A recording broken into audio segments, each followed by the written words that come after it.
Chapter 1. Colin McCabe knelt beside a stout oak tree, watching the door of the tiny cabin perched on the opposite side of a no-name stream, halfway between Austin and Corpus Christi. It was early morning, and he waited patiently for the man inside to come outside to answer the morning call from nature, thinking he would surely have to soon. But there was no indication that he had even stirred. There was no need to caution himself not to become impatient at this point. By nature, Colin was a patient man, especially since the man now sleeping inside the cabin was the last of the men he hunted. He had tracked this man for the last 3 days, a trail that had changed directions 4 times, in an obvious effort to lose anyone who might be on his tail. Now it had ended at this shabby cabin with the last of the 5 men who had murdered Colin's wife and children, burned his house to the ground, stolen his extra horses, and slaughtered his milk cow. He could be patient, no matter how long it took at this point, for nothing else mattered. For the better portion of the last 6 months, Colin had tracked the gang of outlaws with no purpose in life beyond destroying the men who had taken away his reason for living. In relentless pursuit of the 5, he had tracked them down, one by one, to exact the vengeance that had driven him on to this final place of reckoning. The man inside the cabin was Troy Camp. His was the only name of the 5 that Colin knew. As sheriff of the small town of Sundown, Colin had arrested him for drunken behavior once, but surely this was not motive enough to slaughter Mary Kate and the children. This was an act of purely malicious men, bent on satisfying their evil pleasures. Colin felt the muscles in his forearms tightening as he clenched the .73 Winchester in his hands and stared at the door of the cabin. There was still no evidence of anyone stirring inside. The thought occurred to him that maybe he had been tricked, and Camp had sneaked out the back window during the early morning hours. That possibility was enough to cause him to forsake earlier thoughts of patience. He could wait no longer. Rising from his position by the tree, he pulled a coil of rope up on his shoulder and walked down the bank of the creek, his rifle ready to fire. When he reached the water, he walked through it, straight toward the cabin door. When he reached it, he raised his foot, and with one powerful thrust he kicked the door open. Shocked from a drunken sleep, Troy Camp bolted up from his bedroll, his pistol in hand, firing wildly and as quickly as he could manage. His shots ripped into the log walls around the door, until a shot from Colin's rifle cut him down. Camp grabbed his stomach and dropped to his knees. "You idiot!" he cursed as Colin walked over and kicked Camp's .44 out of reach. "What are you waiting for?" he demanded painfully. "I'm gut shot. Go ahead and finish it." "I'm in no hurry," Colin said, and took the coil of rope off his shoulder, stepped behind Camp, pulled his arms behind him and tied his wrists together. Disregarding Camp's painful protests, he pushed him over on his face, then quickly tied his ankles together. Not only in pain, but confused as well, Camp realized that the sheriff was not going to shoot him. "What are you going to do?" Camp whined. "You arresting me? You can't take me in. I'm bleeding bad. I won't make it back to Sundown. I'm hurting bad." "Yeah, Camp, I'm arresting you for murder, theft, and arson. But don't worry, you won't be in pain very much longer. I'm going to take care of that right now." He cut the rope after Camp's feet were tied and began making a noose in one end of it. Camp realized at once what Cullen had in mind. "Hey, wait a minute, Sheriff. I didn't take no part in killing that woman and her kids. That was all them boys I was riding with. They just started out to have a little fun, and I reckon it kind of got out of hand, I swear." He tried to wiggle out of reach, but Cullen pulled the noose over his head and tightened it around his neck. Helpless to resist, Camp was pulled up on his feet by his powerful captor, his pleas for mercy falling on ears long deaf to him and his kind. Oblivious to the moaning from the condemned man, Cullen threw the free end of his rope over the center beam running the length of the small cabin and began to draw Camp up from the floor. The beam was just high enough to lift the struggling victim up about a foot off the floor. Silent and expressionless, Cullen stood and watched until Camp ceased to struggle and quiver. Then he kicked the small stove over on the floor and fed the glowing coals with anything he could find that would burn. When he felt assured that it was enough to catch the whole cabin on fire, he turned and left. He had not told Troy Camp that the house he and his friends had burned was his house, and the family he murdered was his family. He didn't want to give the man that satisfaction to take to hell with him. Suddenly, he was awake. Looking all around him in the darkness of the unfinished cabin, it took a moment for him to realize that he had once again relived in a dream the execution of Troy Camp. It seemed that his mind would forever hold every detail of that fatal encounter with the last member of the murderous pack of animals that had brought an end to all happiness in his life.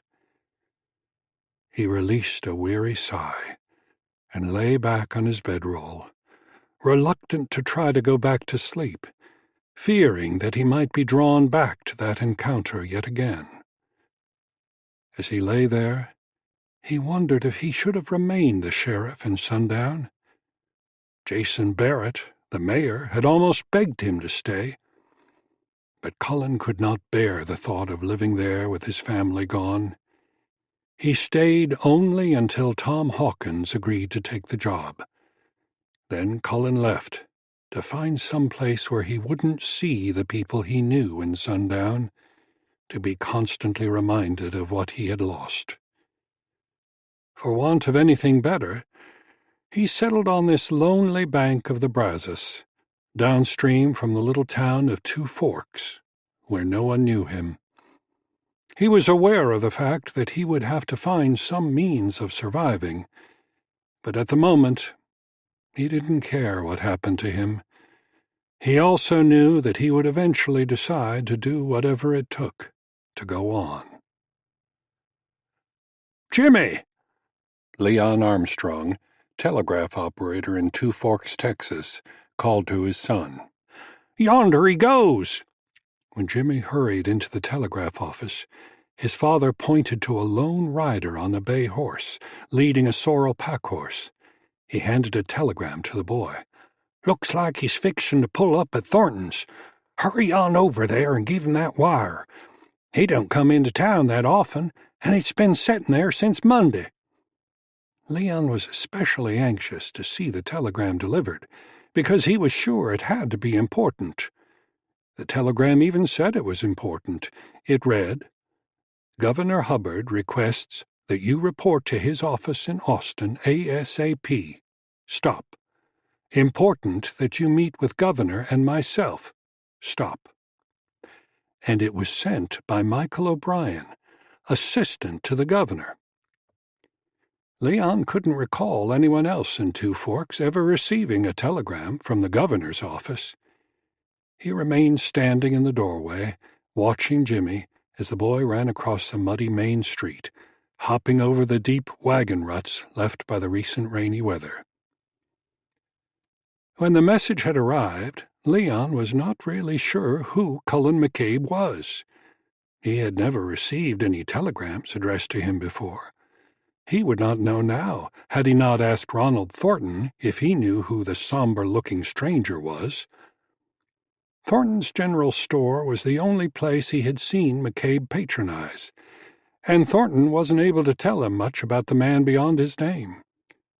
He said he seemed to be a serious individual, who never smiled and never dallied in the store, called off his needs, paid for them, then promptly left. Thornton said he was a big man, said you didn't realize how tall he was until you walked up and stood next to him. Ronald speculated that he was a loner, because of the basic supplies he bought. Nothing ever indicated he was calling off a list of things necessary to prepare a meal that a woman might create. "He sure as hell don't waste words," Thornton had said. "When I asked him if he had a place near town, he just said, 'Down the river a piece.' He wasn't impolite, though. When Clara came in from the back room, he didn't say nothing, but when he left, he tipped his hat to her on his way out the door." Thinking back on that conversation, Leon grinned as he thought, "Wait till Thornton finds out this fella got a request to come talk to the governor." He watched then as the stranger got down from his horse, and Jimmy ran up to hand him the telegram. "Damn, he is pretty tall," Leon couldn't help thinking when he saw Jimmy standing next to him. It appeared to Leon that this Cullen McCabe hesitated to take the wire at first, before finally accepting it. Then, when Jimmy turned to leave, McCabe called him back, reached in his pocket, and came out with a coin for the boy. The somber man paused on Thornton's front step for a couple of minutes to read the short message again before folding it and putting it in a vest pocket. "He gave me a nickel, Papa," Jimmy exclaimed when he ran back into the office. "Ain't nobody else ever done that." "What did he say when you gave him the wire?" Leon asked. "He didn't say much of anything," Jimmy replied. "At first, he didn't think it was for him till I showed him his name on it." "I reckon I'll have to wait till I talk to Thornton," Leon thought. Across the street at Thornton's General Merchandise, the proprietor glanced up when Cullen walked in the door. "Afternoon," Thornton greeted him. "Glad to see you came back to see us." "Afternoon," Cullen returned. "I need a few things." He took another look at the telegram Jimmy Armstrong had delivered. "Maybe more than I thought," he added. He was still deciding whether or not to ignore the wire. Even though it was a polite summons, and not an order to turn himself in, his first thought was that he had nothing to discuss with anybody in the state capitol. 2 days after he had killed Troy Camp, he rode down to the Texas Ranger Station in San Antonio to report what he had done and where all the bodies could be found. He was told that there were wanted notices out on all 5 of the men he had tracked down and killed. He spent 2 more days in San Antonio while his actions were being discussed. After those meetings, a decision was reached, and he had been advised that the Texas Rangers would not seek charges against him. This, in spite of the fact that he, as sheriff of the town of Sundown, had not been authorized to try and execute the 5 outlaws without benefit of a jury. He had tracked down and hung every one of them, but the commander of the Rangers said they would have hung all 5 of them anyway, and McCabe was acting in his capacity as sheriff, so it wasn't as if an ordinary citizen had done it. In the end, they decided that he had done a job that the Rangers would have had to do, and they were stretched too thin as it was.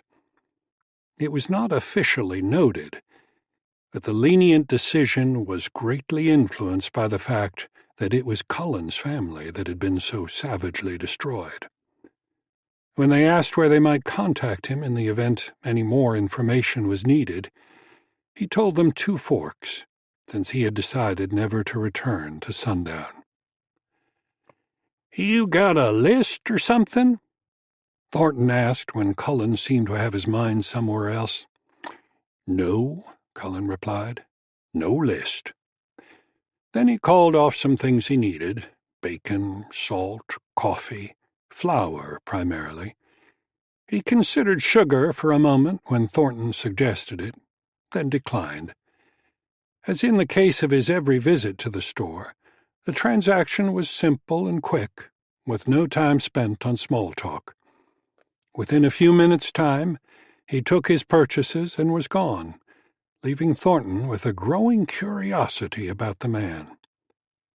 Still watching from across the street, Leon Armstrong remained in his doorway until McCabe wheeled the big bay away from the hitching rail and rode back the way he had come.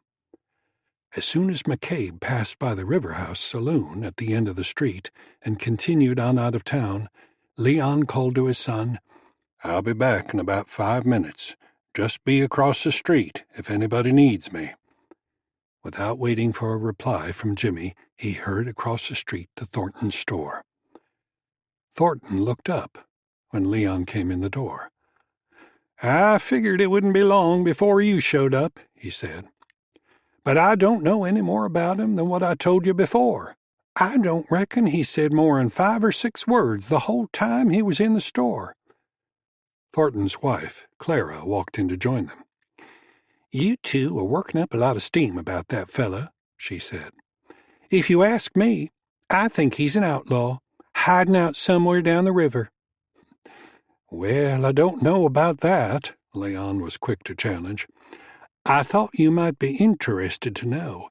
He got a telegram from the governor's office, telling him the governor wanted to have a meeting with him. Telegram said it was important." He looked at Clara and grinned. "So I don't reckon he's an outlaw. If he is, they've got a new polite way of arresting folks." Leon was right. Ronald and Clara found that news worth further speculation.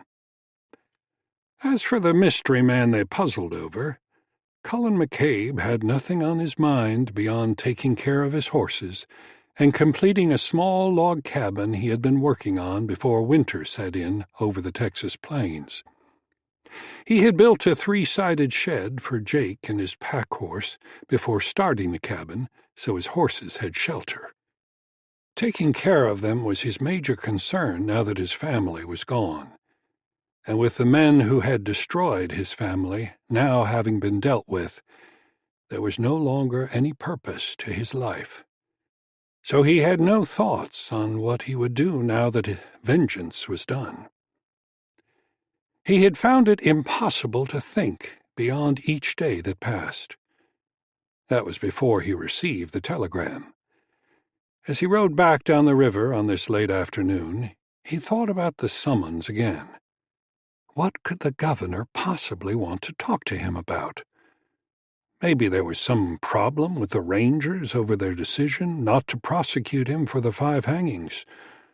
Although he consciously thought he didn't give a damn what the governor wanted, he could not deny a curiosity to at least know why the governor would think it important enough to send him a wire.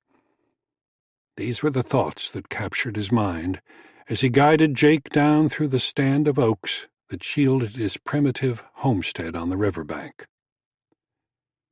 He paused for a few moments to look at his cabin and shed.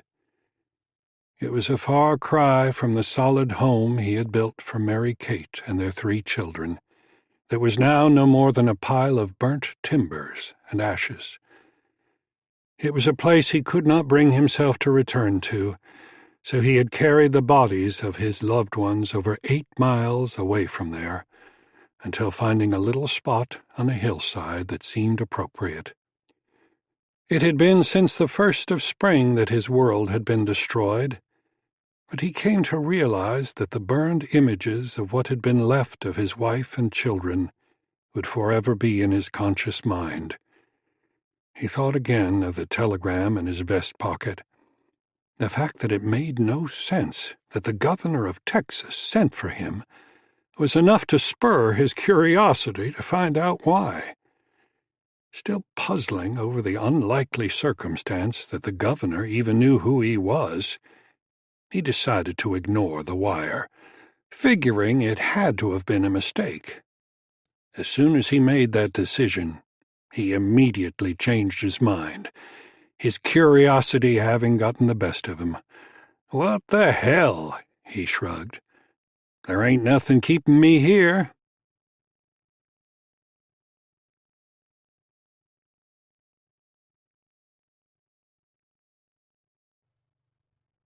Chapter 2. "What is it, Ben?" Michael O'Brien looked up from his desk when his secretary, Benjamin Thacker, tapped on his open door. "There's a man out here who says the governor sent for him," Thacker replied. "What about?" O'Brien asked. "I asked him that," Thacker answered, "but he said he didn't know, just that the governor wanted to see him." "Did you get his name?" "He didn't give it," Thacker said. "I'll ask him." He stepped back to the outer office and in a few moments stuck his head back in the door. "His name's Cullen McCabe. He said you sent him a telegram." "Oh, hell yes!" O'Brien immediately exclaimed. "Send him on in here." He got up from his chair to greet him. It had been quite some time since he had sent the telegram, and he had all but given up on ever hearing from McCabe. Having formed an image of a rugged, small-town sheriff who had hunted down and killed 5 ruthless outlaws, O'Brien was still surprised by the formidable man filling his doorway. Tall and rugged, with shoulders that almost touched each of the door jambs, he caused O'Brien to think of a cougar on the hunt. At the same time, he was aware of a look of quiet authority. "Cullen McCabe?" O'Brien asked to be sure. "That's right," Cullen answered. He remained standing in the doorway. "Well, come on in, man," O'Brien said, walking around his desk to meet him and extending his hand. "I sent you that wire about a week ago, maybe longer. I'm glad to see you decided to come in." "I didn't get it till yesterday," Cullen stated. "I came in to see what you wanted." "Well, like I said in the telegram," O'Brien said, "the governor wants to talk to you. But first, let's you and I talk a little bit." He wanted to get to know McCabe a little better before he chanced wasting Governor Hubbard's time on a bad idea. The idea was all O'Brien's, which made it more important to him to get a bigger picture of the fabric the man was made of before he paraded him before the governor. "Have a seat." He nodded toward a chair across the desk from his and thought about commenting on the rifle and sidearm Cullen wore. It struck him that they were inappropriate in the state offices, but he decided not to say so. Instead, he asked Cullen to tell him about the pursuit and ultimate capture of all 5 of the men responsible for his family's demise. "There ain't much to tell," Cullen replied. "I tracked 'em till I caught up with 'em, and I hung 'em. I've already squared it with the Rangers. Is this what this meeting is about, the fact that they didn't get to stand in front of a judge?" No, O'Brien was quick to assure him. "But it does have a bearing on why you were contacted. I take it you're no longer the sheriff in Sundown, is that right?" "That's a fact. I'm done with Sundown," O'Brien continued. "What are you doing now?" Cullen hesitated before answering. Not much of anything. Building a cabin down below Two Forks. Taking one day at a time, I reckon." "Do you have family somewhere?" "Not anymore," Cullen answered. The only family he knew had been taken from him in one horrible act of fate. He refrained from going into detail about the fact that he had been orphaned when a young boy.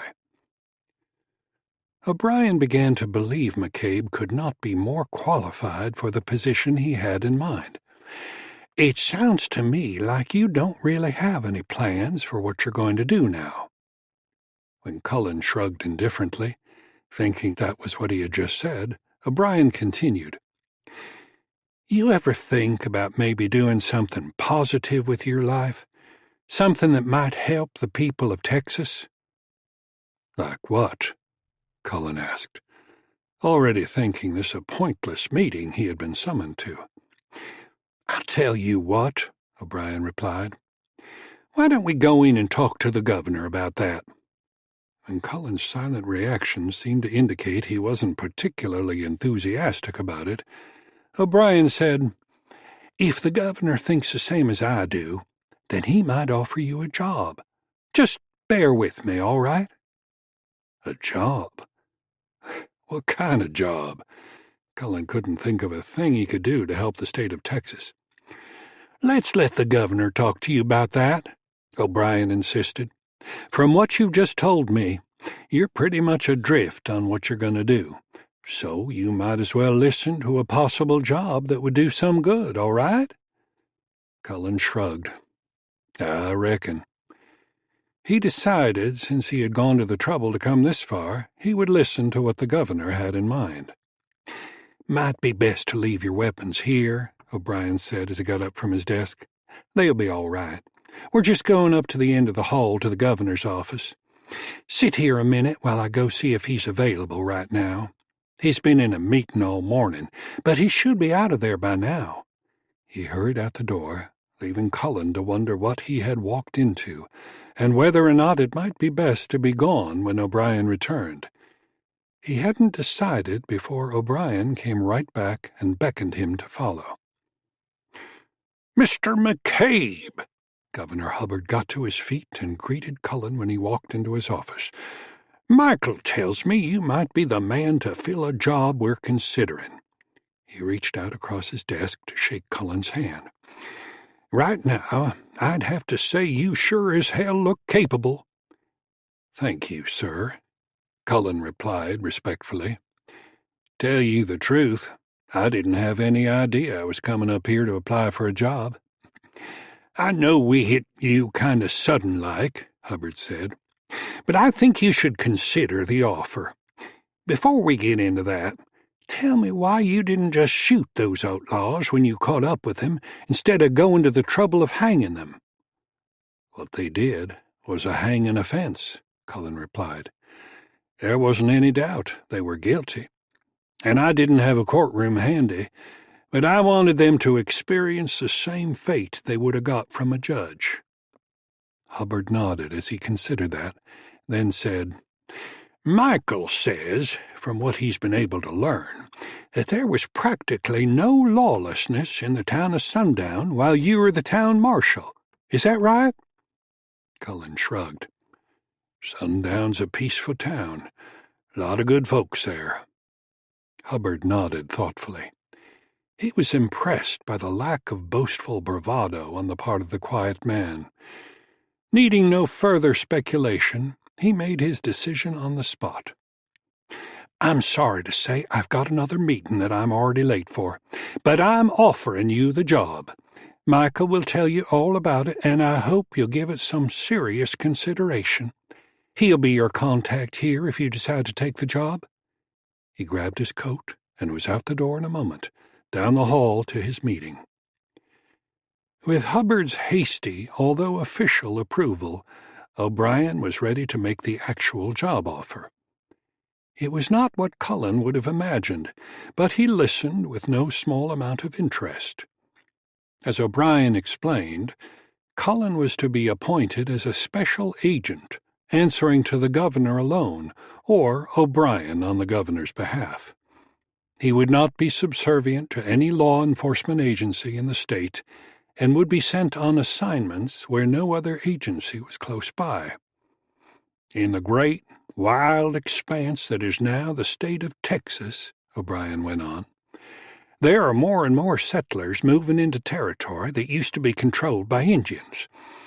Small settlements are sprouting up all over the state, and there are frankly not enough law agencies to handle all the trouble."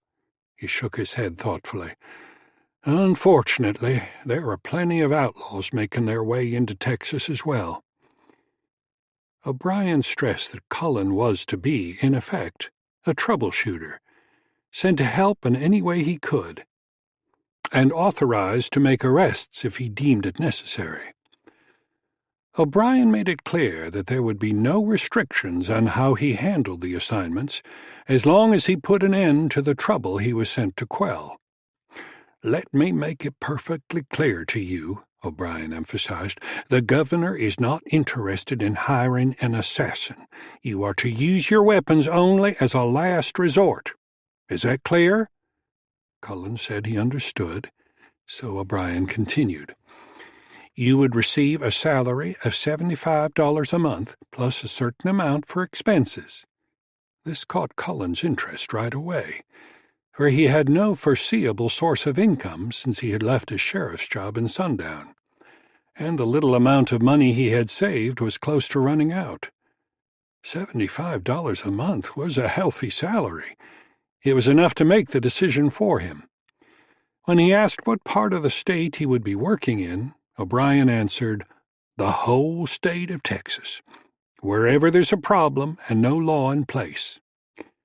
With a considerable amount of skepticism as to how effective he might be, he accepted the job primarily for the salary and expense money. He and O'Brien shook hands to seal the agreement.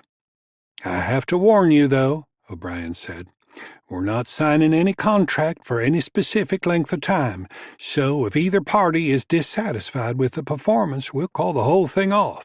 Agreed?" "Sounds fair to me," Cullen replied, thinking he would most likely be the one to call it off. "What's my first job?" "The governor and I want to discuss that before we send you out. Come back to my office in the morning. I should know by then." After shaking hands with O'Brien again, Cullen picked up his weapons and went out the door, aware of Ben Thacker openly eyeing him as he passed through the outer office.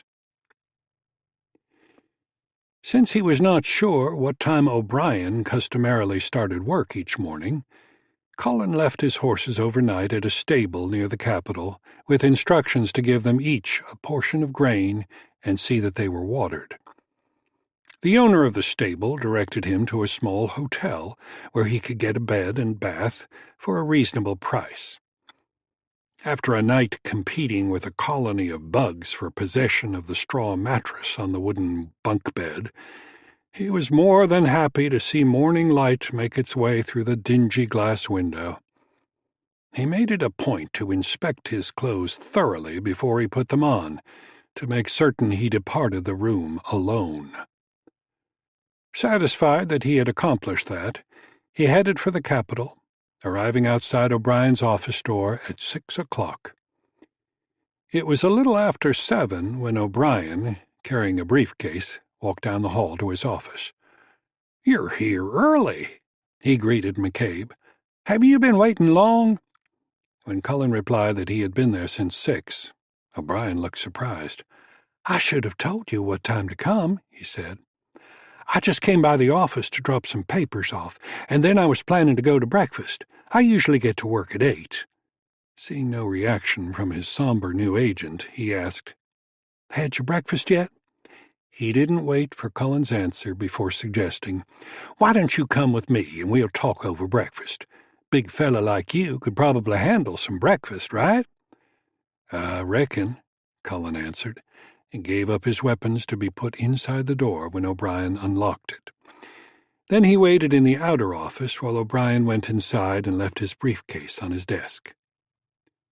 When O'Brien came out, he locked the door again. "Come on," he said. "We'll grab a little breakfast at the restaurant down the street. The eating's good, and the coffee never runs out."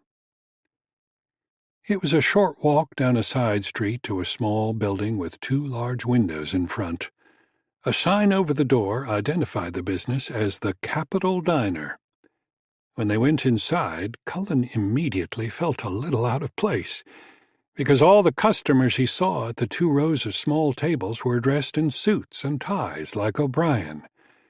O'Brien exchanged good mornings with several of them as he and Cullen walked past to a vacant table in the back of the room. All of the patrons, as well as the women waiting the tables, paused to gape at Michael O'Brien's breakfast companion. When they were seated, a young lady brought them coffee, and O'Brien ordered breakfast for both of them, without asking Cullen what he wanted. While they waited for their breakfast to be prepared, O'Brien proceeded to tell Cullen what his first assignment was to be. He continued on while they ate their eggs, sausage and grits, with biscuits and gravy, not finishing his briefing until the plates were cleared away. "Well, what do you think?" O'Brien concluded. "You think that's something you can handle?" He waited for McCabe's response, not sure if the job might be more than he was willing to tackle. Cullen didn't answer right away, pausing to decide if he wanted it or not. After he stroked his chin thoughtfully for a couple seconds, he finally asked some questions to make sure he had it straight. This fella, the mayor, what was his name?" "Mitchell," O'Brien answered. "Percy Mitchell." "Right, Mitchell," Cullen said. "He's wrote 3 letters to the governor complaining about the hands from the Double D causing trouble in town?" "Right, and there's been some trouble between the Double D and the smaller ranchers near the river, too," O'Brien replied. "Why didn't he write the Texas Rangers about the problem?" "He said he did," O'Brien replied, "and he got no reply from them at all, and that's the reason he started writing the governor." He shrugged and added, "These folks just don't understand that the Texas Rangers are stretched too thin to cover every complaint that comes up, especially when the town has its own sheriff. That's why we need someone like you to handle those cases that would just be ignored otherwise." "Does his town have a sheriff?" Cullen asked, wondering how big a problem the town had if the sheriff couldn't handle it. "Yes, the town has a sheriff, but evidently the trouble is too much for him," O'Brien replied. "For the most part, your job will be to determine the extent of the problem and whether or not we need to send a party of rangers in there. On the other hand, most of the time the problem isn't as big as the letters make out, and you might be able to help the sheriff take care of it without calling in the rangers." He paused, watching Cullen closely and waiting for his response. "McCabe, the governor and I are trusting you to do what is morally right. But if you have to use violence against one or more of the troublemakers, then so be it." He paused to emphasize, "as long as it solves the problem and stops the trouble. So, do I tell Governor Hubbard we found our man?" Cullen hesitated a long moment while he thought about everything O'Brien had told him. He could not honestly say he was the right man for the job. Being frank with himself, he admitted that he wouldn't know for sure until he rode into the little town of Bonnie Creek and saw firsthand what had to be done. He wasn't sure what one man alone could do, and his only experience had been as a sheriff in a small town. Finally, he decided, "I'll give it a try. Then maybe you can decide if you found the right man or not. I'll see what I can do." "Good man," O'Brien responded. "Let's get back to the office, and I'll give you your official badge and papers to back it up, plus a cash advance to cover what supplies and ammunition you might need." They got up from the table, and, as they went out the door, he told the waitress to put the breakfast on his account. When they returned to the office, O'Brien walked over to a large Texas map on the wall to show Cullen where the town of Bonnie Creek was. He pointed to an X he had marked on the map, northwest of the city of Austin. "The town's located on the San Saba River, where the river's joined by Bonnie Creek," he said. Cullen studied the map for a few minutes before asking how far Bonnie Creek was from Austin. "About 100 miles, O'Brien said, after measuring the distance with a ruler from his desk. "2 good days," Cullen said. "I reckon I'd best get started right away." When he had left his cabin on the Brazos, he had closed it up tight, figuring he might not be returning for a while, so there was no need to go back there before starting out for Bonnie Creek. He continued to study the map while O'Brien got some things out of the briefcase he had carried. Since Cullen was not familiar with that part of the state, he made mental notes of any rivers or creeks depicted on the map. He thought he could possibly use them to help guide him in the right direction. When the briefing was finished, O'Brien handed him a badge that simply identified him as a special agent of the state of Texas. Along with that, he gave him a paper officially stamped and signed by the governor, verifying his right to wear the badge and make arrests if necessary. Lastly, he was given a check for $50, written on the First Bank of Austin for any supplies he might need. "I hope to hell you're the man I think you are," O'Brien couldn't help saying when he handed him the check. "You can cash this at the bank right on the corner. While you're there, open an account, and that's where we'll deposit your paycheck every month." "Much obliged," Cullen said. "I'll be leaving for Bonnie Creek this morning." He strapped on his Colt .44, picked up his rifle, and with a final nod to Ben, walked out the door. O'Brien stood in the doorway and watched him walk down the hall to the stairs. "It's gonna be my ass in the grinder if I've made a mistake about that man," he thought. "That $50 might all be spent in a saloon if I'm wrong." Somehow the solemn bearing of the man gave him reassurance and told him that he had not made a mistake. A major factor in his estimate of the man was the fact that McCabe had not simply ambushed the men he had killed with a rifle that appeared to be a permanent part of him. He had made it a point to capture each one of the 5 and perform a hanging, just as a court of law would have ruled. Without a doubt, he could not have found a man more qualified for the job, he decided. As for the newly appointed special agent, Cullen was aware that he had made a serious commitment to the governor and the state. There were no guidelines he could follow for the position he now held, because there had been no such position before. He had decided to undertake the task, in most part, because he had no future plans of any kind. In fact, he had to admit that he didn't care if he lived or died anymore. So why not try to see if he could help some honest folks who did dream of a future? He would approach this job as he had approached the job as sheriff of Sundown, and enforce the rights of those honest people, being well aware that there were no restrictions on his methods. When he got back to the stable to get his horses, he returned the Winchester to his saddle sling and took a few moments to look again at the shiny badge O'Brien had given him. With no plans to wear such a badge, he wrapped it with the official document bearing the governor's signature and seal and put it in his saddlebags. After paying the stable owner, he led his horses down to the corner of the street and tied them to the rail in front of the bank, while he went inside to convert his check to cash, except for a small amount to open his bank account. With his horses now rested, he set out at once, riding out of Austin on a road heading west for about 3 miles, before he swung off it to follow a creek that ran in a more northwest direction.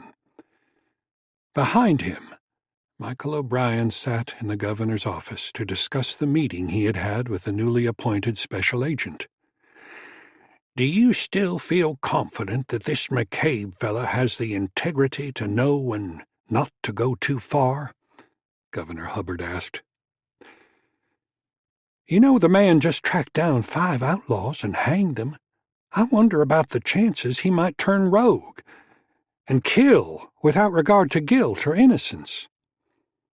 After the fact, he was not entirely comfortable with the possibility that people might see this as the equivalent of the governor appointing a hired gun. O'Brien was not comfortable with the governor's doubts, now that the die had been cast. He had certainly been enthusiastic over the possibilities during their last discussion on the matter, this before he had made McCabe the official offer. O'Brien had no choice but to confirm his confidence in McCabe, knowing that, in the event Cullen did go rogue, the governor was sure to dump the whole blame in his lap. "Yes, sir," he answered. "I think we've got the right man. Just in the short time I've met with him, I don't believe he ever gets excited about anything. I think we can count on him to use proper judgment." Hubbard stroked his chin as he considered what O'Brien had done that morning. Knowing there was nothing to be done about it now, he finally exhaled a sigh of resolve. "I think it's best that we keep this between the two of us for the time being," he said. "And for Pete's sake, don't let Fulcher know about McCabe. He'll start raising hell about it. If the problem warrants an action by the Rangers, then we'll let Fulcher know about it." "It'll remain just between us," O'Brien assured him, well aware that William Fulcher, commander of the Rangers, would not likely appreciate a gunman running loose anywhere in the state, official government agent or not.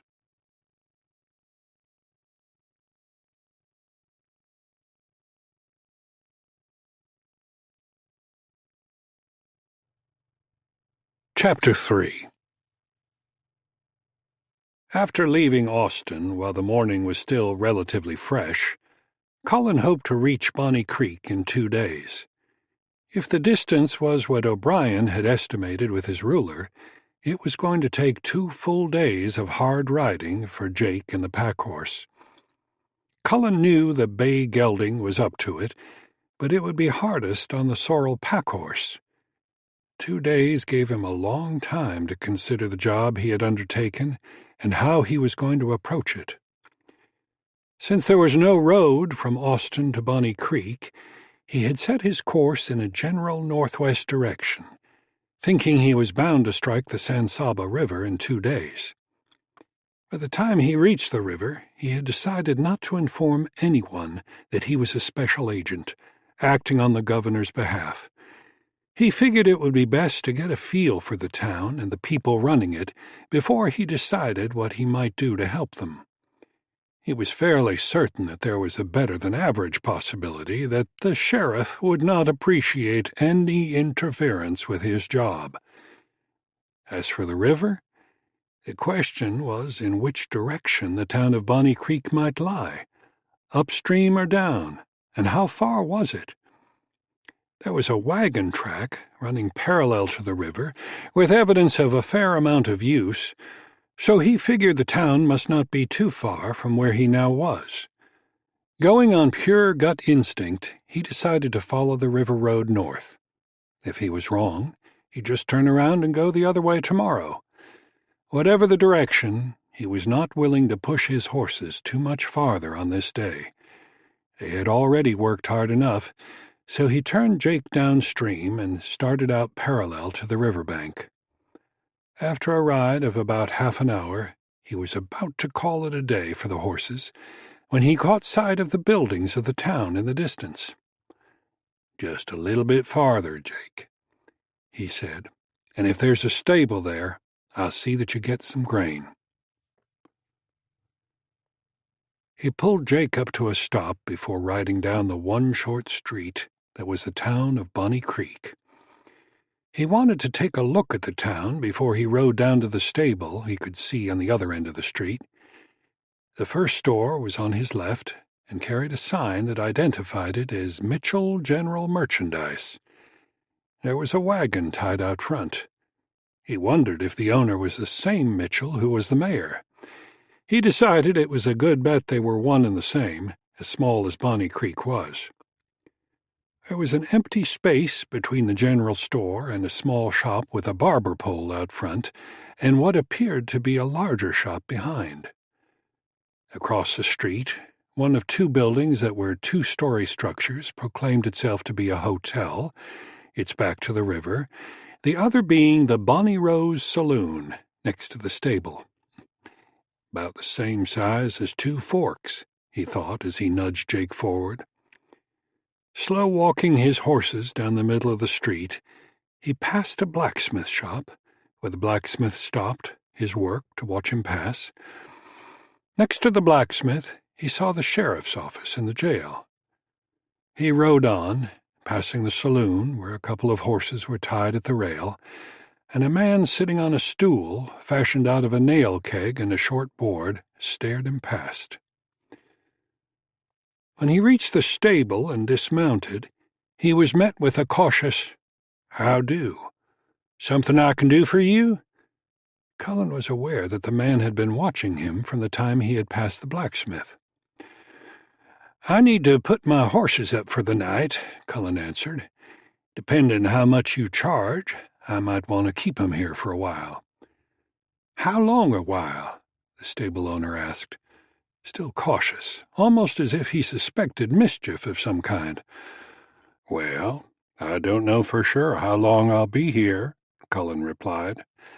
"I reckon it'll depend on whether everybody else in town is as friendly as you are." The stable owner suddenly relaxed his guarded posture. "I'm sorry, mister. I reckon everybody in town's been kind of edgy lately. My name's Ross Horner, and I'd be happy to board your horses while you're in town." "Cullen McCabe," Cullen introduced himself. "My horses worked pretty hard yesterday and today. I need to rest 'em up and give 'em a good portion of grain." "Yes, sir," Horner said. "I'll take good care of 'em. What brings you to Bonnie Creek?" "Nothing in particular," Cullen replied. "I never been here before, and I reckon I just wanted to look at the country around here." Horner suddenly became suspicious again. "You ain't looking for the Double D, are you?" "Nope." "What's the Double D?" Cullen responded, as if he'd never heard of it. Horner seemed relieved. "The Double D's a cattle ranch, owned by a man that's doing his best to close Bonnie Creek down. I was afraid you was another of them gunmen old man Nathan Dixon hired to work for him." "Why does he want to close a town?" Cullen asked. "It's the land he's wantin'," Horner replied at once. "His range already runs 2 or 3 miles along the west side of the river, but he's wantin' this piece where the town sits, where Bonnie Creek empties into the San Saba. There's a heap of folks, small farms and ranches, that depend on the town for their supplies and other needs, and the river for water. And we got here first, at least Percy Mitchell did. He built a trading post here before most of the settlers came, and the town grew up from there." "Sounds to me like there ain't much the Double D can do about it," Cullen said, "as long as the land claims were filed and approved." "You'd think so," Horner commented, still warming to the subject. "But Dixon don't think that way. He's got his own set of laws, and I think he's trying to make it so tough for some of us to stay in business that we'll pull up stakes and go somewhere else." He paused to spit, as if the words left an unpleasant taste in his mouth. Then he continued, "We ain't going to let him and his rowdy crew run us out, though. Most of us have sacrificed too much to get our businesses going. I know I ain't in no shape to start over somewhere else." He paused again, realizing how much he was complaining to the stranger. "I'm sorry. I didn't mean to start belly-aching about our troubles to you. What line of work are you in? You don't look like a farmer. You looking for a place to settle?" He was afraid if the stranger was looking for a place to settle, he might have just talked him out of the notion. "Like I said, I'm just looking the town over. I had a place down between Austin and San Antonio, and I reckon I'm just taking time to see parts of Texas I ain't seen before. I'll most likely stay here a day or 2. Horner nodded as if he understood. But he was thinking that was a fancy way of saying McCabe was a drifter. He didn't seem like the typical drifter, however. Although a stranger to these parts, he didn't act like an aimless drifter. There seemed to be a serious side to him, so Horner suggested that if McCabe was going to stay for a couple of days, he might want to get a room in the hotel. "And the hotel dining room serves up some good cooking," he added. "I expect I'd like to try the dining room out," Cullen said. "But if you don't charge too much, I'll sleep with my horses tonight. Then if I decide to hang around a while, I'll see about a room tomorrow." I was right the first time, Horner thought. He's a drifter.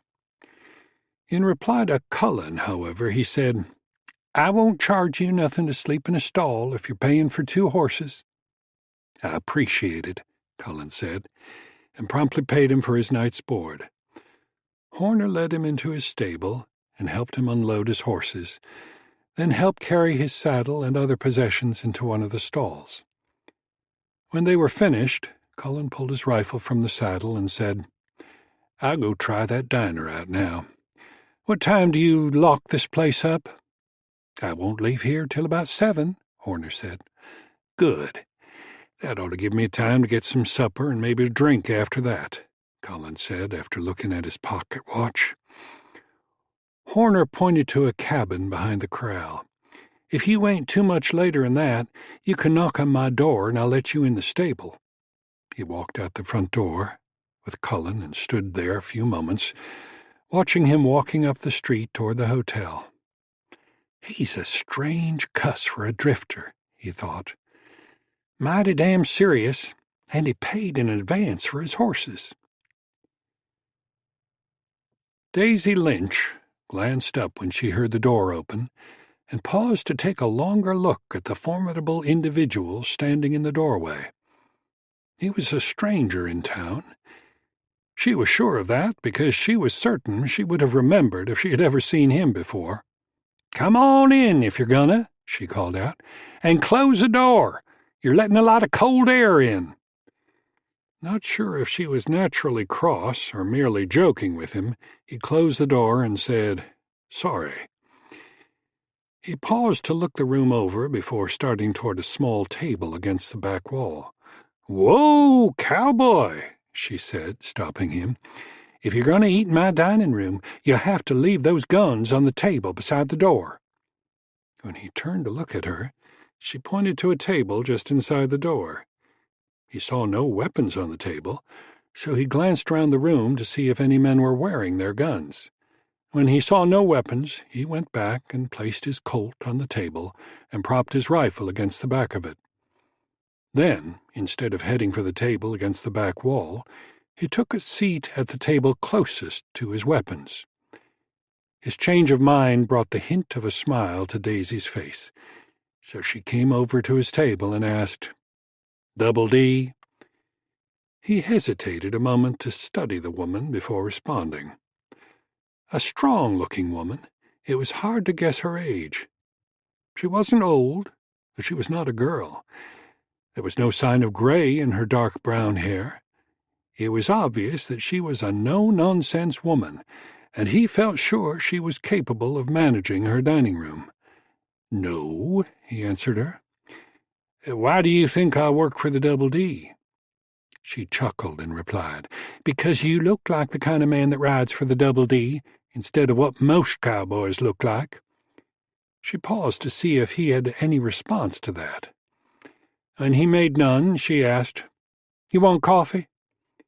He answered with a nod, so she called out to a young woman who was carrying a coffee pot around the room, refilling cups.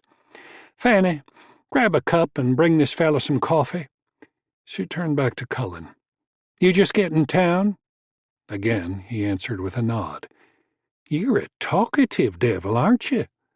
She stepped aside then to let Fanny pour him a cup of coffee. When once again he made no reply, she continued, "Passing through, or are you here on business of some kind?" "Fellow down at the stable said I could get some good food in your dining room," he said, ignoring her question. "Any truth in that?" Aware that he seemed disinclined to volunteer any information, she smiled and said, "We'll serve you up a plate and let you decide for yourself." Then she nodded to Fanny, who was still standing there, eyeing the stranger. When Fanny scurried off to the kitchen, Daisy returned her smile to Cullen. "Since you ain't working for the Double D, let me welcome you to Bonnie Creek. My name's Daisy Lynch, What do folks call you when they ain't mad?" "McCabe," he answered. "Cullen McCabe." "Well, Mr. McCabe, I hope you enjoy your supper." She left him then and went to talk to some of the other customers in the room, most of whom were just as curious about the rugged stranger as she was. One of the customers she stopped to talk to was especially curious about the man who was now concentrating on the generous plate of beef stew Fanny had brought him. Any stranger was cause for speculation in Bonnie Creek, but this one inspired some questions from Norman Freeman, who served as the town's barber, doctor, and undertaker. "You were talking to him for a good while," Freeman said to Daisy. "Who is he?" "He said his name's Cullen McCabe," she replied. "Double D?" She smiled, thinking this was her first question upon greeting him. "He says not." "No, huh?" Freeman replied. "Is he passing through, or is he here for some reason? What did you learn about him?" She had to laugh at that. "Not a hell of a lot. He ain't exactly a chatterbox, but maybe if you go ask him, he might tell you his whole life story." Accustomed to Daisy's sharp tongue, Freeman thought about it for a couple of moments before expressing his opinion. "I'm telling you, Daisy, that's a hired gun, if I've ever seen one, and I've seen one or two. He didn't like it much when you told him he had to park his guns, did he?" "Well, don't let him upset your stomach," Daisy said with a chuckle. "He doesn't act like he's fixin' to cause any trouble. I think he ain't got nothing on his mind but Bertha's stew right now." She left him then to go to the kitchen. When she came from the kitchen again, she noticed that Cullen had evidently finished his supper, so she picked up the coffee pot and went to his table. "Well, how was it?" she asked as she warmed up his coffee. "Looks to me like you cleaned your plate. It must not have been too bad." "It was as good as that fellow at the stable said it would be," Cullen answered. "It was well worth the price." "I'll tell Bertha you said so," Daisy said. "She's the one who cooked it." She paused a moment to study his face, thinking about what Norman Freeman had said. She wasn't sure he was right about the serious man seated at her table. He had a quiet way about him that suggested the capability to take care of trouble, but not the smirking demeanor of one who causes it. "Come see us again," she said. He finished his cup of coffee and went to the table to collect his weapons. There was at least one more call he wanted to make before retiring for the night, so he left the dining room and walked to the Bonnie Rose saloon. He didn't particularly want a drink of whiskey before he went to bed, but he wanted to see the saloon, because that was the most likely place for trouble. It seemed quiet enough inside the Bonnie Rose when he stepped inside and paused to look the room over before going to the bar. A couple of men were sitting at one table and having a quiet drink. In the back of the room there was a 5-handed card game underway. A bored-looking woman stood by the table watching the game. Peaceful enough, he thought, and walked up to the bar under the curious eye of the bartender. "Howdy," Chubby Green greeted him. "What's your poison?" Cullen asked for corn whiskey, so Chubby pulled a shot glass from a shelf under the bar and poured. Then he waited until Cullen tossed it back, then hovered the bottle over the empty glass. Cullen nodded, and Chubby poured another one. "Ain't seen you in here before," Chubby commented. "You passing through?" "Ain't made up my mind yet," Cullen answered. "Reckon it depends on what I find here." "What you looking for?" Chubby asked. "I don't know. Peace and quiet, I reckon." Chubby laughed. "I don't know if you find that or not. Ain't been much of it lately. The Double D's done drove their cattle north, so their hands are all back in Texas now, and when they're back on the home range, there ain't much peace and quiet here in town." He picked up the bottle again, but Cullen waved him off, so he put it down and corked it. If you're looking for cattle work, you got here at the wrong time of year. Double D ain't hiring this time of year, and the smaller ranches ain't likely to either." "Sounds like this town depends on the Double D pretty much to survive," Cullen commented, just to hear how the bartender responded. "Not hardly," Chubby replied. "When it comes right down to it, that rowdy bunch from the Double D drives more business away than they bring. They don't buy any supplies here in town. Mostly they just come in to raise hell. There's a lot of small farmers and ranchers on this side of the river, and half of 'em has got to where they're scared to come into town on a Saturday or Sunday." He paused then when someone walked in the door. "Speak of the devil," he muttered softly. Cullen turned to see what had distracted Chubby. Two men, obviously cowhands, ambled in and looked the room over, then stood leering like two conquering warriors. The two patrons who had been quietly drinking when Cullen walked in immediately got up from the table and hurried out the door. "You'd better get the hell out of here," one of the cowhands blurted. "That's my table, and you saved me the trouble of throwing your ass out." He was a big, heavy-set man with a full beard. When he reached up and flipped his hat off to rest on his back, the hat held in place by a rawhide cord, he exposed a shiny bald head. His companion, a dark-haired, rail-thin man wearing two pistols, butts forward in the holsters, grinned in appreciation of his partner's antics. "Chubby," the bald man yelled out, "get us some whiskey over here." They sat down, yanking the chairs out to scrape noisily on the rough floor, as if to make sure everyone was aware of their entrance. The 5 card players in the back of the room had stopped playing when the two men made their noisy arrival, but resumed the game after the two sat down. "I'm coming," Chubby yelled back. He lowered his voice then and said to Cullen, "That's 2 of the Double D crowd. The big one with the bald head's name is Curly. The other one is Tom Yates. That'll take care of my business for this evening, soon as everybody else knows they're here." To this point, the 2 boisterous cowhands had paid no mind to the lone patron standing at the bar, although Cullen McCabe was hardly a man to go unnoticed, even had the saloon been crowded. The 2 Double D riders had other interests in mind, and they had barely finished their first drinks when they pursued them.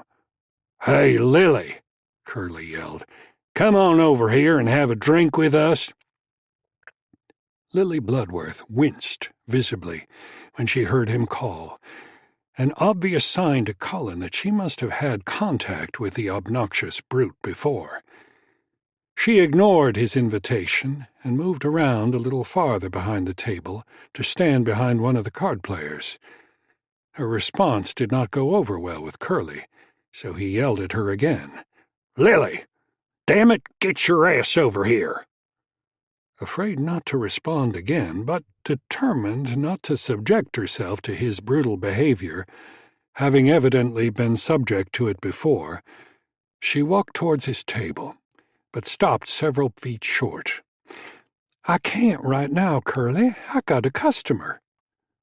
It was not true, but she hoped the fact that there were 5 men seated at the card table would discourage Curly from making trouble. "Is that so?" Curly replied. "Which one is it?" Lily hesitated to answer, afraid she might cause trouble for one of the regular customers seated at the table, but she was more reluctant to risk any more of Curly's treatment. With Curly's malicious sneer locked on her, she hurriedly pointed toward the biggest man in the card game. He happened to be Shep Blackwell, the blacksmith. Blackwell was a husky man, and with one eye on the 2 unwelcome customers, he was startled to see Lily point him out. "Well, you just tell him you got yourself another customer and get on over here like I told you," Curly said, loud enough to make sure the men at the table heard him. Tom Yates, seated at the table with Curly, wore a wide smirk on his unshaven face to show his amusement with his partner's antics. When Lily failed to respond quickly enough to suit him, Curly warned, "If I have to come over there and tell him myself, it ain't gonna go too well for you." Lily stood terrified, her last encounter with the cruel cowhand still too fresh in her mind. She took a quick look back at Shep Blackwell, who was staring at her as if waiting for her to tell Curly the truth. She glanced quickly away, unable to confess that she had made the story up. Caught between her fear of Curly and Yates and the terrible twist of fate she had brought upon Shep, she froze.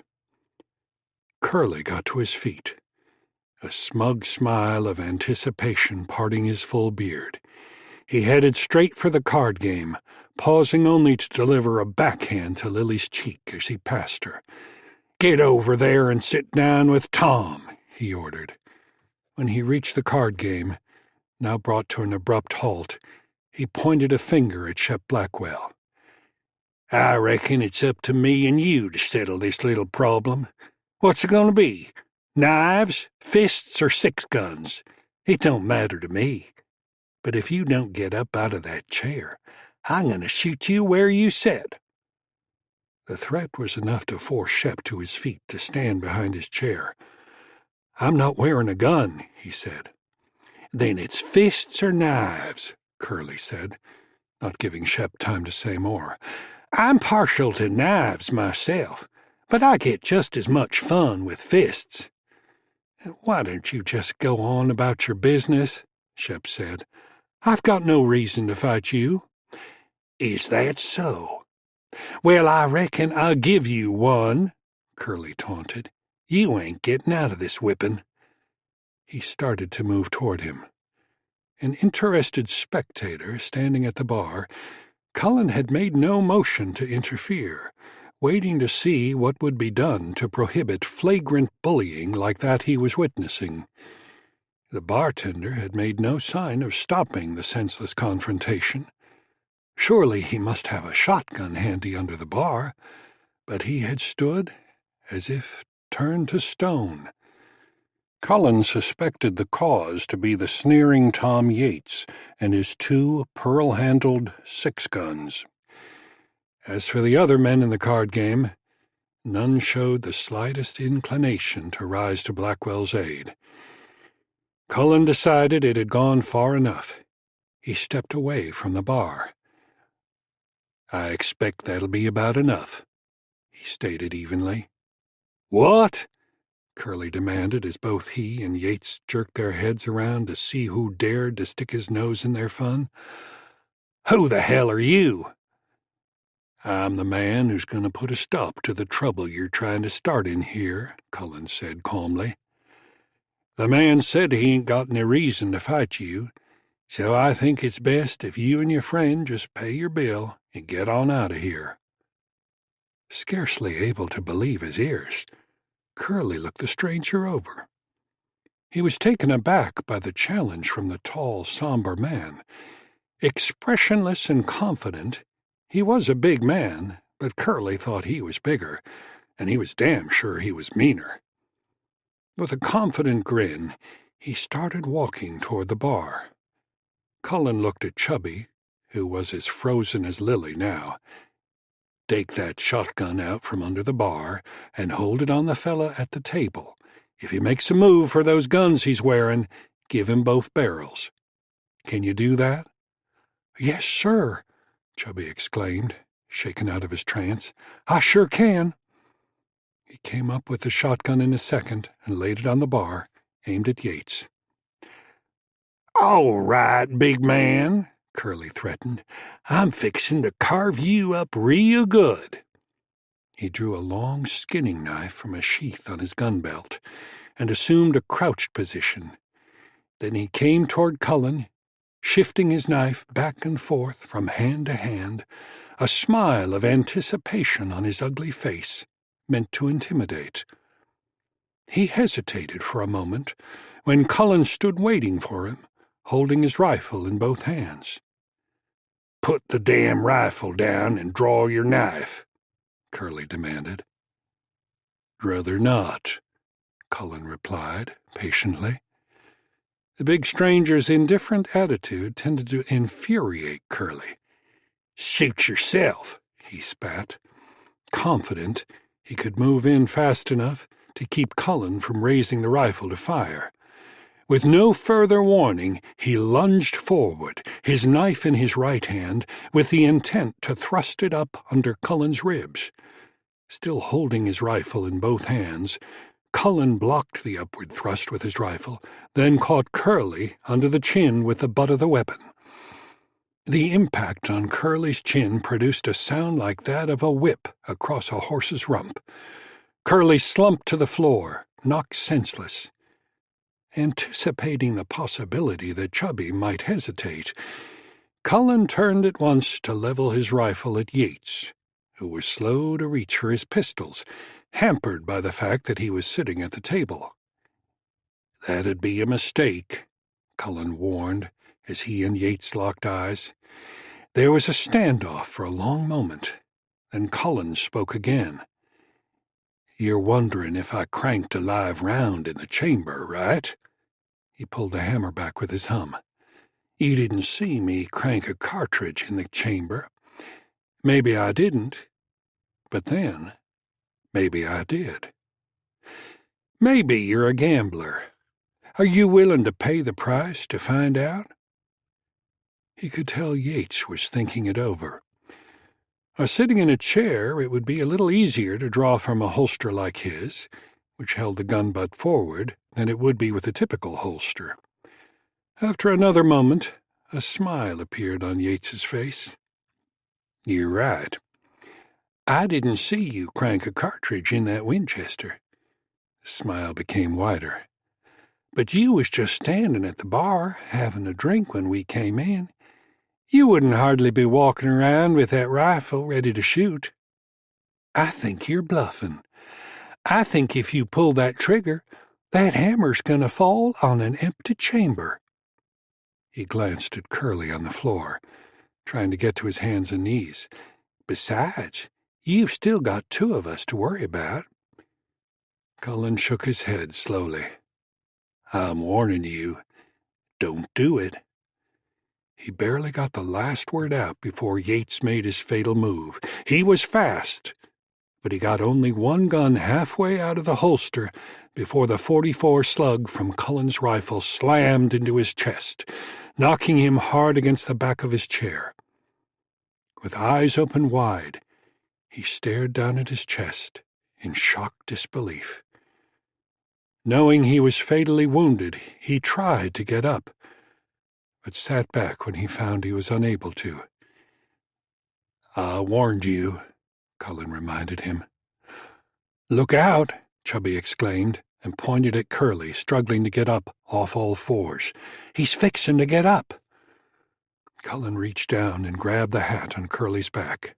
Using the rawhide cord like a noose, he pulled back hard, threatening to strangle him, until Curly went over backwards to land on the floor again. Choking, he clawed frantically at the rawhide around his neck, but Cullen held him there until he was close to passing out. He released him then and stood over him with his rifle aimed directly at his face. "The only reason I don't kill you is because I want one of you bastards alive so you can ride back to the Double D and tell them they're going to have to act like civilized men if they come to Bonnie Creek. Do you understand, or do I have to explain it to you again?" Still not recovered from the blow he took on his chin, Curly struggled up on his hands and knees again, staring glassy-eyed at Cullen standing over him. He tried to speak, but found it too painful to try with a broken jaw. Feeling in no shape to try to resist, he managed to get to his feet after a couple of tries. While he was doing that, Cullen said to Chubby, "Check on that other one, the one you were going to shoot if he made a move." Unaware he was being chastised, Chubby came from around the bar and went to Yates, slumped in his chair. "He's dead," Chubby announced. "Figured he might be," Cullen said, still covering Curly with his rifle. "You might as well look in his pockets to see if he's got the money to pay what they owe you. Back to Curly, then, he said, "The drinks are on your partner this time. Now you can get on your horse and take that message I gave you back to your boss." When Curly just stood there, still trying to figure out what had happened, Cullen stuck his rifle in his back and, with a shove, started him toward the door. They almost bumped into a man standing just outside the door, who stepped back quickly to let them pass. He took a long look at Cullen, then looked quizzically at Chubby, who answered his look with nothing more than a shrug and a shake of his head. Like the card players and Lily Bloodworth, he was finding what had just happened hard to believe. When Curly missed the stirrup on his first try, Cullen helped him up into the saddle, then untied Yates's horse and handed the reins to him. "Here," Cullen said. "You might as well take his horse with you. It most likely belongs to your boss." He stepped back then, his rifle trained on him in case he wasn't as dazed as he appeared to be. When Curly rode off toward the other end of town, Cullen went back inside the saloon, where he found Chubby and the man he had almost bumped into at the door, standing beside the body slumped in the chair. They stopped talking when he came back in. "This here's Bob Bartlett," Chubby announced. "He's the sheriff. I never caught your name." "McCabe," Cullen said. "Cullen McCabe." He looked at the young man wearing a badge, and his first impression was not a favorable one. He hoped he was wrong. "I heard the shot from that Winchester," Bartlett said, "so I came over here to see what the trouble was. Chubby told me about the shooting." He took another look at the corpse. "That's Tom Yates. I don't know what the major's going to do when he hears about it." "Who's the major?" Cullen asked. "Major Nathan Dixon," Chubby answered for him. "He's the owner of the Double D. All his crew call him Major, 'cause he's supposed to have been a major in the Confederate Army." Cullen eyed the sheriff closely and wondered why it took him so long to investigate the cause of a rifle shot in the middle of his town, especially since the jail was right across the street from the saloon. When Bartlett continued talking, Cullen was convinced that his first impression of the sheriff was an accurate one. "Mr. McCabe, it might have been better if you hadn't shot Tom Yates. It might stir up a lot of trouble we don't need." "You figure it would have been better if I had just let him shoot me," Cullen said. It was not a question, for he was convinced the sheriff would have been a lot more comfortable had that been the case. Chubby was quick to point out, "Tom Yates was going for his gun. This feller warned him not to go for it." Bartlett shook his head, glanced at Chubby, then back at Cullen. "I reckon I'm just saying it's too bad he got shot. Chubby said you sent the major a warning back with Curly." He paused to think about the possible results of that. "We could do without getting the major riled up over this. Chubby said it was self-defense, and I believe him. You didn't have no choice. So you ain't going to have no trouble from me. Anyway, I expect you'll be moving on in the morning." "Why do you think that?" Cullen asked. Bartlett started to fidget. "Well, I just thought you would, so you wouldn't be here if some of the Double D men show up here tomorrow." Growing more disgusted by the moment with the sheriff's obvious lack of a backbone, Cullen asked, "Are you thinking about running me out of town?" Bartlett hesitated for a long moment while he considered the risk of ordering the big man to leave town. He was fearful of finding himself caught between this intimidating individual and the whole Double D gang. "Why, no, I didn't say anything about running you out of town. Like Chubby said, Yates was fixing to draw on you. I figured you were just passing through town, and after this little mix-up with Curly and Yates, it'd be healthier for you to keep on going." Cullen nodded as if considering the sheriff's advice before he spoke. "No, I think I'll stay over for a while. My horses could use a good rest, and I kinda like the feel of the town. Besides, if I'm the cause of some trouble coming to town tomorrow, I feel like I ought to at least be here to face it. Maybe give you a hand if you need it." His statement was met with a look of undisguised disappointment all over Bartlett's face. "So I reckon I'd better get myself back to the stable. Ross Horner told me I'd best not be too late, or he might be locked up." He nodded toward the late Tom Yates. "Fellas wearing their guns with the handles out like that are usually pretty fast." "Yates was fast, all right," Chubby spoke up. "I hear tell ain't nobody stood up to him and walked away." He paused, then added, "Till now, anyway. There's going to be talk about this at the Double D tonight." Cullen nodded. He was a gambler, too, just not a very good one. He looked at Bartlett, who was still thinking about the trouble he could anticipate. "I expect you'll take care of the body." "What?" Bartlett replied, still engrossed in his thoughts of Nathan Dixon's possible reprisal for the killing of one of his men. "Oh, yeah, I'll get Norman Freeman to come get him." "Well, good night then, gentlemen. I reckon I'll see you tomorrow." When Cullen turned to leave, he found the blacksmith waiting for him. "Mister, I reckon I owe you an apology for getting you into trouble with those two," Shep Blackwell said. "And I reckon you might have saved my life. I don't know how I would have come out if I'd have had to fight Curly Cox." "You don't owe me an apology," Cullen said. "That lady over there owes us both one." When he walked outside the saloon again, he spotted Ross Horner standing among a small crowd of people who had heard the shot fired. Horner stepped forward to meet him. "Damn, McCabe," he remarked. "That was bad luck to run into them two, but I'm mighty glad to see you still on your feet." "Thanks for your concern," Cullen responded dryly. It was obvious that Horner wanted him to tell him all the details of what had taken place inside the saloon, but Cullen didn't offer to do so. Horner decided he was going to have to wait and talk to Chubby to find out. Cullen left him standing there and went back to the stable alone. Horner need not have worried. He would get every detail of the incident inside the saloon from Chubby and the card players.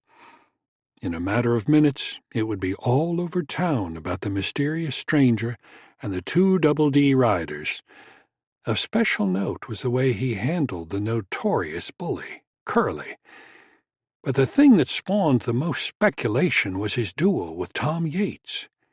Yates enjoyed quite a reputation as a fast gun. The general feeling was already leaning toward the speculation that a notorious gunman had hit town.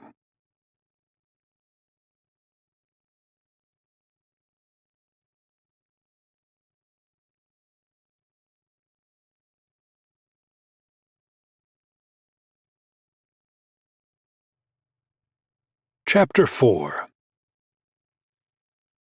"What is it, Consuelo?" Nathan Dixon looked up from the Bible he was reading when his cook and housekeeper tapped timidly on the door of his study. She was reluctant to bother him when he was reading after supper. "Excuse me, sir," the petite Mexican woman replied. "Reese say he need to talk to you. He say it important." Dixon closed the Bible and laid it on the table beside his chair. "Well, tell him to come on in." It was well past the supper hour. He wondered what could be so important that his foreman couldn't wait until morning. "And Consuelo," he called after her as she went out the door, "tell Mateo he's let my woodbox get low." "Yes, sir," Consuelo responded. "I tell him at once." She paused only briefly when she passed Reese Cochran standing in the hallway. "He say for you to come in," she said, then hurried to tell her son the Major wanted more wood for his fireplace. "Sorry to bother you, Major," Cochran began, "but I thought you'd want to know about something that happened in town tonight." He paused, but Dixon didn't say anything, so he continued. Tom Yates got shot." Dixon interrupted then. "Dead?" "Yes, sir, dead," Cochrane replied. "Who?" Dixon demanded, his interest fully aroused now. Tom Yates was lightning quick with a .44. "Who shot him?" "Some feller in the Bonnie Rose saloon. A stranger. Curly said he ain't never seen him before." "Curly was with him?" Dixon responded, and paused to consider that. "So I suppose Curly took care of the stranger." And Cochrane didn't answer right away. Seeming to think before composing his answer, Dixon asked, "Where is Curly?" He's down at the bunkhouse. Smokey's trying to give him a little doctoring. Smokey says he thinks Curly's got a broke jaw. He can't hardly talk, so Smokey's trying to fix him up best he can." Visibly upset now, Dixon got up from his chair. "How in hell did that happen? Was Curly drunk?" "No, sir," Cochrane answered. "Curly said he weren't. He said it was a big feller. Hit him on the chin with his rifle butt. Then he turned and shot Tom when he went for his guns." He paused then, when Consuelo's son, Mateo, carrying an armload of firewood, came into the room. "Where was that sheriff of theirs?" Dixon asked, ignoring the young boy. "Was he there?" "Curly said he showed up after Tom got shot, but he didn't do nothing," Cochrane answered. "He didn't even say nothing. That's what I thought Curly said. It's hard to understand everything he's trying to say with his jaw all busted up like it is." This was all disturbing news to the Major. It represented the first real challenge to his dominance over the town and the settlers around it. His first thought was the possibility that a gunman had ridden into town and decided he would set up camp there. If that was the case, it was important to shut him down right away. He didn't want any stray gunslinger moving in on his territory. It also occurred to him that the town might have hired themselves a hired gun.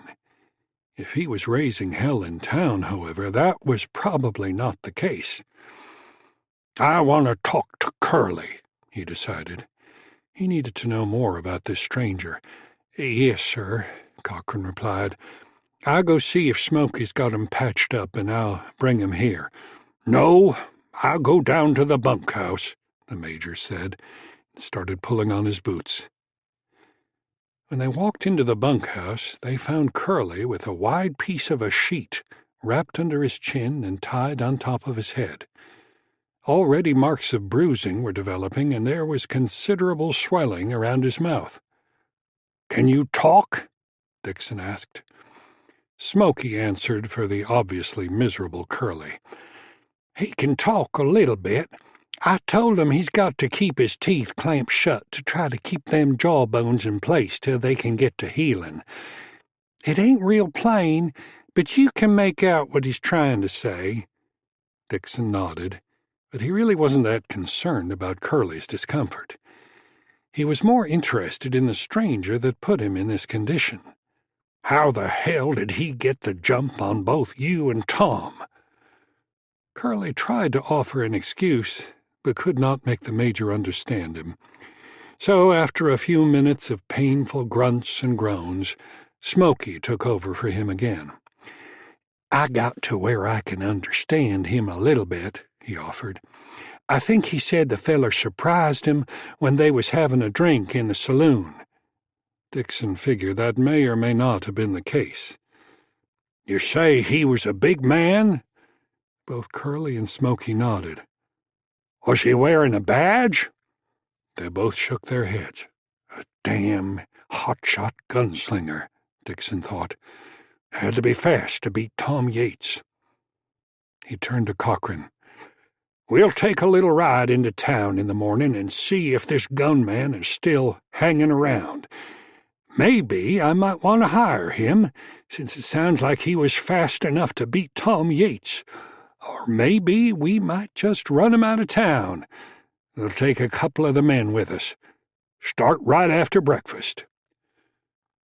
Jeff Hammond crossed over the San Sabo River, some 30 yards short of its confluence with Bonnie Creek, guiding his horse up the bank and into the trees almost directly behind the Winter House Hotel. It was pitch black among the trees along the banks, but Jeff had no trouble following a path through them. He had been here on more than one occasion, and always at night. His passage caused no effect on the chirping and singing of what sounded like thousands of night critters. He'd paid no attention to the cricket chorus as he dismounted at a familiar spot where a large oak had been tilted over in a long-ago storm. The angle of the tilt caused one large limb to grow parallel to the ground, making it a natural bench.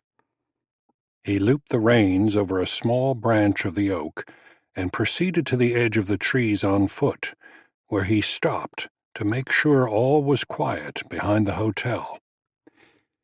Satisfied that it was, he walked out into the clearing just short of the alleyway and stopped beside a smokehouse sitting behind the hotel kitchen.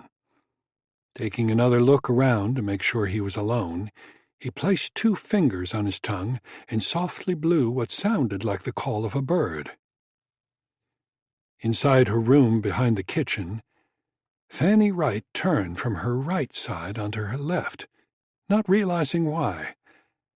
After a few minutes, she turned back over, half awake, and tried to go back to sleep.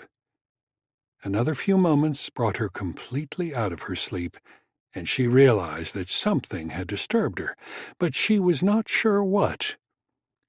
Then she heard the clear sounds of a nightbird's song, and a smile immediately graced her face.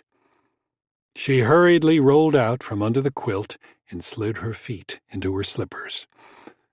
Grabbing her robe, she pulled it on while trying to smooth her hair down at the same time. At the door, she slid the bolt back as quietly as she possibly could, and slowly pushed the door open just far enough to make sure there was no one in the tiny hallway. Marvin Winter had built this addition onto the back of the kitchen to house the women who ran his dining room. While they were not much larger than jail cells, the rooms at least provided a sense of privacy for them. When she saw no one in the hallway, Fanny crept out and quietly closed her door behind her, then tiptoed past Daisy's room to the outside door at the end of the hall. Again, sliding the bolt as quietly as possible, she went out the back door and ran to the smokehouse, where her lover was waiting. When he saw her coming, he stepped away from the corner of the smokehouse and waited with open arms and a wide grin she could not see in the darkness. As if on cue, the moon broke through the heavy cloud coverage as she flew into his arms, giggling like a young schoolgirl. After a short embrace, he took her hand, and they ran back to the oak tree and their natural bench by the river. "You must have been sound asleep," he told her, laughing as he helped her onto the limb. "I thought I was going to have to shoot my gun a couple of times just to wake you up." "You do, and you most likely have Daisy out here with her shotgun," Fanny replied with a giggle. "You must be riding Nighthawk again." "Yep, me and Seth are riding Nighthawk, and he'll cover for me if anything comes up. But I can't stay away too long. If something was to happen that I should have caught, the Major would most likely string me up to a tree." His remark made her frown. "I don't see why you don't quit that job," she said. "And do what?" Jeff replied. "Where am I going to get a job this time of the year? I'd be out riding the grub line, just trying to get a meal once in a while. The Major hires you year-round, feeds you, and gives you a horse to ride. I can't get that nowhere else."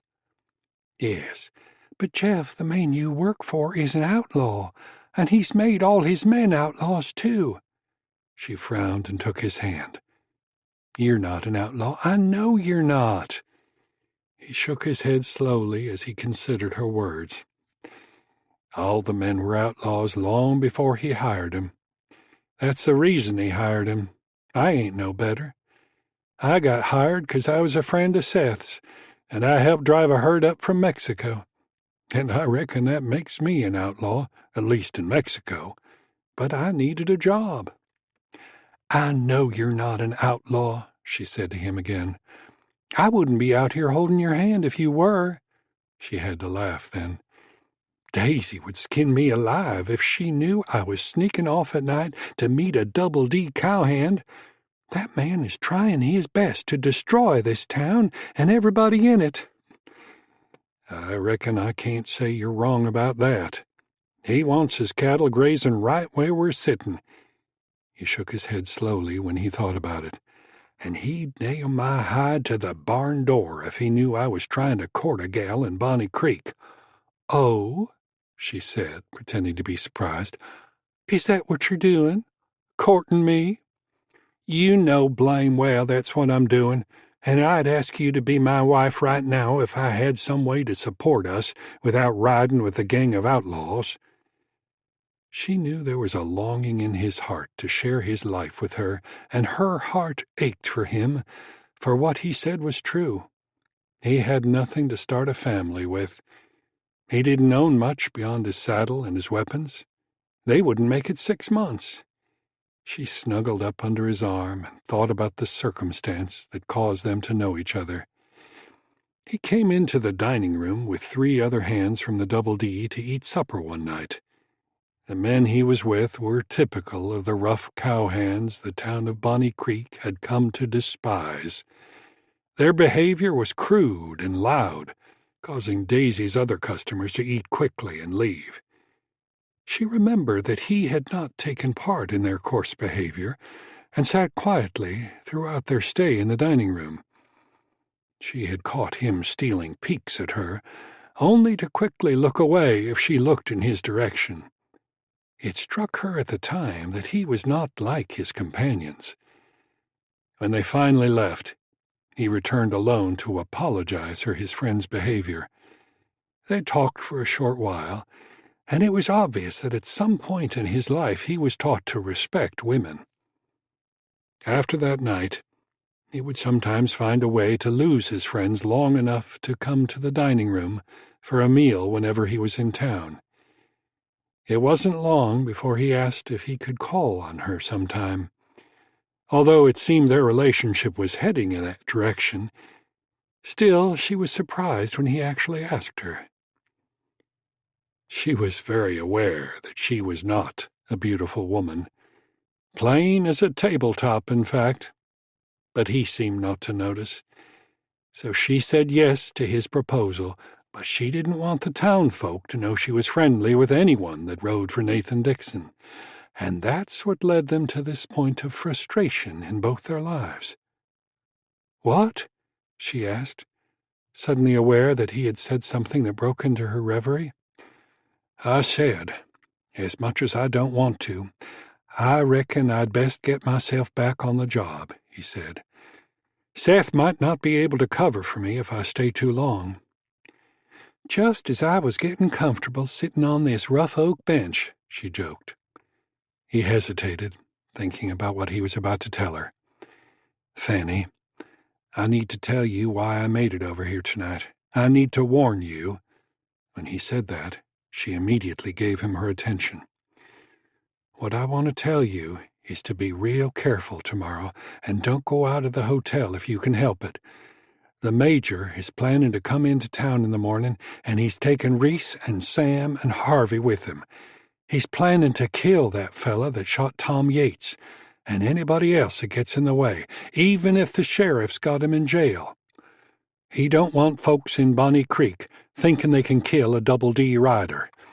I just don't want you or any of the folks at the hotel to get hurt. If you're lucky, maybe that fellow will be gone before the Major hits town." He could see that his warning had a sobering effect on her, and he was prompted to ask, "Who is that fella, anyway? He ain't nobody we've ever heard of. Cullen McCabe? That bunch I ride with has been doing business in dang near every part of Texas, Oklahoma, and some parts of Mexico, but ain't none of 'em ever heard of Cullen McCabe, and it looks like they would have, from somewhere. Reese says he might have changed his name. It wouldn't be the first time a gunslinger got a little too well known for his own good and got his name on a wanted poster. Nobody in town knows him, Fanny said. He just showed up yesterday in the Rose and managed to stir up trouble right away. She paused as she thought about it. The odd thing about him is it doesn't seem like he's looking for trouble. He was in the dining room and was quiet as a mouse, even with Daisy giving him some sass about leaving his guns on the table. She got up off the oak limb and walked with Hammond to untie his horse. Chubby Green told Daisy that McCabe didn't get into it with Tom Yates until that monster Curly called Shep Blackwell out. And after McCabe stopped Curly from cutting Shep up with his knife, Tom Yates tried to shoot McCabe, but he wasn't fast enough to do it. Jeff thought about that for a moment. That ain't exactly the way Curly told the story. He said him and Yates was just having a drink and this fellow jumped him. He shook his head when he recalled Curly's version of the incident. Well, it don't make no difference. If he ain't gone in the morning, I expect he's a dead man, he said. He turned to face her, and she stepped into his arms for a brief embrace. You just be sure you stay out of the way. Then he climbed on his horse and headed back to the Double D. She watched him until he rode down the bank into the river, sighing as she wondered what could become of their relationship. "Good morning," Ross Horner called out cheerfully when he opened the front door of the stable. "You were already turned in with your horse by the time I got back here to close up." Cullen returned the greeting, and Horner continued talking. "That was quite a little party you were in last night at the Rose." "Where?" Cullen asked. "The saloon, the Bonnie Rose," Horner replied. "Most folks call it the Rose. When Malcolm Howard built it, he called it the Rose for his wife, Rose. She passed away last year. She was a fine and gracious lady. Most folks thought she was too good for old Malcolm, so the good Lord called her back home." He paused to shake his head out of respect for her before resuming his original remarks. "I heard the shot from that rifle of yours, so like everybody else in town, I ran up to the saloon to see what happened. And like I told you last night, you sure as hell picked a pair to tangle with. I got here a little bit early this morning, 'cause I figured you might want to get an early start out of town." "Well, I appreciate it, but I ain't leaving town just yet," Cullen said. "I'd like to keep my horses here for a while." His comment left Horner to wonder if the somber man had good sense and caused him to hesitate before continuing. "I ain't one to tell another man his business," he finally came out with, "but I ain't sure you know how big a wasp's nest you stuck your nose in last night. You might be thinking you settled that business with Yates and Curly, but more'n likely you set the hounds on you sure enough. I don't usually like to run customers off, but the healthiest thing for you right now is to get on your horse and put some distance between you and Bonnie Creek. Nathan Dixon ain't likely to let that piece of work you done last night go by without somebody paying for it." "Appreciate the advice, Horner," Cullen said as he strapped on his gun belt and picked up his rifle. "But I think the best thing for me to do right now is to get up to the hotel dining room. I'm kind of curious to see if those ladies up there cook as good a breakfast as they do supper." Astonished by the man's ignorance of his situation, Horner could only gape for a moment before he thought to say, "You suppose you could pay me for boarding your horses before you go to breakfast?" Cullen couldn't help smiling. "I suppose I could, but if something happens to me, you'd have my horses, wouldn't you?" Horner nodded and smiled, as if he hadn't thought of that. Cullen reached in his pocket and pulled out some money. "I'll be leaving my horses here, but I might take a room in that hotel. I'll let you know later." Horner walked outside with him and stood there to watch him walk up the street toward the hotel. Then he turned to stare down the road out of town, halfway expecting to see a band of riders approaching. There were only a couple of customers in the dining room when Cullen walked in the door. Both of them stopped eating to watch him as he placed his weapons on the table, then quickly returned their attention to their plates, and he went to the same table he had picked the night before. He had just settled himself in the chair when Daisy Lynch, carrying a stack of plates, came in from the kitchen. "Well, good morning," she greeted him. Like Ross Horner, she was somewhat surprised to find him still in town. She placed the stack of plates on a long sideboard, then walked over to his table. "That supper you had last night must not have been too bad if you stuck around for breakfast." He gave her a slight smile and replied, "I figured there was a 50-50 chance the breakfast might be good, too." She studied his face for a long moment before admitting, "To tell you the truth, I didn't expect to see you still in town this morning." She turned her head far enough to tell Fanny to bring him a cup of coffee before continuing her conversation. "I don't know why not," he said. "It seems like a nice little town." She pulled a chair back and sat down. "Listen, mister. What was your name?" "McCabe. Cullen McCabe," he said. "Yeah, well, listen, Mr. McCabe. You seem like a decent man, so I feel like I ought to tell you a few things about Bonnie Creek. It could be a nice little town, all right, if it wasn't for that Double D gang of hoodlums that think it's their playpen.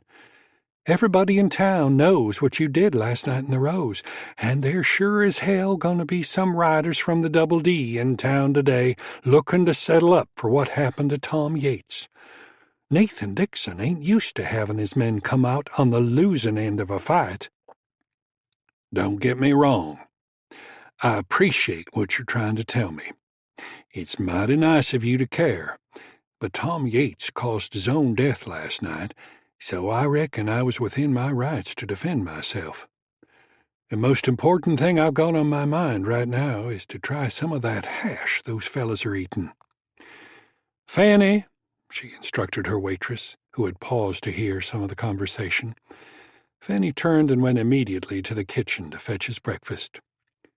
Turning her attention back to Cullen, Daisy resumed her play. "Sure, you were in the right with Yates, and everybody in town was tickled to see Curly shut up for once. But damn it, McCabe, I'm trying to save your ass. You might think you've got the law on your side, but I'm telling you, you best not depend on Bob Bartlett to take care of things." As if on cue, the door opened, and the sheriff walked in. Bartlett stopped abruptly when he saw Cullen and Daisy sitting at the table. Cullen thought he could see the disappointment in the sheriff's face at finding him there. "Well, good morning there, Sheriff," Daisy sang out. "You're early this morning." Bartlett nodded and said, "Good morning." He nodded again in Cullen's direction. "McCabe," he acknowledged. "I see you're still here." "I said I would be," Cullen replied. Bartlett turned his attention back to Daisy. "I'm afraid I ain't got time to sit around for breakfast. I got a message about some rustling on one of the ranches down the river, and I expect I'd better go see about it. So I just stopped by to get a couple of biscuits and ham, and I'll just take 'em with me." Fanny, still standing within earshot, didn't wait for Daisy's instructions, but went to the kitchen to get the ham and biscuits. When the sheriff walked over to stand by the kitchen door to wait for his breakfast, Daisy looked directly at Cullen, her raised brow expression needing no words to convey her message. "Like I said," she whispered. Cullen was not really surprised that the sheriff was going to conveniently be called out of town. When first meeting Bartlett, he didn't have much confidence in the sheriff's ability to perform the job of protecting the town. Now he found that Bartlett was a little short on courage also. Just as well, he figured, he'd be better off without him.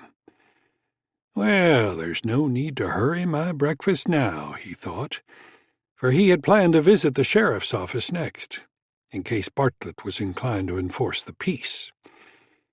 In a few minutes' time, Bertha came to the kitchen door and handed the sheriff his ham and biscuits, wrapped in a light towel. Bartlett paid Fanny and hurried to the door. "Thank you, Sheriff," Daisy called out. "You be careful with those cattle rustlers. They might be some dangerous outlaws." He didn't bother to look around behind him. Daisy turned her full attention back to Cullen then. "Now what do you say, McCabe? There goes every bit of the town's law and order out the door." She figured the message should surely be loud and clear. "I reckon I'd best get ready for a visit from the Double D," he replied. "How much do I owe you for breakfast?" "Not a damn thing," she declared impatiently. "I don't charge dead men." She got up from the table, seeming to be disgusted with what she perceived as mule stubbornness, or at worst, plain suicidal tendencies. He remained at the table long enough to empty his coffee cup, thinking all the while of what he should do to prepare for the visit that everyone, including himself, was expecting. This was going to be a hell of a test to see if he could survive.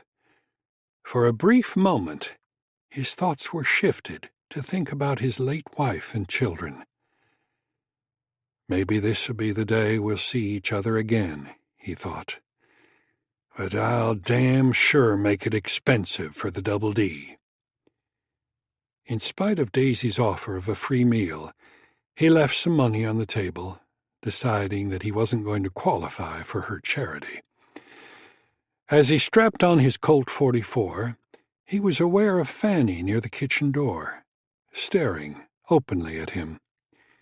He put on his hat and picked up his rifle, turned and started toward the door. "Mr. McCabe," she called after him. He stopped and waited while the young girl hurried to him, looking from side to side, hoping no one would notice. When she reached him, she started talking as fast as she could, anxious to give him her message before Daisy came back from the kitchen.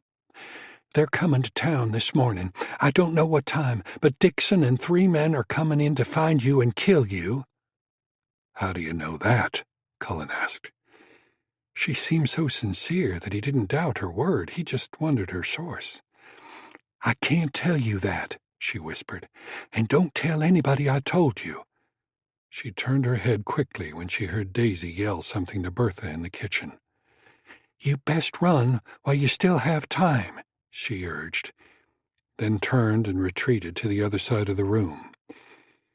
She obviously was in contact with someone on the Double D. It was little wonder that she wanted to keep the relationship secret, but she was evidently loyal to the town. He appreciated the fact that she felt conscience-bound to alert him.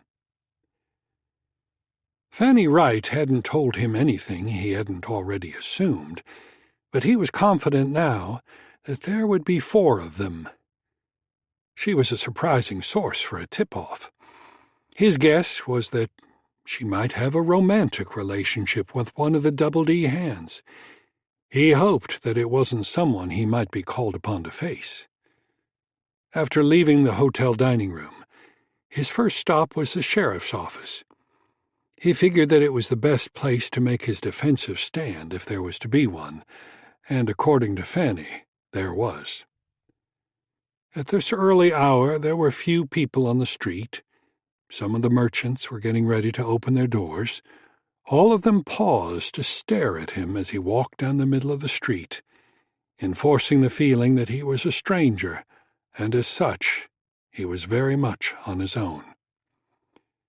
As he expected, he found a padlock on the office door when he reached the sheriff's office. With no concern for who might be watching, he kicked the door open, ripping the latch off the door to leave it dangling from the door jamb. Inside, he found a desk and a couple of chairs, a cabinet, a stove, and a gun cabinet on the wall behind the desk. In one corner of the room there was a pump and a dry sink. The gun cabinet held a 12-gauge, double-barreled shotgun and a Henry rifle, plus cartridges and shotgun shells. They might come in handy, he thought, so he opened the desk drawers and searched through them until he found a key for the cabinet. The stove was still warm, so he put a few pieces of wood on the glowing coals, then opened the door at the back of the room. It led to a cell room with 2 cells, each one with one barred window that looked too small for a man to crawl out. He went back into the office, leaving the cell room door open, in case something might come flying through the back windows later on, like a flaming torch. He had a strong hunch that any riders from the Double D would most likely look for him at the hotel or the saloon first. When they didn't find him, they would probably look for the sheriff to complain about the killing of one of their hands. Just in case they didn't, he picked up a bucket in the corner and walked down to the end of the street to the horse trough. He took his time filling the bucket before walking back to the sheriff's office. There was no doubt now that there were plenty of eyes on him, watching him go inside, so they could readily direct anyone looking for him. Nothing to do now but wait for the arrival of the Double D. He loaded the shotgun and the Henry. Then, noticing a coffee pot and a sack of coffee on the little sink beside the pump, he decided to try it out. He was sampling his first cup when he glanced out the front window and saw 4 men on horses pull up before the saloon and tie their mounts at the rail. One man, obviously the boss, started toward the saloon door. An older man than the other 3, he strode, straight and tall. Wearing a Boss of the Plains hat, a buckskin jacket, and cavalry boots, he marched into the rows. Cullen felt sure he had just had his first glimpse of Major Nathan Dixon. "It shouldn't be long now," he muttered, just like Fanny said. He took another sip of coffee, somewhat relieved to confirm that there were only 4 of them. Also drinking coffee, Chubby Green almost choked on his when the door to the saloon was flung open, and Nathan Dixon led 3 ranged, hardened cowhands inside. It was still early in the morning, so there was no one in the saloon but Chubby and Lily Bloodworth. Both became instantly nervous. They often saw men from the Double D come in the saloon, too often, in fact, for it usually meant trouble for some poor soul and destruction of a table or chair. But Chubby could recall seeing the Major only once before. That was enough, however, for him to know who he was. Looking much like a commander at the head of a military column, Dixon strode straight to the table where Chubby and Lily were seated. "Are you the owner of this fly trap?" Dixon demanded, his eyes blazing under heavy gray eyebrows. "No, sir," Chubby gulped. "Mr. Malcolm Howard's the owner, only he ain't here. He's out of town this week and won't likely come back before tomorrow or the next day." He glanced nervously at Lily, who was staring, wide-eyed at the imposing rancher. She was oblivious to the mischievous grins directed at her from Sam King and Harvey Bush, who had taken advantage of her services on friendlier occasions. Not satisfied with Chubby's answer, Dixon said, "Then that makes you in charge here, right?" "I reckon so," Chubby replied, not sure if his admission would get him into trouble or not. "Was the owner here yesterday or last night?" Dixon pressed. Chubby looked at Lily for help, but she offered none. "No, sir," Chubby said. "He weren't here last night at all." "So, you were in charge last night, too," Dixon stated, "and that makes you answerable to me. One of my men was murdered in here last night, and I want to know what you've done about it."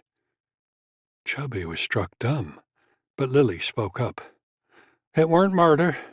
Tom Yates tried to draw on that man, and he weren't fast enough." She was immediately struck across her face with a backhand from Dixon. Keep your mouth shut, whore, unless I tell you to speak, Dixon roared at her. Turning back to Chubby, he stormed, I want that man. Where is he? Did that pitiful sheriff of yours arrest him for murder? Is he in jail? The questions were coming too fast and furious for Chubby. Intimidated as he was by the major, so he blurted the answer to the last one. Yes, sir, he's in jail. That much he was sure of. It had been the topic of discussion between him and Lily ever since they saw McCabe kick open the door of the sheriff's office. Yes, sir, he repeated.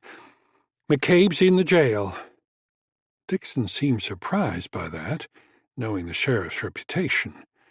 The fact that the sheriff might have arrested McCabe had no effect on the plans that the major had for him, however. With no further use for Chubby, he turned around and marched out the door. I hope you ain't just put McCabe in the grave, Lily said after they were gone, her cheek still stinging from the major's backhand. She was thinking about the night before and the fix she had almost gotten Shep Blackwell in. I damn near got Shep killed last night. I didn't mean to do it, Chubby replied. It just fell out of my mouth before I thought about what I was saying. They both rushed to the front window to see what was going to happen.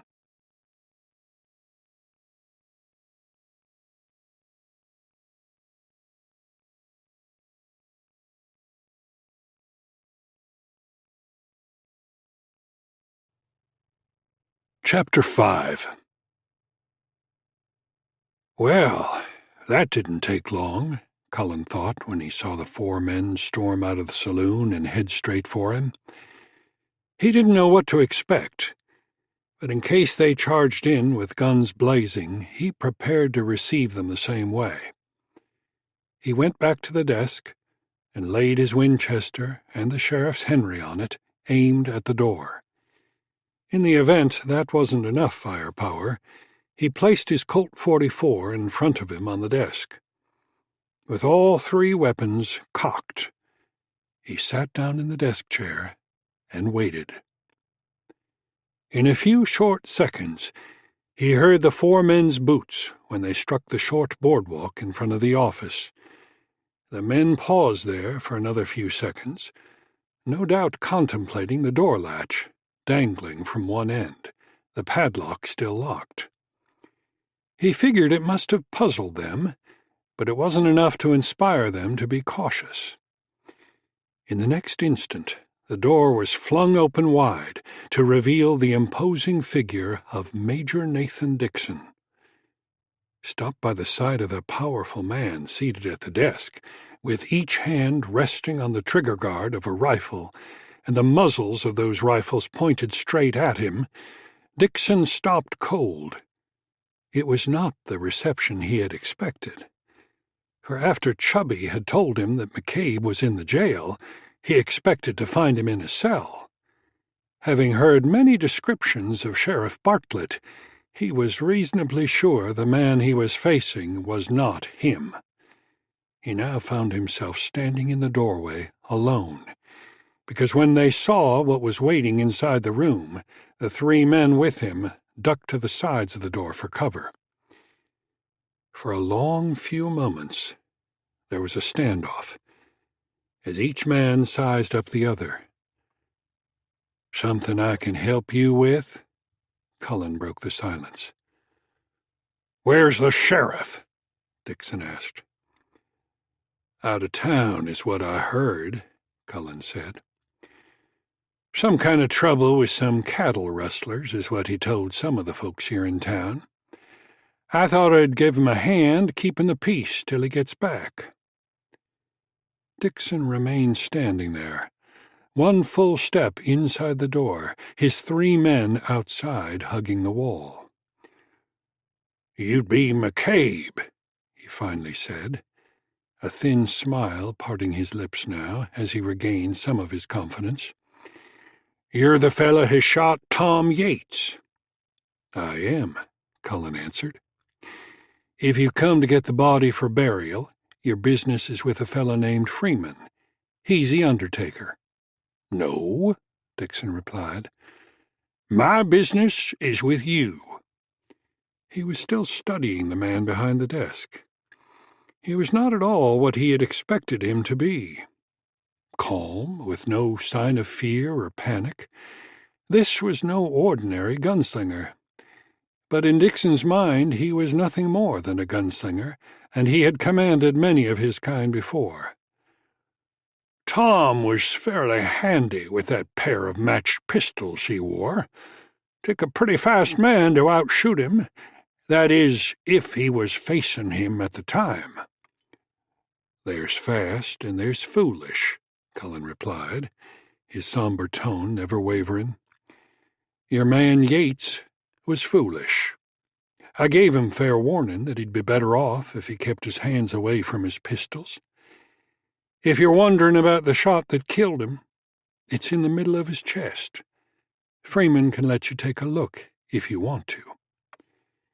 Dixon already knew that Yates was shot facing McCabe, so he was surprised when Cullen felt no inclination to boast about it. This was not the typical saddle tramp who worked for him.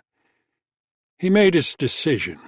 "I came into town this morning with the clear intention to kill you for what you did to my 2 men. But I believe that would be a waste of a man good enough to take Tom Yates down. I could use a man like that at the Double D. I don't know what you had in mind when you rode into Bonnie Creek. Don't know if you're just drifting or you're planning to stay. But you need to know that the town of Bonnie Creek is dying on the vine. I can guarantee that. I aim to close this town down. It's right in the middle of my range and sitting on the water I need for my cattle. I can use a man like you to help me." He paused to judge how Cullen was taking his little speech. When there was no sign of interest in the somber face looking back at him, he issued a warning. "Don't make the mistake of picking the wrong side to fight on. I'm holding my men off right now, but when I leave here, I'm through talking. My advice to you is to come work for me or ride on out of town while you can." There was no doubt in Cullen's mind that the letters Percy Mitchell had sent to the governor asking for his help were legitimate complaints. "That was an interesting job offer, Dixon," he responded. "I reckon I might be interested if I was the same kind of trouble-making saddle trash you've got riding for you. But from what I've heard, the folks in Bonnie Creek are determined to make it a successful town, and I'd kind of like to hang around to see if they can do it. Now, since you were considerate enough to warn me, I'll return the favor. The merchants are tired of having to repair all the damage your men make when they come into town, so that's going to stop today. I ain't saying your men can't come to town. They just have to learn to act like respectable human beings." "Respectable human beings, huh?" Dixon mocked. "That's awful strong talk for a damn drifter who's got no business in Bonnie Creek at all. What in hell makes you think you have anything to say about what goes on here?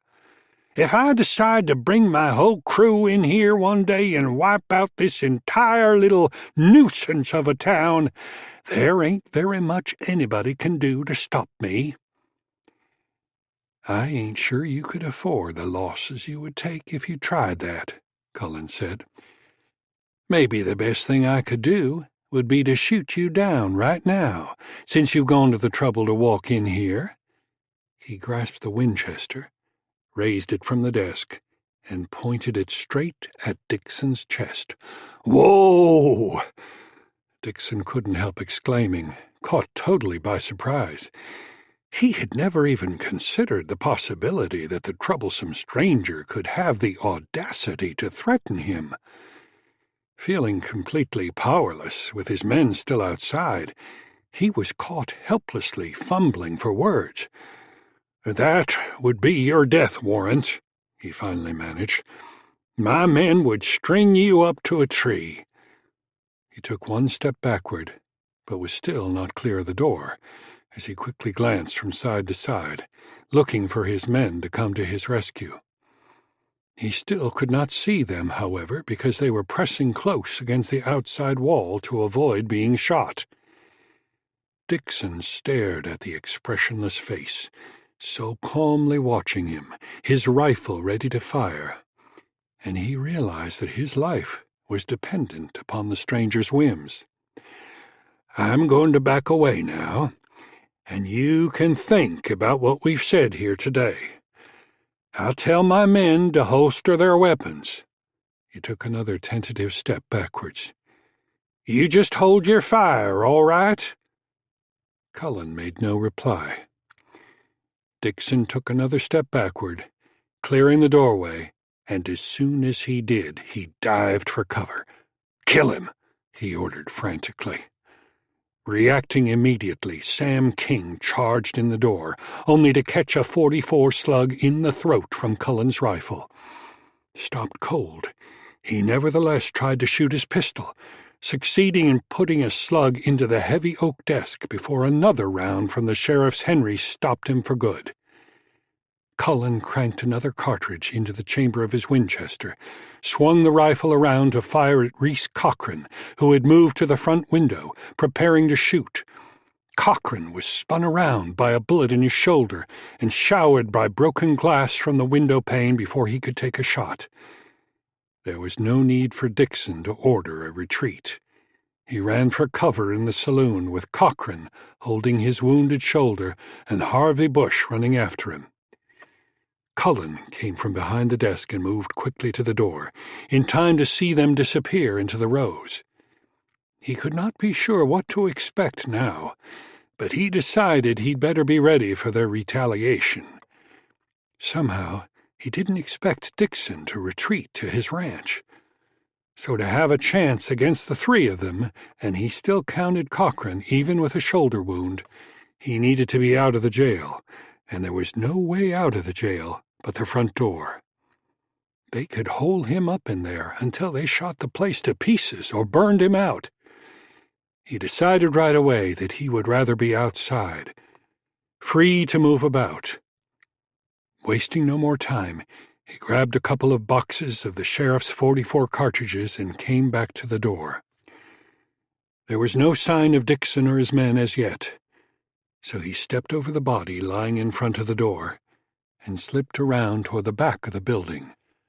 Half expecting a series of gunshots to immediately follow him as he ran along the side of the jail, he stopped when he reached the safety of the back corner. So far, there was no sign of Dixon and his men scurrying for firing positions to attack the sheriff's office. He hoped that meant he had not been seen leaving the building, so he ran behind the blacksmith's forge next door. "What the—" was as far as Shep Blackwell got before Cullen told him to find cover or run. Shep was already wary, having been startled by the gunshots at the sheriff's office next door, but he had not known whether to run or hide. Still undecided, he stood there, trying to make up his mind. "I've got 3 men across the street at the Rose that are going to be shooting in this direction pretty soon," Cullen quickly alerted him. "So it's best for you to get out of here or find some cover somewhere. I'm going to wait here and see if I can get a decent shot at him." Without further discussion, he dropped down on one knee behind the forge, his rifle ready to fire, his eye upon the door of the saloon. Blackwell knew the 3 men Cullen referred to, so he decided to flee, but hesitated before actually making a move. This solemn stranger had landed in their town yesterday and was already at war with the Double D. He had blatantly stepped into the trouble with the town's adversary, not knowing if the town would back his move.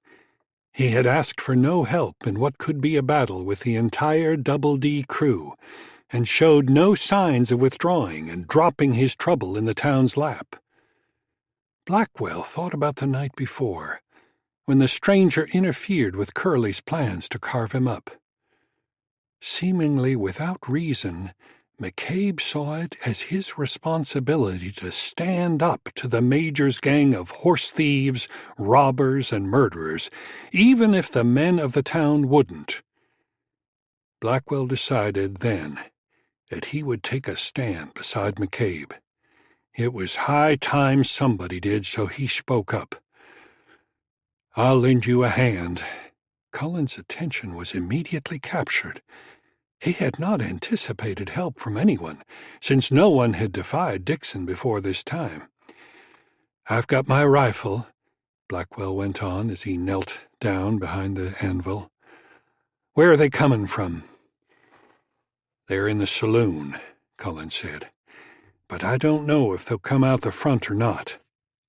I don't think they saw me slip out of the sheriff's office, so they'll most likely concentrate their fire there. Best keep an eye on the back corners of the building. I don't think they'll take a chance out front." He turned his full attention back to the saloon, then paused to say, "I appreciate the help." "I figure I owe you some help for what you done last night," Blackwell replied, then hesitated before continuing. "I'll tell you the truth, mister. I don't know why you landed here and managed to stir up that mess with the Double D, but it's been long overdue. It was bound to come to a head pretty soon. I reckon I was like everybody else in town, just hoping it would go away by itself." That was as far as he got, before they saw Reese Cochran, his sleeve red with blood, run out of the saloon and take cover behind their horses. Not sure what he was up to, Cullen cautioned Blackwell to hold his fire until he had a clear shot. "He's getting the horses out of the way," Blackwell reported when Cochran led the 4 horses around behind the saloon, using them as cover in the process. "Maybe they're fixing to hightail it," he exclaimed. But a couple of minutes later, they saw Reese come from behind the saloon and run to the barber shop next door. "Get ready," Blackwell exclaimed. "Hold on a minute," Cullen said. "Let's see where the other 2 are before we show 'em where we are." He had no sooner said it when they saw Harvey Bush run from the rear of the saloon to the back of the stable, which sat on the other side of the saloon. It was obvious they were planning to attack the sheriff's office from 3 sides, maybe with hopes of one of them getting around to the rear of the jail. If that was the case, then either Bush or Cochran would be making an attempt to sprint across the street. Cullen figured it would be Bush, since Cochran was handicapped by his wounded shoulder, so he shifted his position to give himself a better angle to shoot toward the stable. "One of 'em's going to be trying to make it across the street," he said to Blackwell. "You keep your eye on the street in front of the barber shop. I'll take the stable." The wait was not long, for all at once Dixon started firing from the corner of the front window of the saloon into the open door of the sheriff's office. The object of his assault was no doubt to keep Cullen pinned down long enough to allow Bush to sprint across the street to gain cover behind the post office. Dixon was obviously under the impression that Cullen was still in the sheriff's office. It might likely have worked had Cullen still been there. As it happened, however, Cullen, having an excellent line of fire from the blacksmith shop, cut Bush down before he reached the middle of the street. Cullen's shot prompted Cochran to open up from the back corner of the barber shop. This, in turn, caused Blackwell to concentrate his fire on that spot, while Cullen poured shot after shot toward the saloon window to silence Dixon. With no safe position to shoot from, Dixon was effectively stopped. Furious to have been so totally defeated, he was left with no alternative other than to retreat. In frustration, he backed away from his position beside the window and emptied the last 2 rounds in his pistol toward the bar, behind which Chubby and Lily had taken cover. As fast as he could manage, he reloaded his gun as he backed away toward the rear of the saloon, taking one last shot at the bar before escaping out the back door. As soon as he was outside, he yelled for Cochran and jumped into the saddle. In a second, Reese ran across a small alley to join him, with bullets kicking up the alley dirt behind him. When Reese saw the Major in the saddle, he exclaimed, "Harvey!" "Harvey's dead," the Major blurted. "Get the horses." He then kicked his horse hard and galloped off behind the stable, leaving his foreman to take the 2 extra horses. There was no time to fashion a lead rope for the 2 horses, so Cochrane grabbed the reins of both, then climbed into the saddle and started out after his boss. With 44 slugs snapping through the air around him as he galloped across the open space between the saloon and the stable, he found he couldn't handle the 2 extra horses. His wounded shoulder made it too difficult to hang on to both sets of reins with that hand, and the horses trying to gallop while so close together added to his difficulty. Almost immediately, he had to let go of one set of reins and leave one horse behind. "They're running," Cullen shouted to Blackwell, and left the cover of the forge to give chase. With Blackwell close behind him, he ran past Bush's body toward the stable in time to get a glimpse of the horse Cochrane was leading before it disappeared from sight into the trees. He looked at Blackwell, his eyes wide with the excitement of the unexpected skirmish. "Thanks for your help. I don't know how it would have turned out without it," Cullen told him. Blackwell puffed up a little, but thought to question his contribution. "Hell, I don't know how much help I was. I didn't hit nobody." His eyes shifted back to the body lying in the middle of the street. "I don't know what Dixon's going to do now. We might be in real trouble." He paused, then added, "Or maybe he'll think again when he talks about running us out of town." "I wouldn't bet on it," Cullen said. He figured Dixon would be more determined than before to take vengeance upon the town. He had delivered a message that day, but it was most likely a declaration of war. He had hoped for a totally different outcome after today's fight. If he had managed to kill Dixon instead of 2 of his men, that might have been the end of Bonnie Creek's problem with the Double D. He shouldn't have hesitated to shoot Dixon when he had him standing helplessly in the doorway. Instead of threatening to shoot him, he should have pulled the trigger. With this day's fight, the problems would more than likely multiply. A shout from Chubby interrupted his thoughts then and acted as an all-clear signal. The town, which had appeared to be deserted, was now busy with curious spectators. Cullen was reminded of a giant ant-hill that suddenly had its top knocked off.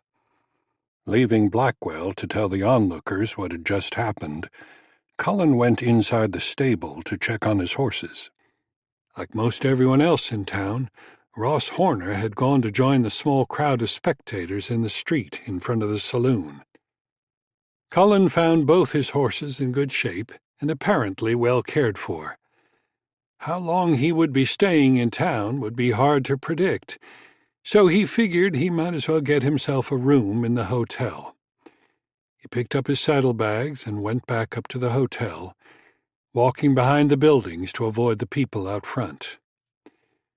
While Cullen was on his way to the hotel, the owner of that establishment, Marvin Winter, was one of those gathered around Shep Blackwell and Chubby Green as they recounted what had taken place. "It was old Nathan Dixon hisself," Chubby brayed loudly. "After he got blasted away from the front windows, he ran like a scalded dog, emptied his gun at Lily and me behind the bar, didn't hit nothing but the bar." After hearing Shep's account of the shootout, during which Shep helped Cullen, Winter walked over to discuss it with Percy Mitchell, the mayor, and Norman Freeman, who was in the process of examining the body lying in the middle of the street. "Got him with one shot," Freeman commented when he looked up and saw Winter approaching. "Looks like he might have got him right through the lungs." Winter bent over to take a close look at the corpse. When he straightened up again, he said, "One of the Double D hands. I've seen him in town before, but I don't know his name." Knowing no one else did either, he said, Shep says that fella that killed Tom Yates is the same one who shot that fella lying in the front door of the sheriff's office, and this one here in the street." He looked at Percy Mitchell. "Anybody know his name?" "Cullen McCabe," Freeman announced, and got to his feet. "Cullen McCabe," Winter repeated. "Who the hell is he? Does anybody know?" His question seemed to be aimed at the mayor. Mitchell shrugged. "Don't look at me. Damned if I know who he is. Just another gunslinging drifter coming through town, causing trouble, I reckon." "What do you think we ought to do about him, Percy?" Winter asked. "These 3 killings could bring that Double D gang down on us worse than ever. Where the hell is Bob Bartlett?" His question was met with shrugs and blank expressions. "I don't know," Freeman answered. "But ain't he gonna be surprised when he gets back and finds out that McCabe fella took over his office and damn near got it shot to pieces." The mayor shook his head when he considered what Freeman had said. "I swear, Marvin, I don't know what we're going to do about him.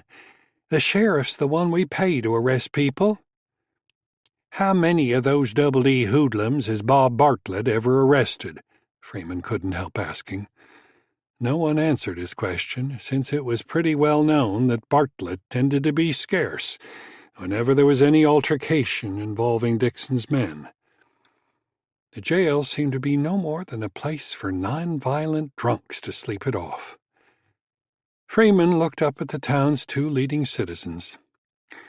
"Make no mistake about it," he said. "McCabe's done stirred up a nest of yellow jackets. Been in town for one night and killed 3 of Dixon's men." He shook his head thoughtfully. "And wounded 2, counting the job he did on that big 'un they call Curly." He didn't have to remind Mitchell or Winter about that. It was very much on the minds of both men, since both were heavily invested in the success and growth of Bonnie Creek. Turning to Mitchell, Winter asked, "Have you still not heard from the governor, Percy?" "Nothing that offers any hope of help coming our way," Mitchell replied. "He acknowledged our complaint, and that's all it amounted to. I reckon he's telling us to handle it ourselves." "Ain't that a fine how-do-you-do?" Winter commented. "My business at the hotel is already down because so many of the folks don't want to get hassled by that Double D gang of outlaws. They'd rather drive a wagon half the night to get home than staying overnight in town. Just between you and me, I'm keeping John Taylor on out of the kindness of my heart. I don't have the heart to tell him I don't need him. If it wasn't for the dining room, I'd be thinking about closing up and moving on. Thank the good Lord for Daisy and her girls." "It looks like we're going to have to form a protection committee if we're going to keep our town from turning into a hellhole," Mitchell said. "I think we all know that Bob Bartlett ain't got the grit to protect our town, but maybe if we can give him a little help—" That was as far as he got before Winter interrupted. "I don't know about you, but I'm getting a little too old to join any vigilante posse, and you ain't no spring chicken yourself, Percy." I know," Mitchell was quick to agree. "But there are some younger men who should be able to help." He nodded toward Freeman, who was still crouched beside the body. "Hell, Shep Blackwell has already stepped up today to help this McCabe fella, so we could count on him. Ross Horner ought to be able to help. Wilbur Tate. There's a few others," he said, although no additional names came readily to mind. Winter was not enthusiastic about the vigilante idea. For one thing, there were too many men working at the Double D. For another, McCabe, who had stirred this hornet's nest, looked to be no more than another wild gunman. If anything, he'd only serve to bring their trouble with the Double D to a head sooner than it might have otherwise. "I reckon we could stand here and speculate about our problem all day. but I don't know what good it would do us. I expect we'd best have a discussion with Bob Bartlett when he comes back. We're paying him to protect the people of this town and not to ride off whenever some rancher is missing a cow. Right now, I'd better get back to the hotel." Winter paused to point to the shattered window in the front of the saloon. "Malcolm's going to have a nice little surprise waiting for him when he gets back." He nodded to each of them and hurried off up the street. John Taylor was standing at the front desk when Marvin Winter returned to his hotel. Taylor, eager to hear about the shooting, looked up when Winter walked in. "Any of our folks hurt?" he asked. "No," Winter answered, "but there's another dead Double D hand lying in the street, down in front of the sheriff's office, and another one lying in the sheriff's door. Dixon himself rode in with 3 of his men, looking for that drifter that shot one of his boys last night." "I declare," Taylor replied, well aware that it was rare indeed when the owner of the Double D came into town. Then, knowing his boss could use some cheerful news, he said, "Well, I rented a room while you were gone, number 3 up front. Fella said he might be in town for a few days, paid up front for the first 2 nights. Well, I hope we don't have any more shooting parties to change his mind if he heard that shootout at the sheriff's office, and I don't know how he couldn't have," Winter said. "Did he say what he was in town for?" When Taylor replied that he had failed to ask him, Winter asked, "What's his name?" Taylor glanced at his guest registry to be sure. "Cullen McCabe," he answered, then paused, puzzled by Winter's startled reaction. Winter grabbed the registry and spun it around to see for himself, as if hoping Taylor had read it wrong. When he saw the strong, plain handwriting that spelled out the name, he almost choked on his words. "Lord help us," he exclaimed. "That's the man who shot all 3 of the Double D hands." At first he glared at Taylor, angry that he had rented a room to the gunman.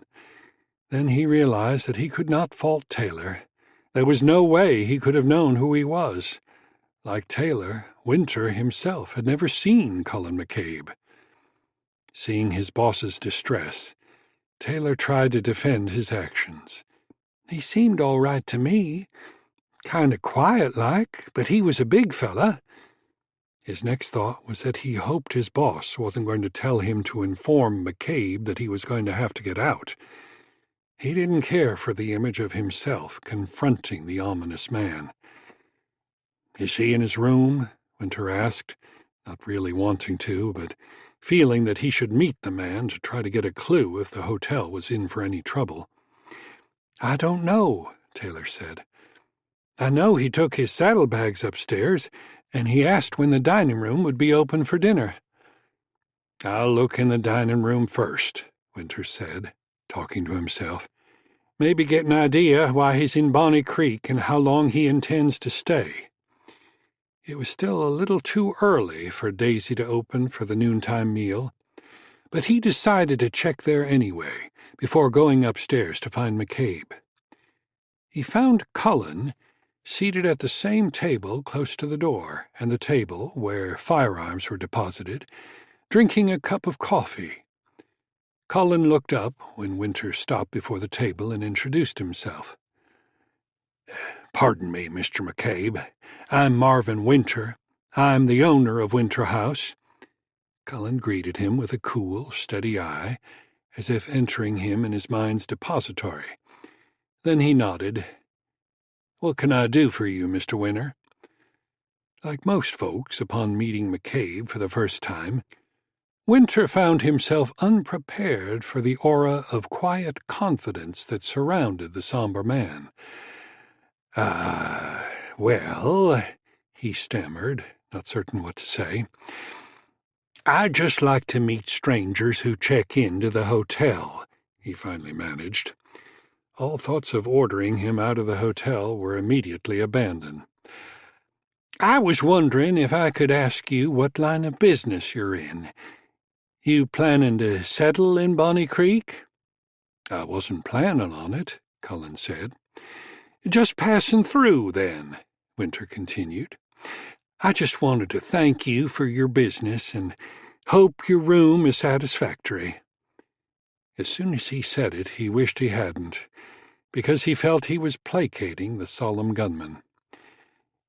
"It'll beat sleeping in the stable with my horse," Cullen replied, unemotionally. Since there seemed to be no hint of the snide demeanor of the typical gunslinger, Winter was encouraged to continue. "It's just downright bad luck you've had with those ranch hands from the Double D, and it'd be remiss of me if I didn't warn you about the possibility of more trouble with them. The old man, Major Dixon, himself came into town looking for you. That's something that doesn't happen very often. I mean, him coming to town at all, and he wasn't very happy when he left." He was interrupted momentarily when Daisy came in to refill Cullen's cup. She asked if Winter would like a cup also, and he refused and resumed his appeal to Cullen. "What I'm trying to say to you, Mr. McCabe, is the Major keeps a large number of men year-round. He is likely to return with a number too large for one man to fight."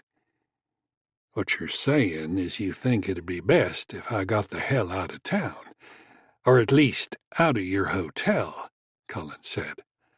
"Then maybe he wouldn't come down hard on you. Ain't that about the size of it?" When Winter answered with a timid sputtering and nothing more, Cullen went on. "Maybe if you don't tell him, Dixon won't know I'm staying in your hotel. Even if he finds out, I don't expect to stay in my room. He'll catch me at the saloon or the stable, most likely. I don't plan to hide from him and his men, and I'm finding it hard to understand why a whole town is trying to hide from him." Slightly flushed with embarrassment now, Winter offered a weak excuse. "Like I said, Dixon has a lot of men, and they're mostly outlaws." "Well, Mr. Winter, looks to me like it's about time for the town to get together and stand up to the Double D. Don't you think?" With that, he got to his feet and dug into his pocket for a couple of coins to leave for his coffee. "Now, I reckon I'd best get out of here. Miss Daisy let me buy a cup of coffee if I didn't get in her way, and I told her I'd be back when she was ready to feed again. Pleasure talking to you." He walked around Winter and headed toward the table to pick up his weapons. Then he was out the door, leaving Winter to stand there perplexed. He had learned nothing about the man or what he was doing in town, other than the fact that he didn't scare very easily. When Daisy came to pick up the empty cup from the table, she paused long enough to comment to Winter, "He's a strange one, ain't he? Tough to figure out. One thing you can say about him is he sure doesn't slip into a town unnoticed." "He's crazy, if you ask me," Winter said. "He's already lived longer than he should have, and he's still hanging around town. What I'm afraid of is how many innocent town folk are going to get killed if they get caught between him and the Double D. If you ask me, what he said about the town getting together to form a vigilance committee sounds like good advice," Daisy said. "Maybe Bob Bartlett would grow a little backbone if he had somebody backing him." She handed McCabe's cup to Fanny, who had busied herself in the kitchen the entire time Cullen sat at the table, drinking coffee.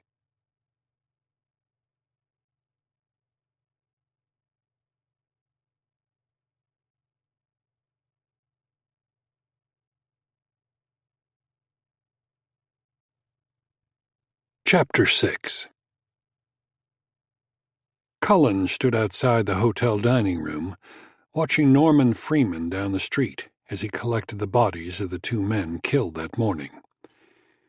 Cullen's stop in the dining room was merely to give Freeman time to pick up both of the dead men. When Freeman had loaded them in his wagon and hauled them behind his barber shop, Cullen walked back toward Blackwell's blacksmith shop. The crowd that had gathered was now dispersed, having gone back to their businesses or to the saloon. "McCabe," Shep acknowledged him when he walked in. "I'd be obliged if I could ask you for another favor," Cullen said. "I need to do a little repair work on Sheriff Bartlett's front door, and I'm wondering if I can borrow a hammer from you. Shouldn't take long. And maybe a few nails if you got some to spare." "Why, sure," Blackwell responded. Then when he thought about the broken latch, he was quick to suggest, "Here, let me take a look at that. I can fix it for you." "It shouldn't be much of a job," Cullen replied. "I should be able to do it. I figure I sort of took some free liberties by using the sheriff's office for that little discussion with Dixon and his boys. The least I can do is fix the latch and make sure everything's back just like I found it." Blackwell picked up a hammer, a crowbar, and a handful of nails. "Come on, let's go take a look at that latch." As Cullen had said, the damage wasn't much. The main problem was the nails that had been jerked out of the door had left holes that would now be too big. So Blackwell wedged the hasp off the door jamb with his crowbar and moved the latch up a few inches to drive the nails in solid wood. Before he drove in the final nails, Cullen returned the Henry rifle to the gun case on the wall, along with what cartridges he hadn't used. When he felt sure everything was right, at least to his satisfaction, he gave Shep the go-ahead to nail the latch in place. Cullen looked at the finished repair, the padlock still locked, and he nodded his approval. "Much obliged," he said to Shep. "Now, if you've worked up an appetite, it'd be my pleasure to buy your dinner at the hotel dining room." He felt that he owed Shep for his willingness to take up his rifle and commit to protecting the town. He was also curious as to how much he could count on him if he needed help in the coming days. "Why, I'll gladly take you up on that," Blackwell replied at once. "But you don't owe me nothing at all. I brought me a cold biscuit and a slice of ham for dinner, but I can eat 'em for supper tonight. Come to think of it, a plate of daisies, and I might not need any supper."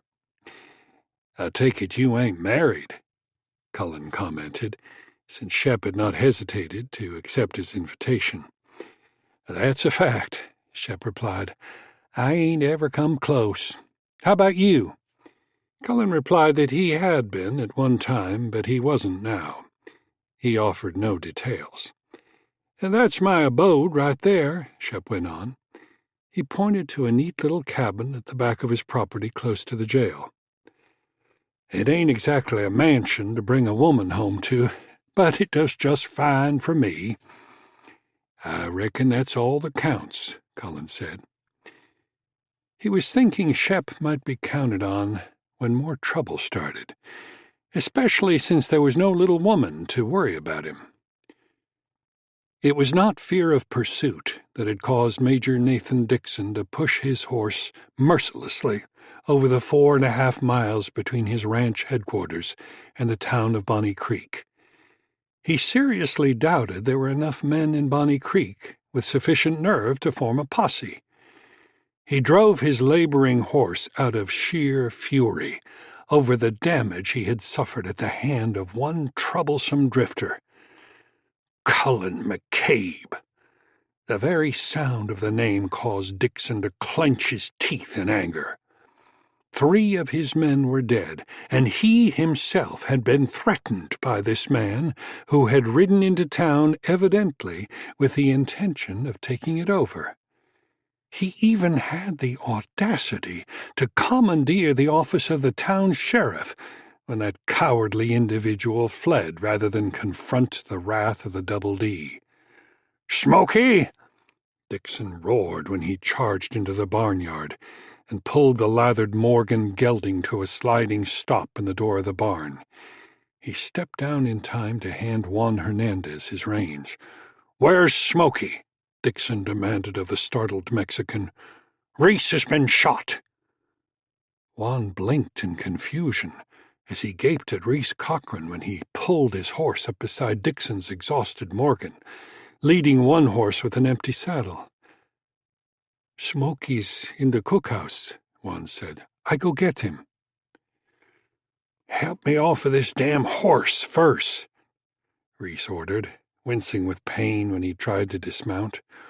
"Okay, I help you," Juan replied, and came to him at once, although afraid the Major might berate him for not obeying his command immediately. Cochrane's wounded shoulder was of no importance to Dixon as he stormed from the barn on his way to the house. "Reese," he ordered over his shoulder, "as soon as you get that shoulder fixed up, come on up to the house. We've got some things to talk about. It's time for those bastards in Bonnie Creek to find out who rules this range." "Yes, sir," Cochrane dragged out. "Soon as I get the bleeding stopped." He turned to Juan as soon as Dixon was out of earshot. "Take care of these horses. He damn near killed 'em on the way back from town. I'll go find Smokey." "Where's Sam and Harvey?"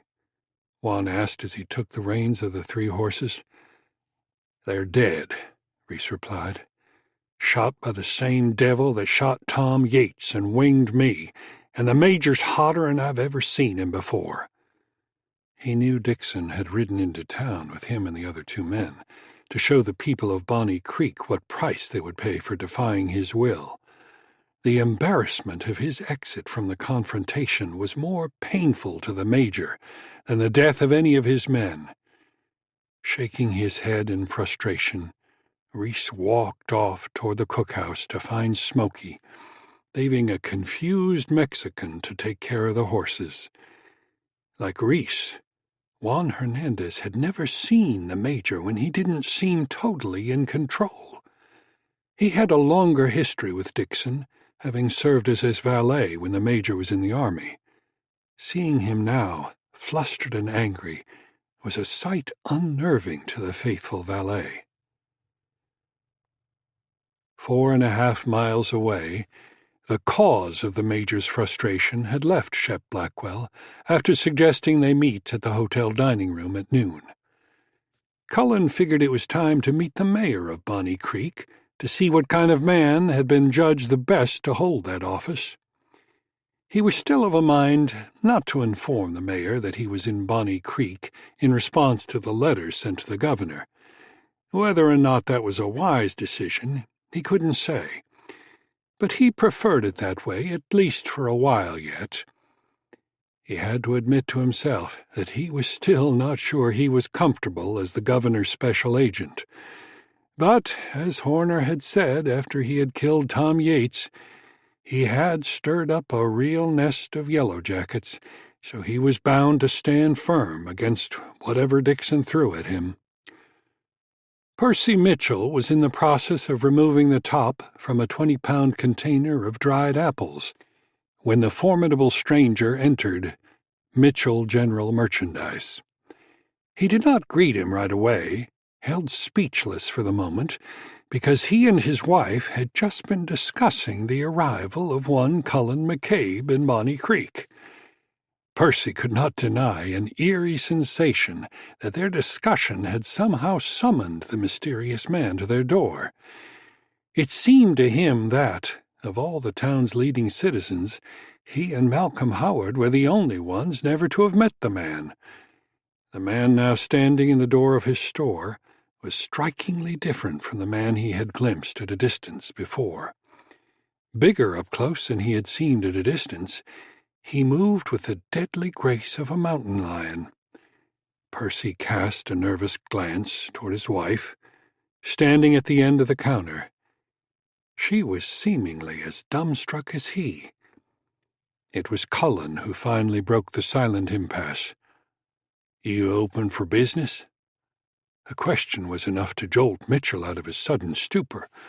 For some reason he had not expected the grim gunman to come into the store. "Yes, sir," he finally blurted. "What can we help you with?" "I understand you're the mayor of Bonnie Creek," Cullen said. "Yes, sir, that's right," Mitchell answered, wondering if he was endangering himself by admitting it. "The business owners decided I should be the mayor. I guess nobody else wanted the job." Then, remembering his manners, he said, "This is my wife, Jane." His wife, not nearly so intimidated by the somber stranger, greeted Cullen. "Pleased to meet you, Mr. McCabe, I think." There was no mistaking the sarcasm in her remark, and Cullen was quick to realize it. "Ma'am," he acknowledged with a nod. "I reckon I owe you folks an apology for the shooting I caused in town. At the time, though, I couldn't see any way to avoid it, seeing as how all three men took a notion to kill me. I guarantee you, I didn't come to town looking for trouble. I just didn't know that this town is where trouble lives." "The trouble ain't in the town," Jane Mitchell was quick to respond. "It's coming from the Double D, and everybody knows it. We'd have a real thriving little town if it wasn't for Nathan Dixon terrorizing the merchants and the small farms and ranches." Cullen waited patiently for her to vent her anger before asking a question. "If everybody knows that, why don't the town people get together to put a stop to it?" "That's easy enough to say," Percy answered. "But we're merchants and family men.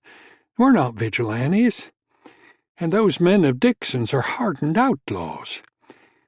I've written the governor for help, but he keeps telling me he doesn't have the help to send." Warming to his subject, he had the courage to say, "It's easy for you to tell us to fight, while you're just a drifter who stirred up a storm for us to weather, while you just ride on to the next town." "I'm not going anywhere," Cullen calmly stated. "This latest trouble started when I rode into town, so I reckon I'll stick around to see if this town has the guts to survive. I've broken no laws in defending myself, except I reckon maybe breaking and entering when I kicked the sheriff's door open, but I did repair the damage with the help of Shep Blackwell, so I reckon that'll be between the sheriff and me." "It's my understanding that Shep helped you fight Dixon and his men," Mitchell said. "That's a fact," Cullen replied, "and he didn't have to. He could have run, but I reckon he figured it was time to fight the Double D. He's a good man, and if you and the other folks decide to stop Dixon, he'll most likely join you." He could tell from Mitchell's troubled expression that the mayor was thinking about that possibility. "We've talked about that some," Mitchell confessed. "At least Marvin Winter and I have, but we haven't gotten very far with it. Like I said before, Dixon has a small army of outlaws working for him. I'm not sure we could round up enough men in town to have a chance against that gang of murderers." He paused then when his wife interrupted. "Are you saying you'll stay and fight with the men of this town?" she asked. "You were just passing through Bonnie Creek, on your way to I don't know where. Why would you stay here and take a chance of getting shot? You just suddenly appeared one day. You might just as suddenly disappear if it gets too hot in town." "You've got a point there," Cullen replied, "and I don't blame you for thinking that. But I ain't ready to leave yet. The weather's already starting to get a little chilly, and I ain't anxious to get back to sleeping on the ground right now. If Mr. Winter don't go up on his rates, I think I'll hang around for a while, at least till my money runs out." Judging by her expression, he figured she didn't put much faith in what he said. There seemed to be no more to say, so he tipped his hat to her and said, "Well, I reckon I'd best be moving along. I'm going to meet Shep Blackwell at the hotel dining room. It was nice meeting you folks." "Glad you dropped in," Mitchell said, and walked to the door with him. He remained there, watching Cullen as he crossed the street toward the hotel. Stepping up behind her husband, Jane said, "That man scares me. What in the world does he expect to get out of helping us fight Nathan Dixon?" She slowly shook her head when another thought occurred. "For all we know, he might really be one of Dixon's men." "If he is, he's got a funny way of showing it," her husband responded. "Killing 3 of them." "Yeah, well, you notice he didn't shoot Dixon," she insisted, aware that her argument was a weak one. "Well, you are right about one thing," Mitchell said. "It's hard to trust a man like that. But I'm afraid he's right. It's time we called everybody together to decide what we're going to do to save our town. Maybe him hitting town has brought this war with Dixon to a head. But it was coming sooner or later. We were just acting foolish, thinking the governor was going to send the Texas Rangers here to help us. And if McCabe is really willing to lend his gun to our cause, we ought to be damn glad to get it. I'll go over and talk to Marvin about calling a meeting." Cullen found Shep Blackwell waiting in the dining room. He was talking to Daisy and Fanny when Cullen walked in. "Well, here he is now," Daisy announced, so Cullen figured he must have been the topic of conversation. Had he given it any thought, he should have surmised that he was almost everyone's topic. "I even sat Shep down at your favorite table," Daisy went on. "I told him you don't like to sit too far from your guns." "I appreciate it," Cullen replied, and nodded to both women. Fanny, whose eyes seemed to have gotten wider when he walked in, gave him a quick nod in return, then promptly excused herself, claiming to have duties in the kitchen. It didn't take a lot of thought on Cullen's part to realize she was fearful that Daisy and Bertha might guess her secret. If he got a chance to speak to her alone, he would thank her for the tip-off and assure her that her secret was safe with him. When Daisy went off to the kitchen to tell Bertha to put a couple of steaks on for them, Cullen made it a point to thank Shep again for his help earlier that morning. The discussion naturally led to speculations about what to expect in retaliation, and Shep assured him that there was bound to be some. "He'll do something," Shep assured him. "Dixon ain't accustomed to getting his ass whooped. Last fall, he sent a bunch of his men in to set fire to the new bank building that was almost finished. They was going to open a bank here, but after Dixon's men burned it down, the folks from Fort Worth said to hell with Bonnet Creek, they'd open their bank somewhere else." He cocked his head to one side and winced at the memory. "The town was all excited about having a bank here. It was bound to help the town." He looked at Cullen and shrugged. "Can't blame them, though. They most likely figured they'd get robbed about once a week." "You took a stand this morning," Cullen said. "Will anybody else stand up to Dixon if he decides to make war on the town?" "I don't know," Shep replied. "There ain't many, I'd think. Maybe Ross Horner, Norman Freeman, me, Wilbur Tate. Course, there's the sheriff. Tell you the truth, though, I didn't really take a stand. I reckon I helped you 'cause it just seemed wrong not to." Cullen found it interesting that Bob Bartlett was named last, almost as an afterthought. Normally, he would have thought the sheriff would be the first name to come to mind. It only served to strengthen the initial opinion he had formed of the sheriff. "Maybe he'll fool me," he thought hopefully. "I'm going to need all the help I can get." "I just came from the mayor's store, talked to Mitchell and his wife about the need for the town to organize to protect it. Don't know if anything'll come of it. I wanted to let him know that I plan to be here to help what I evidently started." The conversation was interrupted when Daisy arrived with 2 steaks. Fanny was right behind her with a coffee pot. "Well, looky yonder," Daisy said when she glanced up from the table and caught a glimpse of a rider in the window. "Our sheriff's back in town. Wonder if he's planning to come eat with us." Cullen turned to look, but the sheriff had already passed by the hotel. Fanny filled Shep's and Cullen's cups, then quickly moved to the other tables to fill theirs. "I expect I'd best go see him," Cullen said. He might want to know why the hasp on his door ain't in the same place he left it.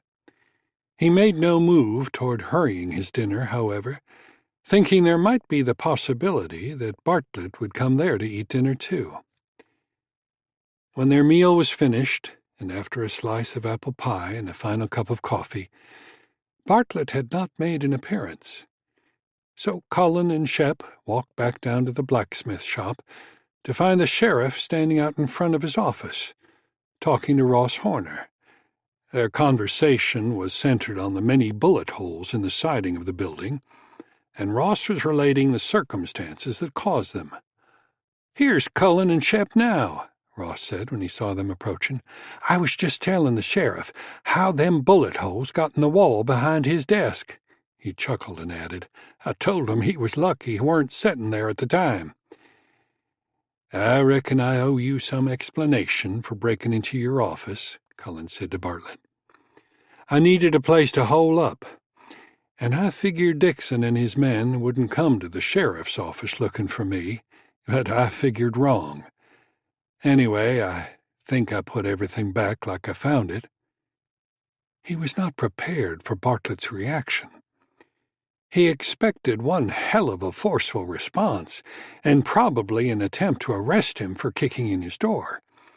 He anticipated being forced to expose his hand before it was over and show his badge and official papers. However, that was not necessary, for Bartlett hardly flinched. "It don't make no difference to me," he said. "I just came back to get my belongings. I'm quitting as sheriff, heading back down to El Paso. If you want the job as sheriff, I'm sure Mitchell and the town council will be glad to give it to you. Ain't nobody else wants it, that's for sure, 'cause there's going to be some hell to pay for what you've done since you hit town."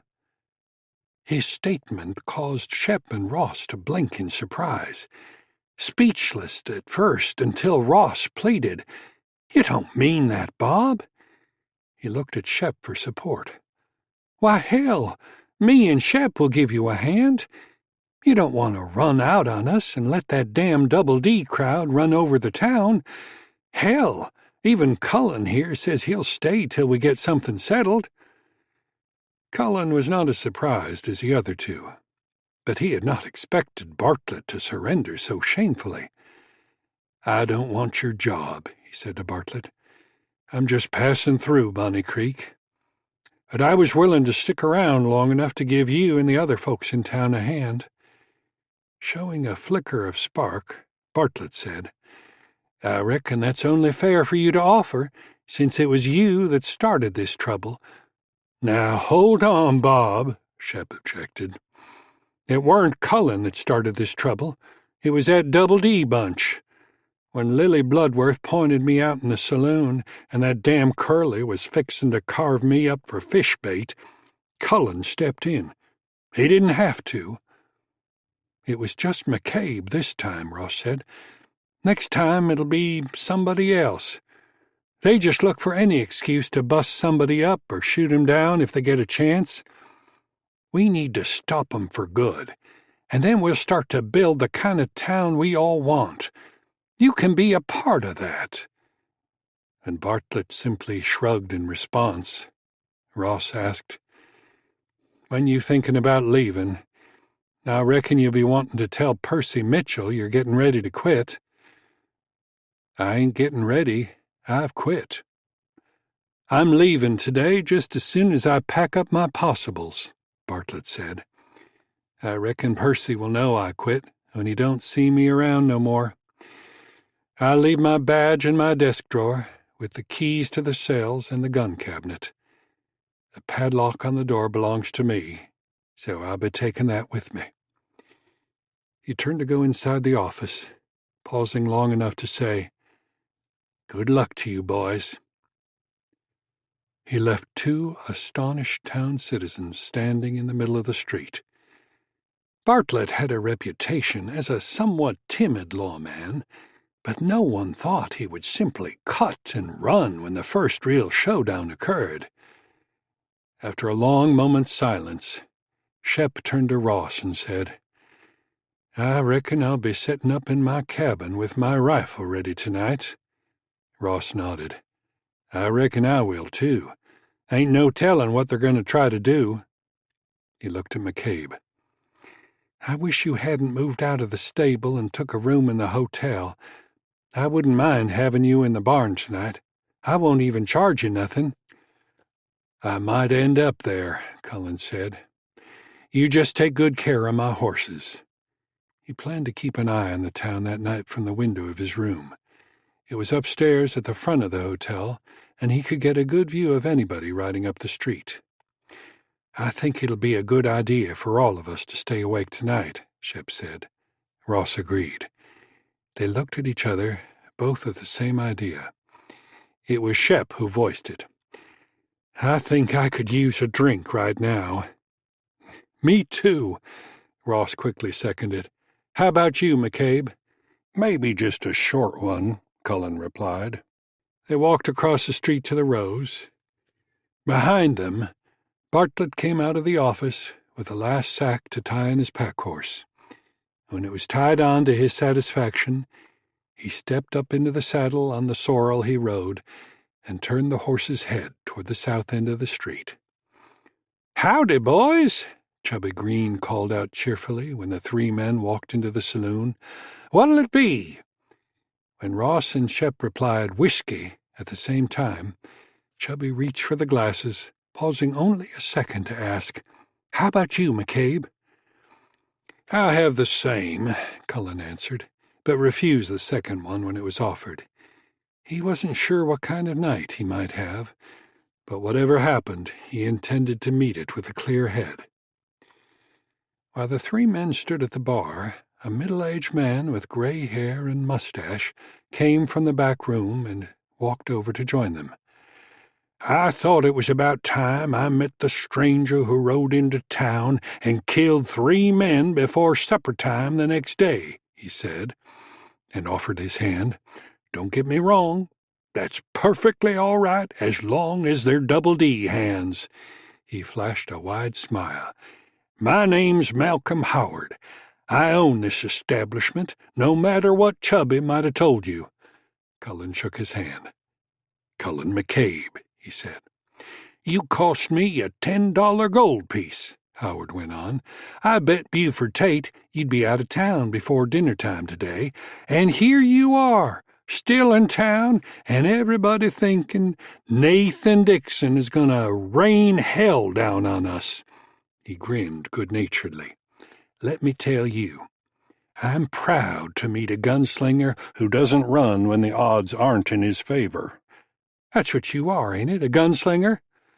Cullen was slightly taken aback by Howard's blunt approach, but decided he had no intention to be sarcastic. Without answering the question, Cullen asked one of his own. "Who's Buford Tate?" That was a name he hadn't heard since he came to town. "He's the postmaster," Howard replied. "He's like me, too old to do anything but get into trouble. Drinks too much, but I encourage that, of course. And both of us are ready to pick up a weapon to defend our town. Ain't nobody had the guts to do that until you rode in and made us all think about it. Which reminds me," he looked at Shep and Ross, "I was talking with Percy Mitchell a little while before you came in. He's calling a meeting tonight, right after supper. Wants every responsible citizen there so we can decide what to do to defend our town. I think it'd be a good idea if you were there, Mr. McCabe. It'll be at the hotel, in the dining room." That was good news to Cullen, because he was of the opinion the town was doomed to be destroyed if they did not organize. "Will everybody be at that meeting?" He asked the question, thinking that if everyone was at the meeting, there would be no one watching the town. "I see why you ask that," Howard responded. "Good question. Buford's son Wilbur is going to keep an eye on the street and give a signal if he sees anything suspicious." "How old is Wilbur?" Cullen asked, and was told he was 20. That was more good news to Cullen, for that meant one more man who might be willing to fight. If everyone was willing to stand in defense of their town, They might end up with numbers more closely matching Dixon's gang of outlaws.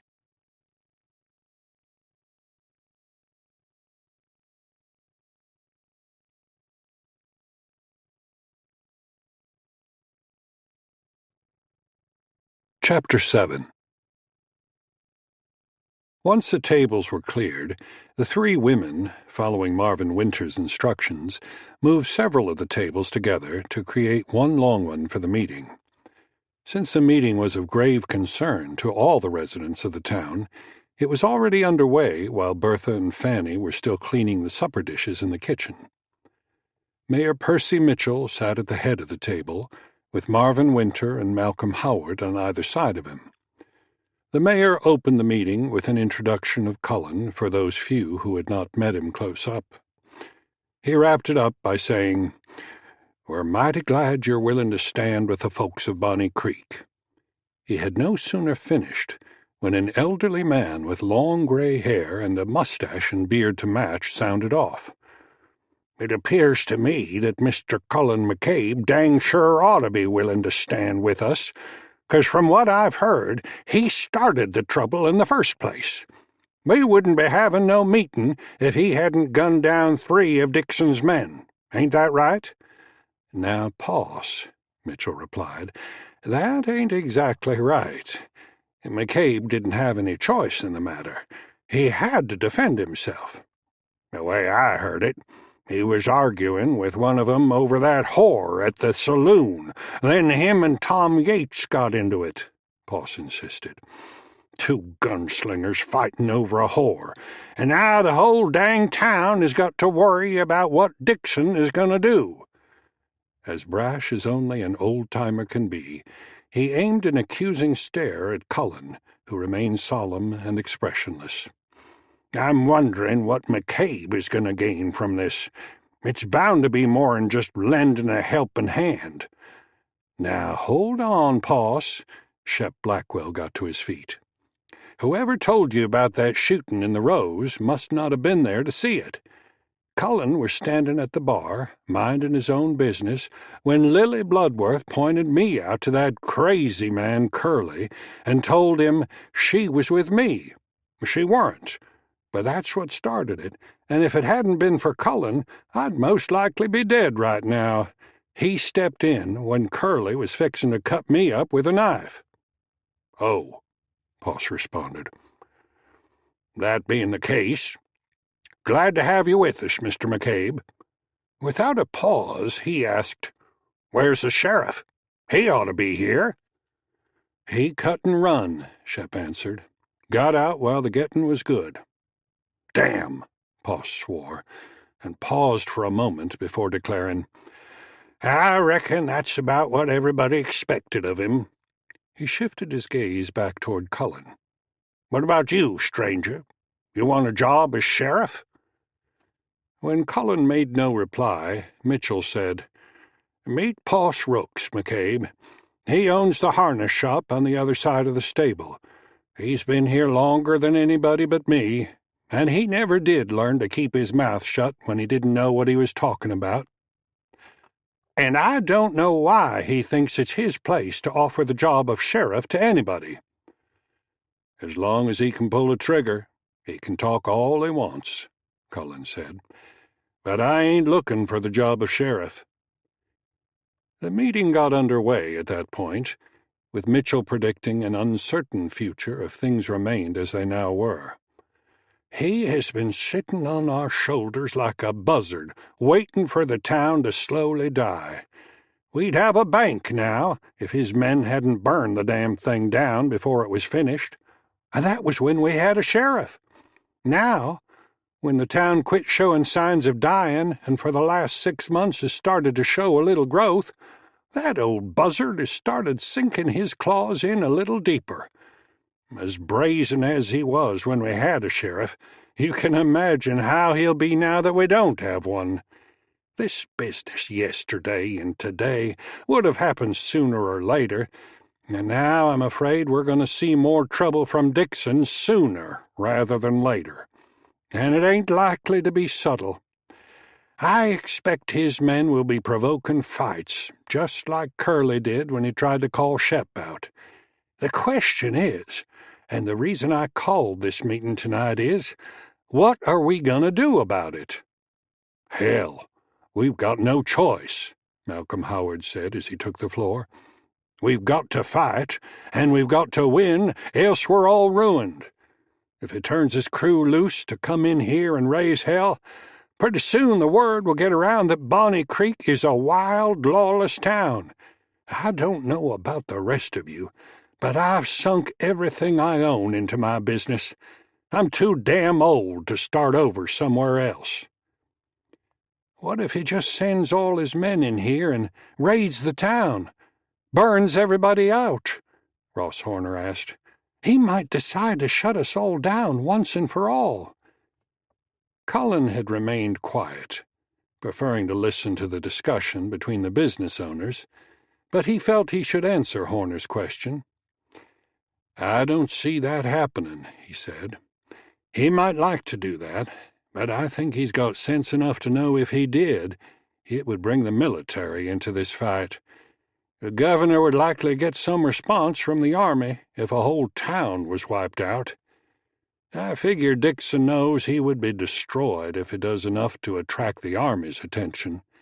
So he'll most likely keep sending his boys into town to raise hell and do as much damage as he can, and hope you all get fed up with it and leave."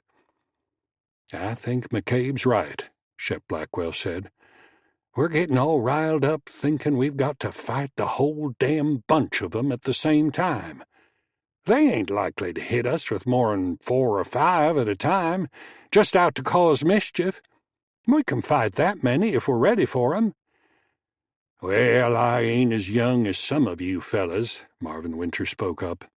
"I don't know how good I'd be in a gunfight with those outlaws that work for Nathan Dixon." "I'm as old as you are," Boss Rook splurted. "Maybe older. And I ain't too old to fight." "I think we ought to have a show of hands on who we can count on to fight," Malcolm Howard suggested. But before the hands could be counted, Wilbur, the postmaster's son, burst into the room. "Shep!" Wilbur exclaimed, his eyes wide with excitement. "They're here! They set fire to your cabin!" "How many?" Cullen asked. "I counted 3, Wilbur said. "They set it to blazing before I ever saw 'em, and I think they're trying to set the jail on fire now." His alarm started a stampede toward the door, with Shep leading. Cullen heard him moaning to himself, "Oh, lordy, lordy, lordy," as Shep fumbled with his rifle, thinking about his losses as he headed toward the door. Cullen went into the kitchen instead, passing 3 frightened women as he ran down the narrow hallway, past their rooms and out the back door. 3 men, he thought as he ran across the clearing toward the river, and not the sizable raiding party the town men had feared. His first thought had been that this was not the real attack Dixon planned to launch on Bonnie Creek. That was yet to come. But speculating on the Major's arrogance, he figured this was a mission of punishment for Shep Blackwell, for his part in helping him at the fight in the sheriff's office. Why else would they pick Shep's plain little cabin to burn? If punishment was the case, those 3 arsonists were not likely to stand and fight the mob storming down the street toward them. Very likely, they crossed over the river behind the blacksmith and left their horses in the trees. They'll be leaving the same way, he thought, and waded across to the other side in an attempt to get between them and their horses.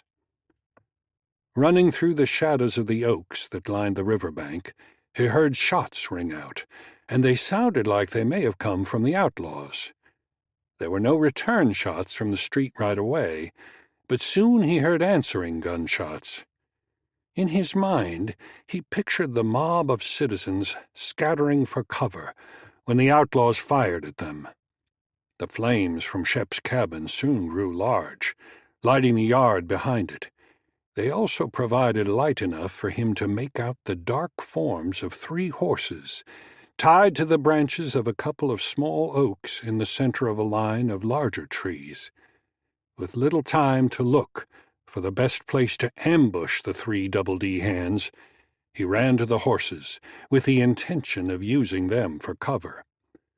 The black horse he picked was skittish at first, when Cullen suddenly appeared and took hold of its bridle. After a quick calming of the horse, Cullen laid his rifle across the saddle, aimed it at the burning cabin, and watched for the 3 men to show up. There were only a few random shots from the street in front of the cabin now, as the would-be vigilantes shot at targets they could not see behind the burning cabin. In a short while, all firing ceased, and Cullen got set to receive visitors. He heard their feet thrashing the shallow water as they splashed across the river. Then the 3 were silhouetted against the flaming cabin behind them as they scrambled up the bank. "That's far enough," Cullen commanded. "Put your hands—" Their reaction was immediate, with all 3 firing at the sound of his voice in the darkness of the trees. Given no choice, Cullen squeezed off the first round, his .44 slug, knocking the man on his left back down the bank. His muzzle blast drew fire from the other 2, and he could hear their bullets snapping the air around him. One of the horses screamed and reared when it was struck by a bullet, and as it tore its reins loose from the branch, Cullen dropped one of the remaining arsonists to his knees. Seeing his 2 partners shot down, the 3rd outlaw turned tail and ran.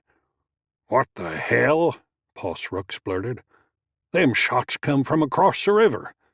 He was lying behind the watering trough across from the blacksmith shop, where he and 2 others had taken cover. They lay there a long moment, listening. "The shooting's done stopped," he declared. "McCabe," Shep said. "I'll bet that's why it stopped. He got over there behind him." "You reckon?" Poss replied. "I was wondering what happened to him. I thought he might have stayed back there with the women." "You think they're gone?" This from Percy Mitchell, who had dived behind the trough with them when the outlaws started shooting at them. "You could stick your head up over this trough and find out," Poss said. Shep looked to his side to see what the other men were doing. He could just see Ross Horner's elbow from that angle where he and Wilbur Tate had taken cover at the corner of the saloon. Looking in the opposite direction, he couldn't see anyone, but he knew that Buford Tate and Malcolm Howard were somewhere behind the barber shop. "Well, we're going to have to do something," Shep said. He had no sooner made the statement when they heard McCabe's voice ring out from across the river. "Hold your fire! It's over!" Cullen yelled. "You'd best see about the fire before it catches on to the jail." Shep jumped up immediately and ran toward his cabin, which was engulfed totally in flames now. When no one fired a shot at him, the rest of the Bonnie Creek posse came from their hiding places and ran after him to gather round the bonfire that was his home. He picked up a bucket from his forge, filled it with water from his pump, then ran back to frantically toss the water at the flames. It had little effect upon the fire, and it was obvious to those standing near him that he was wasting his time and effort. There was no chance of saving the cabin, but at least the jail next door wasn't in danger, as Wilbur had feared. After repeating his first efforts, even Shep realized the futility of it. "I could use some help with these horses," Cullen called out again from across the river. "One of them got shot." Poss Rooks stepped up close enough to the fire to pull a piece of burning timber from it to use for a torch. Following his example, several others tried to snatch some more pieces out of the flames. Then they splashed across the river, where they encountered the 2 bodies on the opposite bank, one of which was still on his knees. This effectively halted the advance of the posse until Cullen assured them the man was dead. He walked down the bank, leading the wounded horse, a dun gelding. "There were 3 of 'em, all right," he said. "I gave 'em a chance to come peacefully, but they went for their guns. The other one took off on foot, headed up the river. I chased him till I couldn't see him any more, and then I stopped, in case he decided to stop running and ambush me." He calmed the dun gelding when it started to shuffle its hooves nervously. "This one took a bullet in the neck, just above his withers. Thought maybe you might do some doctoring on him," he said to Norman Freeman. "I can dig a bullet out of him if it ain't in too deep," Freeman said, and took the reins. "Anybody recognize him?" Ross Horner asked while standing by the body that had rolled down the bank. "Bring one of those torches over here. Hold it up close to his face." No one could name the corpse, but several remembered having seen him in town before. "How about the other one?" He pointed to the body still on its knees. As if hearing him, the body picked that moment to keel over, face first, causing Percy Mitchell to jump, startled. This prompted a comment from Poss. "Look out there, Percy. He's liable to grab you." Mitchell responded with a nervous giggle. "If it was up to me," Cullen said, "I reckon I'd say these horses I left behind ought to belong to Shep to help pay for the cabin he lost and whatever was in it." That seemed to be all right with the rest of the men. No one was thinking of claiming them. "Maybe he could use a sheriff's office till he gets fixed up with a new cabin," Cullen suggested.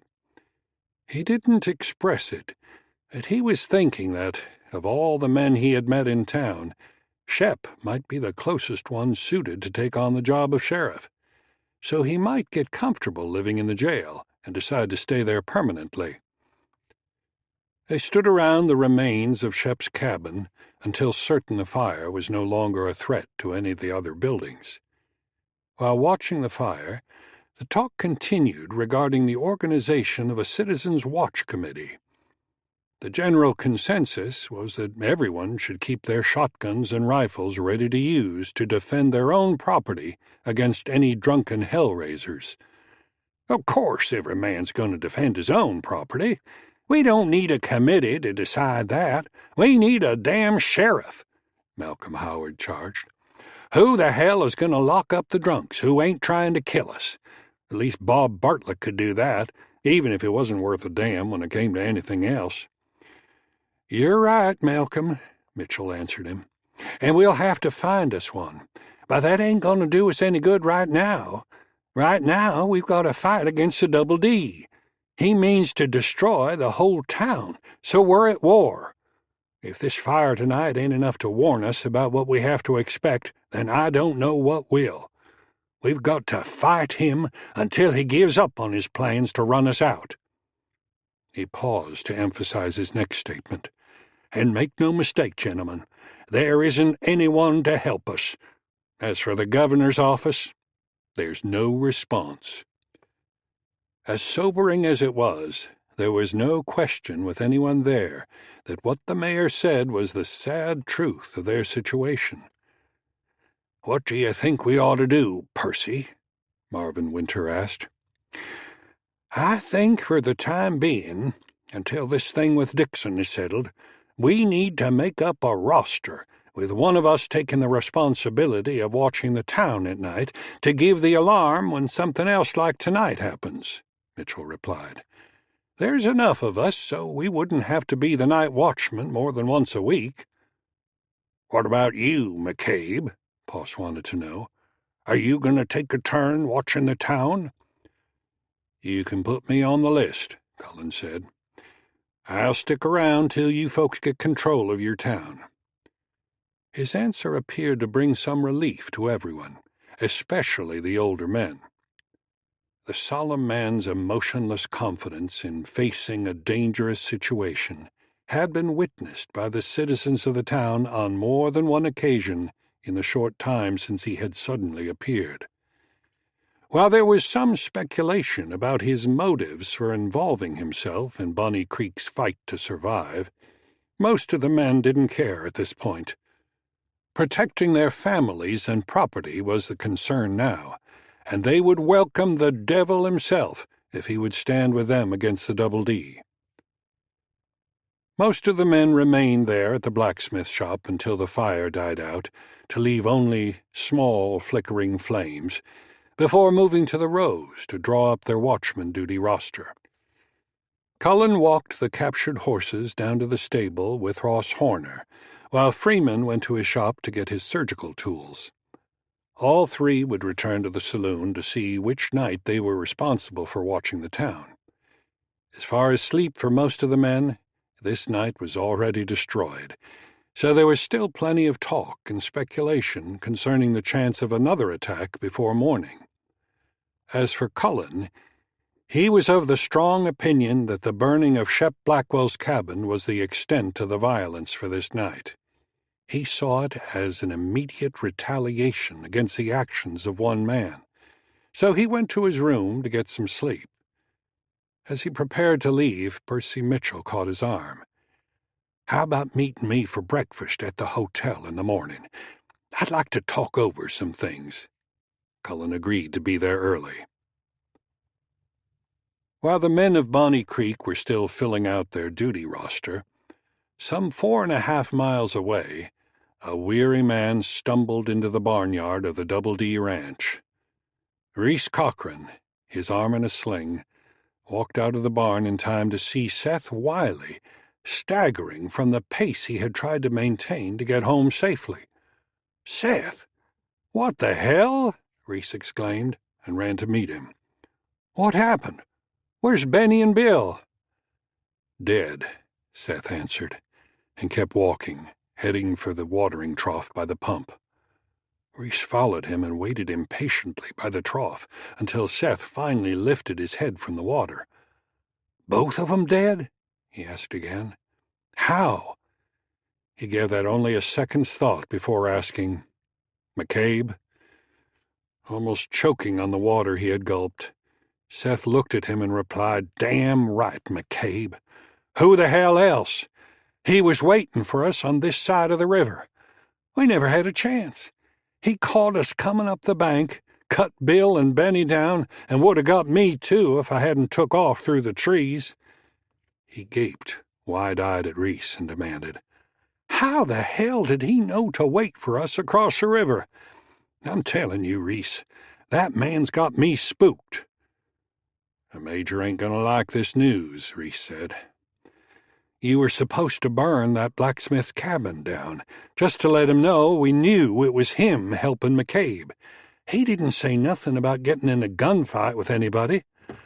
"We burned the damn cabin down," Seth exclaimed. "They started shooting first. A bunch of 'em come running down the street, blazing away, so we shot back and sent 'em scurrying for some place to hide. Then we hightailed it out of there, back across the river, but he was waiting there between us and the horses. How'd he know to be there?" he demanded again. "He just got the jump on you," Reese said. "Don't go making something special out of him. He ain't nothing but another hired gun, same as you and the rest of the boys here at the Double D. He got lucky, that's all." He bit his lip and shook his head, not looking forward to what had to be done. "We're going to have to go tell the Major about this, and you tell him everything that happened. He ain't going to like it. He's still burning about what happened in town at the jail." He looked Seth in the eye. "He ain't going to like losing 3 horses, either." "I don't like it much myself," Seth responded with a hint of irritation now. "I lost my saddle and saddlebags, too. I reckon I wouldn't have my rifle if I hadn't been toting it in my hand." "Let's go up to the house," Reese said with no attempt to hide the reluctance he felt for the job. With twice that amount of reluctance, Seth accompanied him across the barnyard to the kitchen door, where Reese knocked politely. In a few minutes, the housekeeper opened the door. "Consuelo, has the Major gone to bed?" Reese asked, his voice low, as if fearful he might disturb him if he was in bed. When she informed him that the Major was in his study, smoking a cigar while reading, Reese told her that there was something important that the Major would want to know. "I go tell him," Consuelo said, and stepped back, holding the door for them to enter. "You wait here." Standing there, hats in hand, they could hear the Major growling in response to her message. although they could not make out the words.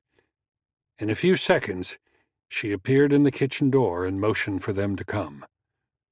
Dixon was standing by the fireplace when they entered the room, a half-smoked cigar in his hand, and an open Bible lay on the table beside his chair.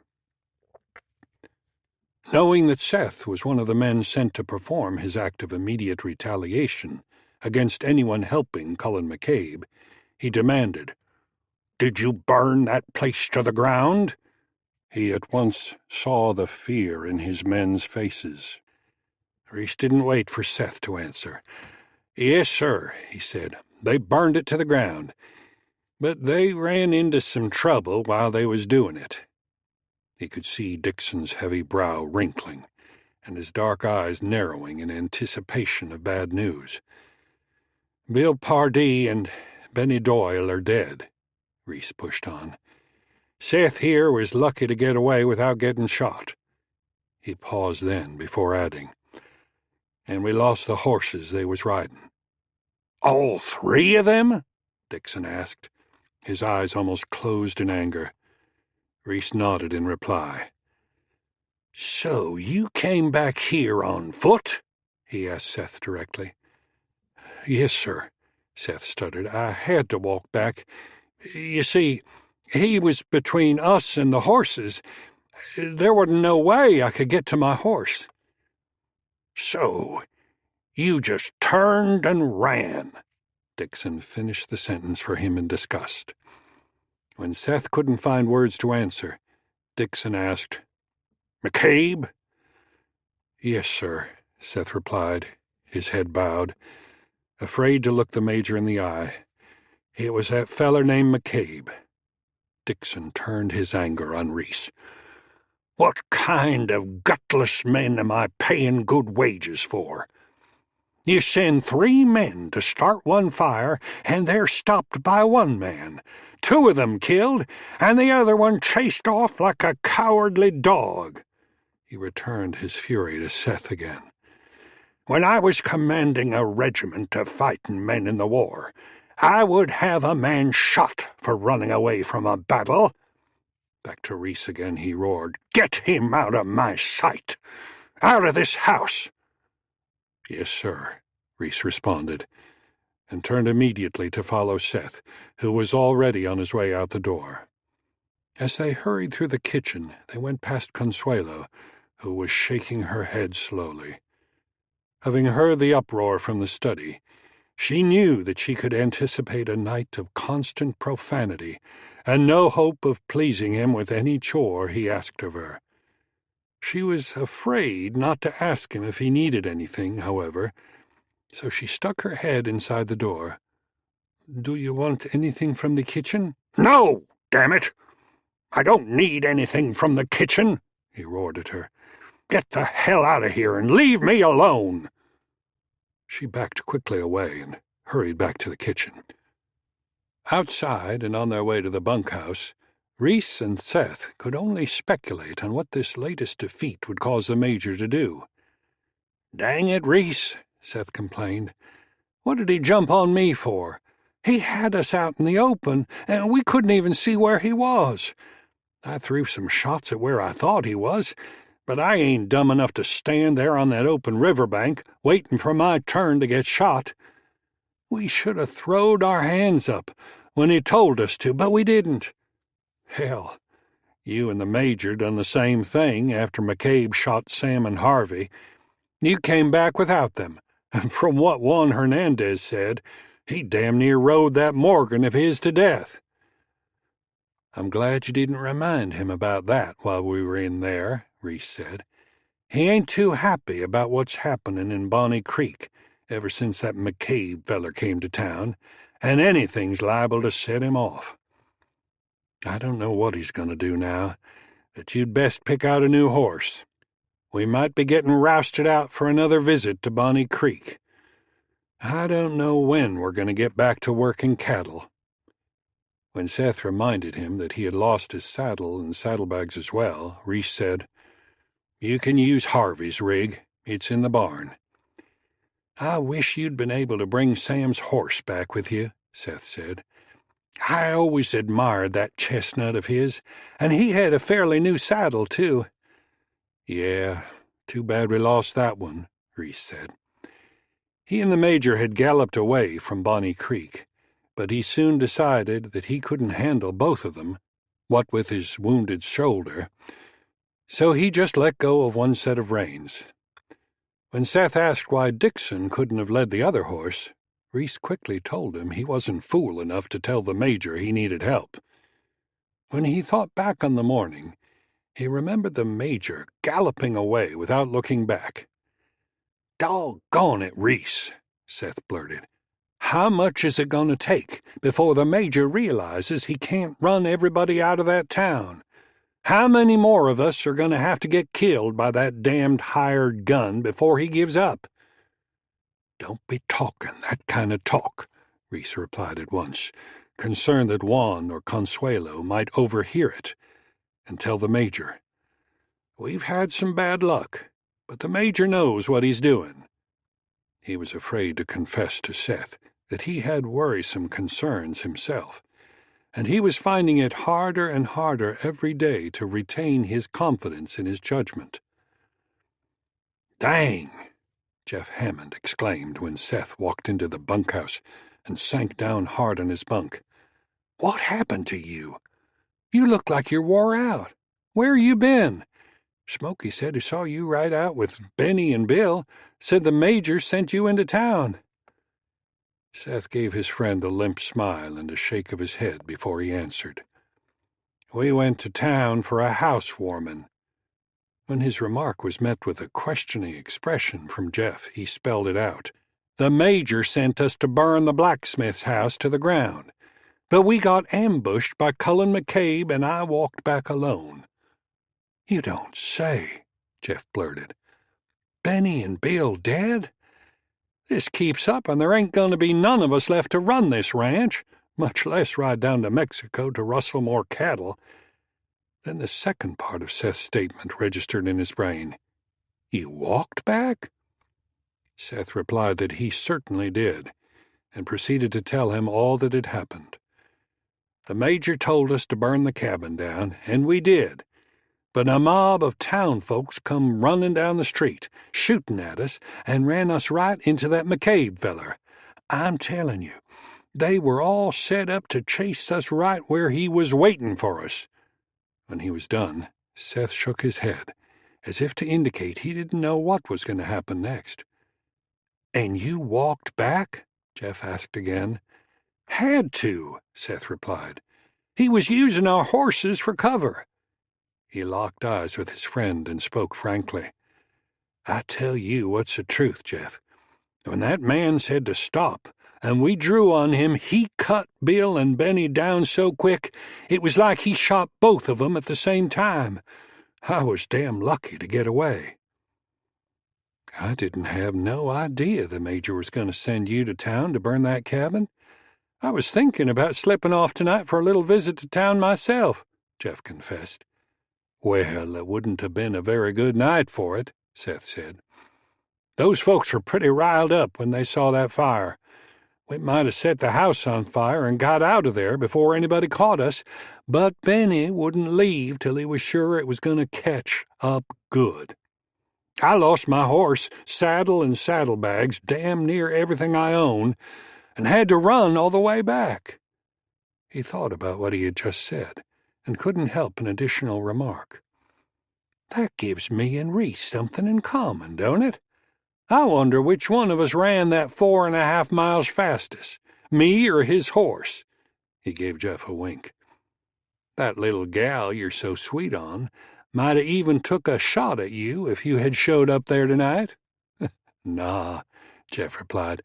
"She wouldn't never do that. Me and her's got an understanding about each other." "Is that so?" Seth shot back. "What kind of understanding have you got? Has she got an understanding that you're an outlaw and might find yourself on the end of a hangman's rope one day?" His question caused Jeff to turn serious for a moment. "It might not always be like that," he said. "Something's bound to come along and change it. The Major might forget about Bonnie Creek. especially if the people over there have got themselves organized like you said." Seeing his friend's seriousness, Seth couldn't help feeling sorry for him. "Maybe so," he said. "Maybe it will change." As for his own philosophy, he was content to ride on the wrong side of the law. He had since he was a boy, and it was the only way he had ever gained anything of value. After his dressing down by the Major that night, he might have wished he had hooked up with another outfit, but he knew there was nothing he could do to change it now. Consequently, he would just try to roll with it and stay out of Dixon's sight as much as possible. He sometimes wished Jeff was more like him, but Jeff was burdened with a conscience, and that was liable to get him in trouble one day in this business. Of the Double D crew, he and Jeff were the youngest, not counting Consuelo's 13-year-old son, Mateo. But Mateo wasn't one of the riders. He just did chores around the house for his mother. "Hey, I didn't get any supper," he blurted suddenly to bring his thoughts back. "Reese grabbed me to ride into town with Benny and Bill before I got a chance to eat. Let's go see if Smokey saved any cold biscuits." "I figured I'd see you boys before I finished cleaning up tonight," Smokey said when they appeared in the cookhouse door. "I didn't hear you ride in," he directed at Seth. "Where's Benny and Bill? You boys didn't get no supper." Seth repeated the story he had just told Jeff, and Smokey was as amazed as Jeff had been. "There's going to be some hell to pay around here," Smokey commented. Like everyone else on the Double D, he was accustomed to the Major running over everybody who blocked his path. 2 days ago, there were 14 men riding for the Double D. Now that number had been reduced to 9, and all of them done in by one man. Seth, Jeff, and Smokey speculated on what the Major's next move might be for a short while before Smokey removed a cloth covering a plate of cold biscuits and pork belly. "Here," he said, "this'll keep your belly from rubbing itself raw against your backbone. There's still some coffee left in that pot. It's been setting on the stove for a good while. Ought to be getting pretty rank by now. Just right for drinking." Jeff was glad to help Seth put away some of the biscuits. Since Benny and Bill didn't make it back from town, there were plenty. The talk about the deaths of 2 more of their partners continued, with Smokey summing it up. "I reckon we'll find out something in the morning. Now get out of here so I can finish up tonight." The clanging of Smokey's iron triangle dinner bell was heard earlier than usual the next morning, and when the men ambled into the cookhouse, they found Reese Cochran waiting for them. By then, everybody had heard about the deaths of Benny Doyle and Bill Pardee, so no one was really surprised to see Reese waiting for them. "Before Smokey puts breakfast on the table," he told them, "the Major wants to tell you something. He'll be here in a minute." In less than a minute, Major Nathan Dixon strode into the cookhouse. He was wearing his Boss of the Plains hat, cavalry boots, and a buckskin jacket that was given to him when his regiment defeated a concerted Comanche attack against an army outpost near the end of the war between the states. The men guessed that he was about to raise hell with them or tell them to get ready for an expedition into Mexico to steal cattle. On this morning, it was neither. Before speaking, he looked around the room to make sure every man was there. All of his men were present, except Ike Roper, who had already moved his gear out to the line shack before winter set in. "It seems we have an obstacle in our path to make this the biggest cattle empire in the state of Texas," he began. "The reason I hired men of your particular skills was because I wanted to be prepared to destroy obstacles in our path. Now I'm beginning to wonder if I picked the right crew to handle this, because we've lost 5 men in our attempts to remove this obstacle, this one man, this Cullen McCabe. Nobody's ever heard of him. He just showed up one day, a damn drifter, far as anybody knows. Who the hell is he? If he's got a reputation as a fast gun, it sure ain't in Texas. I'm thinking he's just a killer and not a gunfighter at all. But if he is a gunfighter, I'm thinking about sending for Deacon Pratt, somebody I have heard of." The mention of Pratt's name caused a few grunts and murmurs from the 8 men gathered around the table. Dixon let them consider that for a moment before continuing. "Pratt's going to cost me a lot of money. Money I'd rather give to one of you men, so I'm offering $200 to any of you to gun down Cullen McCabe. I don't care how you kill him. Gunfight, ambush, any way you can, put the man in the ground. But the total bounty is $200 to kill him. Whether it's one of you or more than one, $200 is all I'm paying." He stood there and let that sink in for a few moments before issuing some additional orders. "I want everybody ready to move the main herd off the North Range. I want them moved over to the East Range, next to the river." This was news to Reese. The Major hadn't talked about that when he met with him the night before, so he questioned him. All of them? He knew he was talking about moving the cattle to the section right across the river from the town. "All of them," Dixon emphasized. "I want to keep 'em there for a while till there ain't any grass left to graze." It was a puzzling move to Reese and the men, but Dixon had reasons other than moving the herd to new grazing. He had decided it was time to make the people in the little town aware of the fact that they were sitting on his range. In truth, his range ended at the river, but he had always fully intended to claim the land beyond the river as part of his range. He knew that, if the town kept growing, there would be a bigger and bigger draw on the water from the river, and in his vision for expansion, he needed that water. "I expect it won't take longer than a week before the grass will be gone from that one spot," Reese felt the need to point out. "Maybe so," Dixon replied, "but we're going to work it just like any cattle drive.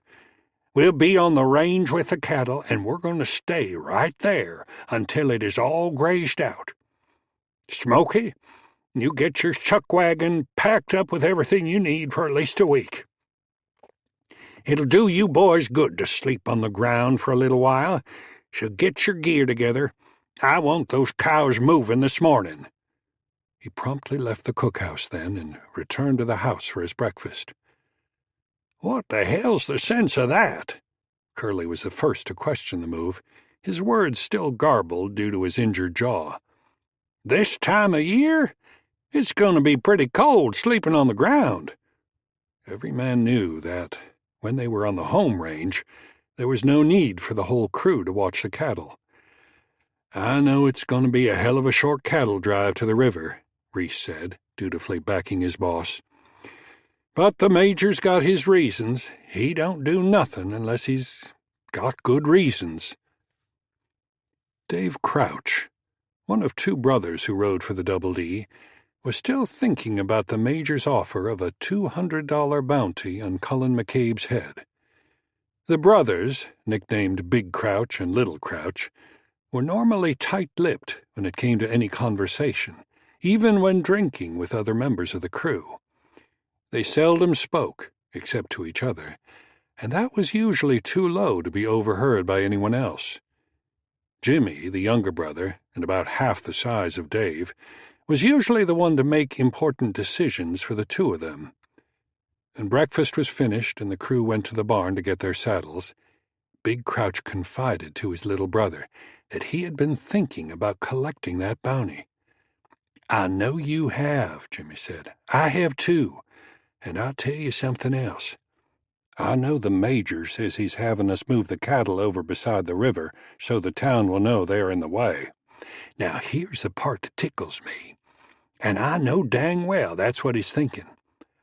We'll be camping right across the river from the town, and that's right across the river from the saloon, and bound to give us a chance to catch up with this McCabe feller. That's what I'm thinking." Big Crouch's eyes opened wide with enlightenment. "I hadn't thought about that," he confessed in his simple-minded way. "We can go to town every night." He grinned, thinking about it, and was dumb enough to believe no one else had.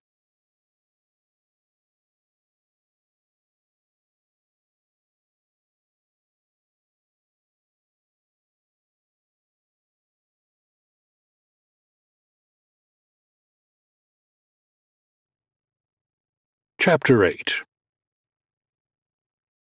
"Well, ain't you up mighty early this morning?" Daisy Lynch remarked, when she walked in the kitchen door to find Fanny helping Bertha prepare for breakfast. Bertha was always the first up in the mornings, but it was unusual for Fanny to appear until after the stove was hot and coffee was starting to boil. Fanny laughed as she replied, "I guess I am a little bit early this morning. It turned out cool last night, and that floor was cold on my bare feet when I got up. Won't be many more days before I'll be wearing socks to bed. I slept good, though, under a pile of quilts." When Bertha went out the door to get more wood for her stove, Daisy winked at Fanny and said, "Maybe you slept so good because you didn't sneak out the back door to try to catch that bird that keeps coming round here making those bird calls." Startled, Fanny gaped wide-eyed at Daisy. "Why, whatever are you talking about?" Daisy chuckled, delighted with the embarrassed girl's reaction. "Honey, those old floorboards creak when a mouse walks down that hall, especially after dark." Fanny started to respond, but Bertha came back in at that moment, so she quickly pressed her forefinger to her lips to shush Daisy. Her panic only caused Daisy to chuckle harder. "Hell, Bertha knows about your little sleepwalking problem, don't you, Bertha?" Bertha stuck a stick of firewood in the stove, then paused to answer. "You talking about Fanny's trips to feed the birds at night? Yeah, I know about 'em. I've been thinking about going out there one night myself and see what that bird has to say about that. If I was as young as you, I might give you a little competition." Fanny covered her face with her hands, too embarrassed to have them see her blush. After a moment, she came up for air, still thinking to deny it. "You two old witches are just hearing things in the middle of the night. Maybe ghosts. I don't know what. Even if you did hear somebody going down the hall, how do you know it's me? And even if it was, how do you know I ain't going to the outhouse?" "'Cause you keep a pot under the bed, same as me and Bertha," Daisy responded, then got suddenly serious. "Honey, I don't blame you for slipping out to see some young feller. It's a natural thing to do, and I reckon you're doing it on the sly 'cause you don't want nobody to know about it. But I'd be wrong not to warn you to be careful. There ain't no young men in town worth fooling with, except maybe Wilbur Tate. So I hope it's one of the boys from one of the farms on this side of the river." Having held her tongue longer than usual, Bertha had her say. "Fanny, honey, me and Daisy don't want you to get hurt. That's what she's trying to tell you. And if you're seeing one of that gang from the Double D, you're liable to get your little heart broke." Fanny knew they meant well, but it was hard not to be mad at them for knowing about her meetings with Jeff Hammond. Her face, flushed before with embarrassment, was now red with defiance. "You two old busybodies need to stuff the covers in your ears when you go to bed, so you don't hear things that aren't there." There was no more conversation for a long moment, until Fanny could no longer keep from defending her lover. "Everybody that works for Nathan Dixon isn't an outlaw," she suddenly blurted. Bertha and Daisy both stared at her in surprise. She stared back in defiance. "Well, they're not," she insisted.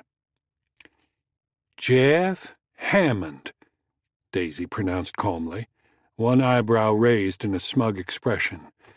Judging by Fanny's shocked reaction, she knew she wasn't wrong. "Why do you think I'm talking about him?" Fanny sputtered. "'Cause he's the one that always shows up in here every time he's in town, even when none of the other men come in," Bertha contributed. Daisy smiled and nodded in agreement. At first determined not to admit anything, Fanny was finally forced to yield to their accurate perception of her affair. "Jeff's not like those ruffians he's riding with," she insisted. "Maybe so," Daisy replied, "but he's riding with 'em. It's hard not to paint the whole gang with one brush." "You don't know him, Daisy," Fanny pleaded. She looked at Bertha for support. "You've seen how he acts when he comes in here. He's not rowdy and crude like the rest of 'em." "No," Bertha replied, "I gotta give you that. He does behave better than the rest of his pals." Daisy glanced at the clock on the wall and decided they'd better stop gabbing and get busy. "Listen, honey, me and Bertha are on your side. You know Jeff better than we do. We just want you to think about how bad things are liable to get around here now that real trouble has got stirred up between the town and the Double D. A lot of folks are going to get hurt. We just don't want you to be one of 'em." She turned her attention to Bertha. "Now you'd best get to cooking on that stove. I'll help you roll out your dough for biscuits."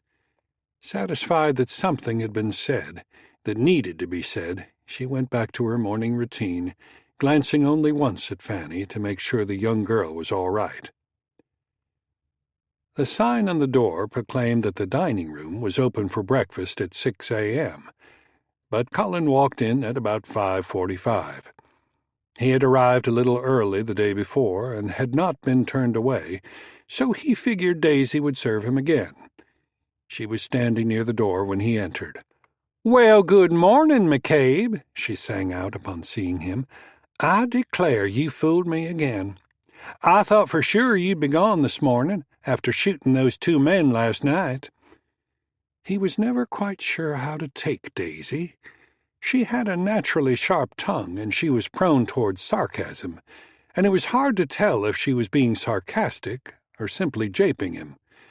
So he answered her greeting with a simple, "Reckon not."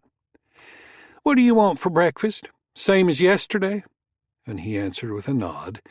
She called it out to Bertha, then returned her attention to him.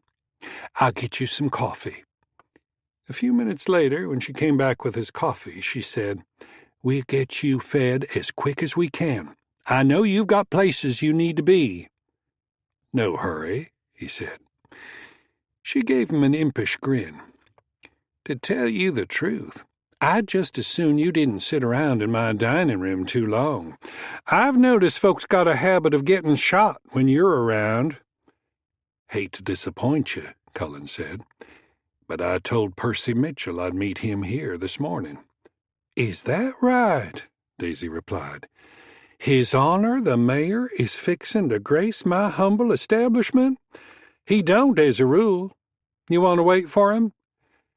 "No, I reckon I won't." Then, deciding to return some of her sarcasm, he said, "I don't know if he'll take a chance on eating here. He might be a little more particular than me." That made her throw her head back to laugh, and he realized that she was still japing him.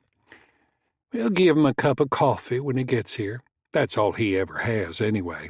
I reckon that's the reason he's skinny as a hoe handle." At 6:30, when the mayor walked in, he found Cullen seated closest to the weapons table, drinking coffee. He signaled Fanny to bring him a cup of coffee, then sat down at the table. "How about some breakfast?" Mitchell asked, thinking he would pay for it. "I've already had some," Cullen replied. "I'm just working on coffee now." "Oh, well, I'm sorry I've kept you waiting. I had intended to buy your breakfast since I asked for this meeting." "Thanks anyway," Cullen said.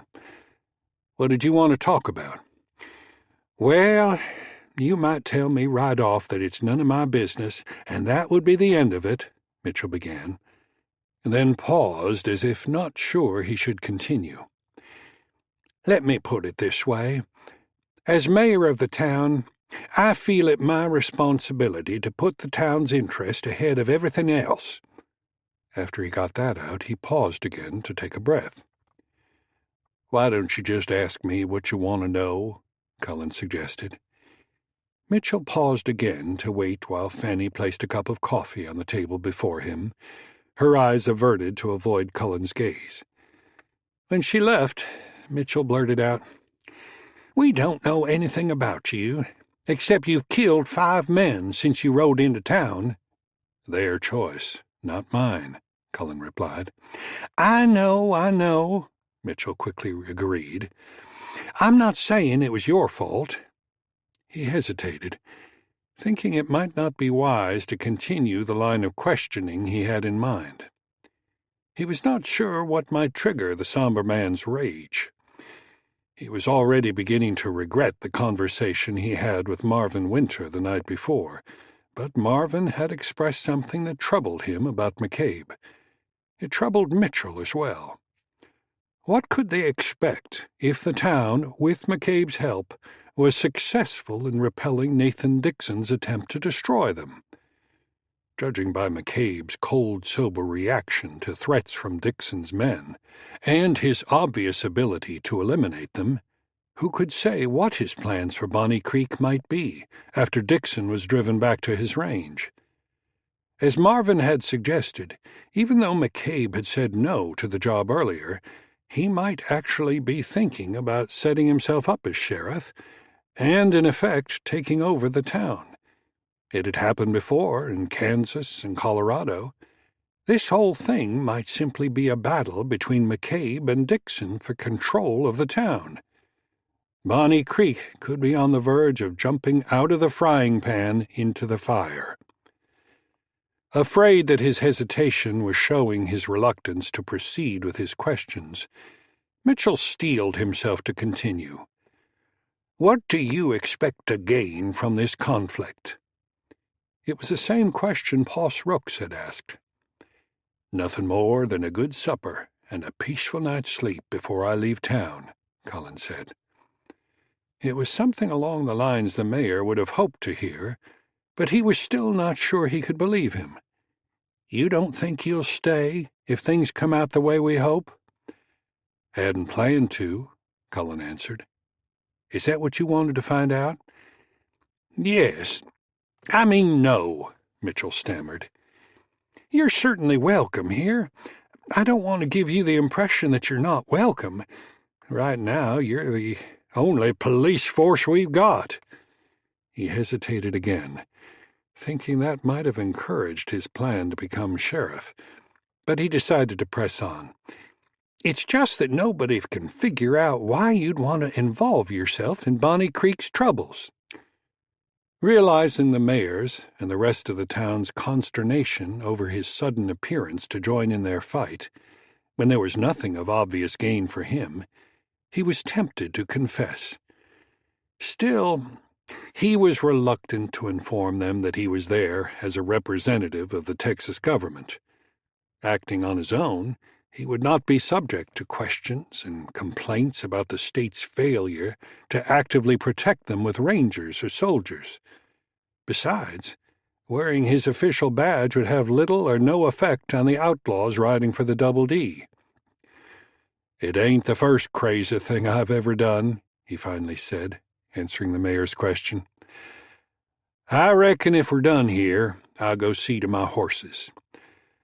"Yes, I guess we are," Mitchell said, although he was not sure he had learned much about the man. At least he had said he didn't plan to stay around long.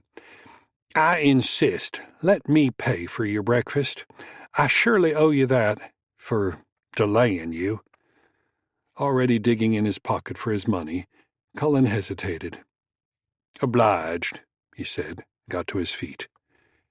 After he strapped his .44 on, picked up his rifle, and walked out the door, Daisy came over to stand by Mitchell. "Well, Mr. Mayor, what did you learn about the mysterious Cullen McCabe?" "Not any more than I knew before I walked in," Mitchell answered, shook his head, and started toward the door. "The money for his breakfast is on the table," he said in parting. He didn't express it, but the notion occurred to him that McCabe might simply enjoy the act of shooting people. The thought was more than a little disturbing to him. When he walked in the stable, Cullen found Ross Horner cleaning out a stall. "Damn!" Horner blurted. startled when he turned to discover Cullen standing in the door. "I didn't hear you come in." "Sorry, I should have sang out," Cullen said. "I just thought I'd visit my horse and see if I'm going to need to see Shep Blackwell any time soon. It might be time for Jake to get new shoes. I don't like to let him stand around too long anyway. He might get to thinking he likes it."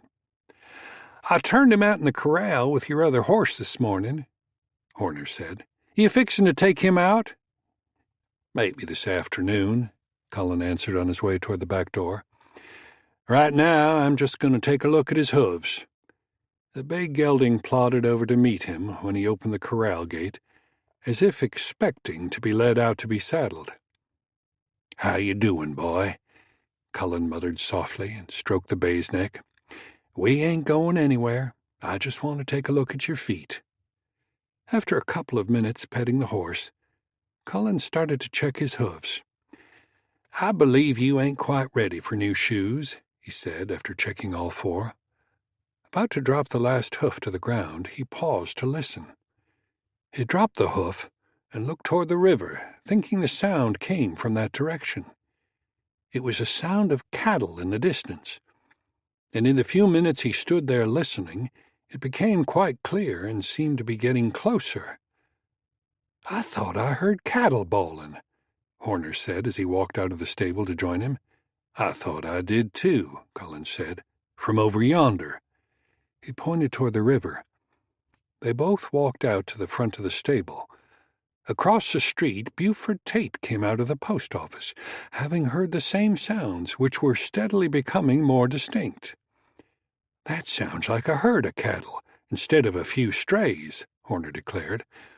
"Once in a while, some of the Double D cattle will stray this far north of their usual watering hole, but they don't move the main herd this close to town, mostly because they don't want it to be too easy for us to help ourselves to some fresh beef," he joked.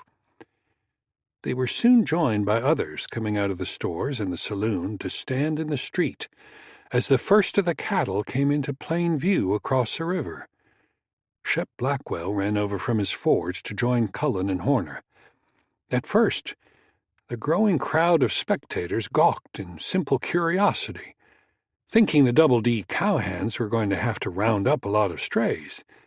There were even jokes exchanged about the opportunity to cross the river to get some cheap beef. Still, the size of the herd running toward the river continued to grow until the drovers came into view. "Hell, those cows ain't running loose," Shep declared. "They're driving 'em this way." "Now, what the hell?" Malcolm Howard blurted as he ran up to join the three of them. Already some of the foremost cows were being pushed down the bank into the shallow river by those behind them. "They're bunching up right behind my saloon. We got to keep 'em from coming across and running right through the middle of town." It was obvious to most of the merchants, who were now out in the street, that this was Nathan Dixon's intention. In Cullen's mind, Howard had called it right, and that was exactly what was going to happen if they weren't somehow stopped. "How are you at herding cattle?" he asked Horner and Shep, and when they were puzzling over the question, Cullen said, "Get a horse saddled." Without waiting for Horner to question him, he ran back to the corral. Horner dutifully followed, still uncertain about what he was supposed to do. Shep ran back to his shop to get his horse. When he returned, he found Cullen and Horner leading horses back into the stable in order to empty the corral of all but Cullen's and Horner's horses, which were now saddled. "If Dixon wants to run his cattle through town," Cullen declared, "he's going to have to pay a tax. Now let's see how many cows we can pack in this corral." Realizing then what Cullen had in mind, Shep laughed and yelled, "Ride 'em, cowboy!" Cullen stepped up on Jake, and his two cowhand partners followed him out of the empty corral. Pulling up short when he came to Malcolm Howard, still frantically walking in circles in the middle of the street, Cullen said, "Go get your gun and get down to the river. Tell everybody you see to get their guns and go with you. Maybe, if we make enough noise, we can turn those cattle down the riverbank. Understand?" Howard nodded rapidly and ran to get his gun. When the lead cows went into the water, they tried to stop to drink, but the drovers pushed the rest of the herd onward. Firing their pistols in the air, they created a near stampede, and the cattle were driven into the river. By the time Cullen reached the riverbank behind the town, some of the cattle were pushing across and clambering up the near banks. Firing their guns into the air as well, Cullen and his 2 cowboys tried to turn the herd downstream, away from the town. Following his example, many of the merchants joined Malcolm Howard and ran along the banks, firing into the air. Their efforts seemed to have some success, as the main herd turned downstream, but they could not prevent small groups of cattle from breaking off from the others and running toward the street. These were the cattle Cullen and his 2 partners went after, and when a bunch of about 30 cows charged between the post office and the saloon, Cullen was there to turn them back toward the stable. With Horner and Shep on either side as swing riders, they, after a fashion, were able to drive the cattle into the corral. Wilbur Tate ran over from the post office and closed the gate for them. "There's room for a few more," Cullen said. He wanted to make it an expensive tax for Dixon to pay for his stampede. "Wait here," he instructed Wilbur, "and we'll try to bring you a few more." Then he galloped off to intercept about a dozen cows that had split off and were now running in the street by the hotel. When Horner tried to cut them off, hoping to drive them back toward the herd, they scattered, causing Cullen and Shep to ride hard to get in front of them and head them back in a bunch. Once they got them moving together, they were able to drive them down the street to the corral, where Wilbur was waiting to open the gate. "Looks like we might have turned 'em down river," Shep exclaimed. With the exception of a few stray cows now milling about the street, it appeared that he was right, for the rear of the herd was now clear of the town, although on the side of the river opposite the Double D Range. Now that the excitement was over and the town was spared the damage a runaway herd was capable of, Cullen, Shep, and Horner went to join the people gathered on the riverbank. They arrived as the men from the Double D crossed over in pursuit of their cattle. Mayor Percy Mitchell was foremost in waiting to confront the riders, who simply rode around him and continued off after the herd. Among the last, Reese Cochran pulled his horse to a stop in front of the gathering of townfolk, his arm still in a sling. "You're off your range," Mayor Mitchell charged. "You've got no business driving cattle on this side of the river." Reese shrugged and replied, "You have to tell that to the cows. Me and my boys were trying to stop 'em. Tried to turn them back before they got to the river, but they stampeded." "They stampeded because you did it on purpose, firing your guns in the air," Malcolm Howard charged. "You were trying to drive 'em right into town where women and children were liable to get run over by your damn cows." Reese tried to smile as he answered, "Nah, we wouldn't never do that. The Major wouldn't want that. It's just a bad place to try to build a town. Shouldn't have started here in the first place. This is cow country." He was simply repeating what he had heard Nathan Dixon rant about for the past year, not convinced that it was right or wrong. While he talked, he kept an eye on Cullen, who had pulled up to listen. "You've got plenty of range to graze those cattle and plenty of river downstream from here," Mitchell said. "Well, it's like this," Reese replied. "We need every bit of our range, and we ain't grazed this part of it where the creek empties into the river. The Major says to graze 'em here for a while, give the rest of our range a chance to catch up. So we'll be moving the herd back up closer to the creek for a while, but don't you worry. I'll keep the men right here with 'em." He glanced at Cullen again when he said, "I'll send some of the boys to pick up those strays you penned up at the stable." Silent to that point, Cullen spoke up. "Those cows will remain where they are. You tell your boss that's the price he'll pay every time he decides to stampede a herd through town." Reese didn't reply right away, but continued to study Cullen closely. "Mister, he finally said. "You've got a lot of hard bark on you, and you're mighty quick to pull a trigger. I don't know who you are or what business this is of yours." "He speaks for the town," Malcolm Howard spoke up. "It's going to cost you every time you try to drive a herd through town." Several of the men voiced their agreement. Encouraged by the support, Howard said, "You tell Dixon it's going to be a costly tax every time he tries a stunt like this." This show of resistance was not expected by Reese, and it occurred to him that the Major was not going to be pleased when he reported the results of his planned attack on the town. Instead of discouraging the citizens of the town, they appeared to be more determined since they successfully turned the cattle away. And the troublesome gunman who had popped up out of nowhere seemed to be among the leaders of the resistance. "All right," he finally conceded. "I'll tell him what you said, but you might be biting off more than you can chew." He wheeled his horse and loped off after his men. After Cochrane had gone, Howard came up to stand beside Cullen. "That was damn good thinking, McCabe. Let old Dixon think about that every time he gets a notion to run his cattle through Bonnie Creek." Percy Mitchell was not so sure. "I hope you're right, but I'm afraid he's just as likely to send his men in here and take his cows back." "We got to move 'em somewhere else," Horner said. "I need my corral." "Where's the closest cattle ranch?" Cullen asked, knowing there were several small outfits fairly close by. "I reckon Frank Carver is the closest, about 6 miles, Mitchell answered. "He's got a small herd. He might be glad to get him." 6 miles, Cullen said. "We've got enough daylight left to drive that bunch that far. I wouldn't want to bring any trouble from Nathan Dixon down on Carver," Mitchell worried. "Hell," Horner said.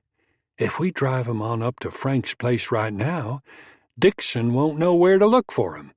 Besides, I took a look at some of those cows when we drove 'em in my corral. They're wearing all different brands on 'em. It'd be hard for Dixon to know which ones are his." He paused to chuckle. "Some of 'em might have belonged to Frank in the first place." His comments met with agreement from most of the men there, so Cullen, Shep, Horner, and Wilbur started out right away to move the cattle. Most of the other men retired to the rows. "What the hell?" Frank Carver started when he looked up the river road to see what looked to be a small herd of cattle approaching. He and his brother Jesse had ridden down near the river earlier that morning after hearing a multitude of pistol and rifle shots coming from the direction of Bonnie Creek. There was immediate concern upon seeing the cattle. The automatic first thought was that this was some possible aggressive action from the Double D. If that was the case, Frank wasn't sure what the two of them could do to stop them. "Hold on," Jesse said, just then recognizing a couple of the drovers. "That ain't Double D cattle. That's Shep Blackwell and Ross Horner riding with him." "Damned if you ain't right," Frank said. Both men were relieved, but now curious to find out what was going on, since neither of the men they recognized were in the cattle business. They waited there beside the road until Shep caught sight of them and signaled with his arm, then cut away from the small herd and rode up to talk. "You boys interested in taking on a few more head of cattle?" Shep sang out as he reined his horse to a stop. "What the hell are you talking about, Shep?" Jesse replied, laughing. "We ain't buying no cattle right now." "Where'd you steal 'em, anyway?" "That's right," Frank said. "We thought they was Double D cattle at first when we saw you coming down the road." "Is that a fact?" Shep asked, then turned to look at Ross when he rode up. "Frank thought we were driving Double D cows." When Ross laughed, Shep turned back to the Carver brothers. "As a matter of fact, they used to belong to Nathan Dixon, but the town of Bonnie Creek has took 'em for taxes, and we're willing to let you have 'em at a mighty reasonable price." It was obvious that Shep and Ross were enjoying themselves with their sales pitch. But Jesse repeated, "We ain't in no fix to buy cattle right now." He cut his eyes over to look at the rugged stranger on the bay horse, now riding over to join them, thinking right away that he must be the mysterious gunman he had heard about. Cullen merely nodded a greeting to each of the brothers, leaving the talking to Ross and Shep. They ended the japing then and explained the circumstances that caused them to be in the possession of 40 head of Double D cattle, and their intention to give the cows to them. "Well, I'll be," Frank reacted. "Tried to drive the whole herd right through the town, did they? We was wondering what all the shooting was about." He looked at his brother and grinned, then said, "Hell yeah, we'll be glad to take 'em off your hands. We'll drive 'em over to the eastern part of our range, and thank you kindly. And take any more you come up with," Jesse added. Cullen and his cowboys stayed long enough to get the cattle started deeper into the Carver brothers' range before breaking off and heading back to Bonnie Creek.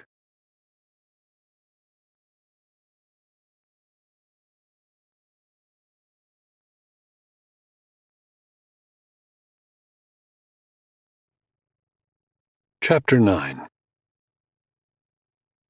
"Hey, Senor Reese," Juan Hernandez sang out when Reese Cochran rode into the barnyard. "How do folks in Bonnie Creek like it when the cows come to town?" "The cows never got to town," Reese answered. "A whole damn town turned out and got 'em turned down river before we could catch up to the lead steers." "They don't get to town?" Reese answered him with a shake of his head. "The major not gonna like that," Juan said, shaking his head slowly as well. "I don't like it myself," Reese said. "But that's what happened. Now I gotta go in and tell him." It seemed that all he had to tell the major in the last 3 days was bad news. Ever since that dirty dog came to town, he thought. "Has he et yet?" Dixon got especially cross if disturbed while eating his supper, so Reese preferred to wait until he was sure that he had. "I think so," Juan replied. "I see Consuelo come out the back door to throw dishwater out. She don't usually do that till she wash up all the dishes." "Good.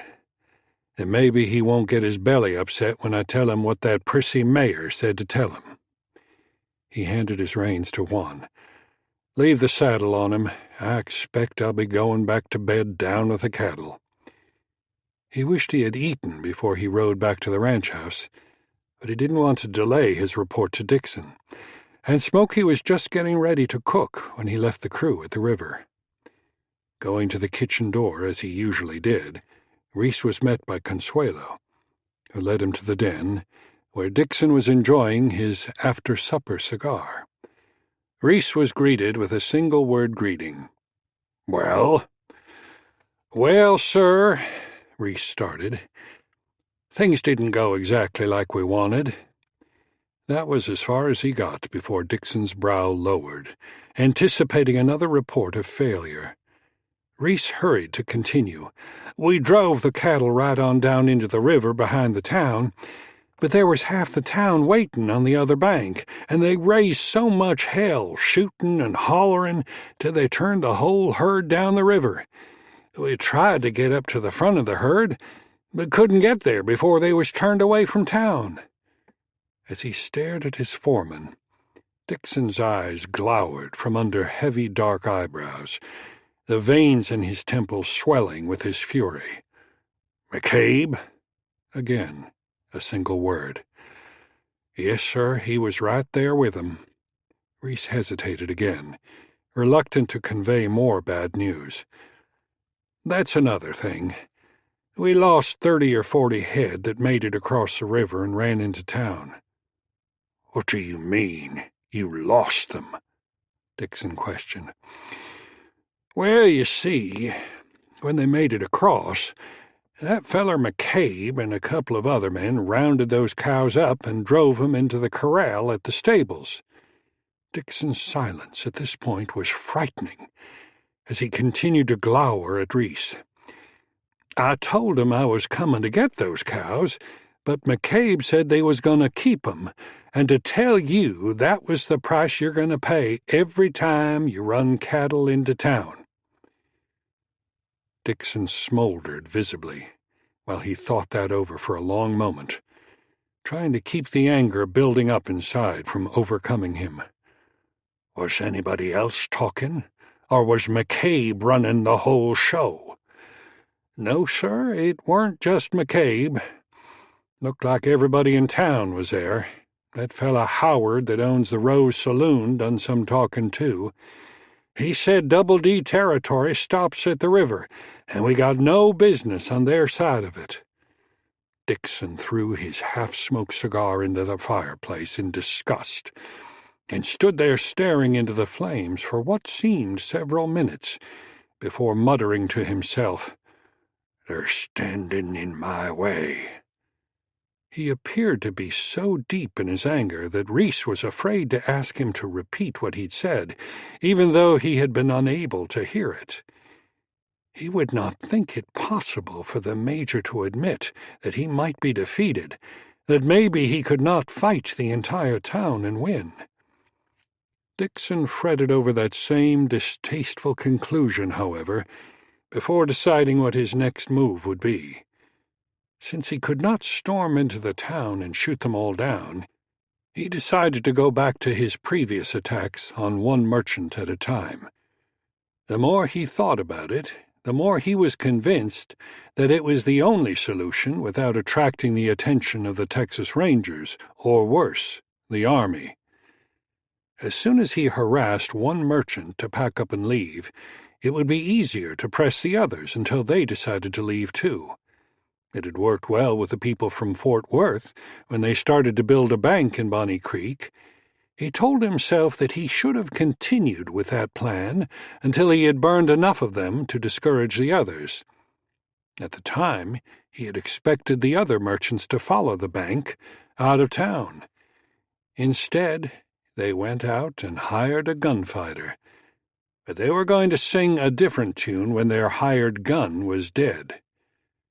Satisfied that he had arrived at an effective plan of attack, he turned to face Reese again. "I'll tell you what I want you to do. Then you can go on back to the herd tonight." Reese pulled up by the chuck wagon as soon as he returned to the herd, on the chance that Smoky had a biscuit or two left over from supper. Traveling back and forth between the river and headquarters, he had missed supper at both places. He had hoped that Consuelo would have some food left over, but the little bit left after the Major had finished was eagerly consumed by her son, Mateo. "You missed a good 'un," Smoky told him. "I fried up a mess of beans and fresh beef from one of the cows that got crippled in the stampede. I made pan biscuits. There weren't but 2 left. You can have 'em, and you're lucky that Curly's jaw is still ailing him, or you wouldn't have had them." "Right now I ain't choosy," Reese assured him. "I see the boys rounded up the rest of the cattle and got 'em back on this side of the river. Any trouble?" Smoky said there was none. "I think them people in town has had enough excitement for one day. One thing that ain't going to make you happy, though, is them cows they penned up in the corral at the stable are gone. They drove 'em off somewhere while we weren't looking." Smoky was right. That didn't make Reese very happy, but he didn't know what he could do about it. "Who's riding night herd?"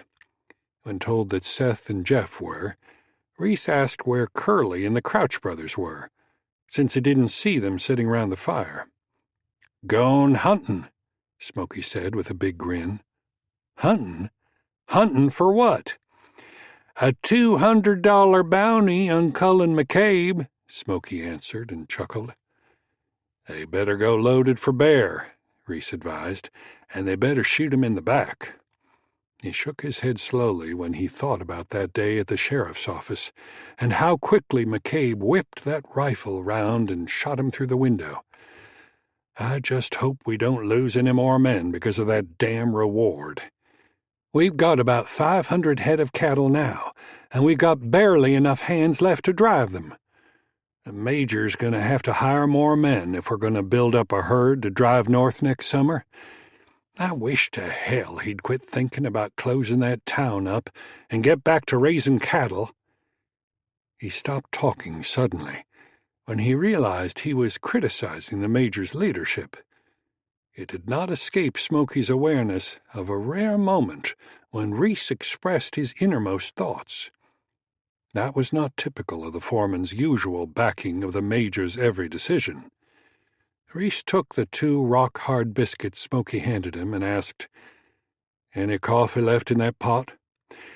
"No, there ain't," Smokey replied, "but I'll make another pot and drink a cup with you. Besides, Jeff and Seth will most likely show up sometime later on looking for a cup." When the coffee was ready, they sat down by the fire to drink it. The 2 oldest men in Nathan Dixon's crew of outlaws, they were both concerned over the future of the Double D. Both felt they were too old to move on to somewhere else if the Major's plans were unsuccessful.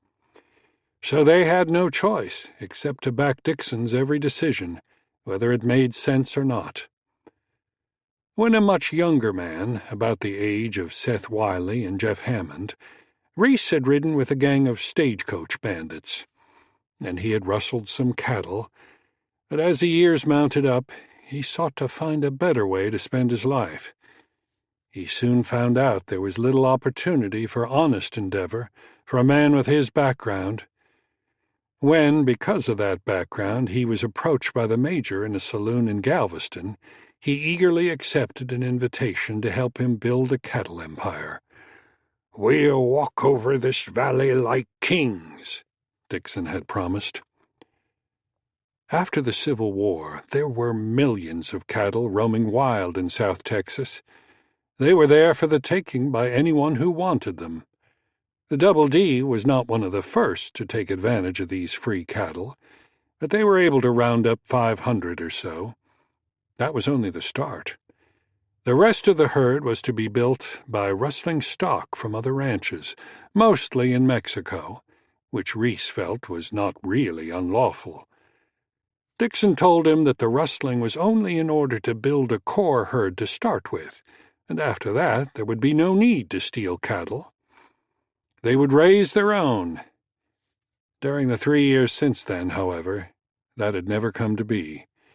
They were still stealing cattle, and the Major's desire to become the biggest cattle baron in Texas had increased to approach insane proportions. Of great concern was the Major's tendency to react violently when something or someone crossed him, on some occasions settling the incident with an unprovoked shot from his Army-model Colt handgun. Consequently, the men feared him and relied on Reese to maintain a buffer between them and the Major. Reese had managed to perform that position, but it was getting harder and harder to do. This latest blunder, when the Major drew him into that fight at the sheriff's office and nearly cost him his life, was enough to make him question the sanity of staying on at the Double D.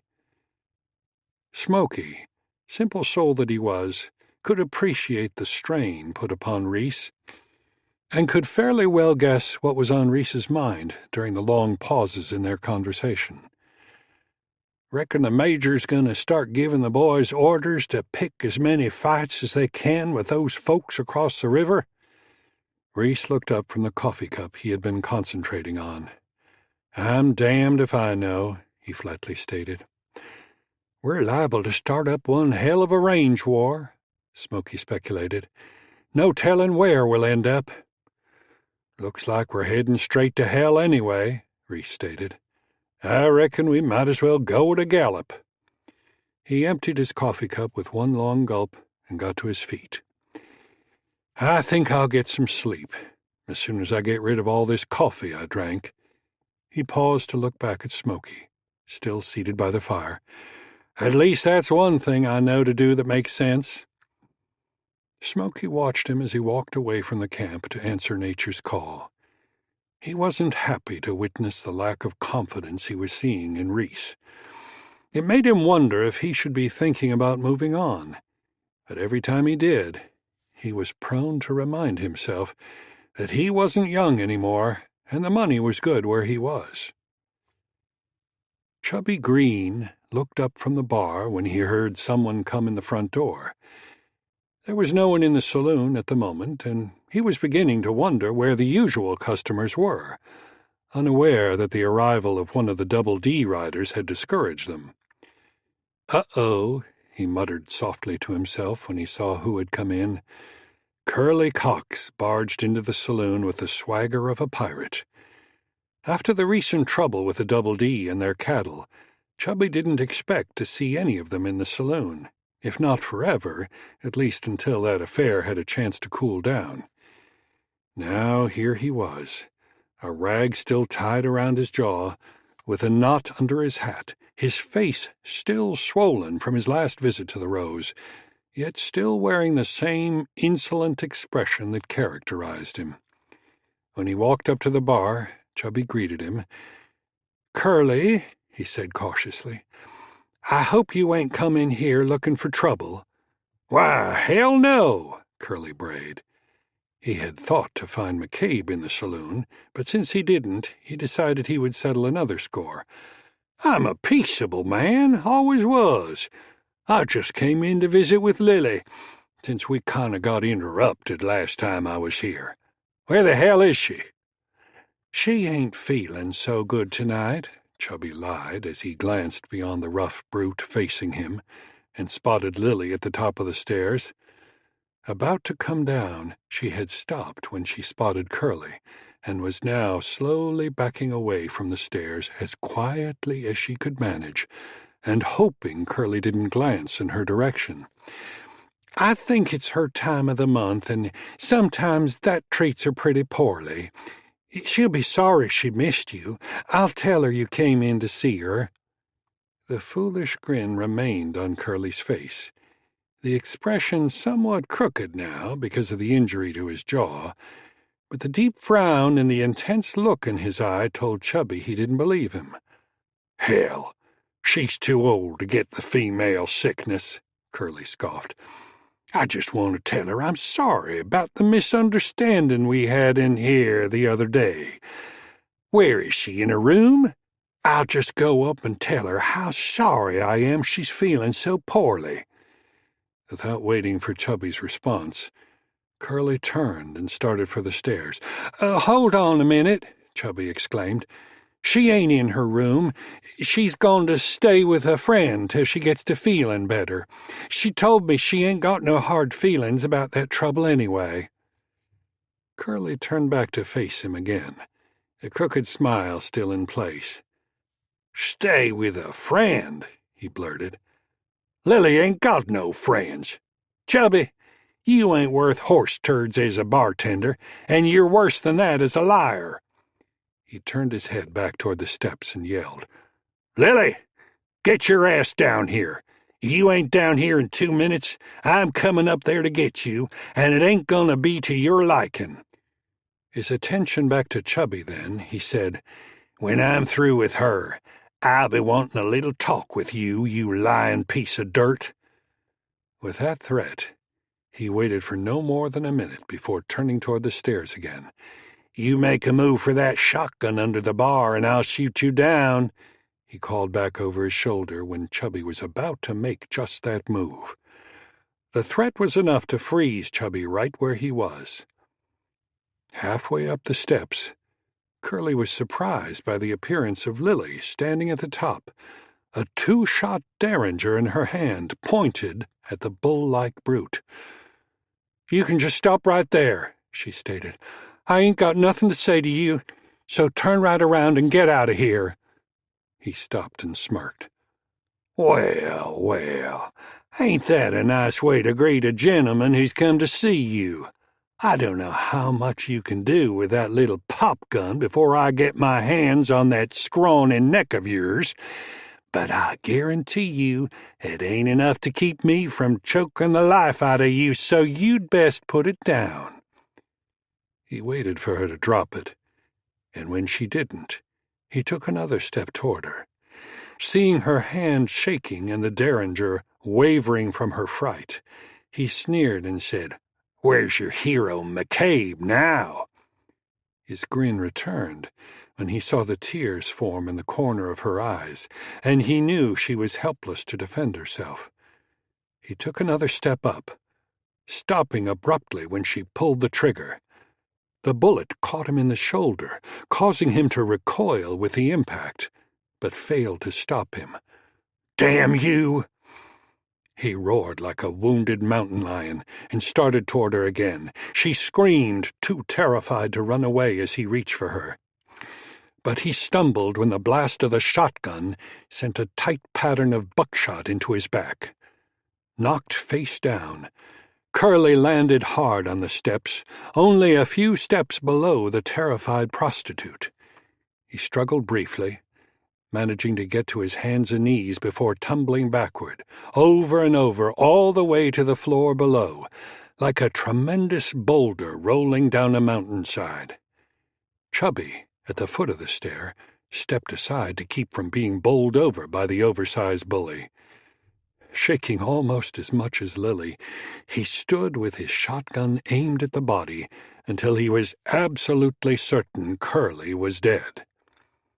With her knees threatening to fail her, Lily sank down to sit at the top of the stair and tried to pull herself together. The two of them remained unmoving for what seemed a long time, both of them in a state of shock, neither of them having ever shot anyone before. The small crowd that had remained at a safe distance when they saw Curly go in the saloon now waited after hearing the gunshots until finally Wilbur Tate went up to the door and opened it wide enough to peek inside. "They got Curly!" he exclaimed to the spectators and led them all inside. Norman Freeman was right on his heels. When they saw what had happened, everybody wanted to know how it happened. "There's another one I won't get no pay for," was Freeman's first remark upon seeing Curly's body at the foot of the stairs. Since McCabe had arrived in town, Freeman had buried 5 bodies, and now he was looking at number 6. They were all Nathan Dixon's men, but Freeman didn't have the courage to seek payment from him. At least he was spared the cost of coffins, because he just dug holes in the ground and dumped the bodies in the holes, settling for anything of value he found on them. Malcolm Howard pushed through the gathering just inside the saloon door to discover his bartender still standing over the body at the foot of the stairs, and the prostitute sitting weeping at the top. "Chubby, what the hell happened?" Howard blurted. His outburst served to bring Chubby out of his state of shock. But before he could respond, Lily answered for him. "He saved my life," she sobbed. Still holding the derringer, she pointed it at Curly's body. "He was coming to kill me, and Chubby shot him. Chubby saved my life." "Well, you can put the gun down now," Howard said when she continued to use it to point. She looked down at the derringer, just then remembering she still held it, and dropped it on the floor, as if she were holding a snake. He looked around the room then, as if searching for someone. "Where's McCabe?" Howard had been in the hotel dining room when he heard the shots. McCabe had been eating supper at a table close to the door at the same time. "I'm here," Cullen answered him, aware of the fact that Howard had wanted to know where he was, first thing. It was not the first hint that many of the town's citizens had started to look toward him as a protector. He had entered the saloon through the back door. Since there was a gang of people going in the front, he thought it best to cover the back to intercept a possible killer trying to escape. He walked over to take a look at the body. After a moment, he looked up at Lily, who hadn't moved from the top of the stair. "There's a bullet hole in his shoulder. You put a shot in him with that pocket pistol?" "Yes, I did," she whimpered. "He was coming for me, so I shot him. But it didn't even slow him down." "Well, that 12-gauge of Chubby stopped him all right," Cullen said, and glanced at the bartender, who was rapidly getting over his first killing, enjoying the pats on his back and the cheers for his heroic actions. Cullen was satisfied to see another of the townspeople stepping up to take action against the outlaws. Maybe it would inspire more of the timid citizens to resist Dixon's aggression. Malcolm Howard, seeing an opportunity with the people crowding in to look at the body of the notorious bully, walked over behind the bar. "Looks like Chubby and Lily know how to deal with anybody who thinks they can run over the folks of Bonnie Creek," he announced loudly. "The bar's open." His announcement brought a cheer from the men and a surge of drinkers to toast Chubby and Lily. After a while, Lily recovered enough to descend the stairs and join in the celebration. Behind the post office, which was long since closed for the day, two men knelt in the darkness, watching the front door of the saloon and the spectators going in. They had not gotten there in time to see Curly walk in, but they recognized his horse tied out front. A short time later they heard the shots, but Curly didn't come out, so their focus now was try to spot Cullen McCabe and hope he was still alive. "I don't see him anywhere," Big Crouch whispered. "Why the hell ain't he running over there like everybody else? Maybe he went in the door and we didn't know it was him." He and his brother had had only glimpses of Cullen McCabe. That was from across the river, and most of the time he was on a horse. "We ain't missed him," Little Crouch declared. "I'd know him if he was there." "Maybe he's laying low, since the Major put a $200 reward on him," Big Crouch speculated. "No, hell he ain't," Little Crouch insisted. "How would he know there's a reward out for him?" "Maybe he was already in the saloon and Curly shot him, and we won't get that $200, Big Crouch worried. "He could have been in the saloon when Curly walked in," Little Crouch said. "If he had, though, most likely it would have been McCabe who done the shooting, but I didn't hear nothing that sounded like that Winchester Reese said McCabe favors." Always a mental step behind, Big Crouch had to ask, "Why do you think it was Curly that got shot?" "'Cause there weren't but two shots, one from a shotgun and one from a gun like one of them little pocket pistols," he said impatiently. "I didn't hear nothing that sounded like that .44 Curly carries. Besides, all them people wouldn't be crowded in the saloon if Curly was still alive." Big Crouch nodded thoughtfully as he considered that. "I hadn't thought about that," he grinned. "I knew you'd figure it out." "That's right," Little Crouch said. "And if we sit here a while, McCabe's bound to show up sooner or later." He reached over and gave his brother a playful punch on the shoulder.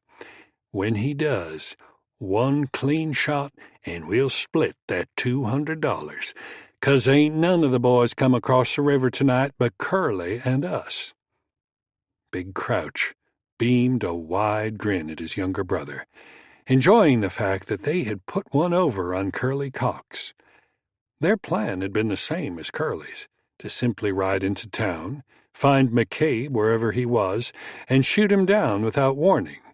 Also, like Curly, they had planned to look in the saloon first, since that was where they would be if they were McCabe.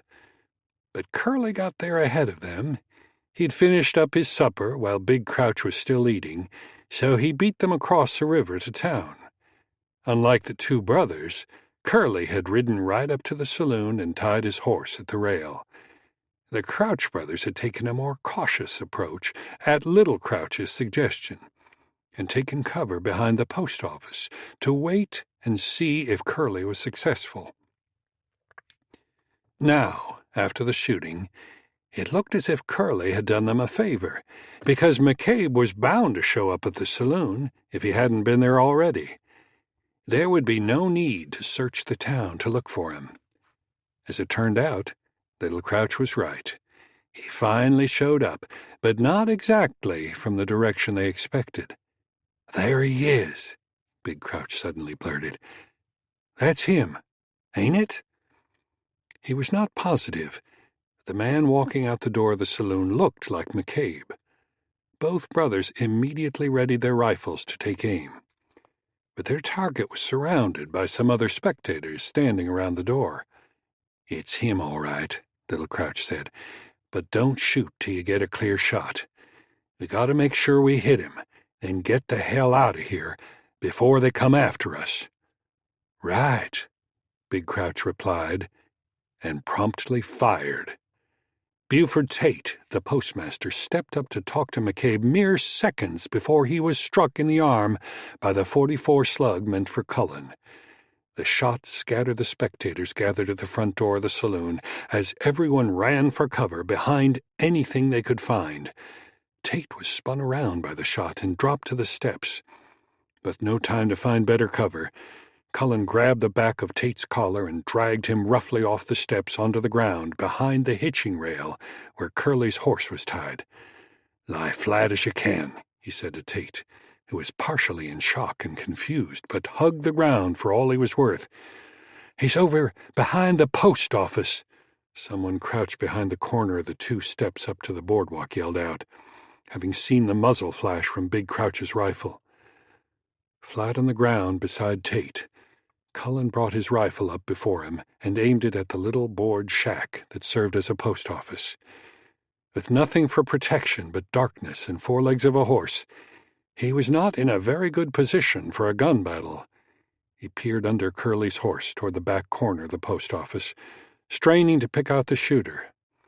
There had been no second shot, so he figured the shooter could not see well enough to find his target, and he had a pretty good idea who that target was. Having quickly backed away from the rear corner of the post office, the 2 Crouch brothers squatted against the rear wall. "You big dummy," Little Crouch scolded. "I just said wait till you get a clear shot." "I thought I had one. I thought I could hit him," Big Crouch replied sheepishly.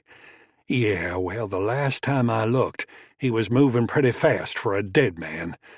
Now they know we're here, and they're liable to come charging over here to get us." "I thought I could hit him," Big Crouch repeated, remorseful for having displeased his brother. "At least they ain't nobody shooting back at us." Little Crouch shinnied back to the corner and stuck his head around the edge. "I can't see a blame thing," he complained. "They've all scattered. We better get the hell out of here before they decide to do something. Come on, let's get back to the horses." "Ain't we going to try to get that $200? Big Crouch complained, hanging back. When his brother replied that they had missed their chance, Big Crouch persisted. "They ain't even shot back at us." He crawled back to peek around the corner of the jailhouse. "There still ain't nobody coming this way," he persisted, reluctant to leave a chance at that reward money. "They ain't shot back at us 'cause they don't know where we are," Little Crouch insisted. "Now come on, before they figure it out and we have the whole damn town on us." "They ain't gonna come running across that open street if they can't see us," Big Crouch persisted. "We might get another shot at him. This time I'll make sure it's a clean shot." While the 2 brothers wasted time arguing, Cullen was not content to lie there behind the hitching rail. Since someone had seen the muzzle blast from behind the post office, he decided to take the risk of trying to get around behind him, even though he was not sure the shooter was still there. "I reckon I'll find out when I get up from here," he thought. "You stay right there and hug that ground till we find that shooter's gone," he said to Buford Tate. Buford winced with pain as he whispered, "You ain't got to worry about that. If I could get any flatter, I dang sure would." Cullen got to his feet then, expecting rifle fire as soon as he did, and ran toward the barber shop next door. To his surprise, there were no shots, so he kept running until he reached the safety of the barber shop. Once he got there, he ran across the street to circle around the jail, hoping to cut the shooter off before he got to his horse, just as he had done when he caught the 2 that set fire to Shep's cabin. It was unlikely the shooter was still behind the post office. Failing that, Cullen hoped to maybe get a shot at him as he crossed the river. Running at a steady lope, he plunged into the dark shadows of the trees on the riverbank, only to stop abruptly when he almost ran into 2 horses tied in the bushes. The first thought that struck him was there were 2 shooters, not just one. The second thought, and the more important one, was that they were behind him. He spun around at once, dropping to one knee as he did with his rifle aimed toward the back of the post office. There was no one there, but in a few moments he heard the sound of the 2 men grumbling as if arguing, and they were coming toward him. It was obvious that they could not see him in the shadow of the trees, so he waited for them to approach. It was not long, but it gave him time to think about his next move. It was an opportunity to eliminate 2 more of Nathan Dixon's men by simply shooting them down. He could justify that action by the fact that they had obviously just tried to kill him. Of that, there could be little doubt. He felt sure they were not aiming to assassinate the postmaster. He could make out their forms now as they crept toward the river. It was not the same as when he had methodically hunted down and killed every man of the gang who had participated in the murder of his wife and children. These men were outlaws, true, but he had spent too many years as a lawman to simply execute them. So he reluctantly decided to give them a chance to surrender. He had an empty jail waiting to accommodate them. He waited until he could see them clearly. They could still not make him out, kneeling in the shadows. Then he spoke. "Halt right there and drop your weapons. You're under arrest." Their reaction was as he expected. One of them, the larger man, immediately raised his rifle and fired blindly into the trees, wounding one of the horses. Startled even more by the scream of the wounded horse, he swept his rifle wide in the opposite direction and fired another round into the trees. Cullen had no choice. He took careful aim and shot him in the upper thigh, just below the hip. Big Crouch collapsed to his knees, yelling out in pain as he dropped his rifle.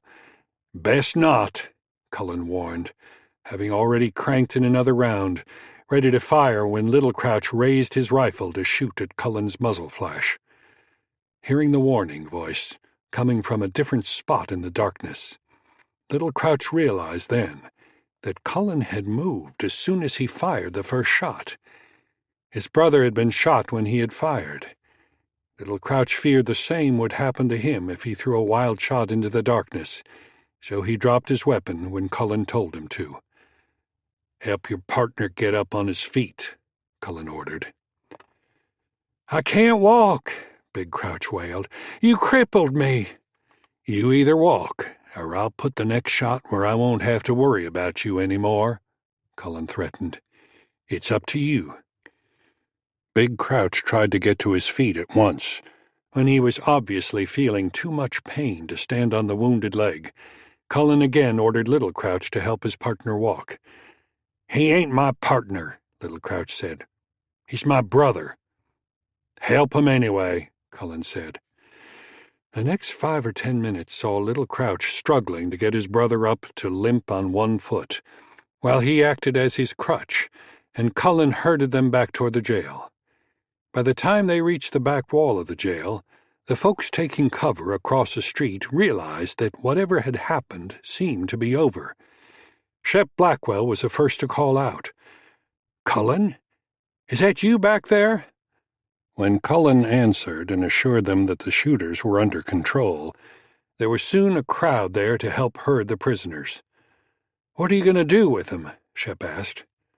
"Well, that's what the jail is for, ain't it?" Cullen replied. "I figure we'll put 'em in jail." Shep hesitated for a moment before answering. "But we ain't got a sheriff." "That's right," Little Crouch spoke up. "There ain't no sheriff, so you can't put us in jail. Besides, my brother's been shot. I got to take him to the doctor." "We ain't got a doctor either," Shep pointed out. By this time, most of the town's citizens had gathered to witness the goings-on, and Percy Mitchell questioned, "We don't have a judge either, so how are we going to try them, and on what charges?" Losing his patience with the incompetence of the whole town, Cullen asked the mayor a question. "So, what do you think we ought to do? Let him go?" He waited for a few moments while the mayor sputtered over an answer. "I didn't think so," Cullen said. "These two shot into a crowd of people and wounded the postmaster, and they shot at me when I tried to arrest him. So we'll put him in the jail that was built for that purpose. After he takes care of Buford Tate, Norman Freeman can dig a bullet out of the big one's leg. When he's done with that, he can dig one out of those horses back yonder in the trees." He turned his full attention to Percy Mitchell again. "Mr. Mayor, I reckon it would be your responsibility to get up a jury to decide how the prisoner should be punished. Maybe the town council can help you with that if you've got one." There followed a short silence, while Mitchell and the others considered what Cullen had said. "We still don't have a sheriff," the mayor said. "There should be one to watch the prisoners and feed them and such." "Then I reckon it's time to appoint one," Cullen said. "I'd recommend Shep Blackwell. He's shown me that he'll step up to the job." Everyone, including the two prisoners, turned to look at Shep, who was as startled by McCabe's recommendation as they were. He thought for only a moment before commenting. "I'd have thought you might have been a better choice," he said to Cullen. "I'm not in the running," Cullen replied. "I'm just drifting through town. Ain't planning on being here much longer." "We need a sheriff," Marvin Winter spoke up. "That's for sure." "What about it, Shep? You want to take the job? We'd pay you the same as we paid Bob Bartlett." "Wouldn't we, Percy?" The mayor nodded his agreement and looked to Shep for his answer. Shep looked at Cullen, who nodded his approval, then looked back at Marvin Winter. He shrugged and said, "I reckon." With that settled, they hustled the prisoners inside the jail and into the cell room. Cullen found the sheriff's badge and the keys in the desk drawer, and Shep took possession of both. Ross Horner went to fetch the two horses, and Norman Freeman went to get his medical instruments, and the sheriff's office was officially back in business. With the position of sheriff finally filled, Marvin Winter and Percy Mitchell were able to breathe a little easier. The worry that had concerned them, namely that Cullen McCabe might be planning to take on the job as sheriff and consequently use it as a strong base to take over the whole town, evidently was not what McCabe had in mind. Instead of lifting the aura of mystery about the man, however, his recommending Shep for the job served only to make Cullen's motives more mysterious. With nothing obvious to gain, why would he subject himself to a high risk of getting shot? Most of the rest of the town was not burdened with Winter's and Mitchell's concerns. They were just happy that McCabe had lingered.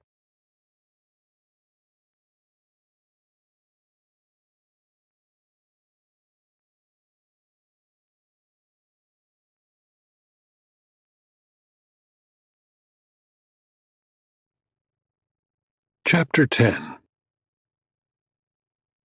"Where the hell is Curly?" Smokey asked Reese. "And the Crouch brothers.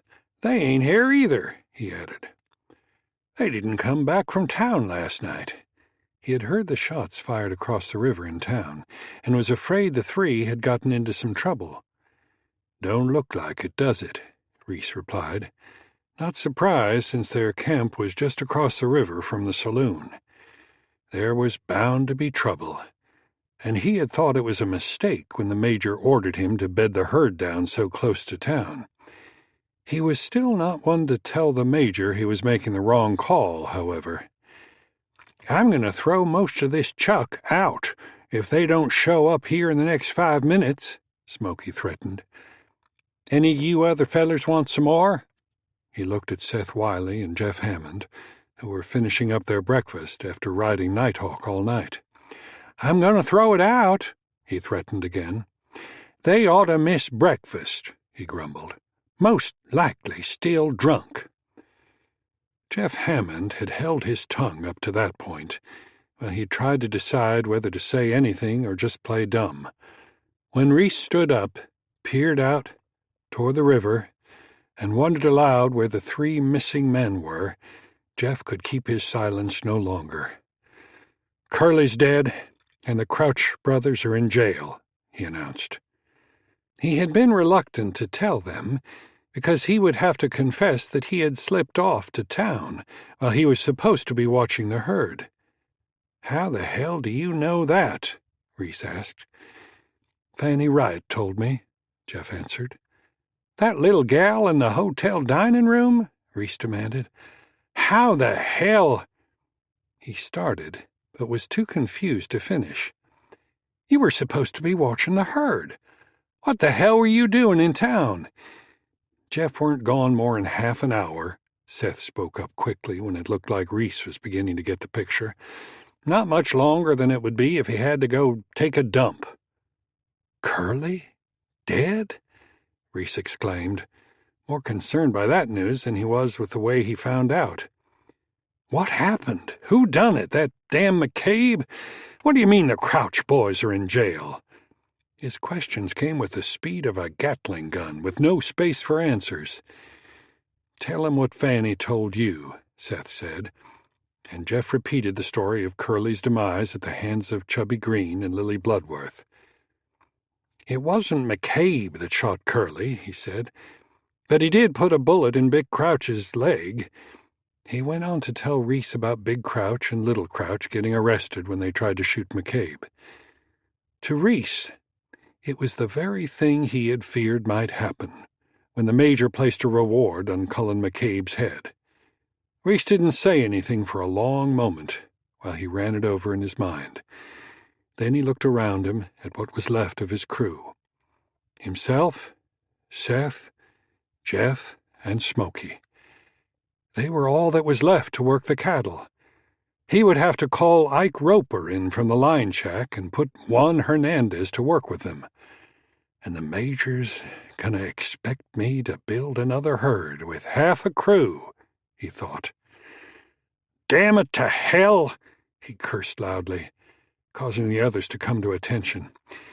"I reckon I'll have to go tell the Major his intimidation plan ain't working worth spit." He caught himself before complaining further, lest someone might think the Major didn't know what he was doing. "I know you boys have been up all night," he said to Seth and Jeff, "but I'm going to have to go tell the Major about this, so I need you to keep an eye on the cattle. I'll bring Juan back with me.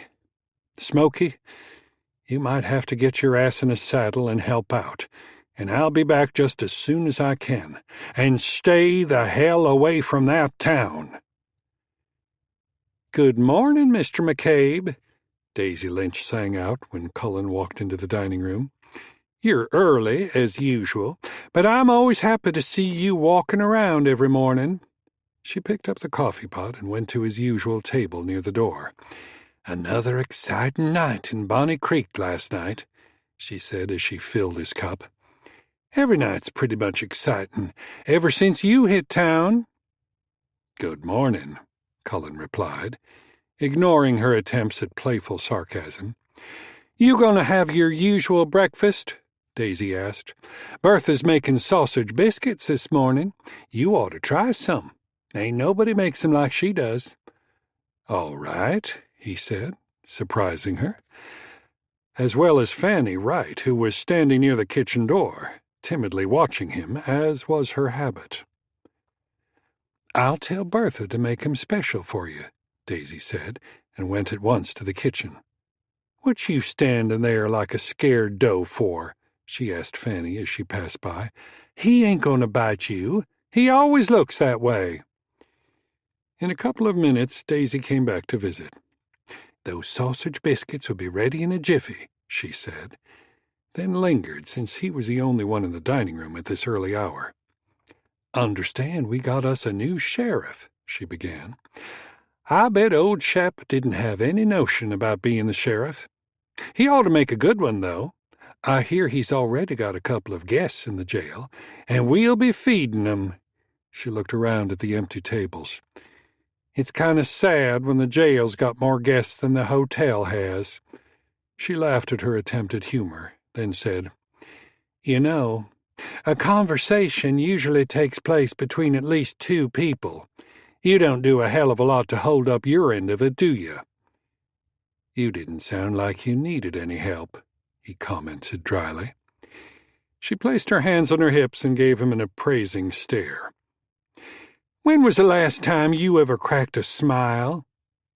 "The last time somebody brought me my breakfast on time," he replied, with no hint of a smile. She shook her head and returned to the kitchen in time to see Bertha flip a couple of huge biscuits onto the plate Fanny was holding. "I'll take 'em to him," Fanny said, and went at once to deliver them. "Morning, Fanny," Cullen said when she set the plate before him. His polite greeting was enough to fluster the timid girl, but instead of quickly returning to the kitchen, she forced out the warning she was determined to give him. "Nathan Dixon has put a $200 reward up for anybody who kills you." He was surprised by her warning, but not really surprised that Dixon had placed the bounty on him. He didn't doubt that to be the reason for the 3 Double D hands in town last night. It verified his initial belief that Big Crouch's shot had been meant for him. "I appreciate you telling me," he said to her, but didn't ask her where she got her information.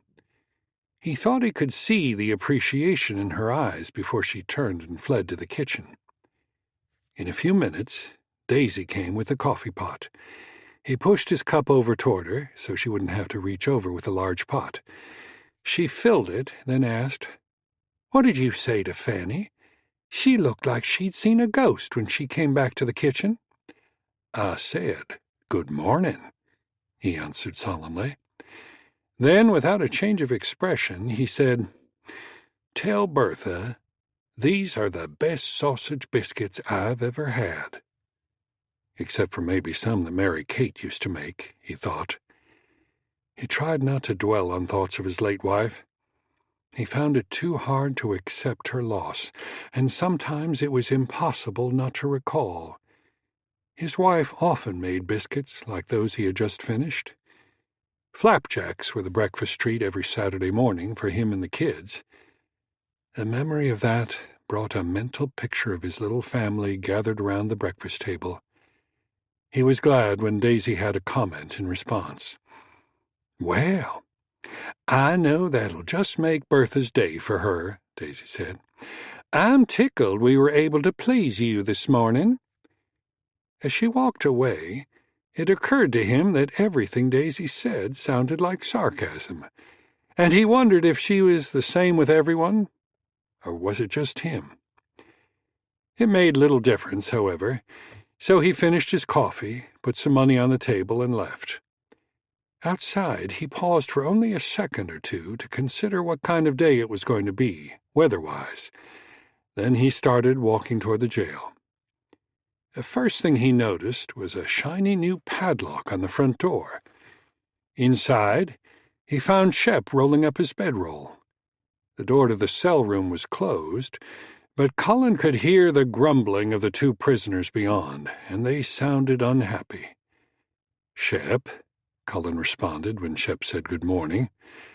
"Having trouble with your guests?" "Not much," Shep replied. "They've been whining about wanting to eat for about an hour. I told them they were going to get some breakfast just as soon as Daisy finds time to send it down here. But they got to belly-aching so bad that I had to close the door." "Is that right?" Cullen asked. "Making a lot of noise, huh? How about the one I shot? Is he up and around?" "That big flea bag?" Shep was quick to respond. "He's hopping around fit as can be. Norman cut the slug out of his leg last night, and he's limping, but he ain't as bad as you'd expect. I know the 2 of 'em was making so much noise till I had to close the door to keep from wanting to shoot both of 'em." "That a fact?" Cullen asked. "Let me take a look at your prisoners." Shep got the keys out of the desk drawer and followed him into the cell room. As soon as the heavy door between the two rooms opened, the prisoners shuffled quickly over to their bunks to sit down. When they saw who had entered the room, they both sat up.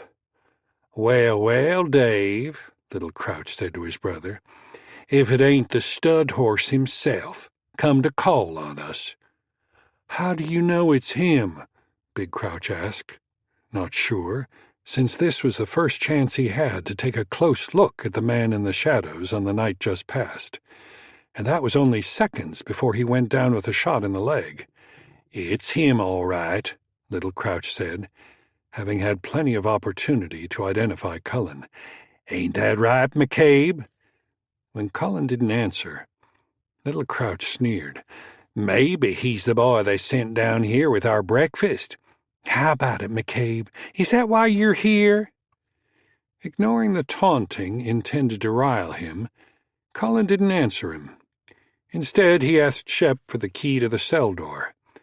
Not sure what Cullen had in mind, Shep nevertheless handed him the key. "Now draw your weapon and cock it," Cullen said.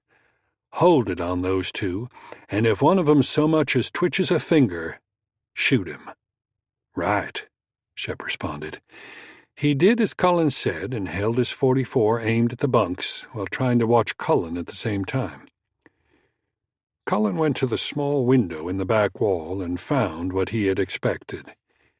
He looked around on the floor then and found a piece of heavy wire from under the mattress of one of the bunks. He picked it up and came back out of the cell, locking it again behind him. "I'll give you boys a little education," he said to the brothers. "You can dig and scrape all around that little window with something like this." He held the wire up. "But if you took a look at the outside of that window, you'd see those heavy pieces of flat iron holding the window frame in. It wouldn't have made any difference if you cleaned out the whole frame around the inside of the window. You'd have had to have some dynamite to get past those iron plates." He glanced at Shep and said, "I expect the sheriff here might have been the one to put 'em on that window, since he used to be a blacksmith." The look on Shep's face told him the sheriff was totally confused, but the pained expressions on the faces of the two prisoners told him he had hit the nail on the head. "I doubt you'd have been able to squeeze the big 'un through that little window, even if you had managed to push the frame out." He glanced toward the front door when he heard it open. "Might as well sit down and eat your breakfast now and behave yourselves. Maybe the sheriff will let you use his broom to sweep that little pile of plaster out from under your bunks." Shep holstered his pistol and took the 2 plates of food from Bertha's son, Jordan. "Mama said Sheriff Bartlett usually made coffee for his prisoners, and I didn't have to wait for 'em to eat. She said I can pick up the plates when I bring 'em some dinner." He lingered for a few moments to get a look at the 2 prisoners before he went out the door. Leaving the Crouch brothers to eat their breakfast, Cullen and Shep went back into the office, closing the cell room door behind them. As soon as it was shut, Shep said, "I didn't put those iron plates around that window frame." "There ain't no iron plates around the window," Cullen said. "But now they think there are. Maybe it'll discourage them from trying to remove the window frame." "Oh," Shep drew out a long breath and nodded thoughtfully. "But how did you know that's what they were up to, scratching out around that frame?" Talking softly to make sure he wasn't overheard by the prisoners, Cullen answered, "When you told me they were making a constant racket in there, so you had to close the door, I figured they might have been making noise so you would close the door." Again, Shep nodded slowly. "Looks like I've got a lot to learn about being sheriff. Maybe me being sheriff ain't such a good idea." He picked 2 cups off the shelf behind the desk chair and filled them with coffee for his prisoners. "You'll make a good sheriff," Cullen said. "You just have to use common sense." He opened the cell room door for him. "Little piece of advice," he said. "Don't hand that coffee to 'em. Set the cups on the floor between the bars, but not until they both back away from the bars." "Right," Shep replied. He cocked an eye at Cullen as he passed through the doorway, thinking about the possibility of someone like Big Crouch slapping a cup of hot coffee all over him and grabbing him while his brother snatched his gun out of his holster. "You know a lot about sheriffing. You sure you didn't used to be a lawman?" "Just common sense," Cullen answered. "That's all it is. You'll see." When they came out of the cell room, Cullen asked, "You got anybody to help you? Somebody you could make a deputy, maybe? Somebody to watch the jail when you're out doing something else?" "Matter of fact, I've been thinking about that very thing," Shep replied. "I was talking to Wilbur Tate, you know, the postmaster's son. There ain't really anybody else, but he said right off he weren't interested in it. He did say he'd help out until we could find somebody else. What do you think?" "I think he might be all right," Cullen said. "You know him a lot better than I do, but from what I've seen of him since I came to town, he seems like he might be a dependable young man. He was right there to help with the cattle we rounded up. You think he could shoot somebody if he had to?" "I don't know," Shep replied, "but I know he's honest and a hard worker." He gave a little shake of his head and confessed, "Hell, I ain't sure I can shoot anybody if I have to." "You be fine," Cullen said, "just like you were when we sent Nathan Dixon running out of town. You were shooting to kill then, weren't you?" When Shep merely shrugged in answer, Cullen asked, "Why don't you offer Wilbur the job? Marvin Winter told me the mayor wants to have a meeting at the hotel tonight after supper to talk about what the town needs to do about your prisoners. I'm sure he'll want the sheriff there. Wilbur can watch the jail while you're gone. Make sure you talk to the council, or whatever they call themselves, about a salary for your deputy." "You going to be there?" Shep wanted to know. "I don't know," Cullen answered. "The mayor ain't said a word to me about it. He might want a meeting of just the town citizens. I expect I might drop in to see what's what, though." He took his leave then, telling Shep he wanted to go across the street to the stable to check on his horses. He had a good feeling about Shep. He felt sure he would grow into the job in a short time, just as he had when Jason Barrett persuaded him to take the job as sheriff in the town of Sundown. That thought created another one he regretted to call up. Mary Kate had not wanted him to take the job. She feared that it would put him in constant danger, but he was big and strong. He was sure he could take care of himself. He was to find that he could be hurt, not his physical being, but by having something taken from him that was more precious to him than his life. What they took from him could never be replaced. He had extracted his vengeance from every member of the gang of savages who killed his family, hunted them down one by one, but it brought no peace. The sooner you get that off your mind, the better off you'll be, he reminded himself, and returned his thoughts to Shep. Maybe a dedicated sheriff and deputy would prove to be a big step in solving some of the town's problems. He had to think it was in line with what the governor hoped for when he sent him to Bonnie Creek. There's still one hell of a problem to fix, he thought. Nathan Dixon was not likely to pull back on his determination to own Bonnie Creek or destroy it. At the same moment Cullen was walking to the stable in Bonnie Creek, Nathan Dixon was standing in his barn 4.5 miles away. Facing him and trying to weather the storm of anger emanating from his boss, Reese Cochran was hard pushed to come up with an explanation that satisfied him. It seemed that the major blamed him for every stroke of misfortune that had befallen the Double D. I need Juan here to take care of the place, Dixon charged, when Reese said he wanted him to help with the cattle. You've got to take care of the herd without his help. Damn it, man! I gave you men to work the cattle, and one by one you're losing my whole damn crew. Pressed for an answer to that, but reluctant to place the blame on his boss, Reese shifted nervously from one foot to the other. Curly Cock's dead, Dixon continued to rage. The Crouch brothers in jail.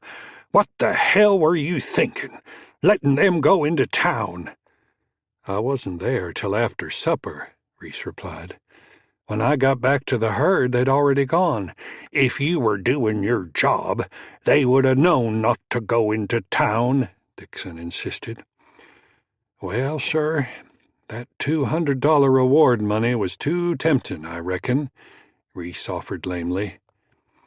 Even as he said it, he marveled at the fact that he had to say it.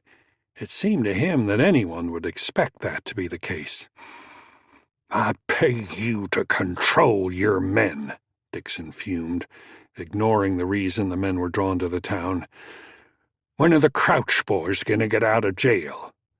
Well, now, that's hard to say. They locked him up for shooting at that feller McCabe. They ain't likely to let him go any time soon. More'n likely they'll hang him. One of 'em, I don't know which one, shot into a crowd of folks and hit the postmaster. That served only to further infuriate Dixon. Every move he had made against the town had been met with disaster and the loss of his men. And it had all begun with the arrival of Cullen McCabe. The town had been cowed by the very presence of his ruthless men until McCabe showed up to stir the town people's confidence to defend themselves. And now it appeared that his bounty on McCabe's head had resulted only in more losses for the Double D. It was apparent to him, after losing most of his hired gunmen, that he was going to have to pay an expert to eliminate McCabe. That meant sending someone to contact Deacon Pratt, and Pratt might not be at Poole's place, the saloon that was his usual haunting spot this time of year. It would be an expensive contract. Pratt didn't work cheap. But Dixon knew Pratt was one he could count on for results, for there was no one faster with a six-gun than Deacon Pratt, a man with over a dozen duels that had been verified. Rumor had it that there were possibly as many, if not more, that were unreported. Dixon's mind made up. He gave Reese his orders. You go on back to the men, what's left of them, and see if you can take care of the cattle I still have. Go to the line shack and get Ike Roper to help you. I need Juan for something else. He paused for a moment. And see if you can find out what they intend to do to Big Crouch and Little Crouch. Juan Hernandez had been a silent witness to Dixon's angry tirade over Reese's report of the latest setback. He had listened from the safety of the corral, several yards away, and he snapped to attention immediately when Reese departed and his boss beckoned. Juan, Dixon said, I've got an important job for you. I want you to ride to Waco with a message for Deacon Pratt. Pick a good horse and you can make it up there in 2.5 days or less. I'll write the message and you can take it to him. I'll give you enough money to pay for any food you need, and I want you to get started right away before it gets any later. You remember the way to Waco? Juan replied that he did. He remembered, for that was the way he had come with the Major on their way out to this land. Good, Dixon said. I trust you to do the job for me. Yes, sir, Juan said. I not let you down, but I be gone for 4 days, maybe more. I worry who take care of the ranch. No need to worry, Dixon assured him. We can make out for that long, and in the meantime, I'll have Mateo to do some of the jobs you normally do. And he said it. He was hoping that Deacon Pratt was still using Poole's place, as his usual haunt. It had been a while since he had last talked to the man. He had once offered Pratt the job that Reese Cochran now held, but Pratt had no desire to work on a cattle ranch. If he had taken the job, Dixon thought, I wouldn't have been bothered with Cullen McCabe for more than one brief encounter. "How I find Deacon Pratt?" Juan asked. He knew the Major had met with Deacon Pratt, but he had never seen the man himself. "You remember the big bridge they built across the Brazos River?" Dixon asked, and Juan nodded. "You ride across that bridge to the east side. About half a mile beyond it, there's a 2-story building with a big sign in the front that says Poole's Place. It's a saloon. Can you remember Poole's Place? The man that owns it is Roy Poole." He had to ask Juan if he could remember the name, because Juan couldn't read. Juan repeated the name several times, then assured Dixon that he would remember. "What I do if Pratt not there?" "Leave my message with Roy Poole and come on back," Dixon said. "This time of year, Deacon will likely be there. If he is, then you bring him back with you. If he's not, I'll write directions for him in the message." Later that afternoon, Juan, with an envelope in his coat pocket, climbed on his horse and, leading a pack-horse, left the Double D. It was not a trip he wanted to make, certain as he was that Deacon Pratt would only cause matters to get worse. However, it was not in him to defy the Major's orders. He planned to make the trip to Waco in 2 days, if possible, wishing to get it over with as soon as possible, and hoping that Pratt was not in Waco.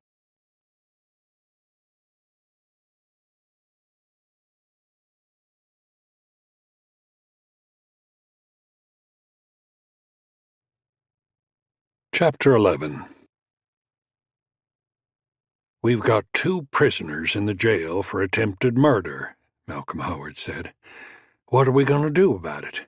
We don't have a judge, so what do we do with 'em? Try 'em ourselves and sentence 'em to hang, or let 'em go so they can try it again?"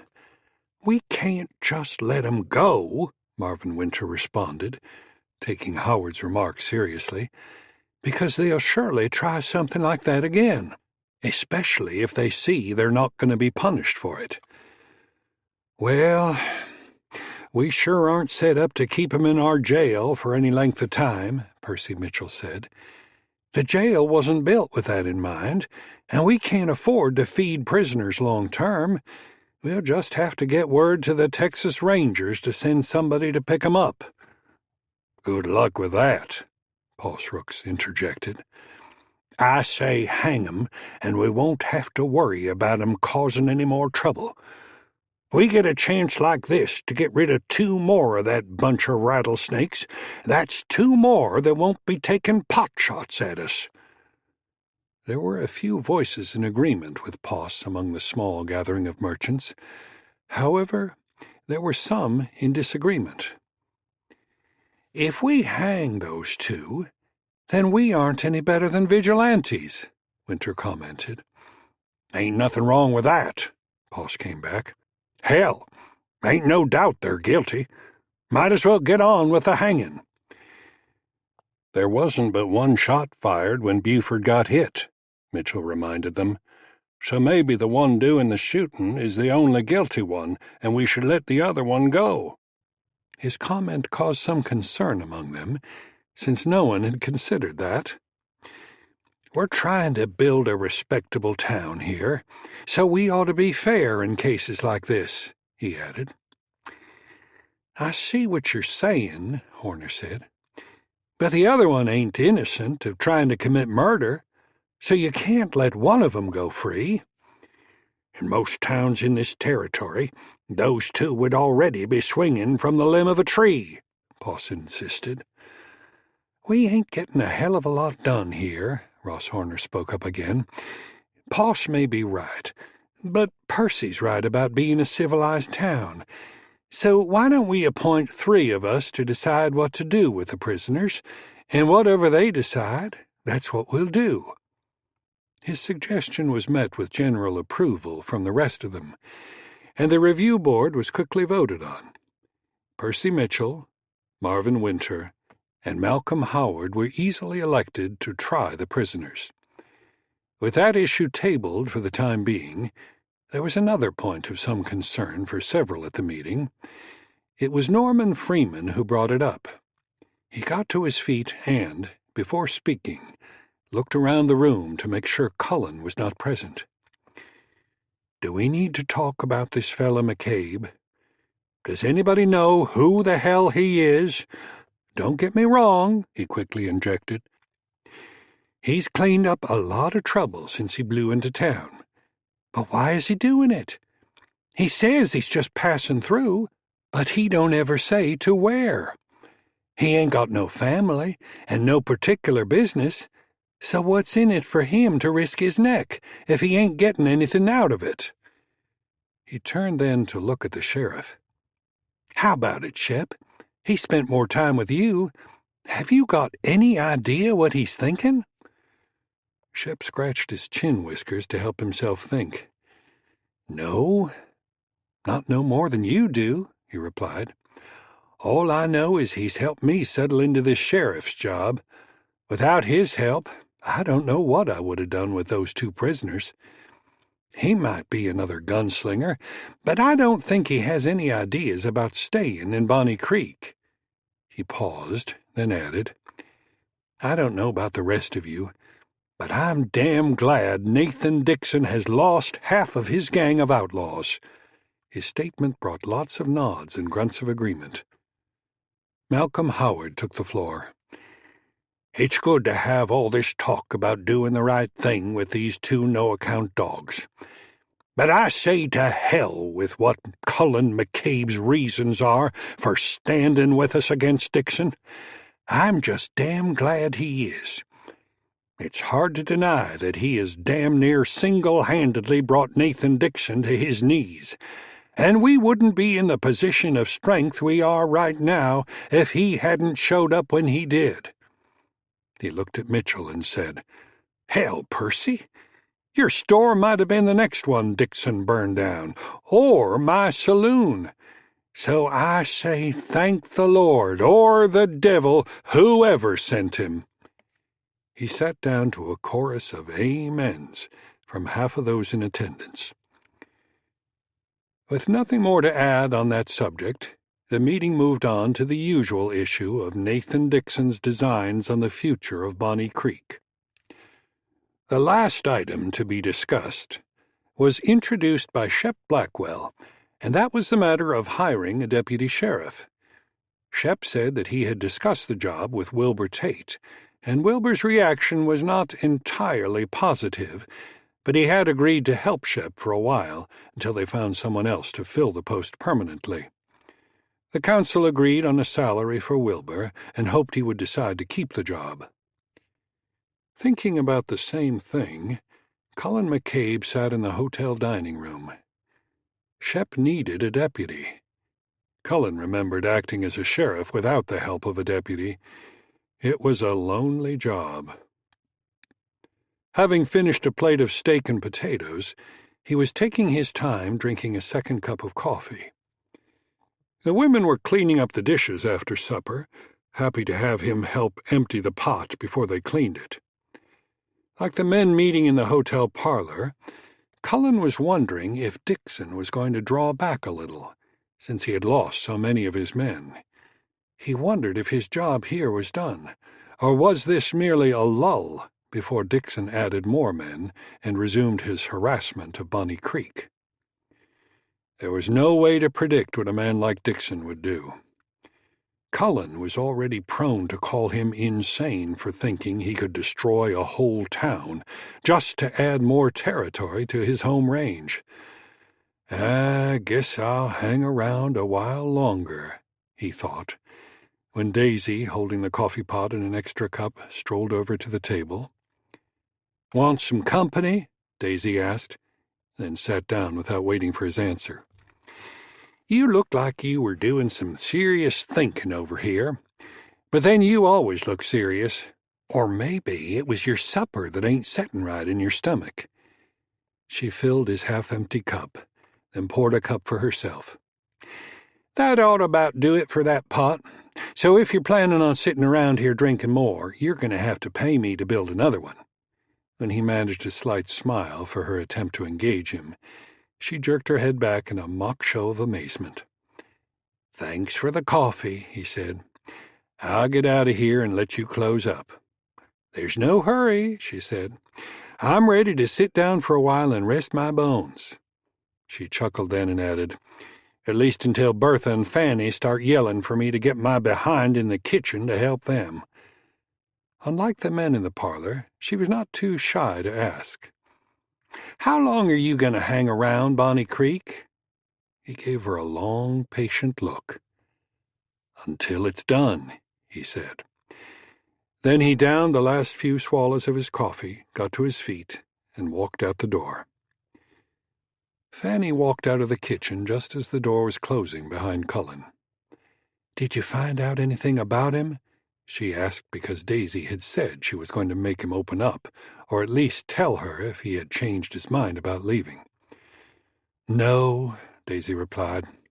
"Not a damn thing." She got up from the table. "I'm more convinced than ever, though. That man's running from something that's keeping him from settling in one spot for very long. I bet there's a price on his head, and I ain't talking about the $200 Dixon put on him. I bet that ain't even his real name. He must have changed it to hide from the law." Fanny listened with interest, yet she was not sure she agreed. "He don't really seem like a bad man to me," she said. "He's always been nice and polite to me." "That's the way those men are, the ones who like to kill women," Daisy said. "Nice and polite till they get their hands around your throat." She made an imaginary twisting motion with her hands, stuck her tongue out, and made a face like she was being choked. "I don't think so," Bertha said, coming into the dining room in time to hear Daisy's comments. "He'd kill you in an instant, but he'd do it quick, so you wouldn't feel much pain. Kinda like squashing a bug." "How do you know it don't hurt to get squashed?"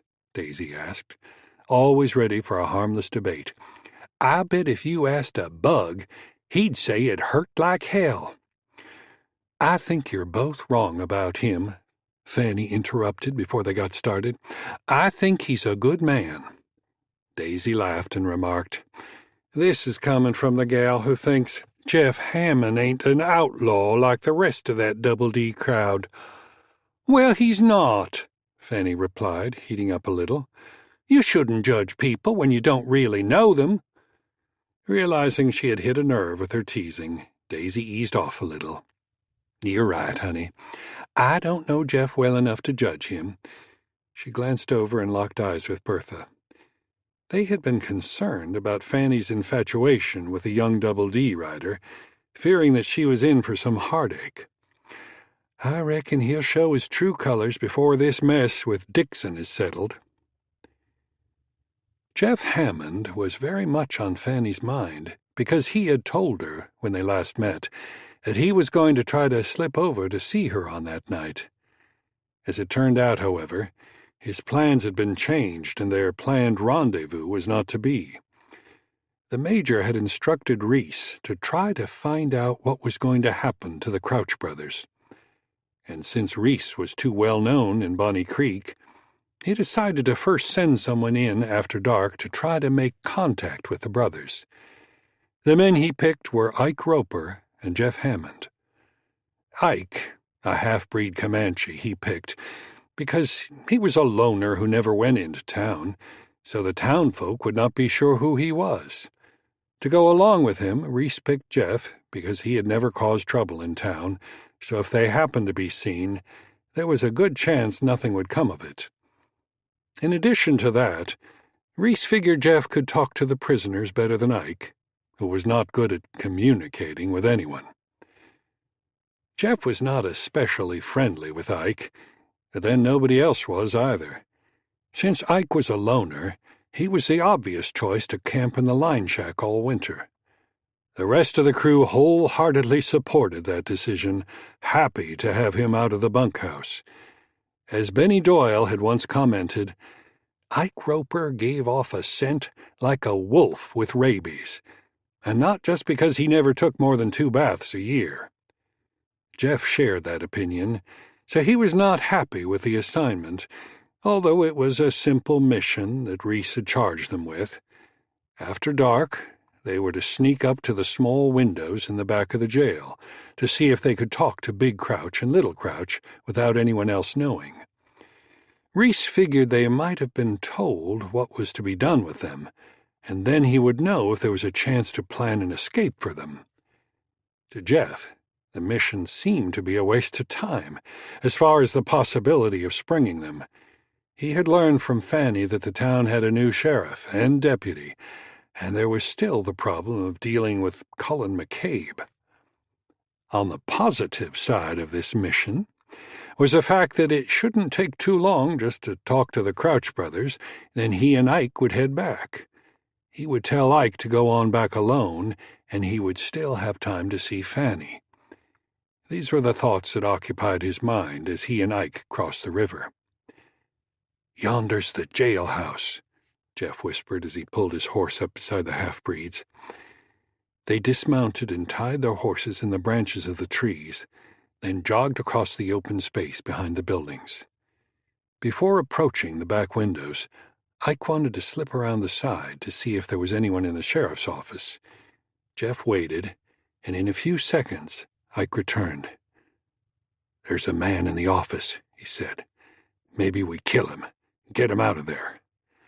"Best not try that," Jeff said, thinking the man in the office might be Cullen McCabe.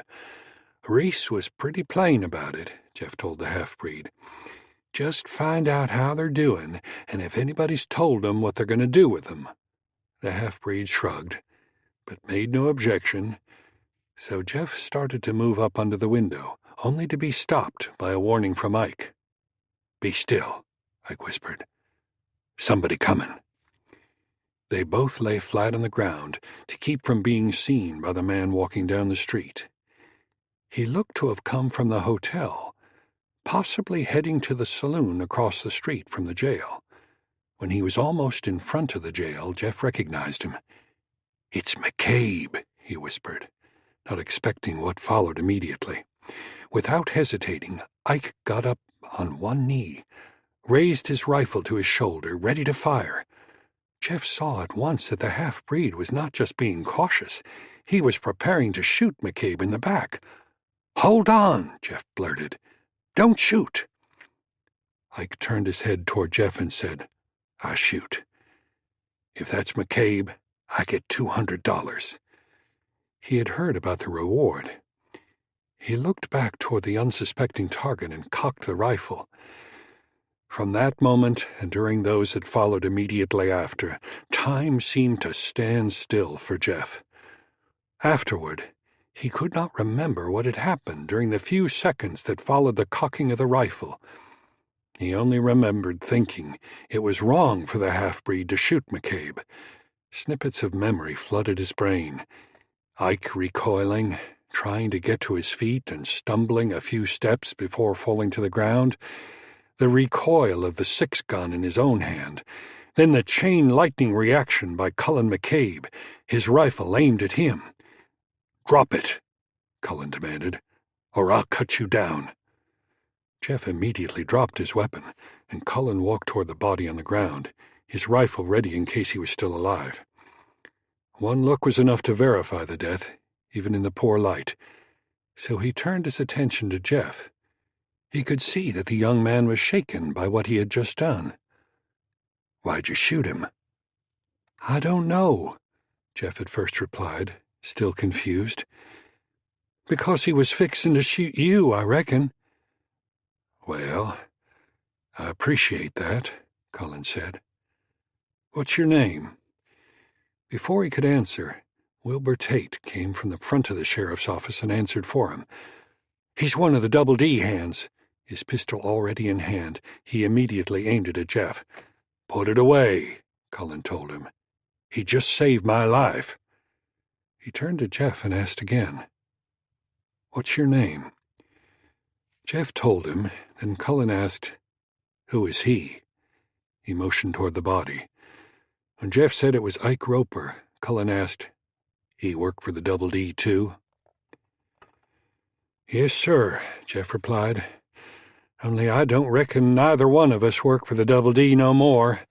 He swallowed hard and added, "When they find out I shot Ike." "You got that right, you low-down coward." The shout came from the little window in the rear of the cell room. "You can kiss your ass goodbye, 'cause you're a dead man." "Shut up in there," Wilbur yelled back at the window. "He's a dead man," Little Crouch yelled again. "Just wait till Reese finds out what you did, you yeller dog." "If you don't shut up, you get no breakfast in the morning," Cullen threatened. A hushed conversation could be heard in the cell, as Big Crouch pleaded with his brother to be silent.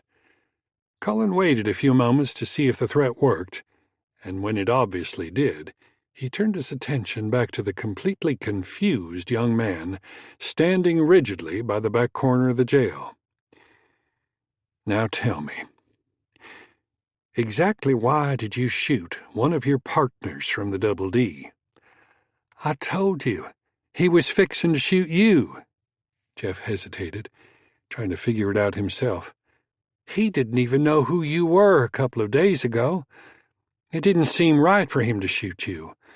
And he didn't really know it was you till I told him who you were. We were only supposed to try to talk to Big Crouch and Little Crouch to find out what you were going to do with them. But to shoot a man down for $200, it just ain't right." Cullen hesitated, not sure if he should believe him, but it was hard to argue otherwise when Jeff had obviously shot Cullen's would-be assassin. He had been totally unaware of the two men hiding in the shadows beside the jail. There was no reason he had not been shot, other than Jeff's twinge of conscience. Cullen bent down and picked up Ike's rifle. It was cocked and ready to fire, further evidence to support Jeff's story. A small crowd of people began to gather in the street between the jail and the saloon, curious to find out what the shooting was about. Cullen motioned to the still shaken young man and said, "I think you could use a drink. Pick up your pistol and I'll buy you one." Side by side, they walked through the little gathering of spectators who flocked to look at the body they'd left behind them. Chubby Green was standing in the door when Cullen and Jeff stepped up on the board stoop of the Rose. Chubby took a step back and held the door for them, eyeing Jeff openly. "Well, I should have figured that shot had something to do with you, McCabe. Anybody hurt?" He continued to eye Jeff, his curiosity about to get the best of him. "Yeah," Cullen answered. "One dead, one of the Double D gang. Fella by the name of Ike Roper." "What was he up to?" Chubby asked. "Why'd you have to shoot him?" "I didn't. Jeff did," Cullen replied and started to explain. "He shot him?" Chubby blurted before Cullen could continue. "He rides for the Double D. I don't know nobody named Roper, but I've seen this feller in here a time or two with some of that Double D crowd." Cullen went on to explain that Jeff had saved his life when he stopped Roper from shooting him in the back. "Now, I'd like to buy him a drink." He turned to Jeff, standing beside him, his eyes wide, as if still in a state of shock, and wondering what was about to happen to him. "Whiskey?" Cullen asked. Jeff nodded, thinking he could use something strong at this particular moment, especially when he thought of the image Nathan Dixon had painted of McCabe. A hired gunman, Dixon had labeled him, a ruthless killer, maybe no better than the late Tom Yates. When Chubby poured 2 whiskeys, Cullen picked one up and said, "Come on, we'll take it over to a table and sit down. Better give me the bottle," he said to Chubby. which disappointed the chunky bartender since he was burning with curiosity. Judging by the tears brought forth in Jeff's eyes by the first shot of the strong whiskey, Cullen figured him not to be a steady drinker, even though he nodded again when Cullen offered a second one. There were no words spoken until after Jeff knocked back a third shot of whiskey. Studying the young man with interest, Cullen thought to ask a question. "You've never shot a man before, have you?" "No, sir, I haven't. That was my first, and I don't feel very good about it." This in spite of the fact that no one on the Double D would grieve the death of Ike Roper. "Well, if you're lucky, maybe it'll be your last," Cullen said. On a hunch, he asked, "You're the one who told Fanny Wright about the 4 riders coming after me, and the bounty on my head, right?" Jeff didn't answer the question, but lowered his head, and after a moment reached for the bottle. Cullen moved the bottle out of his reach. "You've had enough. Any more and you'll be sick. You ain't used to drinking." That much was obvious to Cullen. "What the hell are you doing, riding with that gang of outlaws in the Double D?" Jeff looked up at him. "It was either that or ride the grub line," he said. "Now, after you just saved my life and shot one of Dixon's men, what are you going to do? It's going to be kind of hard to explain to him why you shot Roper instead of me, ain't it?" "Yes, sir," Jeff replied. "I can't hardly go back there." He thought about what his reception might be after they found out he'd killed Ike. Even his friend Seth would be hard-pressed to forgive him for that. Ike was little more than a crude animal, but he was a member of the Double D crew. It was a short time to judge a person, but Cullen trusted his intuition about the young man sitting at the table with him. He was convinced that Jeff was a good man who had landed in the wrong place with the wrong crowd. He had seen it his duty to give Fanny warnings of harm coming Cullen's way on 2 separate occasions.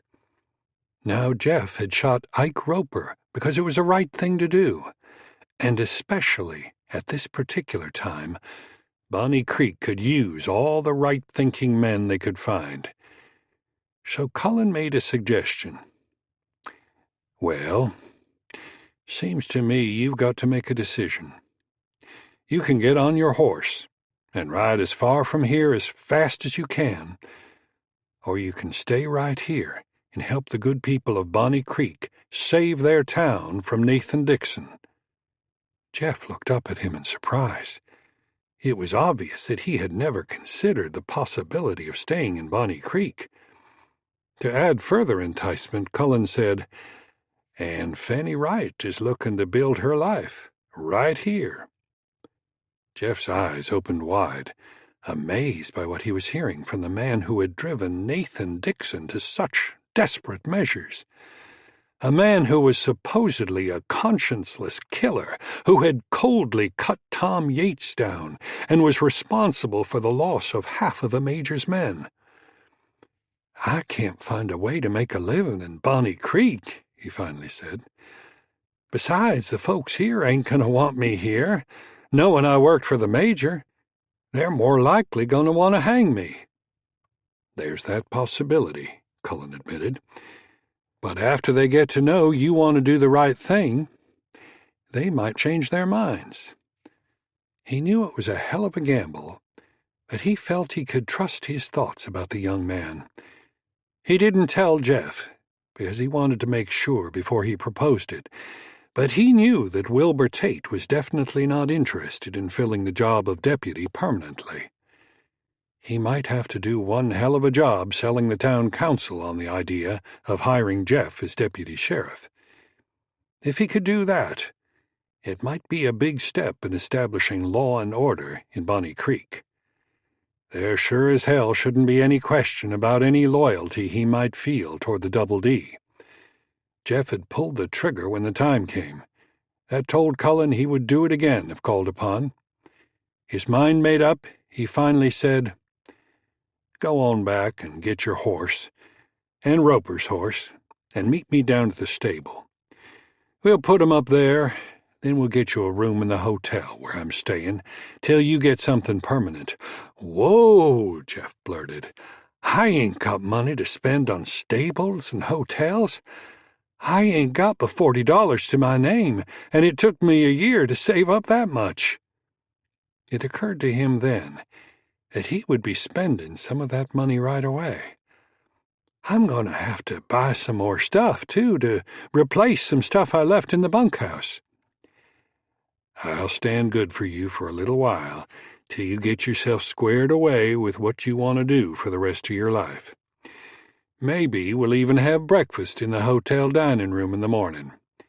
He almost cracked a rare smile when he saw the look on Jeff's face after his last remark.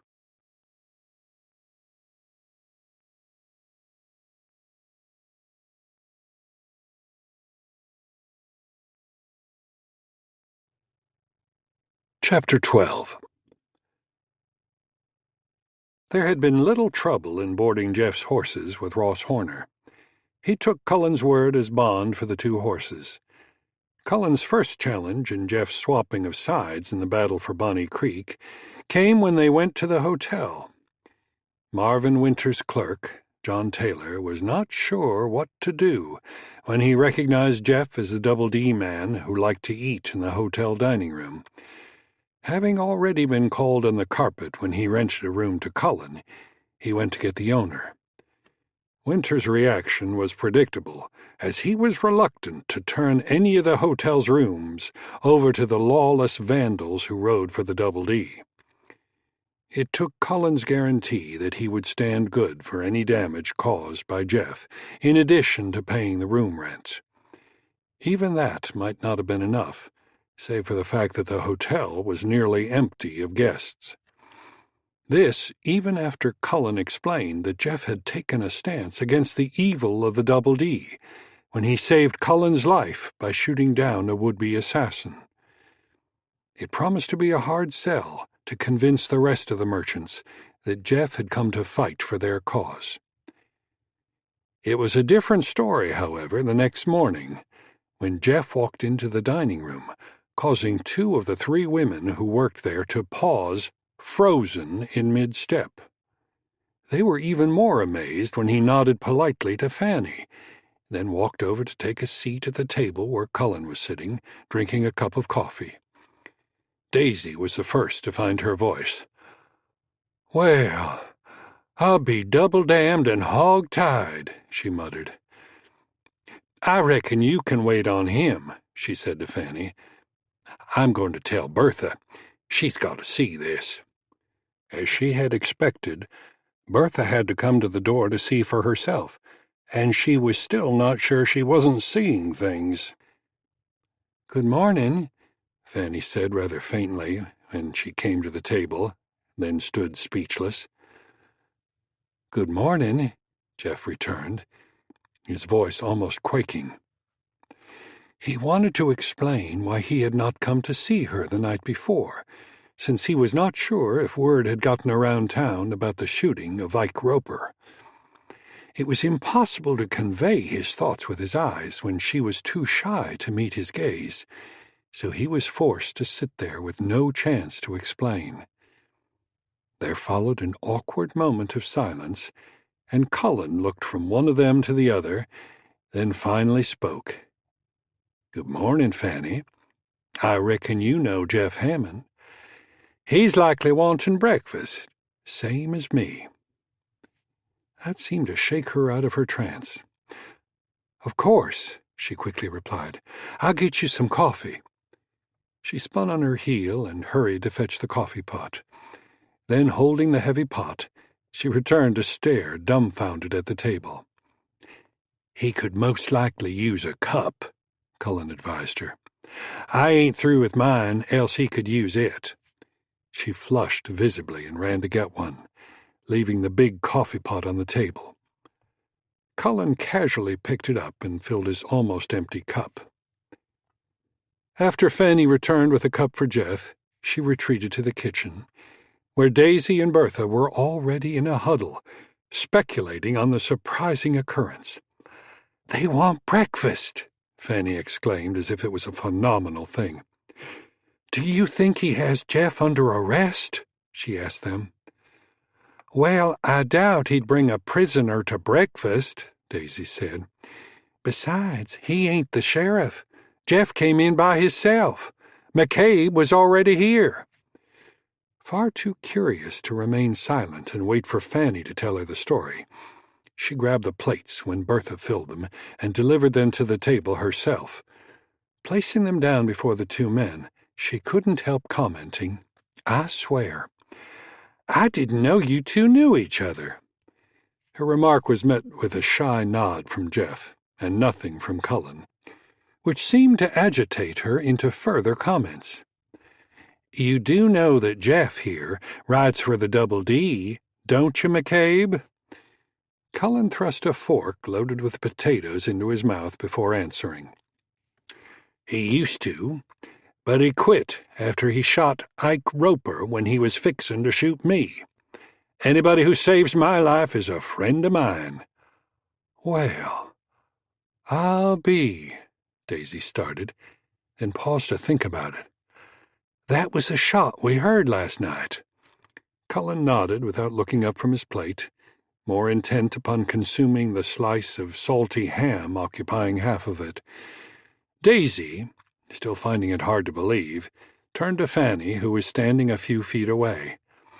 "That shot we heard was Jeff," she said. "It was him that shot that feller." "I heard," Fanny replied. They had been told that a Double D man had been killed last night and speculated that it was probably Cullen who did the shooting. Daisy turned back to look at Jeff. "Good for you," she blurted. "That's one less we have to worry about. Fanny, bring some more coffee over here." Then she looked at Cullen again. "I'll let you boys eat your breakfast." "Appreciate it," Cullen said as she walked away. He waited while Fanny topped off their coffee, almost spilling it when she and Jeff locked eyes. When she took the pot back to place it on the stove, he commented, "Now there's some more friends you've already got in town." He studied Jeff carefully, as the outlaw turned respectable was obviously thinking hard about his unexpected situation. Cullen was sure Jeff was trying to make up his mind about what to do. "It's your decision to make," Cullen said. "But my advice is to take a couple of days to see if you can make it here." "I ain't sure I can," Jeff said. "I know I'd like to, but with the Double D right across the river, I'd have to be looking over my shoulder every minute. The Major will likely put a bounty on my head, too. He ain't going to let me get away with killing one of his men." "That's a possibility, all right." "But how many men has Dixon got left?" Cullen asked. This was something he was very interested in knowing. Jeff paused to think.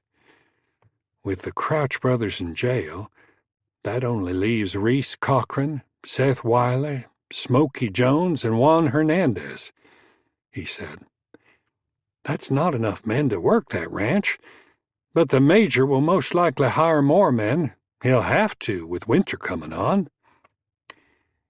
"It'll take him a while to find enough men," Cullen was thinking out loud.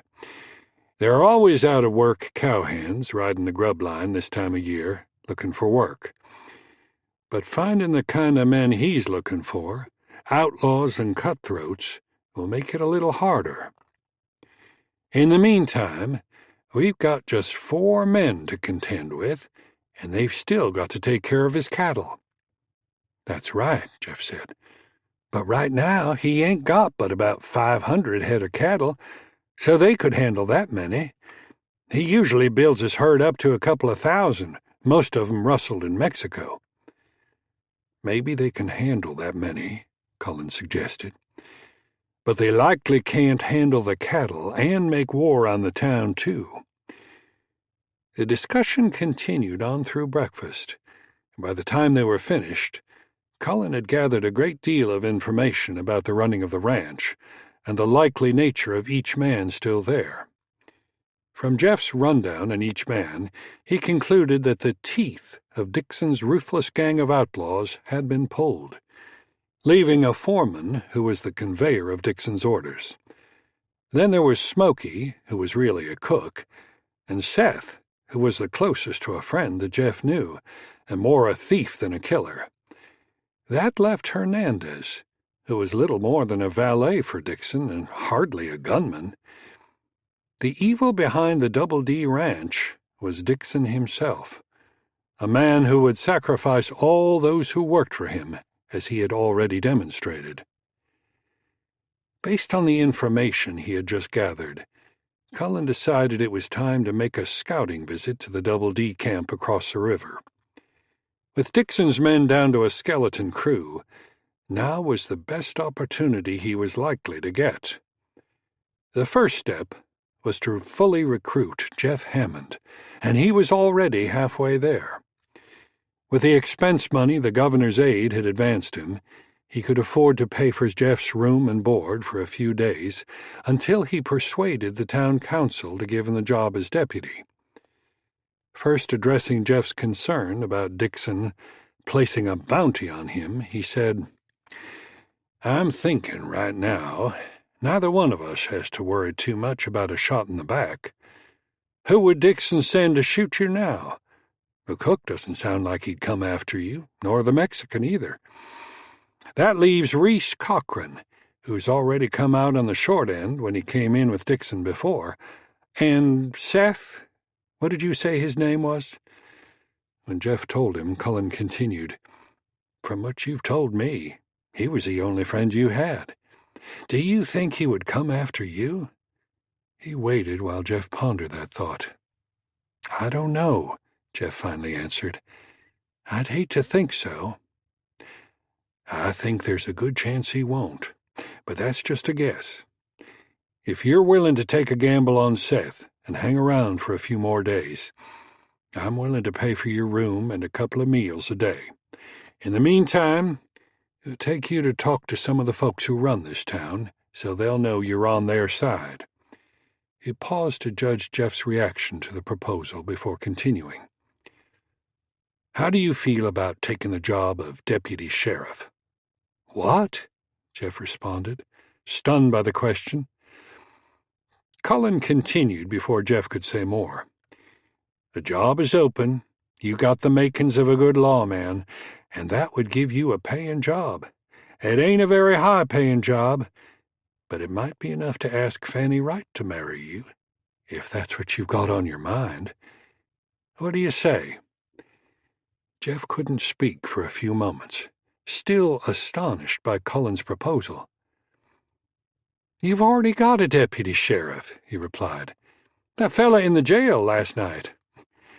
"That was Wilbur Tate," Cullen said. "He's just filling in till Shep finds a deputy. He ain't interested in the job at all." Deputy sheriff was a job Jeff had never considered before, nor would he ever have if it had not been suggested. He answered honestly, "I don't know." Cullen let him think about it. After a long second, Jeff allowed, "I reckon I could try it." "Good," Cullen said. "Come on, we'll go talk to the sheriff." He wanted to make sure he could sell Shep on the idea before he approached the others on the prospect. The rest of the morning was spent introducing some of the merchants to the idea of seeing Jeff in town in the company of McCabe. There was no objection from Shep Blackwell, since Jeff had gunned Ike Roper down. He knew Wilbur wouldn't take the job, and Jeff looked to be a better candidate for the job, in spite of his prior association with Nathan Dixon. Cullen pointed out that it was not unusual for a lawman to have been on the other side of the law at some time in his life.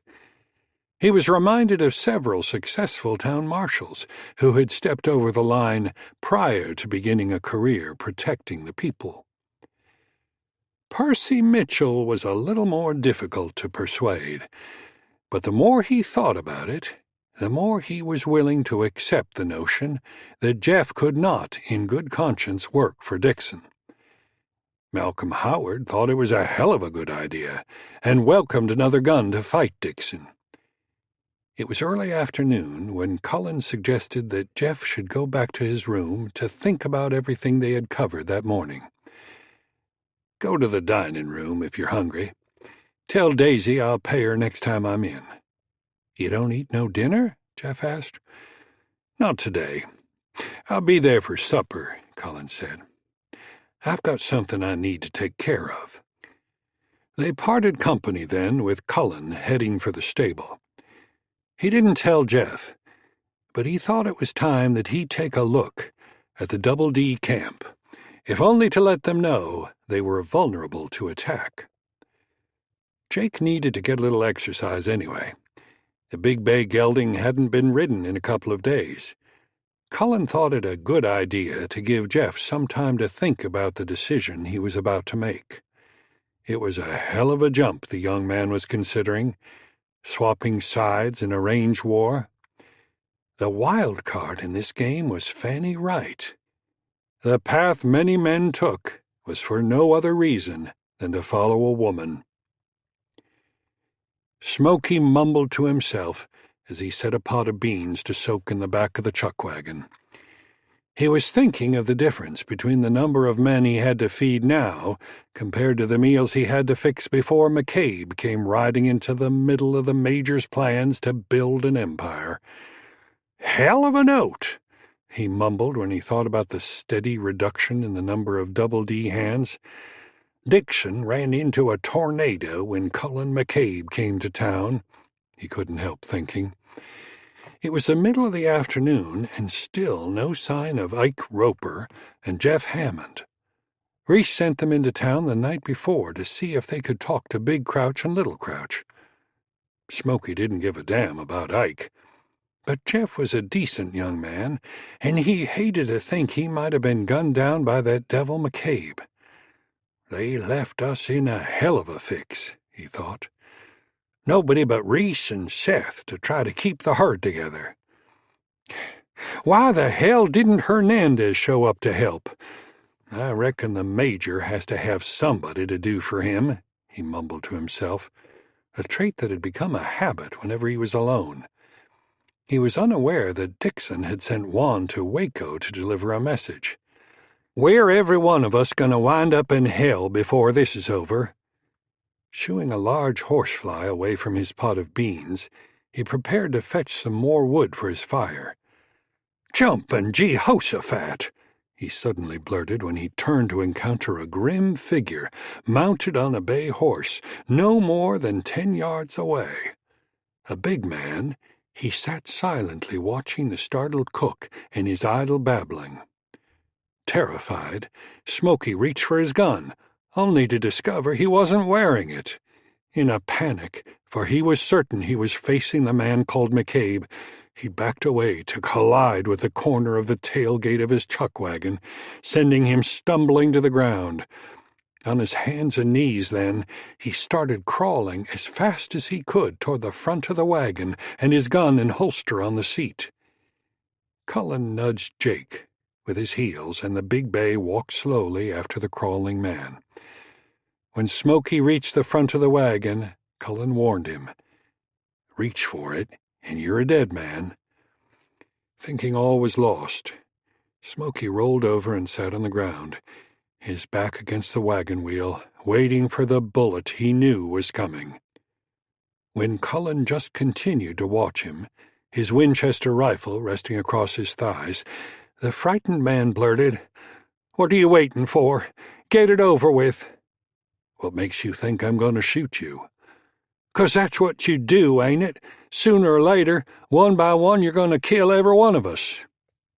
"Is that what you think?" Cullen replied. "Well, you're a damn fool. Every man who was killed came to town looking to kill somebody." Smoky realized that he might not be going to meet the devil in the next few seconds after all, so it emboldened him to argue. "Is that so? What about Jeff Hammond? He ain't never gone looking to kill nobody. Where is he?" Then he remembered. "And Ike Roper, what about him?" "Roper's dead." That was all he said about him for the moment. "Jeff's in town. I expect he's most likely still in the hotel dining room.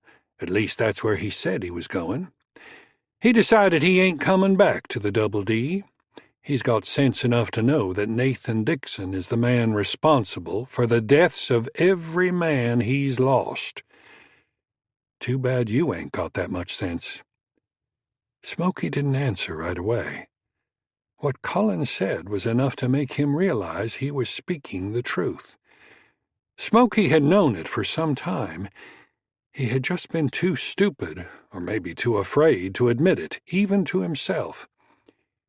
It struck him that Reese was close to admitting it as well. "What are you aiming to do with me?" "That's up to you." "I'm not aiming to do anything to you. I just wanted to see what kind of men would keep volunteering to die for Nathan Dixon's greed. I didn't come over here to do you any harm, but I will shoot you down if you go for that gun on the wagon seat.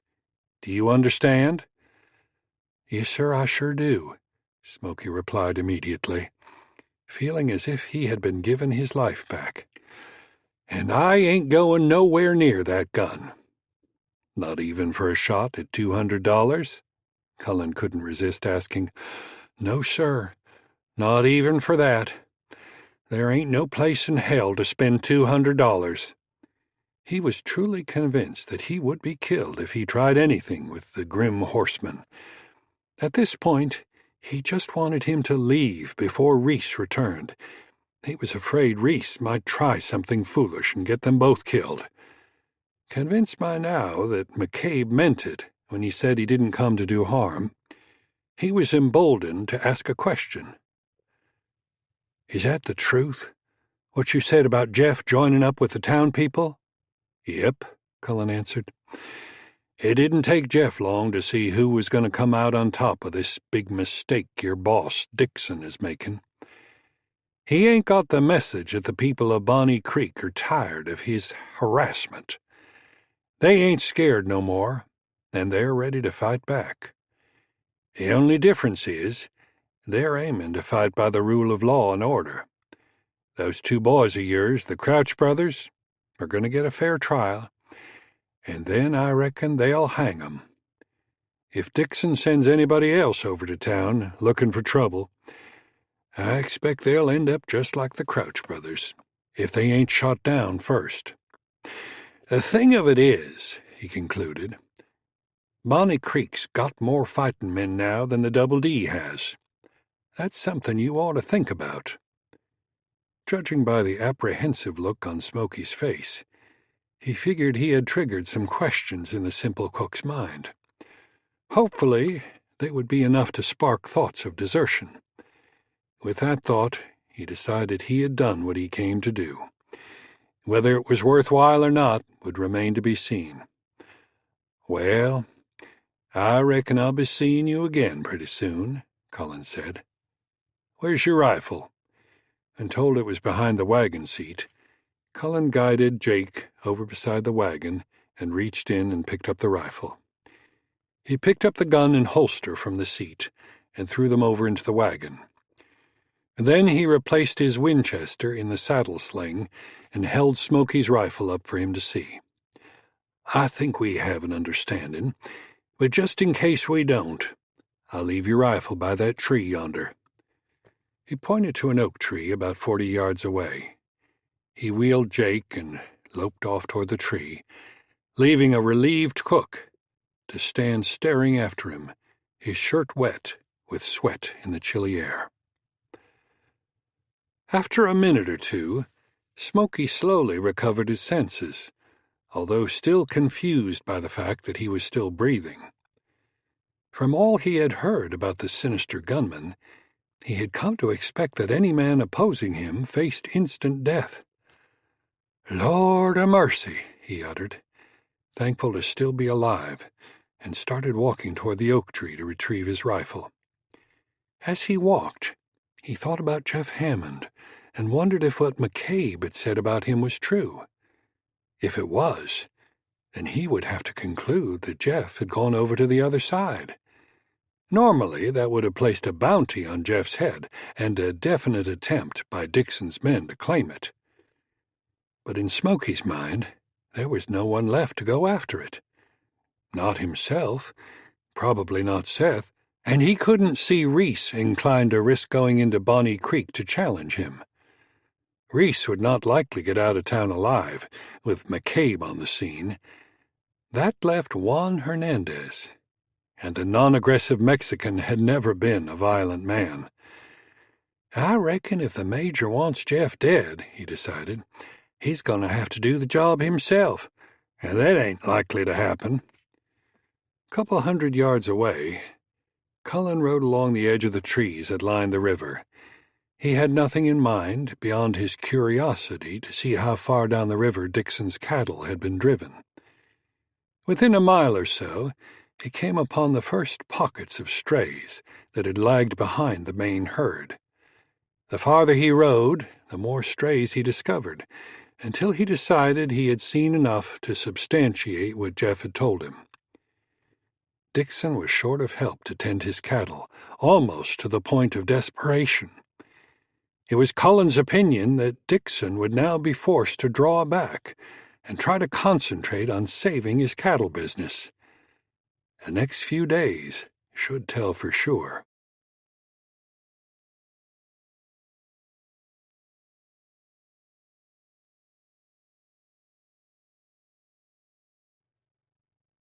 Chapter 13. The cards weren't falling right for Whit Dawkins. It seemed to him that every time he looked to have a winning hand, one he was confident to bet heavy on, the smug horse's ass across the table managed to draw out to fill a straight or pair up an ace. One more time, he thought, and I'm going to call him on it. Nobody could be that lucky. I'll take 2, he told the man dealing the cards, hoping to catch a lucky pair to go with his 3 jacks and fill in a full house. Whit's partner, Muley Price, threw his cards in, his luck running as poorly as Whit's. The man to his right, a whiskey salesman from Fort Worth, folded as well. The dealer, whose dark features seemed to suggest a mournful disposition, even when he occasionally smiled, took 2 as well. He gazed up at Whit from under heavy black brows and smiled, waiting for the bidding to begin. When it was finished, Whit moved everything he had left to the center of the table for the final call. 3 jacks, he announced, and spread them in front of him. I reckon this just ain't your lucky night, the dealer said as he spread 3 aces. Whit didn't say anything for a full minute. His eyes almost glazed as he stared at the cards face up on the table, not even blinking when the baleful-looking dealer raked his sizable winnings off the table into his hat. Muley, knowing his partner well enough to know he was burning inside, made an attempt to reach him. Come on, Whit, let's get out of here. Like he said, this just ain't our lucky night. Whit, still staring at the table, gave no indication that he had heard him.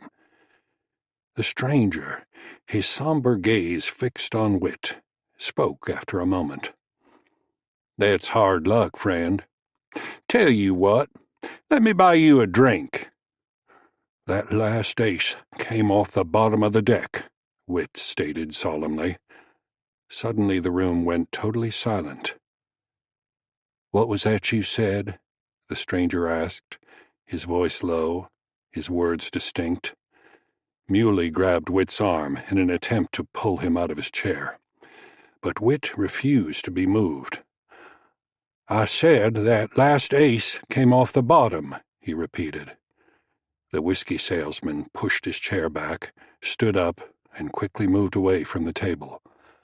Roy Poole, standing behind the bar, smiled, knowing what was to come. It would not be the first cowboy that got dusted in his saloon. Poole's place was notorious for gunfights. Totally unperturbed, the sinister stranger said, It sounds like you're calling me a cheat. Fully irate now, Whit replied, Damn right I am. You've been cheating every time you dealt the cards. Ain't nobody that lucky, every time it was their deal." Poole came out from behind the bar and walked over to the two men now standing and facing each other. The sinister man was no stranger to him, and he cared not at all how the dispute was settled, but he thought he would at least let Whit know who he was facing. "Maybe you ought to listen to your partner and get the hell out of here, Cowboy. The man you're calling a cheat is Deacon Pratt." "Maybe you ought to stay out of this, Roy," Pratt said as he pushed his chair back and stood up. "The man ought to stand up to what his mouth gets him into. I don't like being called a cheat, and I want an apology, and I mean down on your knees and beg me to forgive you." He directed that last requirement toward Whit. Whit was beginning to realize what he had stepped into, but he was reluctant to grovel for forgiveness. He had never heard of Deacon Pratt, but from the way Poole had said the name, maybe he should have. Still, he was cursed with stubborn pride. "I meant what I said," he stated. "No man calls me that and walks away," Pratt said. "You're wearing a gun, so you'd best get ready to use it, else I'm gonna gun you down where you stand." He backed away from the table toward the center of the room. With his baleful gaze zeroed on Whit, he pulled his coat back and took hold of it with his left hand and held it behind his back, clearing the .44 on his right hip. "Whenever you're ready," he said, "draw your weapon, or get down on your knees and crawl out of here like the yellow dog you are." The remaining few patrons in the saloon quickly got up from their chairs then and cleared the center of the room, leaving Whit and Muley standing alone to face Pratt. "Come on, Whit," Muley begged. "It ain't worth it. Tell the man you're sorry and let's just get out of here." Whit hesitated, reluctant to being branded a coward, but more convinced by the second that he had challenged a notorious gunfighter. He turned slowly away and started to follow Muley when Pratt commanded, "I said, on your hands and knees." Whit halted, but did not turn around, his brain whirling with a tornado of thoughts and his hands tingling with nerves. It occurred to him that there was still a chance to save face if he could take Pratt by surprise. It being the only chance he had, he started to crouch as if about to get down on his knees, at the same time dropping his hand on the handle of his pistol.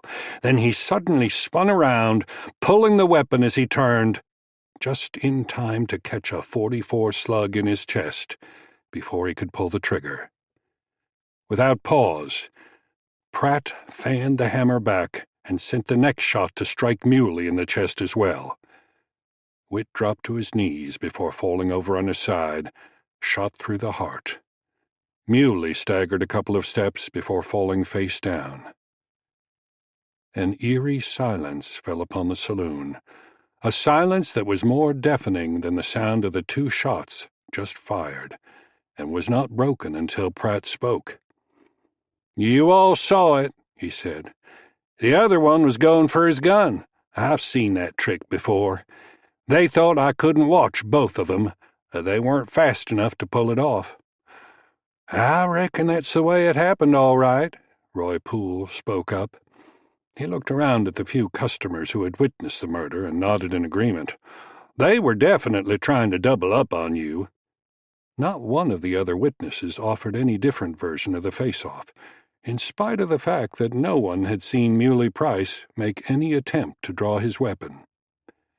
The smirk on Deacon Pratt's face slowly became a satisfied smile.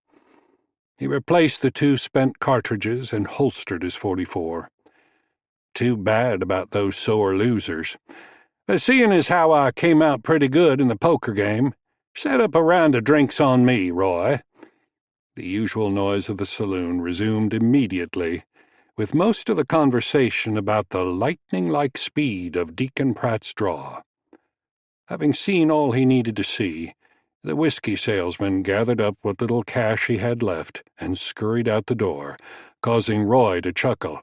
"Hey!" he yelled after him. "Don't run off! We might get us another game going!"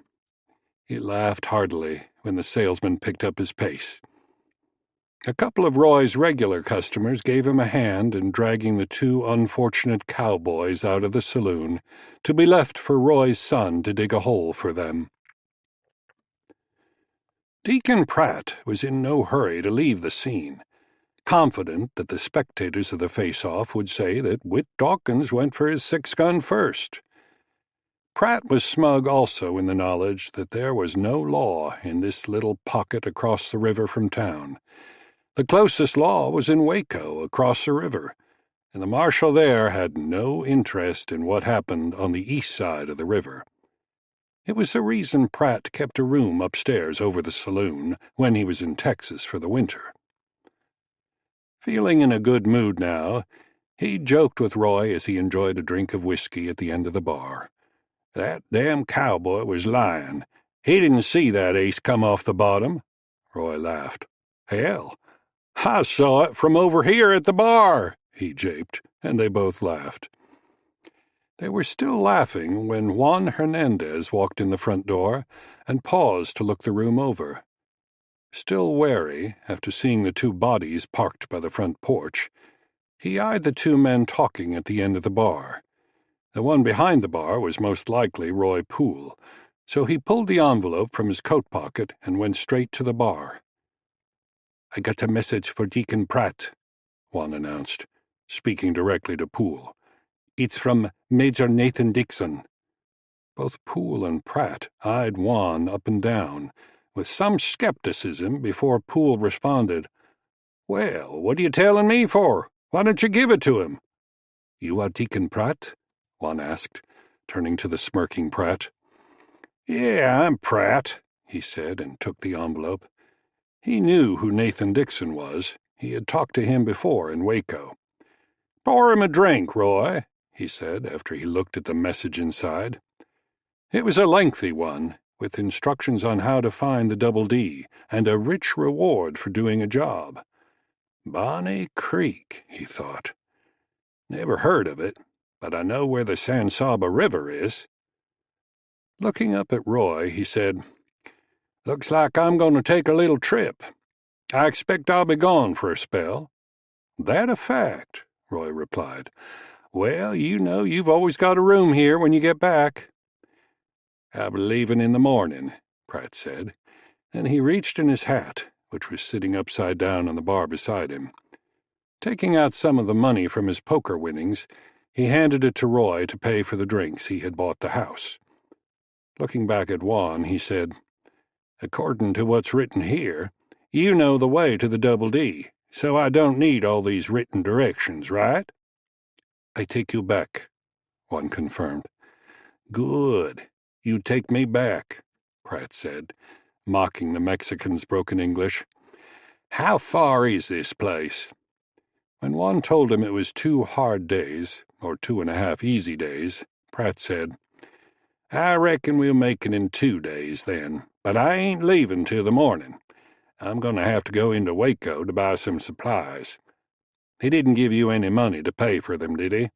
Juan shook his head. "Well, I reckon I have to trust him to cover my expenses. If he ain't lying about what he'll pay me for the job, I reckon I can pay my own expenses. He'll be back here in the morning about 7 o'clock. I like to eat breakfast before I get started. Maybe Roy will let you sleep in the barn." He glanced at Poole. "Won't you, Roy?" "I reckon," Roy replied, "but it'll cost you $1 to keep your horse in the barn." "I have 2 horses," Juan said. "Then it'll cost you $2, Roy said. "I camp by the river," Juan decided. Dixon had given him enough money to pay Roy's price, but it was too high a price to suit the Mexican. Nodding to Deacon, he said, "I see you at 7 in the morning, Mr. Pratt." After Juan left the saloon, Pratt hung around for one more drink before he announced, "I expect I'd better ride over the bridge to town to pick up a few things. I don't want to keep my special guide waiting in the morning." "What are you going to do about the 2 horses those cowboys rode in on?" Roy asked. "The same thing we did last time somebody drew down on me," Pratt replied. "You get the horses and saddles. I'll take a look to see if there's anything in their saddlebags I want." "Right," Roy crowed. "You already cleaned them out of their money in the poker game, so I reckon we both made a profit. A pleasure doing business with you," he said with a wide smile. About 20 minutes after Pratt had saddled up and set out on the road to town, he spotted the solemn Mexican by the river, about 40 yards upstream from the bridge, a fire already burning and his horses grazing. Back in the little town of Bonnie Creek, things were beginning to get back to a more civilized pace of life. Since Cullen's visit with Smoky Jones at the Double D's campsite, the town people were aware that the Double D was down to less than a skeleton crew. After only a day's time, the council had voted in favor of Cullen's recommendation to hire Jeff Hammond as a deputy to help Shep keep the peace. The night watch by citizens was stopped, since it was now the sheriff's and his deputy's responsibility. The main thing on everybody's mind at this time was a trial for the 2 inhabitants of the jail. It was no secret that, for most of the men of the town, a trial should be no more than a formality before hanging both prisoners. The main dissident to this decision was Percy Mitchell, who strongly believed that punishment for the actual shooter should carry the most severe penalty, and his brother should be sentenced to the Texas State Prison. Mitchell's main argument was that a vigilante-like lynching would damage the town's chances of gaining new respectable businesses. His attempts to swing others to his way of thinking were in vain, however, and he was outvoted by Marvin Winter and Malcolm Howard. So a trial was set to be held in the saloon the next day. Chubby shoved 3 tables together to form the bench for the 3 judges in the center of the back wall, which left plenty of room for spectators to watch the proceedings while enjoying their favorite libations. The trial was set to begin at 2 o'clock in the afternoon, and most of the merchants closed their businesses while it was in session. It was a big day for the town of Bonnie Creek. There had never been an occasion for a trial before. Promptly, at a few minutes to 2, Shep and his deputy led 2 disgruntled prisoners across the street to the rows, their hands bound behind their backs. Their appearance prompted a noisy reception by the spectators, some of them already heavily invested in Malcolm Howard's stock of whiskey. One who was not inside the saloon, Cullen McCabe, was taking a walk around town. He was inclined to believe it a good idea to keep an eye on the deserted street. This, just in case one or more of the Double D men felt bold enough to make an attempt to either free the Crouch brothers or, failing that, cause some damage to some of the stores. With no notion of how to begin the trial, Percy rapped on the table with a mallet he brought from his store and announced, "The trial of Dave Crouch and Jimmy Crouch is officially open. The charges against them are attempted murder, resulting in the wounding of Buford Tate." Tate got on his feet and took a bow, grinning from ear to ear. He received a loud reception of whistles and cheers, which he acknowledged with a wave of his good arm. Percy rapped for order again, and when it had quieted down, he addressed the 2 defendants. "Have you 2 got anything to say in your defense?" "Yeah," Little Crouch spoke up immediately. "I got something to say. We didn't murder nobody, so you ain't got no right to try us for murder. This ain't no courtroom, you ain't no judge, and there ain't no jury, so you gotta let us go." "Is that all you've got to say?" Malcolm Howard asked. When there was no immediate reply, he said, "I vote we hang 'em." Marvin Winter spoke up then. "I vote with Malcolm. Hang 'em. How do you vote, Percy?" Only slightly dismayed by the failure to even approach a real trial, Percy said, Looks like it doesn't make any difference how I vote. It's 2-1 against me." He shrugged as if helpless. Seeing the way his trial was going, Little Crouch's sullen smirk vanished from his face, replaced by an expression of panic. "Hold on a minute." He sprang to his feet, only to be pulled back down by Shep, but that didn't stop his protest. "This ain't no trial." When that didn't seem to make any difference to the panel of 3, he yelled out again.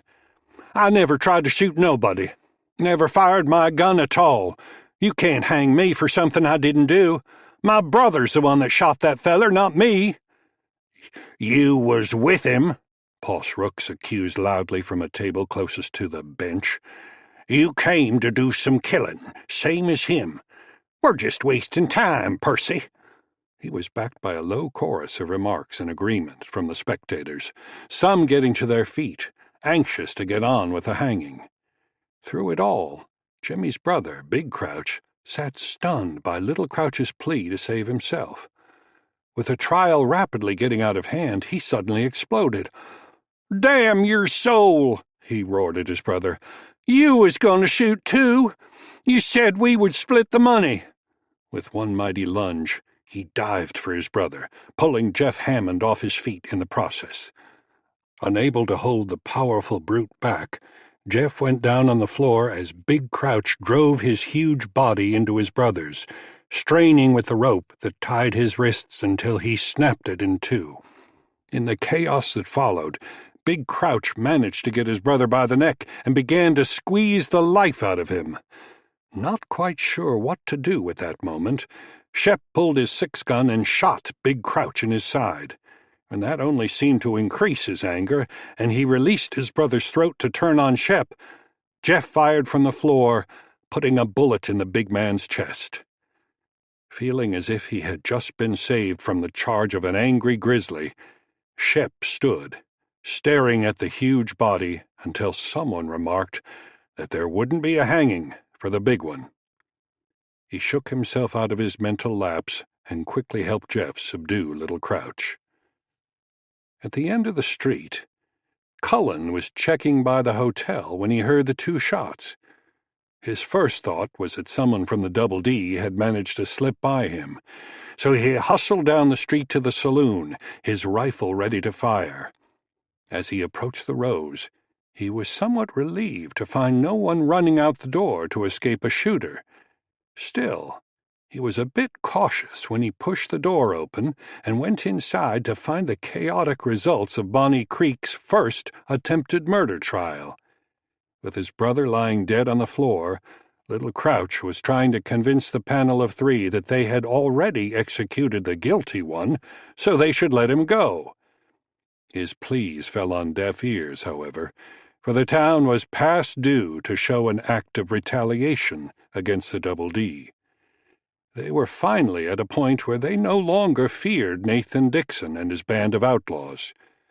From Cullen McCabe and Jeff Hammond, they had learned that Dixon had only 4 men left. Noticing Cullen come in just in time to see Little Crouch being led outside, Chubby sidled over to the end of the bar to tell him the news. "I was wondering where you were," he said, then quickly summed up the action for him. "You missed the big show. The little un sold out on the big un, the big un damn near killed the little un, and Shep and Jeff had to shoot the big un." "So, what are they going to do with him?" Cullen asked. When Chubby said they were on their way to string him up, Cullen could hardly say he was surprised. He had to wonder what Nathan Dixon might do with this latest defeat. With just 4 men left to carry out his orders of retaliation, would it be enough to cause him to act himself, as he tried to do that day at the sheriff's office?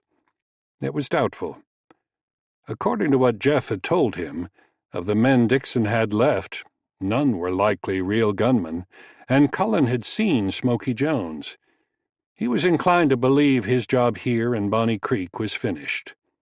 The threat from the Double D seemed to be dampened, and the town had at last acquired some backbone. To be sure, he decided to saddle Jake up and check on the herd of cattle. He thought that would tell him if Dixon had given up.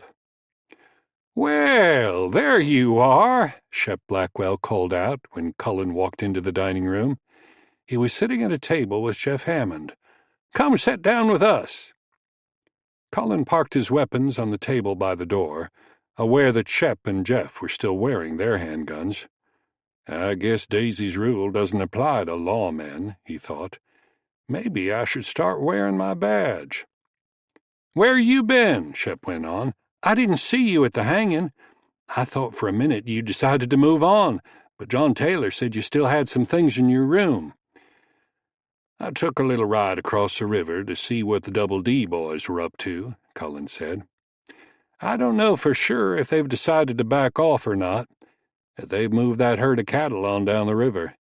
They left their camp in the same place, with the chuck wagon still there. I think they're fixin' to turn 'em back on their range." That was definitely a positive sign as far as Shep was concerned. "You reckon Dixon has given up?"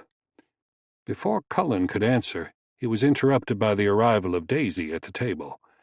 "You gonna eat?" she asked him. He nodded. "Still can't talk," she said sarcastically. "I'll get you some coffee. If you'd gotten here any later, you'd be out of luck."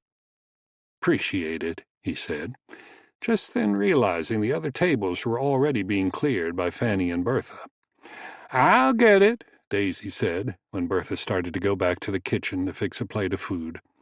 "You and Fanny finish up those tables." She winked at Jeff and said, "Fanny will usually have a cup of coffee after the dining room is cleaned up.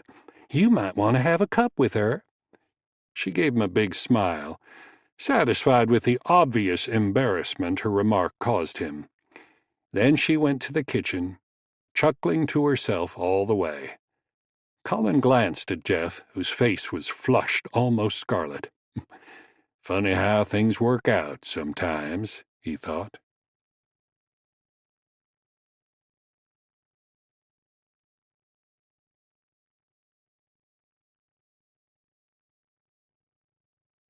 Chapter 14. Mateo Sanchez spotted the two riders leading pack horses when they came through the gate, some 200 yards from the ranch house. Standing in the door of the barn, he watched them closely until he was certain it was Juan Hernandez returning. Then he ran up to the house to tell his mother. "It's Juan," he exclaimed when he ran in the kitchen door. "He's come home, and he's got someone with him." "I'll go tell the Major," Consuelo said. "You go back to take their horses." She knew that Juan had gone to find the gunman, called Deacon Pratt. The Major had not told anyone when he sent Juan, but Consuelo knew because she always listened in the hallway outside the study door whenever he called anyone in to talk privately. Mateo said there was another rider with Juan, so she assumed he was successful in finding the man he was sent to find. She went down the hall to the study and tapped lightly on the door. "What is it, Consuelo?" Dixon replied to her knock. "Mateo says that Juan has returned," she answered. "He is not alone." "Good," Dixon exclaimed. "I'll be right out. Tell Mateo that I'll be waiting for our guest at the front door. You go make sure the guest room is ready for him." He got up from his desk, slipped into his coat, and went out the front door to wait on the porch for his special guest. The two riders were pulling up in front of the barn when he came out to wait on the porch. He stood watching Pratt as he dismounted from the flea-bitten gray gelding he rode and handed the reins to Mateo. While Juan took care of the other horses, Pratt talked to the boy for a few minutes, obviously giving him instructions on how he wanted his horse treated. Mateo then pointed toward the front porch, and Pratt turned and started walking toward Dixon, who watched him as he approached. Dressed in black trousers, black coat, and a flat-crowned, wide-brimmed hat, Pratt made Dixon wonder if his attire was because of the name Deacon. The only relief from his dark visage was a white shirt and a silver band around the crown of his hat. He walked with the swagger of a man confident in himself. "Major Dixon," Pratt said when he reached the steps and started up. "It's been a while." "Yes, it has," Dixon returned the greeting. "You look like you haven't lost a step since I saw you last in Waco." "I ain't lost a step," Pratt was quick to inform him, and extended his hand. "Looks like you got a sizable spread here." "It's not as big as I intend to make it," Dixon said. "Somebody standing in your way?" Pratt smiled. "Is that why you sent for me?" Dixon smiled. "Let's go in the house and we'll talk about it. I expect you could use a drink after riding all day." "As a matter of fact," Deacon replied, "I could use a little something to burn the dust out of my throat." The trip had taken 2.5 days instead of the 2 days he had wanted, and he felt the need for a drink after riding with the nearly mute Mexican. He followed Dixon inside, and he led him to his study, where he poured a couple of glasses of brandy, the Major's personal choice. Pratt tested the strong drink cautiously, since he had never tried brandy before. After a couple of sips, he smacked his lips and declared, "That's right tasty, and it's got a good burn. You must have a big job for me." "One man," Dixon replied, "and anybody else that gets in your way, of course." "One man?" Deacon repeated. "For $400? Who the hell is he?" Dixon offered a cigar, took one for himself, then walked over to the fireplace and picked a small splinter of burning wood from it. After both cigars were lit, he asked, "You ever heard of a man named Cullen McCabe?" Pratt paused to think about it before replying. "No, can't say as I have. Who is he?" "I wish to hell I knew," Dixon answered, already heating up at the mere mention of the name. "Some damn gunslinger is all I can tell you. Nobody knows where he came from or who he is. He just showed up one day and caused me one headache after another." "Just one man," Pratt repeated. "Where can I find him?" He automatically assumed this man McCabe was a fast gun, out to make a reputation for himself. "In a little town about 4.5 miles from here called Bonnie Creek." When Dixon saw Deacon's lack of concern for the killing of one man, he was quick to point out that McCabe was responsible for the loss of almost all of his men who lived by the gun. "That's the reason I'm willing to pay you $400 to get rid of this man who is standing in my way." "He must be fast," Pratt speculated, giving the job more serious thought now. "What's his style? Holster low on the leg or waist high? Reversed pistols or regular?" Deacon had faced all kinds, and he had never been beaten, so he feared no one. He was just curious. "Every man he's killed has been with a Winchester rifle." "So he's knocking your men off at long range," Pratt assumed, "waiting for 'em in ambush. He ain't facing up to nobody." "One of the men he killed, Tom Yates, was the fastest man I've ever seen next to you. Killed him in a saloon. That was face-to-face at close quarters." "With a rifle?" Pratt asked. Dixon said that it was. "That tells me he ain't fast with a handgun. This town, Bonnie Creek, have they got a sheriff there?" Dixon nodded, and Pratt continued. "How the hell's this feller getting away with killing all your men if there's a sheriff in town?" "Because the sheriff's in it with him," Dixon blurted. "The whole damn town is in it with him. It's just my men they're killing. They're trying to ruin me." He neglected to tell him that his men were sent to kill McCabe at the time. "Sounds to me like I'm going to have to pick me a spot to dry gulch this devil." He paused a moment while he thought about it.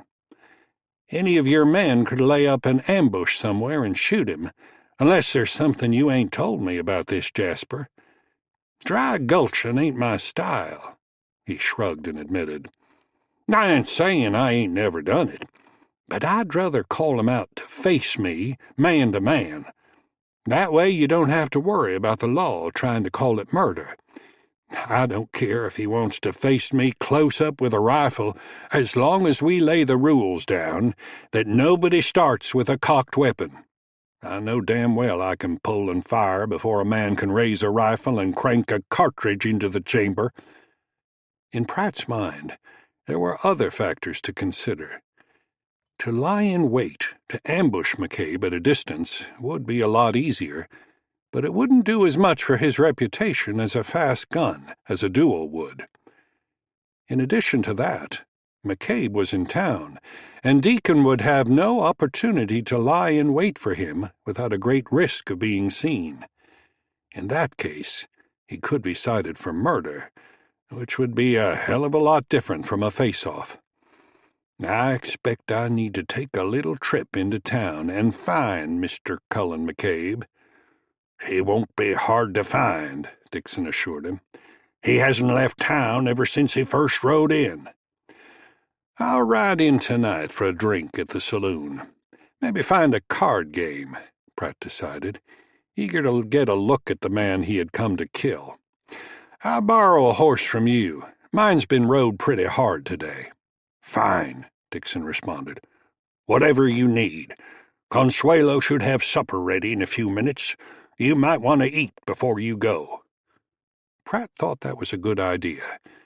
So Dixon showed him to the guest room, and by the time Deacon had brought his saddlebags in with his personal belongings and insisted upon a pan of water to clean up a little, supper was on the table. Consuelo, a woman of deep spiritual feelings, could sense a spirit of evil surrounding her employer's guest, despite his obvious attempt to be polite and engaging. She was not unaware of Nathan Dixon's almost insane desire to build his ranching empire, no matter the cost. If she had a choice, she would not serve as his cook and housekeeper, but unfortunately there was no other position available for her. Since her husband's death, there was nothing in Mexico to go back to. The Major had provided work for her son as well, so it would be hard for her to leave.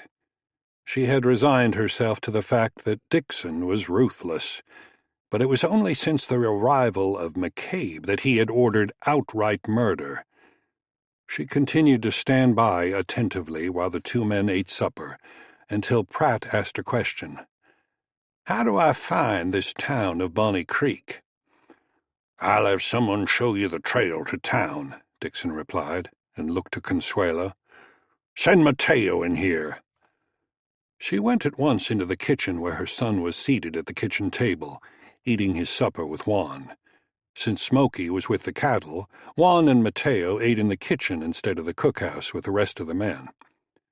When she told Mateo why he was summoned to the dining room, Juan was quick to whisper a warning. "Tell him how to get to town. Don't go to town with him. The man is dangerous. He has a smell of death about him." 2.5 days of travel with Pratt had taught him that. Mateo nodded his understanding as he got to his feet and hurried into the dining room. In the time since he and his mother had lived at the Double D, he had never been to Bonnie Creek. "Did you feed and water my horses like I told you?" Pratt asked before Dixon had a chance to speak. "Si, senor," Mateo replied. "I feed." "Mateo will show you how to get to town," Dixon said. "Do you want him to ride into town with you?" "No, I don't want any company," Pratt answered, much to Consuelo's relief, "unless it's hard to find." He was assured that if he followed the trail Mateo would show him, it would lead him straight to town. Then he told Mateo to tell Juan to pick out a good horse and put Pratt's saddle on it. "I'll take a little time to look the town over," Pratt said. "Most likely I'll be staying overnight instead of riding back here so late. If I do, I'll see you tomorrow sometime, and I'll expect to be paid for the job then." "Fair enough," Dixon said. "As soon as I see proof of McCabe's death, I'll pay you." "Proof?" Deacon responded. "You'll have to take my word for it. I ain't going to take his scalp for you. Maybe you might want to send one of your boys into town to witness it." "I might at that," Dixon said, although he was not inclined to do so. He felt pretty confident that the word of McCabe's death would spread fast. "I swear, Reese, we've got cattle scattered along the river for miles," Seth Wiley complained as he pulled his horse up to the fire by the chuck wagon. "I've been trying to round up some of 'em and get 'em started back this way, but I ain't had much luck by myself. I figured I might as well come on back and get something to eat." He slid down off his horse and went to the fire to get a plate from Smoky. "You have any better luck upriver?" "About the same as you," Reese said. "Well, what are we going to do?" Seth implored. "We can't keep that herd together with just the two of us, much less move 'em anywhere." Reese shoved a spoonful of beans in his mouth and slowly chewed them up, then took a big swallow of coffee to wash them down while he thought how best to answer him. "I don't know, Seth," he finally declared. He glanced at Smoky, who paused over the coffee pot to hear his answer. Like them, Reese knew that they had more than they could handle, and he couldn't see how they were going to keep the cattle from scattering all over hell and back. Unlike them, he was going to have to answer to the Major for it, even though it was not his fault. He could feel Smoky watching him closely, waiting for an answer. It was plain to see that the once formidable Double D Ranch had been reduced to a pitiful skeleton crew, and Seth and Smoky looked to him for answers. It looked to be no more than a few days before the Major was going to be forced to see it as they did, and then it would be anybody's guess as to what his reaction would be. It had all happened in the span of a few days, with the coming of Cullen McCabe. Reese was brought out of his disturbing thoughts by a statement from Seth. "I found a couple of places downstream where some of the cows were crossing the river onto the range of one of those small ranches," Seth said. "I'll need some help rounding them up before they get mixed up with somebody else's cattle." "There ain't much we can do to go after those cows without losing control of the bigger part of the herd we have got rounded up," Reese said. "And we've got the remuda to worry about, too. We'll just have to save what we can until we get some more help." "There's somebody coming," Smoky interrupted, pointing toward a rider approaching them. All three strained to see who it might be, coming from that direction. The first thought for all of them was that Dixon had finally let Juan come to help them. It was hard to be sure, however, in the rapidly descending darkness. When he was close enough to identify, Smoky asked, "Who the hell is that? It ain't Juan." "Nobody I've ever seen before," Reese replied, and all three got up from the fire to stand and wait to see who it was. Deacon approached the camp at a slow walk and proceeded right up to the fire before pulling his horse to a stop. "Any coffee left in that pot?" he asked as he dismounted. "Maybe there is, and maybe there ain't," Reese answered. "Who the hell are you?" Deacon flashed a patient smile at him and replied, "I work for the Double D's, same as you, and a cup of that coffee would go good right now, so how about pouring me a cup?" Smoky picked up an empty cup and filled it, while Reese and Seth continued to study the stranger. "When did you hire on?" Reese asked. Before Deacon could answer, Seth remarked, "I hope to hell you know how to work cattle." "That right?" Pratt smirked. "Hate to disappoint you, but nursemaiding a bunch of dumb cows ain't exactly my trade." He stepped down and took the cup Smoky offered. "How far is that town from here?" Reese turned and pointed. "Right across the river yonder," he said. Smoky studied the stranger closely as he talked to Reese. His first impression was that he looked nothing at all like a cowhand, even had he not said that he wasn't. "You're Deacon Pratt, ain't you?" "You've heard of me, right?" Pratt answered, his cocky smile telegraphing his satisfaction in being recognized. "Yeah, I've heard of you," Smoky replied, then exchanged troubled glances with Reese, who remembered the name of the man Dixon had talked about. "The Major sent you to town looking for Cullen McCabe?" Smoky asked. He honestly thought the Major wouldn't send for the notorious gunman, but was using the threat of it to inspire his men to go after McCabe. "As a matter of fact, he did," Pratt said. "Seems you boys can't get the job done, so he sent for my help," he added. "You can help me out a little if you just tell me what he looks like." "Oh, I don't reckon you have much trouble finding him," Smoky said, his mind immediately calling back the image of McCabe that caused him such a start when he turned to discover him that day in their camp. "He's a big feller, usually holding a Winchester rifle in his hand." Reese couldn't resist asking, "Are you as fast as folks say you are?" The question caused the return of the cocky smirk to Pratt's face. "Well, now, you ain't the first to ask me that. Most men who wondered about it had to find out the hard way. How bad do you want to know?" "Not enough to get myself killed," Reese replied. "Well, then, I reckon I'll ride on into town and see if I can make Mr. McCabe's acquaintance," Deacon crowed, obviously proud of his reputation. "Yonder way?" He pointed in the direction Reese had pointed out before. "Follow that same trail you came here on," Reese said. "It'll take you right down to a shallow crossing, and you'll come out right behind the saloon. Ain't that something?" Smoky uttered as the three of them watched Pratt ride off into the darkness. "The Major went ahead and sent for that stinker." "I wonder if McCabe is fast with a six-shooter," Seth said. "Well, we've heard of Deacon Pratt," Smoky pointed out, "but we ain't heard of Cullen McCabe before he landed in Bonnie Creek." "If McCabe's got a lick of sense, he won't try his luck against that Jasper," Reese offered. "I'd like to see it when they do face off," Seth remarked. "Yep, I reckon it'll be quite a show. But there's a few head of cattle here that need watching," Reese reminded them.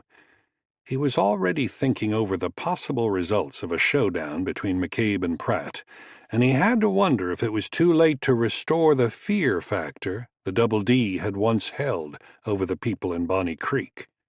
Things had changed drastically in the town since the arrival of Cullen McCabe. It seemed the whole town had taken on more backbone, and all the real intimidators, like Tom Yates and Curly Cox, were dead. The Major was going to have to find a new crew, and Reese wondered if he would now settle for working cowhands instead of outlaws, now that his plan to close the town down had been defeated. Something to hope for, anyway, he thought. Regardless of what happened between McCabe and Pratt, the town of Bonnie Creek was there to stay. Pratt slow-walked his horse up past the hotel, then back again to get a look at the fledgling town and the San Saba River. Not much of a town, he thought, surprised that they supported a sheriff and a deputy. Already, at this early evening hour, the little town seemed to have gone to bed. The only visible sign of life came from the saloon, where a couple of horses were tied at the hitching rail. Figuring this to be the most likely place to find Cullen McCabe, he pulled up at the rail. Stepping down, he tied his horse, then before walking up to the door, he adjusted his gun belt to ride comfortably on his hips. As a matter of habit, he rubbed his hands together to wring some of the cold out of them and make sure they were flexible. He eased the Colt .44, riding below his hip, gently up and down a couple of times to make sure it was riding freely. Then he pushed the door open and stepped inside, pausing there to look the room over. Two men, obviously cowhands and no doubt the owners of the two horses tied out front, sat at a table, working on a bottle.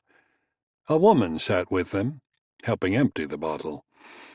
The rest of the tables were empty, so he shifted his gaze to the bar, where one man stood, engaged in a conversation with a bartender, who shifted his gaze to meet Pratt's. "Welcome, neighbor," Chubby greeted the stranger. "What'll it be?" He looked Pratt up and down as he strolled over to the bar. "Don't think you've ever been in before." Deacon didn't bother to answer right away, as he took a good look at Norman Freeman, who had been talking to Chubby.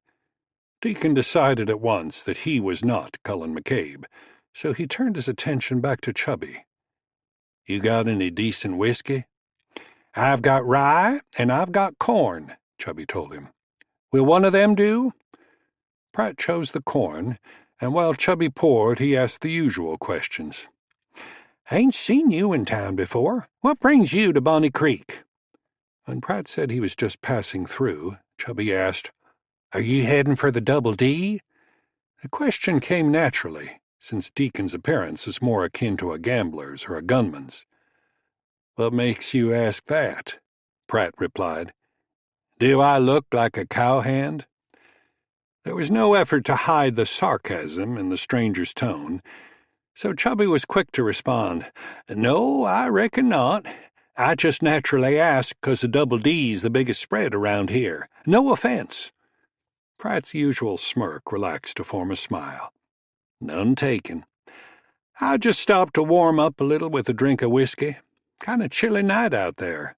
"It is indeed," Chubby said, thinking the stranger was showing a friendlier side. "This here's Norman Freeman," he said, nodding toward the barber. "My name's Chubby Green. Welcome to Bonnie Creek." Pratt didn't offer his hand, nodding instead. "Pleased to meet you, boys. My name's Deacon Pratt." He paused then to see if there was any spark of recognition. When there was none, he thought, "They'll damn sure remember it when I leave here." He tossed his whiskey back, paused again to test the after-effects, then slid his glass over for a second shot. "You ain't got many customers in here," he commented. "Is this place always as dead as this?" "It's early yet," Chubby replied. "There'll be some more folks in when everybody has had their supper. Of course, it ain't like a Saturday night, but it'll get a whole lot better when the word gets around that the Double D ain't got some of them troublemakers they used to have." After he said it, he wondered why the remark caused Pratt to grin. Something told him that maybe this wasn't a subject to talk about with the puzzling stranger. "Troublemakers?" Deacon asked. "What do you mean, troublemakers?" Norman Freeman, silent up to that point, didn't experience the same sense of caution about the stranger. "There was a sorry bunch of outlaws that worked for the Double D. They used to raise a lot of hell here in town, until a fella named Cullen McCabe showed up and cleaned 'em all out." This captured Pratt's attention right away. He rubbed his chin thoughtfully and responded, "Is that a fact? Cullen McCabe, huh? He must be as mean as a cross-eyed grizzly bear. Is he still in town?" "Yes, sir, he sure is," Freeman replied. "And as long as he is, I don't think we'll have any more trouble from the Double D. Right, Chubby?" Chubby looked at him but made no reply. Pratt returned his attention to Chubby. "I'd like to meet this McCabe fella. You think he'll be in tonight?" "Well, it's hard to say," Chubby was quick to respond. "I don't expect McCabe like I do any of the regulars. Sometimes he stops in, and sometimes he don't." "This town ain't that big," Deacon insisted. "If he ain't here, where would he most likely be?" Ever more cautious now, Chubby was hesitant to give up more information to the sinister-looking stranger. Even Freeman was now aware of the stranger's unusual desire to find McCabe. "I ain't sure McCabe's in town this evening. Matter of fact, I ain't seen him all day," Chubby concluded. Rapidly becoming aware that Chubby was reluctant to give him any more information on the whereabouts of Cullen McCabe, Deacon's customary smirk was transformed to a smile. "I'll be sorry I missed him," he said. "He sounds like the kind of feller I'd like to meet. I reckon I'll take a little walk around town to see what's here." He paid for his whiskey and walked out the door. He left his horse at the saloon and took a walk back up the street toward the hotel. Passing the sheriff's office, he could see Jeff Hammond sitting at the desk. Young, he thought, and continued past the barber shop, heading for the hotel. Inside the small lobby, he found John Taylor at the desk. John gave him a quick scrutiny before asking, "Can I help you, sir?" "Yeah," Deacon replied. "I was supposed to meet Cullen McCabe here tonight. Is he in his room?" Taylor hesitated a moment, thinking that here was another sinister-looking character, and he was still a little shy after Marvin Winter's response to his renting a room to McCabe when he first arrived in town. "Well, sir, I don't believe Mr. McCabe is in the hotel at the present time." "Well, where do you suppose he is at the present time?" Pratt asked sarcastically, thinking the town wasn't big enough for a man like McCabe to hide. "I wouldn't know," Taylor replied. Then, seeing that Pratt was becoming angry, he hastened to suggest, "In the dining room, possibly." He breathed a sigh of relief when the ominous stranger jerked his head with a single nod and pointed toward an open door to the hallway. "Yes, sir," Taylor said, "right through that door. Dining room door's at the end of the hall." Pratt was greeted at the door of the dining room by Daisy Lynch, who scrutinized him more thoroughly than John Taylor had. "If you're looking for supper, you're a little late," she informed him. "If you're starving, we might find something for you to eat, though." "I don't want to eat," he grunted as he scanned the empty room. "I'm looking for Cullen McCabe. Was he in here?" It was not necessary to paint a picture for Daisy. Judging by his appearance and his cocky swagger, she figured the gruff stranger was hunting Cullen for only one reason. "Yeah, he was in earlier," she answered, thinking it no harm to tell him that, even though earlier meant breakfast. "He was eating supper with the sheriff. Why don't you go down to the jail and talk to the sheriff?" she suggested. "Maybe McCabe's still with him." She was hoping that might discourage the man from looking for Cullen. "I might do just that," he said, and paused to fix his smirk upon her. Then he turned and walked out. Bertha came from the kitchen as soon as he went out the door. "That man's bad news for Cullen," she announced. "He's a killer if there ever was one. Old Dixon hasn't given up yet." Daisy and Fanny were quick to admit they felt the same as she. "I wonder where the hell Cullen is," Daisy said.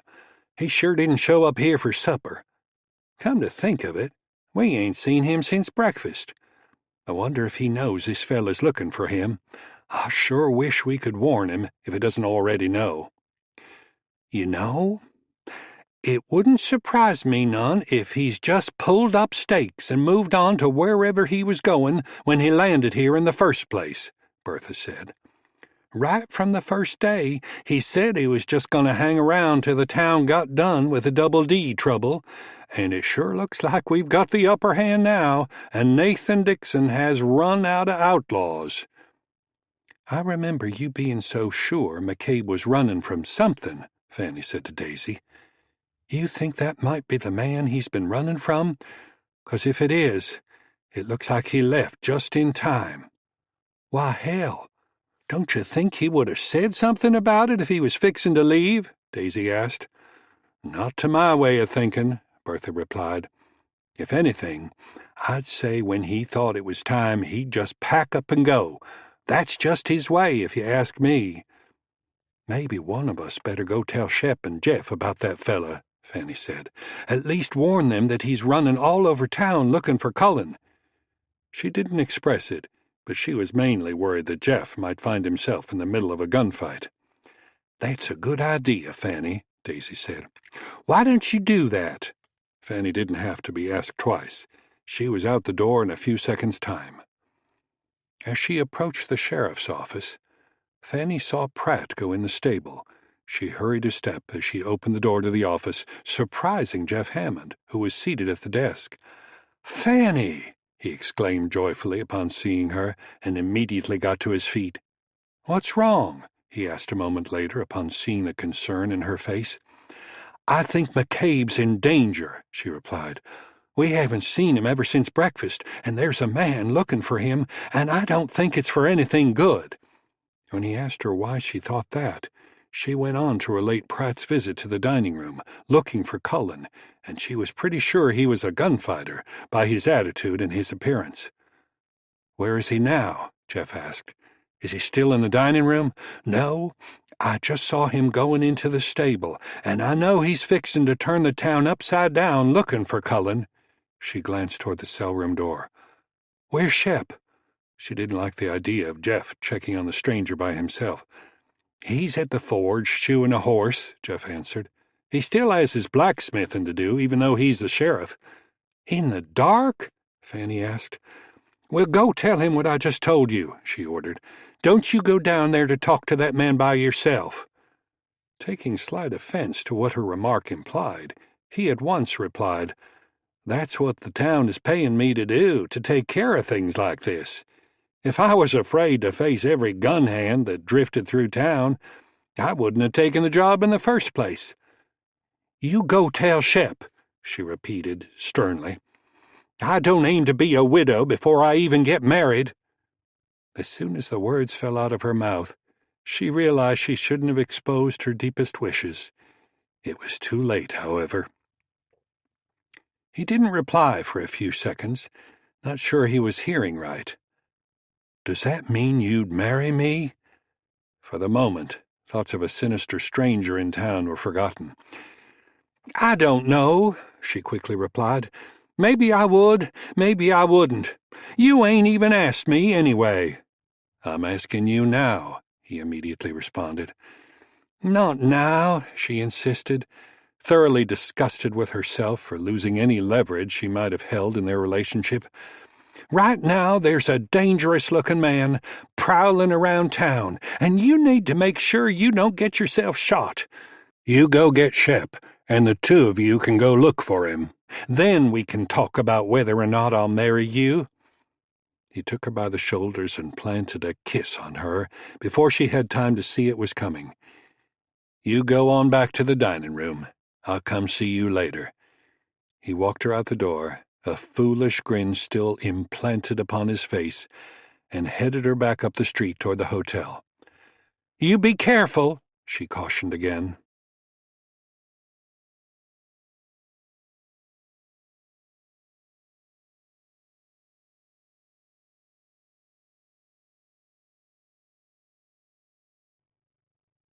Chapter 15. He sat by a small stream that emptied into the river, watching the big bay gelding graze upon the grass near the water's edge. Taking his ease, he picked up a couple of the dead limbs he had gathered and placed them on his fire, then pulled another piece of jerky from the spit he had fashioned from a green cottonwood branch. He took a bite of the beef jerky and washed it down with a swallow of coffee from the small pot he carried. It was not the supper he might have enjoyed at the dining room back in Bonnie Creek, but it was satisfying. He felt like he was taking a holiday, just him and Jake, away from the troubles of the small town on the bank of the San Saba River. It felt peaceful, and it had been the first day he had felt it safe to leave Bonnie Creek since arriving there. The Double D's crew had been reduced to a few men, unlikely to cause any trouble for the town, and there were a conscientious sheriff and deputy in place. It had been a bloody battle with Nathan Dixon's men, but the town had been fortunate in that the casualties were all from the Double D. And while there was no way of knowing for sure if Dixon had accepted his defeat, Cullen thought that surely he had suffered enough to know the town was there to stay and would continue to grow. The question on his mind now was whether or not his job was finished, according to what the governor expected of him. By his estimation, he had ridden close to 15 miles and back along the banks of the river this day, with no sign of Double D cattle. It was enough to make him believe Dixon's skeleton crew had managed to drive most of their herd back closer to the ranch headquarters, no longer threatening the town. He decided there was nothing more he was needed for, and although he was not but a few miles from town, he decided to camp where he was and go back in the morning. Too bad I didn't check out of the hotel and bring my pack horse, he thought. I could just head for Austin in the morning. He had already paid for his room for the night, but he decided the solitude here by the river would be good for him after his time in Bonnie Creek. His last thoughts, before drifting off to sleep, were questions about how Michael O'Brien and the governor would grade his handling of his first assignment. There was a hell of a big body count before the town could see evidence of positive results. Maybe a little bloodier than the governor expected. Well, he decided, they told me to handle it my way. When the morning light began to make its way through the leaves of the trees he had spread his bedroll under, he roused himself to saddle Jake and prepare to ride the few miles back to town. He would forego the cup of coffee he might normally make and wait to have it in the dining room at the hotel. He hoped Bertha was making pancakes this morning. He had a hankering for flapjacks. Maybe it was Saturday and that was the reason. Maybe his mind had called back memories of Mary Kate and the kids and the Saturday morning ritual. He was not really sure what day of the week it was. It won't do us any good to start thinking of things like that, he reminded Jake as he stepped up into the saddle, knowing well that those thoughts would never completely leave his mind. It was a short ride into Bonnie Creek, so he showed up at the dining room too early. There was no sign of any activity in the small wing of the hotel that housed the dining room, so he rode on down to the stable to put his horse away. He arrived just as Ross Horner was opening the front door of the barn. "Cullen!" Horner exclaimed, upon seeing him as if greatly surprised. "Morning, Ross," Cullen responded. Horner couldn't wait to inform him. "There was a fella in here looking for you last night," he said excitedly. "What fella?" Cullen asked. "Who was he?" "Damned if I know," Horner replied. "But he looked like the kind of fella you'd just as soon not run into." He shook his head slowly. "I'm telling you, Cullen, there ain't no doubt in my mind that fella was a professional gunslinger, and he was getting right put out with me when I didn't know where you were." There was no doubt in Cullen's mind that Ross was probably right. There was no likelihood that anyone other than an assassin could be looking for him. He immediately realized that all his earlier speculation the night just past, that his job was done in Bonnie Creek, had been nothing more than wishful thinking. His mind was immediately alert. "Is this fella still in town?" "I don't think so," Horner said. "I talked to Chubby last night, and he said that feller came back to the saloon and sat at one of his tables for a while, then he walked out." "All right," Cullen said. "Appreciate the information. I'll keep my eyes open in case he comes back." He unsaddled Jake and turned him out in the corral. "He could use a portion of oats," he said before he left. The next thing to determine was if the stranger was still in town. Maybe he just didn't come back to the saloon, so Cullen headed to the hotel to see if the man had taken a room there. He didn't get that far before he was hailed by Shep Blackwell from the door of the sheriff's office. Shep, obviously as concerned as Horner had been, came out in the street to see if Cullen knew anything about the man looking for him. "Fanny Wright came down here last night to tell Jeff about that fella. Me and him went down to the stable, that's where she said he went, but he was already gone by the time we got there." Cullen said that he didn't, but he could well guess what he wanted. "I did see him," Shep went on. "He was in the rows for a little while, just setting at a table. Didn't have but a couple of drinks, then he left. He was a slick-looking jasper, dressed like a preacher or something." He stopped to recollect, then said, "More like a preacher from hell." "Did you get his name?"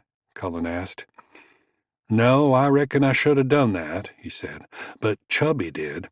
He said the feller said his name was Deacon Pratt. I figured that as long as he weren't making no trouble, I'd leave him be." "Deacon Pratt," he repeated. Is that anybody you know?" "Nope. Never heard of him. Maybe he'll show up today sometime," Cullen said. "I'm on my way to get some breakfast. I'll check in the hotel, just in case he took a room there last night." He started toward the hotel again, scanning every doorway and alleyway he passed. When he reached the hotel, he found John Taylor just reporting for work. "Mr. McCabe," Taylor was quick to greet him, "did anyone tell you there was a man in here last night looking for you?" "Yeah, I heard." "He didn't by any chance take a room in here last night, did he?" "No, sir, he did not," Taylor replied. "And I'm mighty glad he didn't. That man looked like a disciple of the devil." "Well, it's almost time for Daisy to open up for breakfast," Cullen said. "So I think I'll go get some coffee." As he walked down the hallway that led to the dining room, he realized that he had underestimated the insane determination of Nathan Dixon. This gunman who was in town looking for him had to have been hired by Dixon, and when the gunman didn't find Cullen, he must have gone back to the Double D. He would no doubt be in town again today. The question Cullen would like an answer to was, is he an assassin who will shoot him in the back, or a gunfighter building a reputation as a fast gun? "I guess we'll find out today," he thought.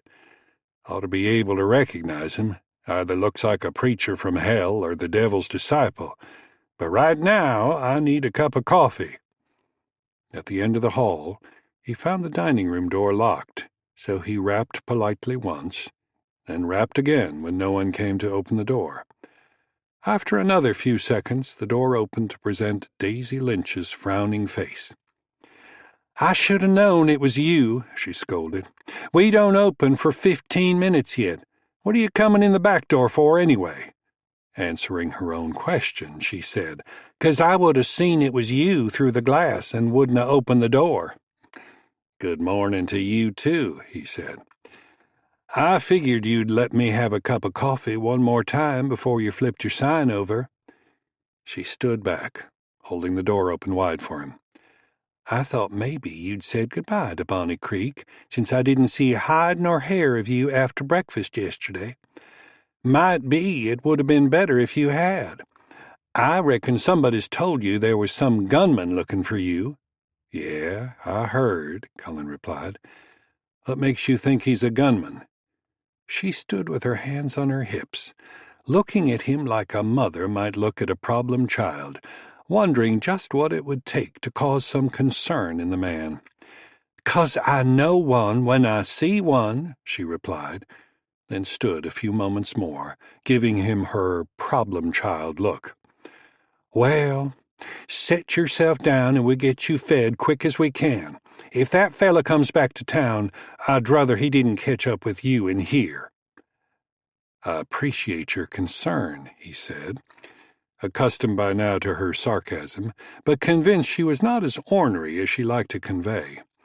"Bertha's making flapjacks," she said. "You want 'em, or you want eggs as usual?" He almost smiled. "Is today Saturday?" "Don't you even know what day it is?" "Yeah, it's Saturday. Yesterday was Friday, and tomorrow's Sunday, so that usually makes today Saturday."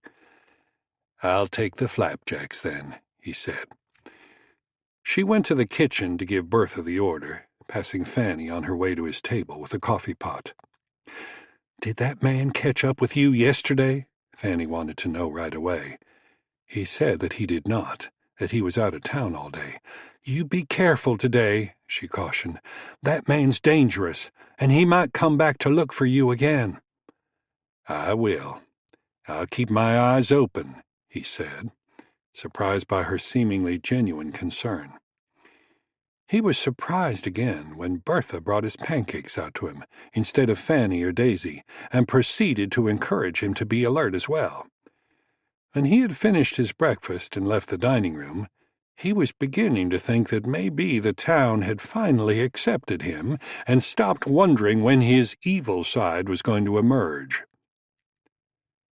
It was late afternoon when he came up from the river and guided his horse up the middle of the street. His dark features exaggerated by his black trousers and coat, his eyes shadowed by the broad brim of his flat-crowned hat, he seemed the personification of death. A bright gleam of sunlight reflected from the silver band around the crown of his hat as he turned the flea-bitten gray horse toward the hitching rail at the Rose.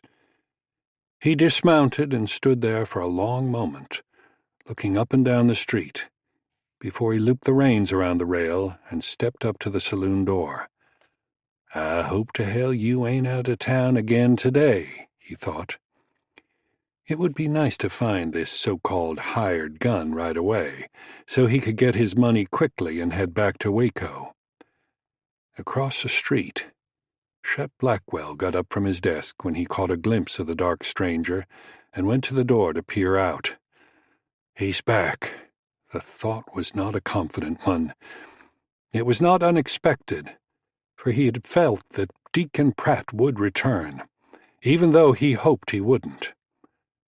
As the new sheriff, he supposed he was obligated to prevent the sinister gunman from causing trouble, but he wasn't sure how to do that.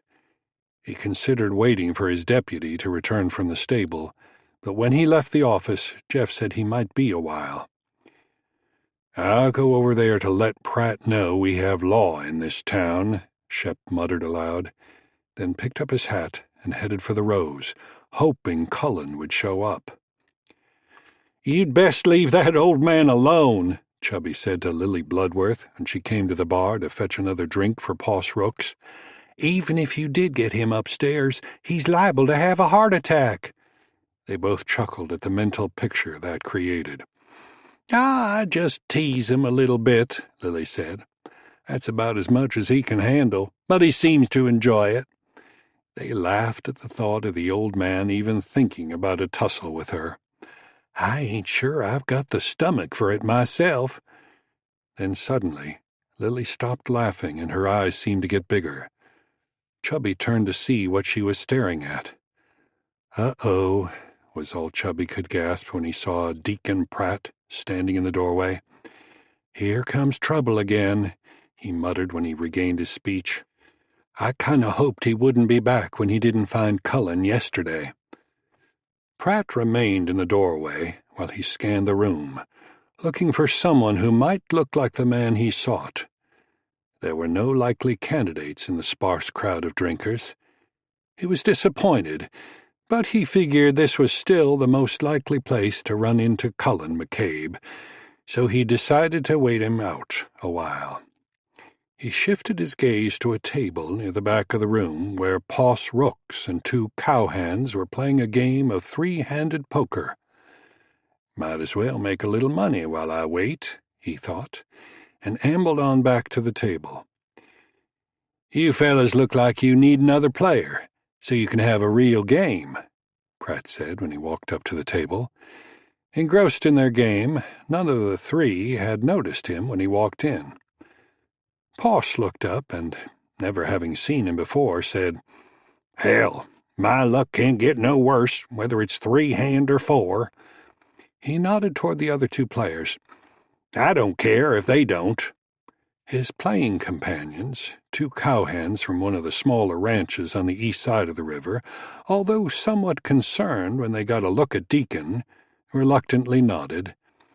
"Set yourself down, then," Poss said, then looked toward the bar and yelled, "Hey, Lily, where's my drink?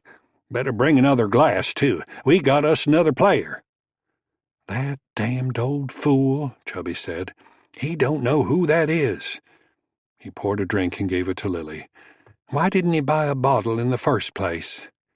He glanced toward the door again when he heard it open and was glad to see the sheriff walk in. "Any trouble?" Shep asked when he walked up to the bar, his gaze fixed on Deacon. "Well, not so far," Chubby answered. "He just walked in and went back there with Poss, and it looks like he's fixin' to play cards with him." "There ain't nothing I can do, unless he starts some trouble," Shep was quick to remind him. "But I reckon I'll just wait here for a spell." Back at the table, Deacon did not fail to notice the man wearing the badge when he walked in. It caused him no concern as he pulled the extra chair back and sat down. Dixon had told him the town had just hired an inexperienced sheriff, so he didn't expect to have any trouble from him. He pulled a roll of money out of his vest pocket and put it on the table. "What's the money limits?" He glanced around the table to see only modest piles of cash. His question had a dampening effect upon the two cowhands. One of them, a young, blond-haired man, was the first to speak up. "Our little game might not be big enough to suit you, mister. We're just playing a $1 limit on a raise, just a little game to pass some time." Pratt responded with a sarcastic smirk. "Is that so? Well, let's play a few hands and pass a little time. Whose deal is it?" Even at low stakes, he couldn't resist the opportunity to separate the three of them from the little bit of money they might have. "It's my deal," Poss answered him. He picked up the cards and started shuffling them. "Ante up 50 cents. Poss dealt, and the game was on. The first hand was won by Poss with 2 pair, kings over 9s. Over the next hour or so, Poss was a steady winner, with one of the cowhens winning once in a while, and Pratt winning every time he dealt. Although the cowhands seemed unaware of the coincidence, it didn't take long before Poss caught on. Finally, when he was certain, he paused when the deal came around to him again. Shuffling the cards casually, he looked Pratt in the eye. "You know, it's a curious thing. You've won a few hands once in a while when it's somebody else's deal, but you've won every time when you're dealing. Now, ain't that a curious thing?" "What are you saying, old man?" Deacon replied. "Are you calling me a cheat?" "I'm just saying it's a curious thing," Poss repeated. He looked at the sandy-haired cowhand seated left of him. "Don't you think it's mighty curious?" The young man didn't respond vocally, but his face seemed to suddenly go pale. "I don't think I like the way you're talking, old man," Deacon threatened, irritated now to the point where his voice could be heard by Shep and Chubby at the end of the bar. "I think maybe you'd best shut up before you bite off more than you can chew." Over at the bar, Shep muttered, "Shut up, you old fool. You never did know when to keep your mouth shut." He was not sure what he should do, or when he should interfere, but he knew he should do something to keep Poss from getting himself shot. It seemed that Poss was determined to do just that, however, because he made another comment. Shep couldn't hear what he said, but it was enough to cause Pratt to push his chair back and challenge Poss to defend his accusation. "Oh, shit," Shep muttered, braced himself mentally, and walked over to the table. "What's the trouble back here?" he asked, speaking in what he hoped was a voice of authority. Pratt gave him a sideways glance while keeping his focus on Poss, not sure at this point how crazy the old man was. "This old sidewinder accused me of cheating him, and I'm calling him out to back it up." "We can't have no shooting in here," Shep said. "Poss is just a big-talking old man. Best you just forget about it." "Why don't you tell him you didn't mean it, Poss, and we'll all settle down?" "Hell no," Poss came back. "He is a cheat, and not a very good one at that." In a fit of temper, Pratt grabbed the edge of the table and flipped it upside down on the floor. "All right, old man, you asked for it. You got it. You're wearing a gun, so get on your feet." "All the same to you, I'll just sit right here," Poss calmly said, not being quite as insane as he had appeared. "I ain't playing cards no more with a damn cheat, and I sure as hell ain't planning on getting shot by one." He defiantly folded his arms in front of his chest and remained seated, further infuriating the irate gunman. "If you're so hell-bent on shooting me, you're gonna have to do it while I sit here. It'd be murder then, and the sheriff standing right there, ready to arrest you." "Damn you," Pratt cursed. I'll shoot you down right there in that chair if that's what you want. Now, hold on, Shep interrupted. That'll be the end of it. Like he said, that would be downright murder, and I'd have to arrest you for that. The hell you will, Deacon responded. In this part of the territory, a man's got a right to defend his honor, so it's about time somebody taught this old fool not to make charges he ain't prepared to back up. Still, with no intention of backing down, Poss said, You ain't got no honor to defend, you two-bit gunslinger. That was too much for Pratt's temper. Get on your feet or take it sitting down. He pulled his coat-tail aside to clear his gun and holster. Shep knew he had to act. That's enough, he commanded, and pulled his .44. I think you'd best pick up your money and get on out of here, or I'm going to have to lock you up for disturbing the peace. Fully inflamed now, Pratt cocked his head in Shep's direction and stared at him for a long moment before issuing his challenge. I've got a right to defend my honor, even if it's against a damn law, man, and if I have to take care of you first, then that's just your tough luck. The slight trembling he saw in Shep's hand encouraged him to push it further. If you'd ever heard of Deacon Pratt, you'd know that I'm fast enough with a 6-gun to draw and drop you before you can cock that gun and pull the trigger. Giving Shep his full attention, he backed away from the chairs toward the center of the room, his back to the front door. With a glance sideways, he told Chubby to stay right where he was standing. You go for a gun under that bar and you're a dead man, he promised.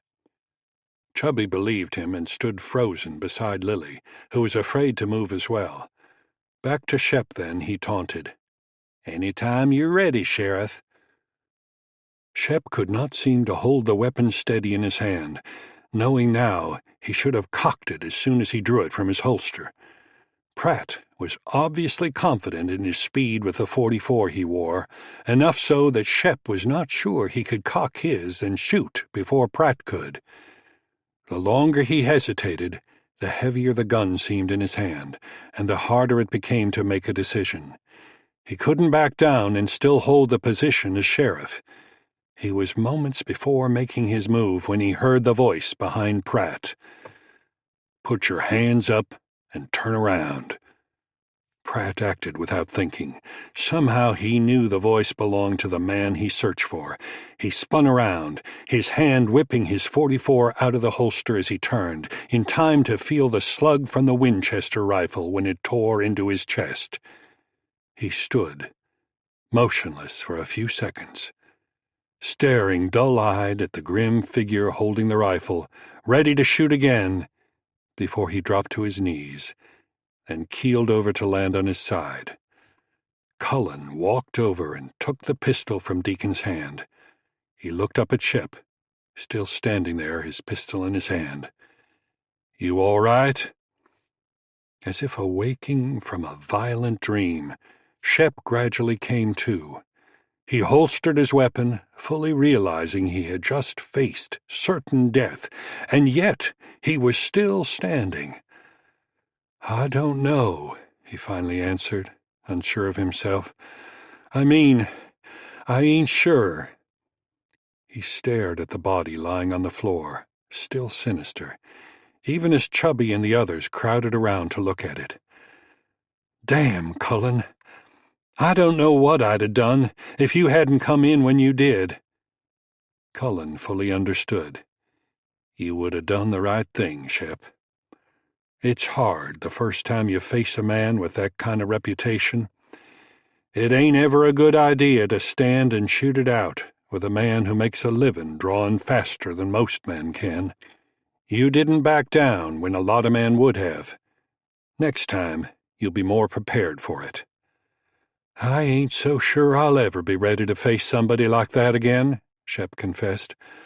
I might be tempted to shoot him first, then arrest him.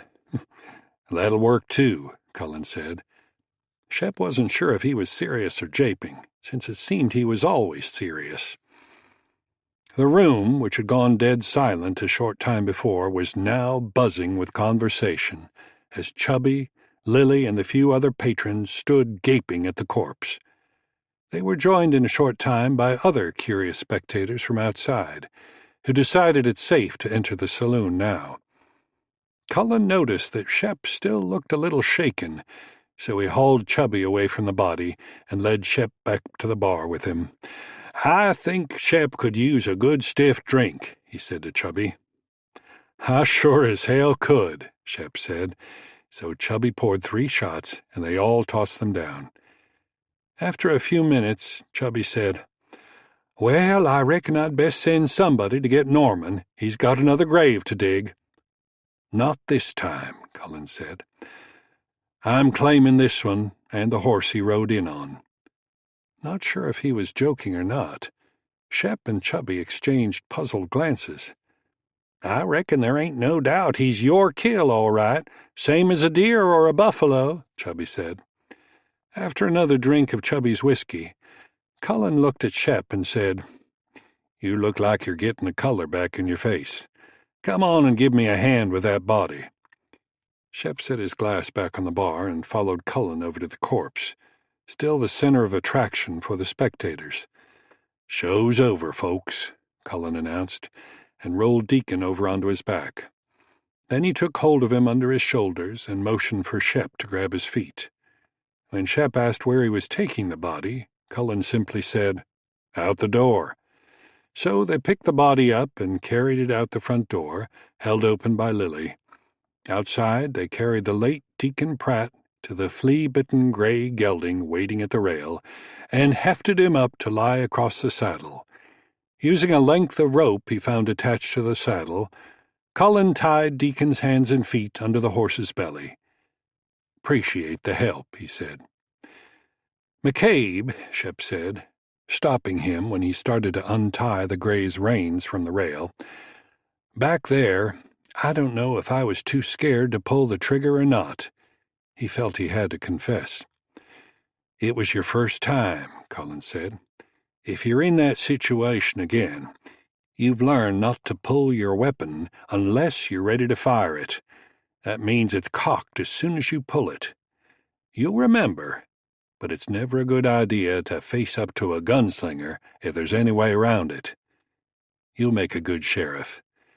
He untied the reins, and Shep, along with a small knot of spectators who walked outside then, stood back when Cullen turned the horse away from the rail and led it down the street to the stable. Halfway there, he met Ross Horner on his way to the saloon. Seeing the obvious cause for the body draped across the saddle, he exclaimed, "I heard the shot a little while ago. Who is it?" "Mr. Deacon Pratt," Cullen replied. "I believe you've met him before." "I swear," Horner uttered. "So he finally found you, did he?" "I reckon so." "Where are you going with him?" "To your place to get my horse," Cullen replied. "And then I expect I'll take him back to where he came from today." "The Double D?" Ross exclaimed, surprised. "You're going to ride him right into the Double D with that corpse?" He was not sure that's what Cullen meant. "I expect that's where he came from, so I'm interested to see if Nathan Dixon wants him back. I think it's time to have a little meeting with the Major to see if we can't come to a peaceful settlement between him and Bonnie Creek." More than a little skeptical, Horner turned round and walked back to the stable with McCabe. He didn't think there was much hope for a productive meeting with Dixon. In addition to that, he wondered why McCabe took it upon himself to seek such a meeting. By his own claim, he was just passing through Bonnie Creek. After tying the gray at a corner of the corral, Cullen threw his saddle on Jake and led him out beside Pratt's horse. Seeing no logic in returning weapons to the enemy, he removed Pratt's gun belt from his body and took his rifle out of the saddle scabbard. Then, with a notion that Pratt should help pay for the cost of some of the trouble he'd caused, Cullen went through his pockets and saddlebags and removed all the money he found. It was a considerable sum, and would pay for a great deal of Cullen's expenses. When all was ready, he climbed aboard the big bay and started out across the river and began the 4.5-mile ride to the Double D Ranch headquarters. Horner stood watching him until he rode out of sight, then turned and headed for the saloon, eager to spread the word that McCabe was taking the gunfighter's body back to the Double D.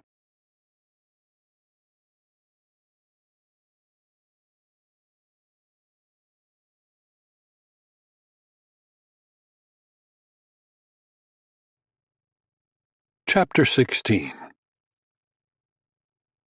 Consuelo Sanchez answered the knock at her kitchen door to find Reese Cochran waiting on the back step. "I just rode in from the South Range," he said. "I figured the Major would want to know what's what with the cattle. Is this a good time?" "Si, Signor Reese," she replied. "I just start supper. The Major in his study. I go tell him." Reese stepped inside and waited while she went to tell Dixon. In a few minutes, she returned to tell him the Major said to come on in. "Well, Cochran," Dixon greeted him, "have you got anything more than bad news to report?" Although his greeting was negative, the Major was in a more optimistic mood than he had been since the beginning of the trouble at the hand of Cullen McCabe. He was almost cheerful, in fact, content with the thought that McCabe was no longer a problem. "Well, sir," Reese began, "we've moved as much of the herd as we could round up back by the creek on the South Range.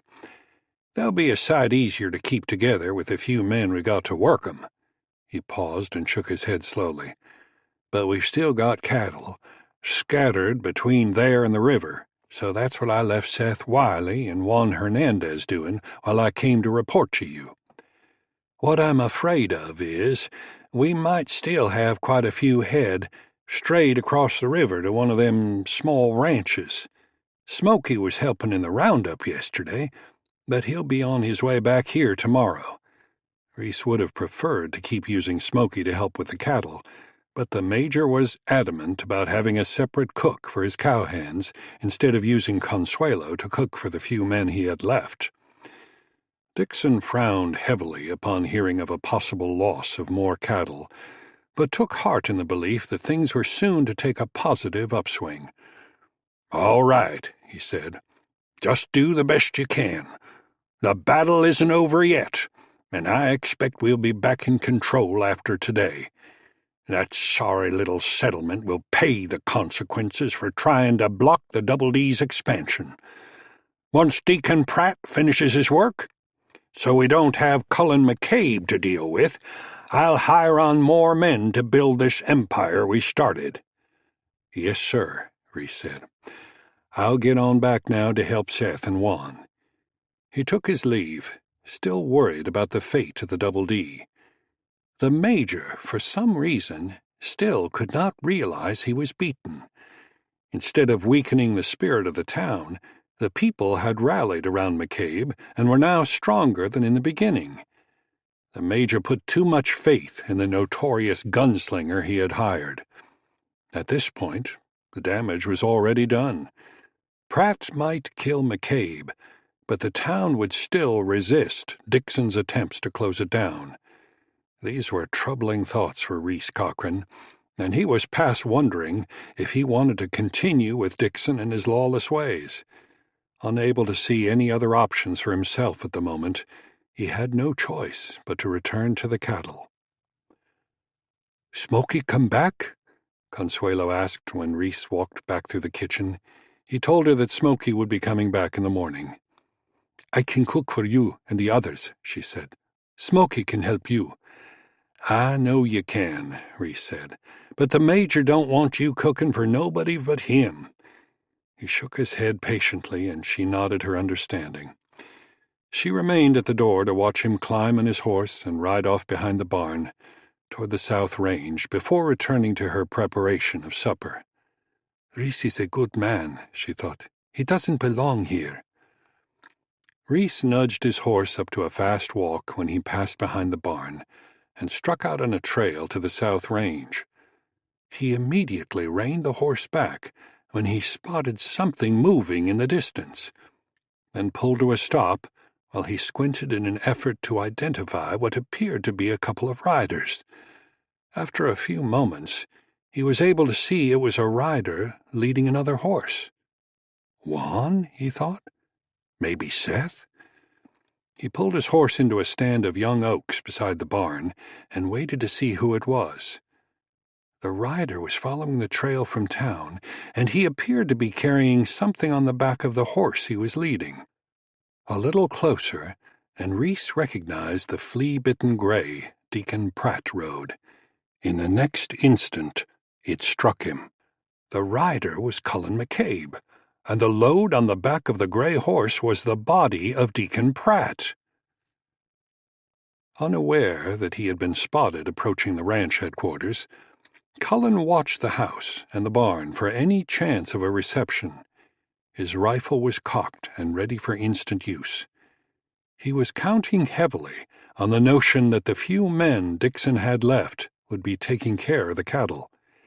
It was getting close to supper time, so he was also counting on the probability that the men would be occupied with that. At any rate, he was prepared to react quickly in the event Nathan Dixon fired at first sight of him. He did not discount the fact that his visit to the Double D was not the wisest thing to do at this point. But he found himself weary of the whole assault on the town of Bonnie Creek, and the insane determination of Dixon to continue it, no matter the cost. This latest act of the Major's, sending for a gunfighter to eliminate him, was enough to exhaust his patience with the conscienceless maniac. He was beginning to wonder if he was going to have to shoot Dixon to end Bonnie Creek's problems with him. With that solution as a possibility, Cullen felt it his duty to try to negotiate a lasting peace between the Major and the town first, so he was determined to try to talk to the man. Seeing no sign of anyone around or near the barn or corral, Cullen rode up to the front porch of the house and dropped the gray's reins on the ground. He was about to call out to Dixon when the door opened and the Major stepped out, a revolver in his hand. When he saw his hired killer draped across the gray's saddle, the fire of frustration burning in his veins threatened to cause them to explode. His first thought was to kill this demon who had destroyed his empire, but with Cullen's rifle aimed at him, he hesitated to raise his pistol and fire. "You've got your nerve," he roared defiantly. "Riding up here on my property. I could have you shot." "You make the first motion to raise that pistol, and I'll cut you down," Cullen warned him. "I brought your hired gun back home because I'm sure you want to give him a proper burial." "I don't know who that man is," Dixon claimed. "He's not one of my men." Somewhat assured now that if McCabe had come to kill him he would already be dead, Dixon demanded, "Get off my property." "You're finished, Dixon," Cullen calmly informed him. "You ain't got enough men left to run the cattle you've got. The best thing you can do is make your peace with the people of Bonnie Creek and run this ranch like everybody else along the river. You'll still have the biggest range of all the ranches in this valley, and you can use the town's supplies and services. What do you say, Dixon? You about ready to call off this stupid war and declare a truce? There's room for both you and the town. Take my advice and make peace with the town before it's too late." "Who the hell do you think you are?" Dixon roared in answer, still unable to accept defeat. "Riding in here on my land, telling me what I can or can't do," he railed. He could feel his hand tightening on the grip of his revolver, wanting desperately to raise it and shoot, but knowing he couldn't get the shot off before McCabe pulled the trigger. "Damn you," he swore. "Get off my land." "All right," Cullen said. "I'm going. But you think it over, and if you're ready to live in peace, like everybody else in this valley, it ain't too late. I'll set up a meeting tomorrow with the mayor and the town council, say 10 o'clock in the hotel dining room, and we'll put an end to this war between you folks." Dixon did not speak, but continued to glare at the man he had come to hate like no other in his life. "No harm will come to you if you're ready to talk like civilized people," Cullen promised. "But I warn you, send another hired gun after me, and I won't stop with killing him. I'll come after you. Best you make your peace with the town people. Bring your man with you, if you want." His appeal finished, he backed his horse slowly away from the porch, his rifle still aimed at Dixon, lest he decide to take that shot he so desired to take. From the grove of oaks beside the barn, Reese Cochran steadied his rifle against the trunk of the tree he had been hiding behind. He had heard only part of the talk between his boss and McCabe, most of that being Dixon's words, because they were fairly shouted in anger. He heard enough from the Major's responses to get the gist of the confrontation. He carefully set the front side of the Henry on the broad back of the man the Major had tried so hard to have killed. He thought about the satisfaction he could give the Major with one squeeze of the trigger. The act of killing McCabe would also increase his value in Dixon's eyes, a quality that had fallen severely in the last few days. Still backing away, not taking any chances on Dixon's insanity, McCabe turned his back slightly more, giving Reese an even bigger target, one he could not miss. He pulled the hammer back and slowly squeezed the trigger. He recoiled, startled, when the hammer clicked dully on an empty chamber. He had forgotten to crank a cartridge into the chamber. Confused, he quickly levered around into the chamber, and with the hammer automatically cocked, ready to fire, he returned the front sight to the back of the unsuspecting victim. He still had time to take out the man standing in the way of the Major's grand plan. He hesitated, not certain, then he lowered the rifle as McCabe wheeled his horse and loped off up the trail to the front gate. Still confused and not certain why he had not fired, he eased the hammer back down and walked back to his horse. Somewhere deep in his conscious mind, that metallic click of the hammer falling on an empty chamber must have been a signal that he was about to kill the wrong man. From the few words he had been able to hear, it sounded as if McCabe had offered a truce. Whether the Major was able to consider a truce was still a question, and not likely to happen. Reese's mind had been troubling him for some time over the right and wrong of working for the Major. He thought of young Jeff Hammond. Just as Jeff made the decision to shoot Ike Roper, Reese had decided it was wrong to shoot McCabe. Like Jeff, maybe he was finally reaching the point where he had had enough of the Major's employ, and it was time to make an attempt to live out the rest of his years as an honest man. "I just don't know," he muttered under his breath. So he climbed up into the saddle and rode out the back of the grove. After a ride of 2 miles, he reached the creek and the camp where Smoky had parked his chuck wagon. Seth and Juan were sitting by the fire and eating supper. "You fixin' to eat?" Smoky called out to Reese when he rode up, and after an affirmative nod, dished up a plate of beans and bacon for him. Reese stepped down and helped himself to a cup of coffee, took the plate from Smoky, and sat down with Seth and Juan. "You'll be going back in the morning," he said to Smoky. "We'll all be working out of the bunkhouse, so you be cooking back there again." "Damn, Reese," Seth complained at once. "We sure need Smoky to help me and Juan. Why the hell can't Consuelo cook for the 4 of us?" "She told me she could do that," Reese replied, "but the Major won't let her. She just does the cooking for the big house." When Seth grunted and started to complain again, Reese said, "Besides, you and Juan are lucky. I'm going to be helping you. His attempt to lighten the moment fell flat, and his next statement caused them to forget that issue for a moment. "The Major had a visitor right after I left." He told them then about the visit by Cullen McCabe and the delivery of Deacon Pratt's body. "He left that bastard's body laying across the saddle of that gray he rode, left it in the front yard."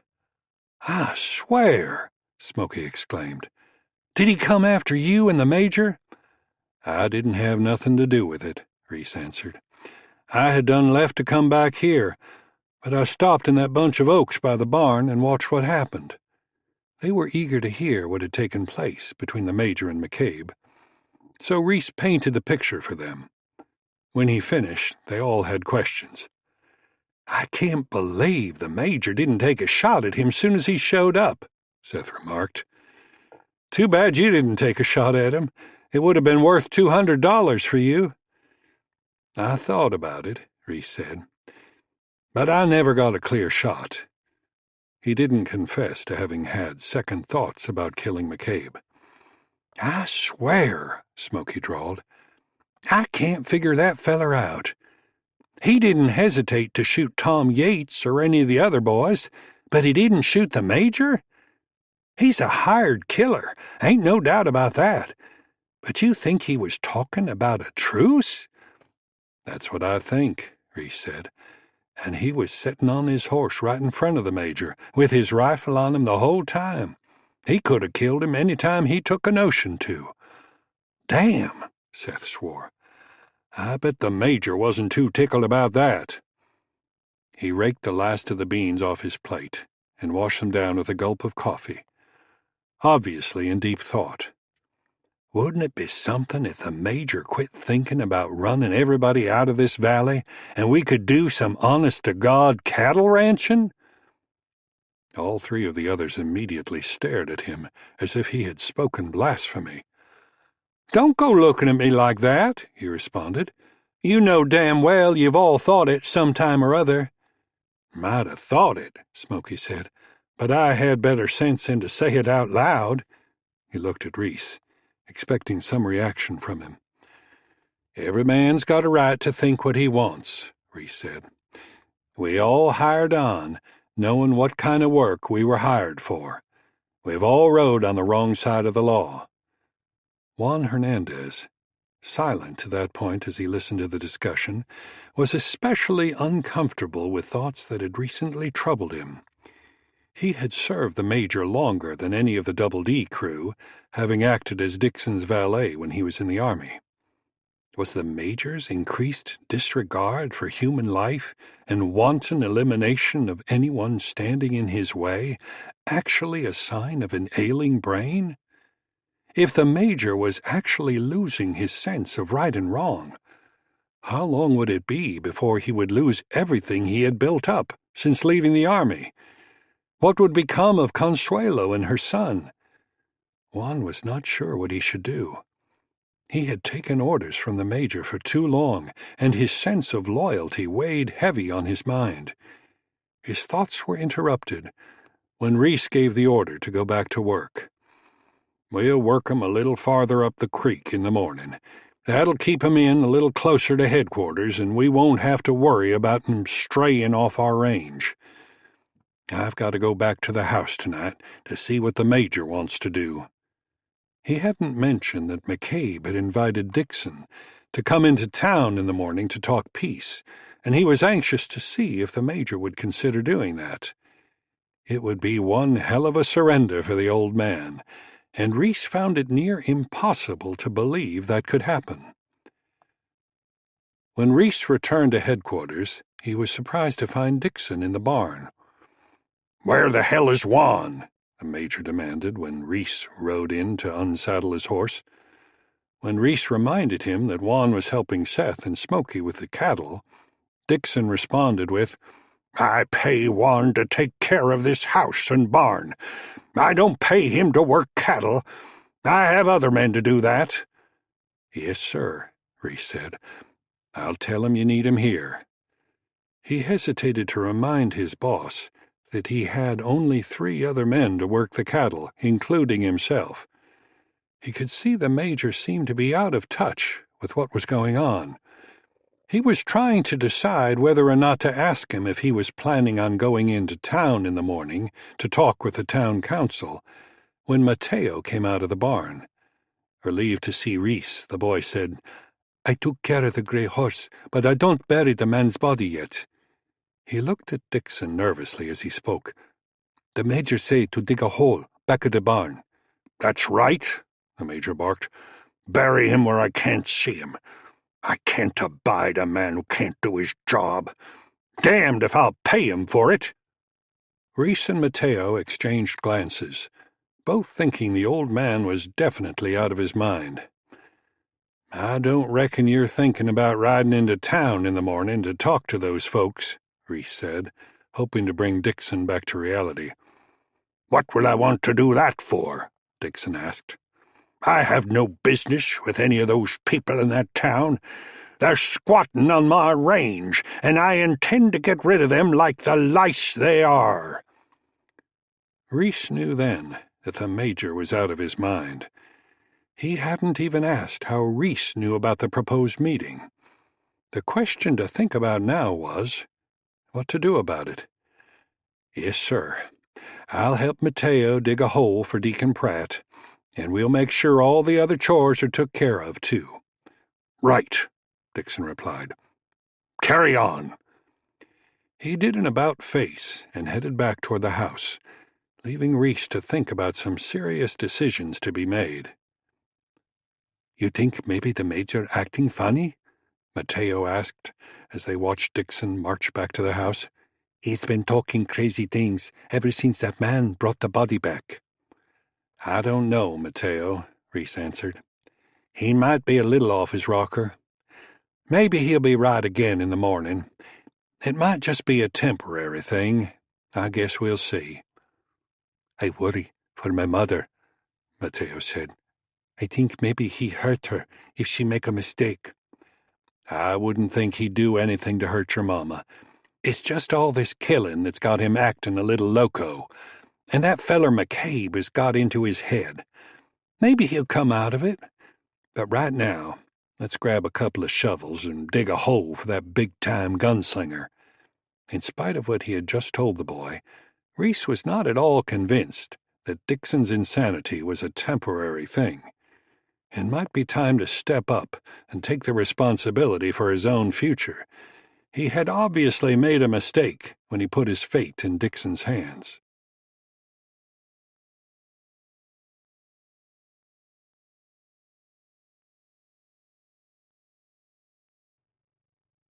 Chapter 17.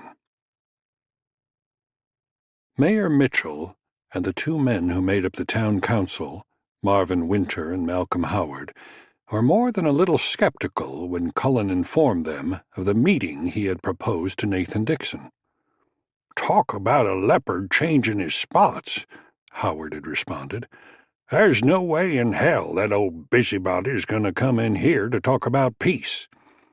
His response was seconded with grunts of agreement from both Mitchell and Winter. "You may be right," Cullen readily agreed, "but I thought it wouldn't hurt to let him think about it. He's taken a hell of a beating in this war with you folks. Right now, he's down to 4 men. He might be ready to call it quits, if you folks let him know you're willing to start over with him." "I don't know, McCabe," Percy Mitchell said. "He might come in here with the idea of shooting us all down. Even if he said he wanted peace, I'm not sure I'd want to trust his word." They were still puzzled by the fact that Cullen had decided to take Deacon Pratt's body back to the Double D and make such arrangements for a meeting. This without telling anyone that he was going to do it. The question that had lately been forgotten, but now surfaced again among the town council, was what motive could McCabe have for acting in the town's interest? They had talked anew about the reason a drifter who was just passing through town could possibly have for his actions. He had no apparent business he was thinking of starting up here. He had no interest in taking the job as sheriff, although that was an occupation he showed the most potential for. His most unnerving characteristic was a seemingly constant seriousness without ever relaxing his guard. "Well," Malcolm Howard summed up, "we're here this morning, just like you asked. Just to take some precautions, we've asked the sheriff and his deputy to come to the meeting too. I don't think Dixon will show up after you chased him out of town the last time he was here. Daisy agreed to make us a big pot of coffee, so the meeting won't be a total loss. We might as well drink it up for her, and then we can all get back to our businesses." "It's about time we had a council meeting anyway," the mayor said, "just to see where we stand, now that we've got the cattle out of our backyard." "What about that nephew of yours, the doctor?" Howard asked. "Is he still thinking about starting up a practice here? We could sure as hell use a doctor. I ain't saying nothing against you, Norman, since you do the best you can, but you're a hell of a long way from being a doctor." "I ain't never claimed to be a doctor," Freeman immediately responded. "You folks are the ones who keep coming to me with your cuts and bruises. It'll suit me just fine if we get a bona fide doctor to settle here." With that discussion underway, Cullen walked over to one of the smaller tables and sat down next to the postmaster. Daisy, carrying a coffee pot and a cup for him, came over to the table. She had no real business at the meeting, but contributed her services simply because of her incurable need to know everything. Since it was an official town meeting, she even relaxed her standing order about no weapons in her dining room, but permitted only the sheriff and his deputy, as well as Cullen, to wear their sidearms. "You didn't really think that old coot was going to come riding into town this morning, did you?" she asked Cullen while pouring his coffee. Without changing his somber expression, he answered her question truthfully. "No, but I thought it was worth a shot." "If you'd asked me, I'd have told you it wasn't," she said, smiling smugly. "I didn't," he responded, and she playfully stuck her tongue out at him. Set to reply again, she was interrupted by an exclamation over by the window. "Well, I'll be—" Jeff Hammond started. He quickly moved to the door from his position by the front window. His remark caused all heads to turn toward the door. "I wonder what in the world—" he started again. "What is it?" Percy Mitchell asked. "It's Reese Cochran and Smoky Jones, and they're heading this way," Jeff answered. "Damned if they are," Marvin Winters snorted in disbelief, got up and walked to the door to see for himself. "Damned if they ain't," he announced after a few seconds. "Just them?" Percy asked. "The major isn't with them?" When Shep, moving up beside Jeff, confirmed that it was just the two ranch hands, Percy said, "They couldn't be coming to meet with us. They might be coming to eat." "It's too late for breakfast and too early for dinner," Daisy said, her head in the window now. "They ought to know that." Curious as well, Cullen patiently waited to see if the two Double D hands were actually coming to meet with the town council. Just in case, however, he got up from his chair and walked to the back door, thinking it wouldn't hurt to check it. He had realized after the fact that it might not have been wise to set the town's leading citizens up together in one room. From recent history with Nathan Dixon, he couldn't discount the possibility that Dixon's other two men, or Dixon himself, might come through the back door, blazing away. With a thought towards caution, he turned the knob and eased the door open. There was no one in the hallway. Just to be sure, however, he walked to the end of the hall to be certain no one was coming into the hotel lobby. Finding no one there but John Taylor at the desk, Cullen nodded in response to Taylor's curious expression and quickly returned to the dining room. Once inside again, he locked the door behind him and stood waiting while Marvin Winter and the others stepped back from the front door. A few seconds later, Reese and Smoky appeared on the front step and peered through the glass, before cautiously opening the door to step inside. Like two animals approaching a baited windfall, they stood, looking around the room at the people gathered there, their gaze stopping to focus on Cullen. Reese nodded to him, as if to acknowledge him as the critical danger in the room. Cullen returned the nod. Only then did Reese turn to address the three men seated at the head of the long table.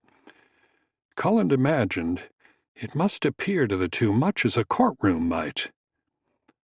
"We come to talk," Reese said.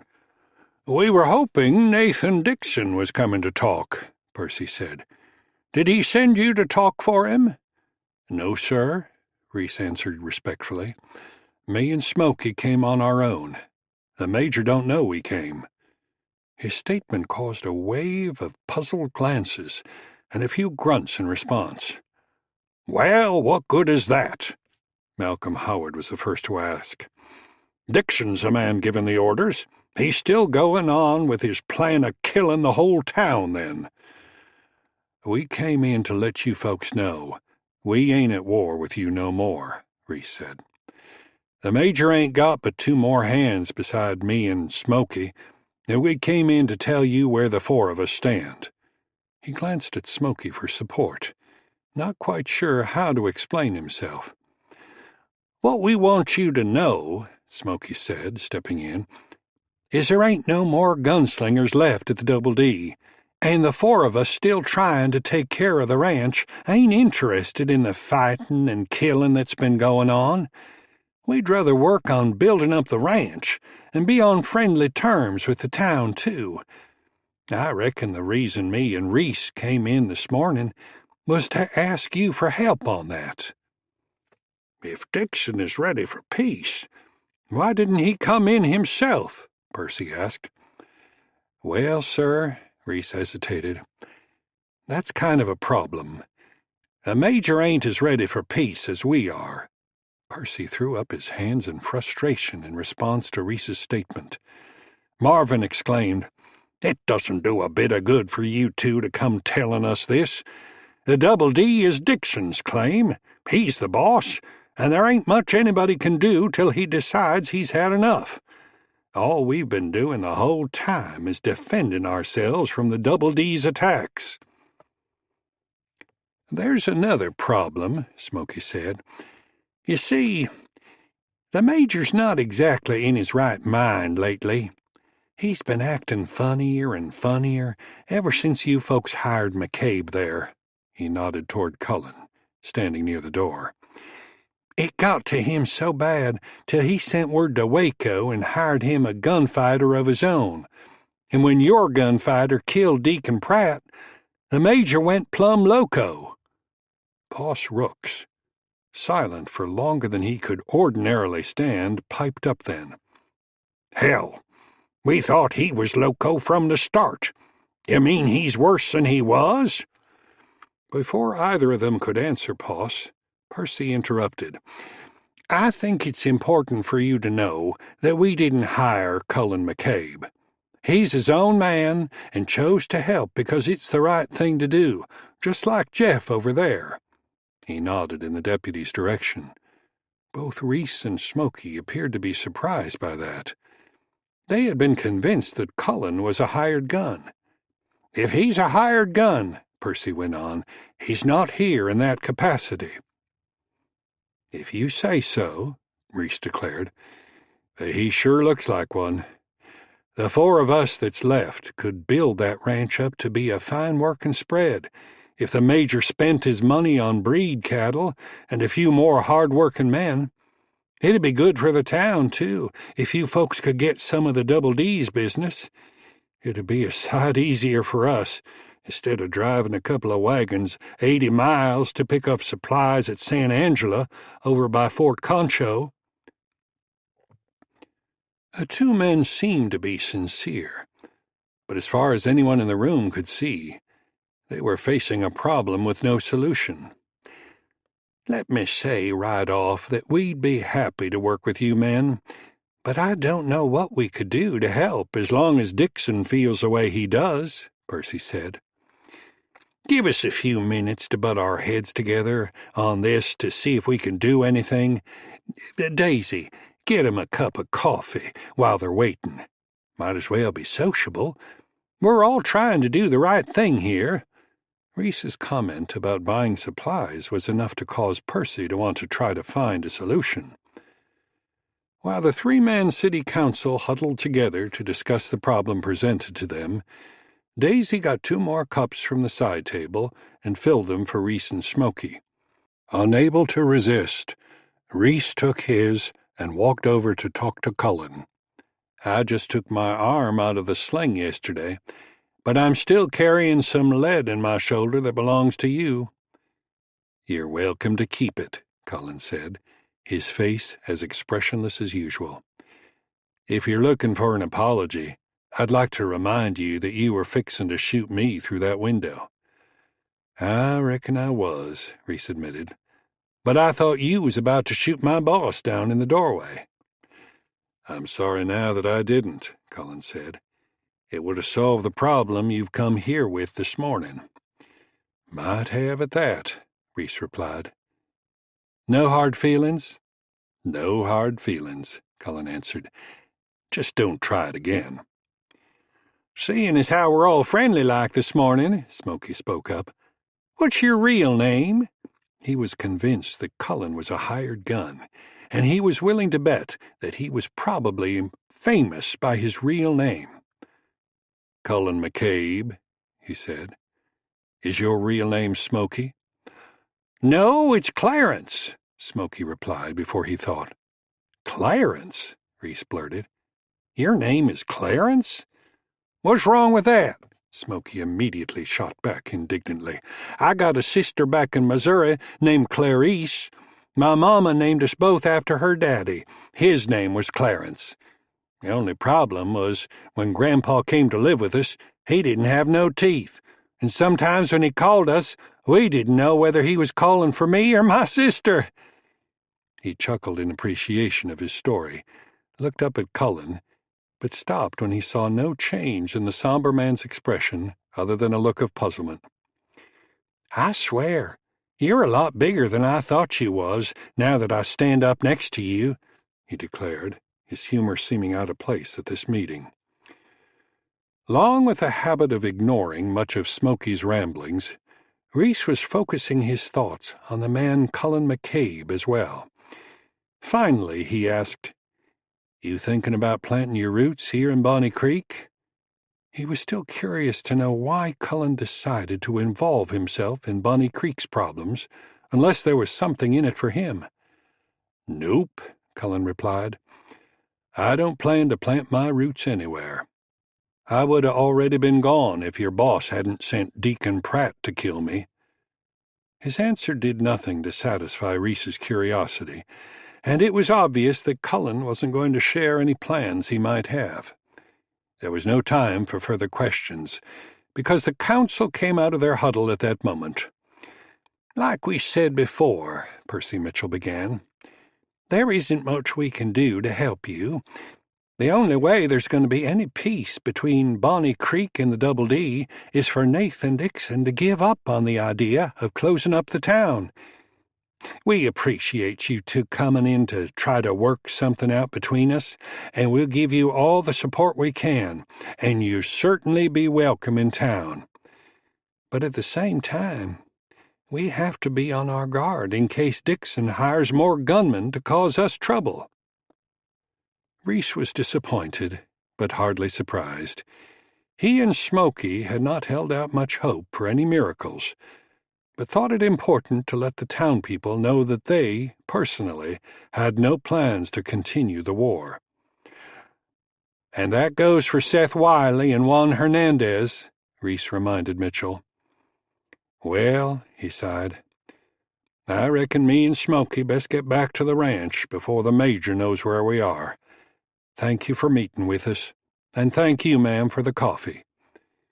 They walked out the door, thinking they had accomplished very little, except possibly not getting shot if they showed up in town again. Jeff Hammond walked outside with them. "I reckon everybody back at the Double D must think I'm a low-down dog for what I did," he said.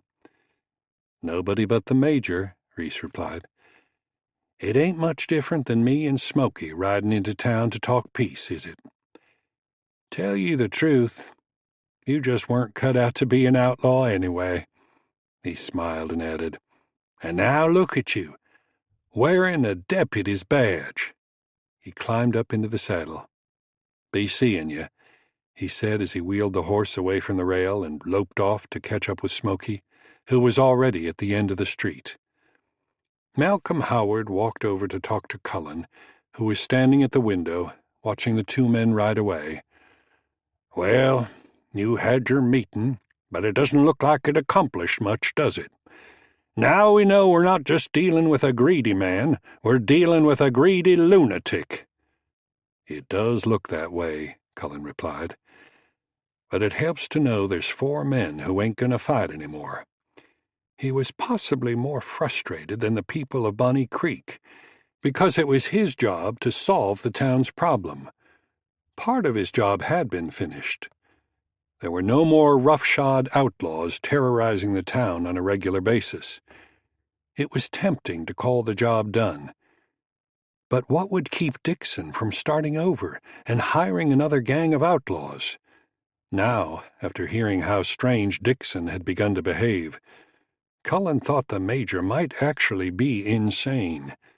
How could he deal with that? Then again, had Dixon really gone loco? Maybe Reese just thinks he has. Maybe I'd best find out for myself. The sun began to filter through a cover of patchwork clouds, making it seem warmer than it really was by the time Smoky and Reese had ridden the 4.5 miles back to the front gate of the Double D. They hadn't talked much about their meeting with the people in Bonnie Creek while they rode, but there was very little else on the mind of each man. Reese, especially, was not sure they had accomplished anything. He decided he would talk it over with Seth and Juan to see if either of them had anything to suggest. Juan had been a faithful servant to the Major since his military days. Maybe he had seen Dixon stray off the trail mentally before, and might reasonably give them hope that he would find his way back to normalcy. It was plain to Reese that in order for the Double D to recover, the Major's best hope was to make peace with his neighbors, both in town and with the small ranchers. The Major was a proud man, and Reese was not sure he could accept the total defeat of his ambitious plans. Seth walked out of the barn to meet the 2 riders when they rode in. "There ain't much to tell you," Smoky volunteered upon stepping down. "How are things going here?" He thought it kind of odd when Seth didn't respond right away, and he was about to comment as much, but paused abruptly when the Major walked out of the barn. He knew at once that Dixon was on the warpath again, if only by the way he was dressed. Cavalry pants and boots, his hand-decorated deerskin shirt, and his boss-of-the-plains Stetson. To add to his military attire, he was wearing his officer's sword as well. If there was any doubt as to the Major's state of mind, it was immediately confirmed when he spoke. "Where the hell have you 2 been?" Dixon demanded. Before either answered, he continued, addressing Smoky. "The men have to be fed, but you're not in the cookhouse preparing their food." Back to Reese, then, he asked, "Is this the way you run my regiment? Why isn't the cook preparing the food for my men?" Both men were speechless for a moment, not certain how to answer and afraid to offer any excuse. It was apparent that the Major was still traveling mentally between his ranch and his regiment in the army. Reese was the first to attempt to reason with him. "I was just checking on the herd," he lied. "I thought it'd be all right if Smoky rode along with me, seeing as how he already fed the men breakfast this morning. You remember, there ain't but 4 of us to feed now, don't you?" "Damn you!" Dixon roared. "I want all my men fed." "Yes, sir," Smoky replied, aware that the Major was really talking crazy. "I've got beans soaking for dinner already. I'm going to take care of the men, all of them." "See that you do," Dixon said. "Now return to my quarters. Where is Hernandez?" "I'm right here, Major," Juan answered, and stepped forward from his position beside the barn door. "Good. Hernandez, I'm going to need my sidearm cleaned, and I'm finding a bit of rust on my saber. I want all to be in tip-top shape for the battle ahead of us." "Yes, sir," Juan said. "I'll follow you to the house, and I'll take care of your weapons."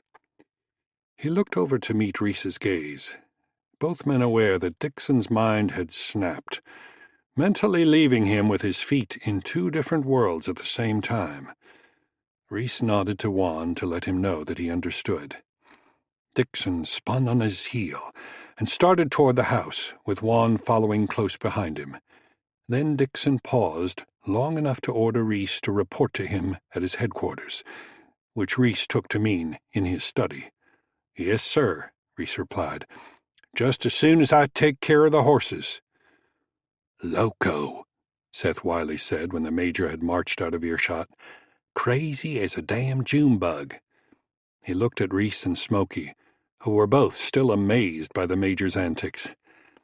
"He's been like that all morning," Seth went on, "marching around the barn and the bunkhouse, looking for you, Reese, most of the time, talking about a campaign against the enemy at Bonnie Creek. Me and Juan had to tell him you and Smokey were gone to make sure everything was ready for the attack." He shook his head, resolved. "Only I ain't fixin' to go on no attack against Bonnie Creek to get my ass shot off for him and his imaginary army.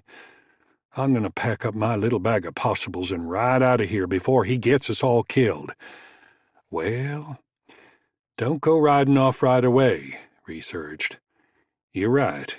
He's gone plumb loco, but he might come back to his senses just as quick as he lost 'em. Then he won't have no choice except to try to take care of the cattle and get along with everybody in the valley. This ain't a good time to ride the grub line anyway, so you'd as likely as not wind up robbing some poor soul just to keep from starving. I ain't got no intention of riding against Bonnie Creek either. Neither is Smokey, so let's see what happens. The Major's got Juan and Consuelo to settle him down off his warhorse. He might be back to normal by supper time, and we need you to help with the cattle." Seth hesitated, not convinced the Major would ever accept defeat of his plans to build his cattle empire. So Reese tried to appeal to his prospects for a path out of a life of rustling and killing. "If the Major comes around to facing the way things are, he ain't got much choice. He'll have to run an honest outfit, and we'll be working a top-producing cattle business. That's worth a day or two to see what happens, ain't it?" "I reckon," Seth reluctantly agreed. What the hell? It was a relief for Smokey as well. Like Reese, he was feeling too old to strike out looking for work. If it was in the spring or summer, it might have been different. But winter was a hard time to go looking. "Wait till Juan comes back from the house," Smokey said. "Then maybe we'll know a little more about how things are going." They remained there, staring at the front door of the house, long moments after Dixon and Juan went inside, unaware of the rider on the bay horse coming up behind them. It was Smokey who first discovered their unexpected visitor. Turning to go to the bunkhouse, he suddenly yelped, "Jumpin' Jehoshaphat!" for the second time that week, to find himself facing the formidable mystery man no more than 15 yards away. Seth reacted immediately, reaching for his .44, only to be stopped by Reese before he drew it. "Hold on, Seth," Reese ordered, afraid Seth might get himself shot. He noticed the rifle resting across McCabe's thighs right away, ready for instant use if necessary. "McCabe," he asked then, "what are you doing here?" He quickly looked around him as if afraid somebody might see them talking. "After our meeting this morning, I figured I'd like to see if Dixon is as crazy as you said he was. I'm thinking he might be ready to talk this problem over now that he's had a little time to think about it. I figured it wouldn't hurt to ride out here so he could hear it from somebody from Bonnie Creek. You know, maybe settle our differences." He actually had no such hopes, but he thought it the right thing to do just in case Dixon had reformed. He made the trip out to Dixon's headquarters with the firm notion he was dealing with a mad dog, and he expected he might have to end this problem with the Double D in the same way he would end a problem with a mad dog, and that was to shoot it. Unless he was wrong and Dixon had decided to call off the war, he feared that was the only solution. "Damn, McCabe," Reese hesitated. "I ain't sure that's a good idea right at this particular time." He looked at Smokey and saw him shake his head in agreement with him. "The Major's already been acting like he's a little bit tetched." "That's right, McCabe," Smokey said, stepping in to help Reese. "Right now, the Major ain't sure if he's still in the Army or trying to raise cattle. It wouldn't do no good for you to show up on his doorstep till he knows for sure where he stands." "If you're worrying about us letting the Major lead us on another raid on the town," Reese said, "that ain't gonna happen. We've all agreed we ain't gonna fight you no more. This war's over, and as soon as the Major's had time to get it settled in his mind, he's gonna see there ain't no sense in fighting the whole damn town. I understand you're trying to make peace between the Major and Bonnie Creek." "Why? I'll be damned if I know the reason. But you're the last man he wants to see right now, and I can understand why." Reese was too far into speaking his piece by now, so he decided to say everything on his mind. "The Major was like a king over this valley until you showed up, and I reckon he's still trying to figure out why you did. The folks in Bonnie Creek say they don't know what your stake in this fight is. They say they didn't send for you, don't even know where you came from." He threw his hands in the air in frustration. "Who the hell are you, anyway? And what are you after?" When Reese paused, unable to say more, Cullen looked at Seth and Smokey in turn. They wore the same faces of frustration that Reese wore. Cullen realized at once that his theory to approach the mad dog was probably not the right thing to do, and may have been inspired by a simple wish to have his job finished. He was at once aware of Reese's frustration and thought that he deserved an answer. "I'll be honest with you, Cochran. The only thing I'm after is to ride away from Bonnie Creek, knowing those folks don't have to worry about getting wiped out by outlaws riding the Double D brand." The three Double D hands stood staring at him in disbelief. "You ain't taking no money from that town to do their killing?" Reese spoke first. "Nope, no money," Cullen answered. "What are you, some kind of preacher or something?" Seth reacted. "Reckon not," Cullen replied. "But I might as well talk to Dixon. He's going to have to come face to face with somebody from Bonnie Creek before this trouble is finished.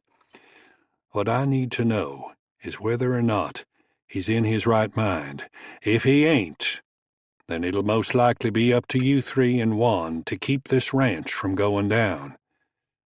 "I've thought about that," Reese confessed. "Every day you wait is one more day of losing cattle and strained relations with the people in town," Cullen tried to reason. "Let's get the cards on the table and see what we've got to deal with." He paused to let Reese think about it, then urged, "Let's go up to the house and call him out now." "You're crazy, man," Seth charged. "You're as crazy as he is." "Maybe he is, and maybe he ain't," Reese spoke up. "But I think he may be right. We're just fooling ourselves, thinking the Major's suddenly gonna get over being loco." He turned to face Cullen. "If you're sure that's what you want, I'll go up to the house and see if we can get the Major to come out to talk."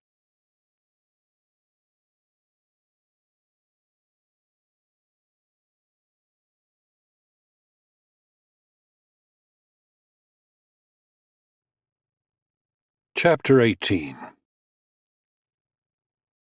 Nathan Dixon stood, warming his backside before the fireplace, a glass of his favorite brandy in his hand.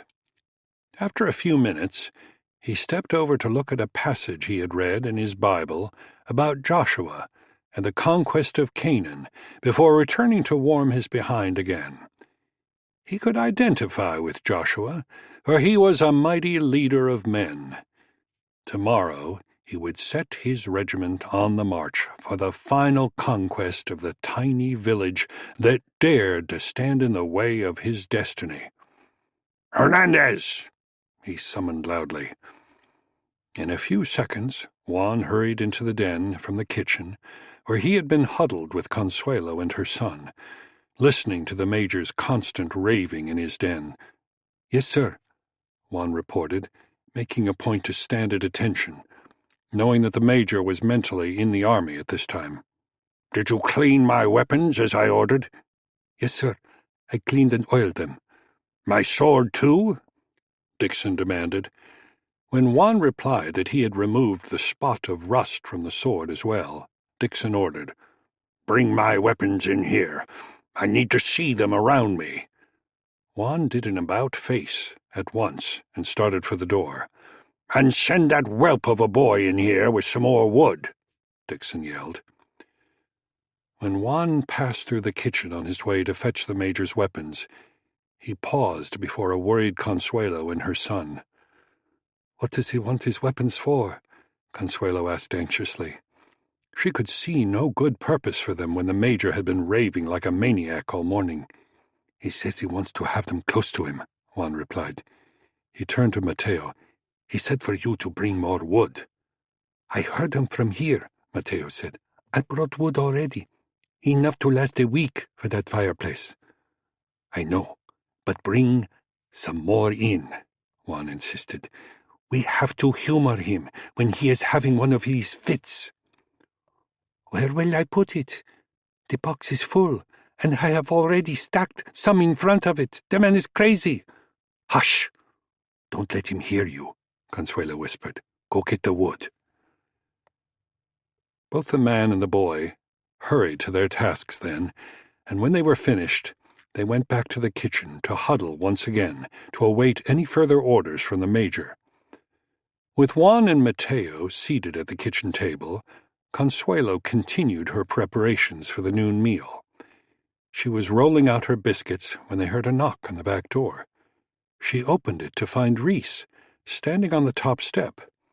Behind him, Seth and Smokey stood with a man she had never seen before. She felt a little skip in her heartbeat, for somehow she knew the man was Cullen McCabe, even though she had not seen him when he brought the Major's hired gun's body back from Bonnie Creek. Juan Hernandez got up from the table and went at once to the door when he saw Reese through the screen. "What is it, Reese?" he started, but stopped when he saw McCabe standing with Seth and Smokey. His next reaction was to look behind him to make sure the Major wasn't in the kitchen. "You go crazy? You don't say you're gonna bring that man here." I know, Reese hurried to calm him down. "I didn't know he was going to show up here, but he did, and he's come to make an honest effort to make peace, and me and Smokey and Seth think it's worth a try. It's the only way we're all going to make it on this ranch." Listening in, as she always did, Consuelo spoke up. "He is right, Juan. The Major's war was not the right thing to do. Now is a chance to live on here, for all of us." "You have heard him in there, talking to people you cannot see," Juan insisted. "He cannot listen to reason now. Maybe when he is well again." Having been a faithful servant for too long, Juan was fearful that McCabe had come for no purpose other than to kill Dixon. He had agreed with the other 3 men that there should be no more war with Bonnie Creek, but he was still protective when it came to his master's safety. Reese understood the Mexican's problem, and in a way he admired him for his loyalty. But it was past time to stop the Major's insane determination to rule the valley. "Nobody wants to do the Major any harm," he patiently explained. "All we're wanting to do is hear what McCabe has to say about living beside each other without going to war. I'll go in and tell him McCabe has come to make peace, and ask him to listen to what he has to say." Juan hesitated, thinking it over, but assumed a protective stance in the kitchen door, so Reese made a suggestion. "How about you going in and tell the Major what McCabe's here for? You can tell him we'll all be right there to make sure everything's all right." Still not sure, but from the urgent faces of Consuelo and Mateo, Juan decided it was the best thing for everybody, especially if the Major agreed to a truce. "All right," he said. "I will go tell the Major. It would be best for me to tell him. He trusts me." "Good," Reese said. "We'll go around to the front door and wait on the porch where he can see us. Tell him he ain't got nothing to worry about. There's 3 of us to keep an eye on McCabe." He glanced at Cullen, but Cullen showed no reaction to his remark. Juan turned at once to go to the den. Consuelo closed the kitchen door, and Cullen and 3 nervous Double-D hands walked around to the front of the house. Without the customary feeling of comfort he usually enjoyed with his rifle in hand, Cullen casually nudged his .44 a couple of times to make sure it was riding loose in the holster. He wasn't sure what to expect when Dixon came out that door, but he was going to be prepared to take him out if he came out shooting. From what Reese and Smokey had told him, he figured he was dealing with a crazy man, so he positioned himself beside a window. This was in case Dixon chose not to come out and tried to shoot through the window. Inside the house, Juan stood before the door to the den, hesitating before knocking. He could hear Dixon talking, as if someone else was in the room. He took a deep breath and told himself that if things didn't go well, he must be ready to defend the Major. He tapped lightly on the door, and the talking stopped. After a moment, Dixon called out, "Who's there?" "It's Hernandez, Major." "Oh, well, come on in, Juan," Dixon said. When Juan entered the room, he found the Major seated in his favorite chair, his rifle on the table next to his Bible, his army revolver in his lap. Before Juan could speak, Dixon remarked, "You did a first-rate job, as usual, on cleaning my weapons, especially my saber." He nodded toward the sword, now in its usual place above the mantel. Juan was immediately aware of a calmness about his master. Of significant importance was the fact that the sword was back over the fireplace, when only that morning the Major had been ready to strap it on. Maybe, he hoped, the Major was no longer thinking he was in the military and preparing to go into battle. "What is it, Juan?" Dixon asked. "Is dinner ready?" No, sir," Juan replied. "Not quite yet. Consuelo's fixing it. It won't be long." He was at once hopeful. The Major appeared to be recovered from his mental lapse. Reese may be right. It might be the right time to talk peace. So Juan began, "I came to tell you that Reese is out on the front porch with someone from the town. They have come to talk about making peace between the Double-D and the town." Juan's words ignited an explosion in the brain of Nathan Dixon. He sprang immediately to his feet and turned to face the startled Mexican. "You brought that enemy assassin to my door?" Dixon roared. "You, of all people! I trusted you to be loyal." Without further warning, he bellowed, "Judas!" raised the revolver he still held in his hand, and fired one shot that struck Juan Hernandez in the middle of his forehead. Out on the front porch, It was as if the explosion had happened there. All four men reacted, as if under attack. Of the four, all but Cullen stood motionless, undecided what to do. He didn't hesitate. He ran at once to the door, colliding with the heavy oak door when he discovered it locked, which probably saved his life, because the door was immediately struck with 4 more shots from inside. Convinced that he couldn't break in the heavy door, he ran back to the window and peeked inside in time to see Dixon run out a door in the back of the room. "He ran out of the room," Cullen exclaimed. Then, shifting to get a better angle to see into the room, he spotted the body on the floor. "Damn," he exhaled, causing Reese to squeeze in beside him at the window. "He shot Juan," Reese blurted. He joined in with Cullen then, and the two of them kicked at the window until they broke out the lower sash. Cullen, his 6-gun in hand, was the first one through the window, but Reese was right behind him. Cullen turned and told Smokey and Seth to run around to the back door in case Dixon tried to escape that way. He saw the dazed expressions of confusion on both faces and hoped they would act to stop Dixon if he came out the kitchen door. He was afraid they would not be able to turn on their boss after obeying his every command for so long. But there was nothing he could do about that at the moment. He was too busy trying to stop Dixon before he killed anyone else. "Where does that go?" Cullen demanded, pointing to the door he had seen Dixon vanish through. Reese, standing stunned, unable to stop staring at the hole in Juan's forehead, shook his mind free long enough to answer, "To the hallway. He might have gone to the kitchen." He finally realized just how insane Dixon had become. Cullen's main concern was the danger of running into an ambush, especially since Dixon knew the house and he didn't. It was not enough to slow him down, however, for he was too far past the point where he wanted the Bonnie Creek situation settled for good. So, with one mighty thrust with his foot, he kicked the door open with his .44 ready to shoot whatever he found on the other side. It was an empty hallway, just as Reese had said. Moments later, he heard a woman cry out beyond a second door down the hall. He guessed it to be the kitchen. Another moment found Reese behind him. "Consuelo," Reese exclaimed. "She and her son were in the kitchen. He must be in there with them." Inside the kitchen, a dazed and desperate man held Consuelo and her son at gunpoint. The wild look in his eyes caused the tiny Mexican woman to cry out in terror when he had charged into the room with his revolver in his hand. "Throw the bolt on that back door," Dixon ordered Mateo. "Please don't hurt my mother," Mateo begged as he ran to obey his order. "You just do as you're told," Dixon snapped, "or I'll shoot the both of you." Back to Consuelo then, he asked, "How long have you been plotting behind my back with your fellow conspirators?" "I don't plot with nobody," she pleaded.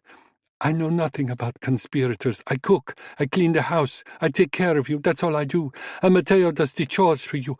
We don't plot with nobody. We worked for you, long time."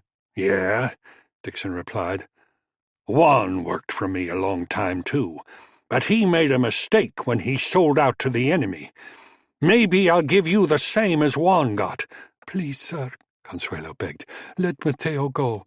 He is just a boy. He has done you no harm." "Shut up!" Dixon barked when he heard noises outside the kitchen door. Moments later, he heard McCabe when he called out, "Dixon, don't make this any worse than it already is. Come on out of there, and I give you my word, I won't shoot." "Ha!" Dixon yelled back. "What good is the word of a hired gun? I give you my word, the word of an officer and a gentleman. If you don't ride out of here and off my land right now, I will send my regiment to destroy everyone in that irritating little town on my range." "I can't do that," Cullen returned. "Not till you let those people go." There was no question now that the Major was completely delusional. "If you don't, I swear I'll kill them both right here in this kitchen." "You do that, and I'll kill you," Cullen threatened, "and that's a promise." "You think I'm afraid of death?" Dixon called out. I'll die before I surrender my flag to the likes of you, and I'll take the woman and her son with me. You'll have to burn this house down around me, and you be burning the woman and boy with me." "What are you going to do?" Reese whispered to Cullen. "I think he's crazy enough to do it." "I ain't sure," Cullen answered truthfully. They were at a standoff for sure. He was worried about the two hostages, certain that Dixon wouldn't hesitate to kill them. Suddenly, they heard a low grunt of pain from the other side of the door, like that from someone receiving a hard blow. Certain that Dixon had begun to make good on his threat to kill the hostages, Cullen could wait no longer. He rammed his shoulder against the door hard enough to cause it to slam against the wall. Inside, he came face to face with Dixon, his eyes staring sightlessly at him before he suddenly sagged and collapsed to the floor, an 8-inch butcher knife buried almost to the hilt in his side. Looking at once for the woman, he saw Consuelo crying as she held her young son tightly to her bosom. He understood immediately. The tiny woman was not strong enough to drive the knife blade that deeply into Dixon's side. As a precaution, he walked over and kicked the revolver Dixon had dropped well away from the body of the dying man. "Keep your eye on him," Cullen said to Reese. "He ain't dead yet." Then he walked over and placed a reassuring hand on the boy's shoulder. "You did what you had to do." Mateo looked up into the face of the powerful man towering over him. "He was going to kill my mother," he said tearfully, still shaking as a result of the action he had been forced to take. "I know, son. You saved your mother's life. You had no choice, and you rid the world of an evil man." If he hadn't, Cullen figured he, and possibly Reese too, would have charged right into a blazing .44 pistol. Thanks to something he hadn't counted on, however, that didn't happen. He walked over to see how badly Dixon was wounded, while Reese went to let Smokey and Seth in. Soon they were all gathered around the wounded man, the man who had ruled their lives. Gazing down at the pool of blood forming under Dixon, Smokey was inspired to say, "And this ain't really no valley anyway." The death of Nathan Dixon left an unsettled atmosphere on the Double D Ranch. There had been nothing they could do to ease the Major's passing, short of putting a bullet in his brain to end his suffering, which none of the surviving crew wanted to do. Mateo's knife thrust had evidently pierced a lung, and although Smokey tried, he could not stop the bleeding. So Reese and Seth carried him to his bedroom to let him pass on out of this world on his bed. Never comfortable with the Major out of his sight, Smokey continued to check on him until he finally took his final breath. Juan Hernandez's body was removed from the den floor and carried to the spare bedroom, where it lay wrapped in a blanket, ready for burial. There were graves to be dug, but Reese decided it best to wait until morning. In the meantime, the kitchen floor had to be cleaned of blood, so Seth volunteered to do that unpleasant chore to save Consuelo from having to do it. The tiny woman was shaken to the bone by the horrible incident, having to be consoled by her son, whom she held close to her side. Juan had been like a cousin to her and an uncle to her son. His senseless killing was almost more than she could understand. After the bodies were removed from sight, Seth cleaned the floor as best he could, even though he ended up spreading a quilt over the stains he was unable to mop up in order to hide them. With that task finished, it wasn't long before Consuelo regained the strength she was normally noted for, and announced that, in spite of the terrible thing that had just happened, they still needed food. She set in again to finish the dinner she had started before the whole world exploded, peeling more potatoes and rolling out more biscuits to feed the extra mouths. Cullen suspected the woman was wise enough to know that the killing of Nathan Dixon would result in a better situation for the Double D. When a quiet meal was finished, everyone remained at the table to decide what to do now. In spite of everything that had happened, there was still a mystery surrounding the quiet stranger, Cullen McCabe. Reese could not help but wonder if the real reason McCabe involved himself so thoroughly in the destruction of the Double D gang was in order to eliminate the Major and move in to take control himself. Reese was not alone in his thinking. Smoky held the same suspicions and thought back on the day McCabe startled him in the camp by the river. He reasoned that he wasn't killed because McCabe had a use for him after he took over the ranch. Consequently, they were all surprised when it was Cullen who proposed a course of action they could consider. He first asked a question. "Does Dixon have any family that might possibly have any claims for this ranch or the land?" Reese told him that there was none. "In that case," Cullen continued, "I think those of you left here have a good opportunity to rebuild this ranch and run it the way it should have been run all along. Whatever you decide to work out, maybe you might form a partnership where the 5 of you are the owners, and you can start looking for honest, hard-working cowhands. And I expect there are quite a few riding the grub line this time of year. What do you think?" "I think that's a hell of an idea," Reese replied at once. There was a chorus of agreement around the table, and after it died down, Reese asked, "How about you, McCabe? You interested in going into the cattle business?" Seth and Smoky both looked up in interest to hear his answer. "No, reckon not," Cullen answered. "But I appreciate the notion. I expect I've stayed over in Bonnie Creek long enough. It's time to move on." "If you don't mind me asking," Seth spoke up, "where are you heading?" "Oh, nowhere in particular," Cullen replied. "It's just time to move on. I expect I'll head back to Bonnie Creek and tell the folks there that there's new owners at the Double D, and they're looking forward to doing business with the town." "I swear, I like the sound of that," Smoky commented. There were even a few soft chuckles in response, even though there was still an eerie cloud of uncertainty hovering over the former employees of Nathan Dixon. Cullen could see that it would be some time yet before the spirit of the would-be king of the Texas cattle business would finally fade away. Cullen wished them all the best of luck and took his leave.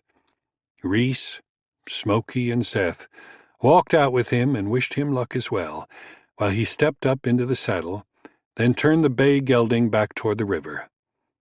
"Damned if that ain't a big turnaround, ain't it?" Seth asked. When Smoky asked what he meant, Seth said, "Couple of days ago, we was shooting at each other, and now we're downright neighborly." "It's a damn shame, though," Reese speculated. "There's something chasing that man that makes him keep on the run." It was late by the time Cullen returned to Bonnie Creek, and just about everything was closed up for the day, with the exception of the Rose. Still content after the late dinner at the Double D, he felt no need to visit the dining room at the hotel. He thought about stopping in to have a drink to celebrate the completion of the job he had been sent there to do. After a moment's thought, however, he decided he didn't really want a drink, so he rode on down to the stable. Ross was not there, evidently having gone to supper, but the barn was open, so Cullen unsaddled Jake and put him in a stall. Before leaving, he scooped out a portion of grain for the bay and his sorrel packhorse. Then, with his saddlebags over one shoulder and his rifle in his hand, he walked back to the hotel. As he walked, he took a good look at each door he passed, each one familiar to him now, as well as the folks who worked there. Only a handful of days, but it seemed much longer. There were some good people there, and maybe they would make it, he thought. At least he hoped so. When he arrived at the hotel, there was no one at the desk, so he climbed the stairs and went to his room. After dumping his saddlebags and weapons, he removed his hat, shirt, and boots, picked up his towel, and went down the back stairs, where he found the night clerk cleaning up the washroom. "Evening, Mr. McCabe," the clerk greeted him. "If you're looking for a bath, you got here just in time. I was just checking the stove to make sure the fire had gone out. It has, but there's a tub of water that's still fairly hot." "Glad to hear it," Cullen replied, "'cause I feel like I need a bath tonight. If the water had already gotten cold, I might have even took a cold bath." He didn't express it, but he felt like he needed to wash all the business with Nathan Dixon off him. As he filled the tub with hot water, he thought about the news that he carried back from the Double D. It was important news that the people of Bonnie Creek had long hoped for, and should be a cause for celebration. But he didn't feel like trying to get the word out that night. "It'll keep till morning," he decided. "I need some sleep." After a good night's sleep, he woke up early the next morning. Once he was dressed and ready for the day, he decided the first person he would contact should be the sheriff, even though he had a stronger hankering to visit the dining room. It was early anyway, and his appearance at the door wouldn't surprise Daisy Lynch. But he passed up the dining room and walked down to the sheriff's office. Sheriff Shep Blackwell was just getting up from his cot in the corner behind his desk when Cullen walked up to find the door locked. Shep came at once when he saw him through the window. "Good morning, McCabe. I was just fixing to put some coffee on the stove. I'll add a little more water and some more grounds." "Appreciate it," Cullen said. "I could use a cup." He glanced at the cot against the wall. "I figured you'd be setting up house in here." "Yeah, but it's just till I can get me a permanent place again," Shep said. "I tried sleeping in the cell room when there weren't nobody in there, but the bunks are so hard I decided to set up this cot." He shrugged indifferently. "What brings you round so early?" "Figured there were some developments going on at the Double D last night that you needed to know about." He immediately had Shep's attention. "There's been a change in management out there, and I think you ought to know that the new managers plan to be on peaceful terms with all the merchants in Bonnie Creek." "Is that a fact?" Shep replied, not certain he wasn't being japed. "What happened? Did old Nathan Dixon suddenly pass away?" "As a matter of fact," Cullen answered. Shep started to smile, but paused when the look on Cullen's face remained solemn. "You ain't fooling, are you? Is that where you were last night? I was thinking I didn't see you round town. I figured it was only a matter of time," he said, coming to the wrong conclusion. "I didn't kill Nathan Dixon, if that's what you're thinking, but it's a fact. He is dead." He went on to tell Shep what had happened at the ranch and how young Mateo Sanchez had to kill a crazed Dixon to protect his mother. "That's what happened," he said when he had finished. "Dixon went loco, shot Juan Hernandez in the head, and threatened to kill the woman. Reese Cochran, Smokey Jones, and Seth Wiley were all trying to stop Dixon, and now that he's stopped, they will be running the Double D and trying to make an honest living at it." "Well, I'll be damned," Shep uttered, and sank down in his chair, scarcely able to believe what he had just been told. Cullen pulled the coffee pot over to the edge of the stove when it threatened to boil over. Then, after it settled down a little, he poured Shep a cup and another one for himself. "You need to tell Percy and the rest of 'em about this," Shep said. "They ain't going to believe it." "I thought maybe you ought to tell 'em," Cullen said. "Make it an official announcement from the sheriff's office. I'm going to go to breakfast as soon as I finish this cup of coffee." "I expect they'll want to hear what happened from you," Shep replied. Just as he felt sure they would want to hear every detail. "If they do, I'll be in the hotel dining room," Cullen said. His intention was to play down his part in the whole operation that finally brought down the Double D. In line with that, he thought it a good idea to have the sheriff inform the town council. His thinking was that it would be good for both the council and the sheriff if he appeared to have been a part of the newly declared truce.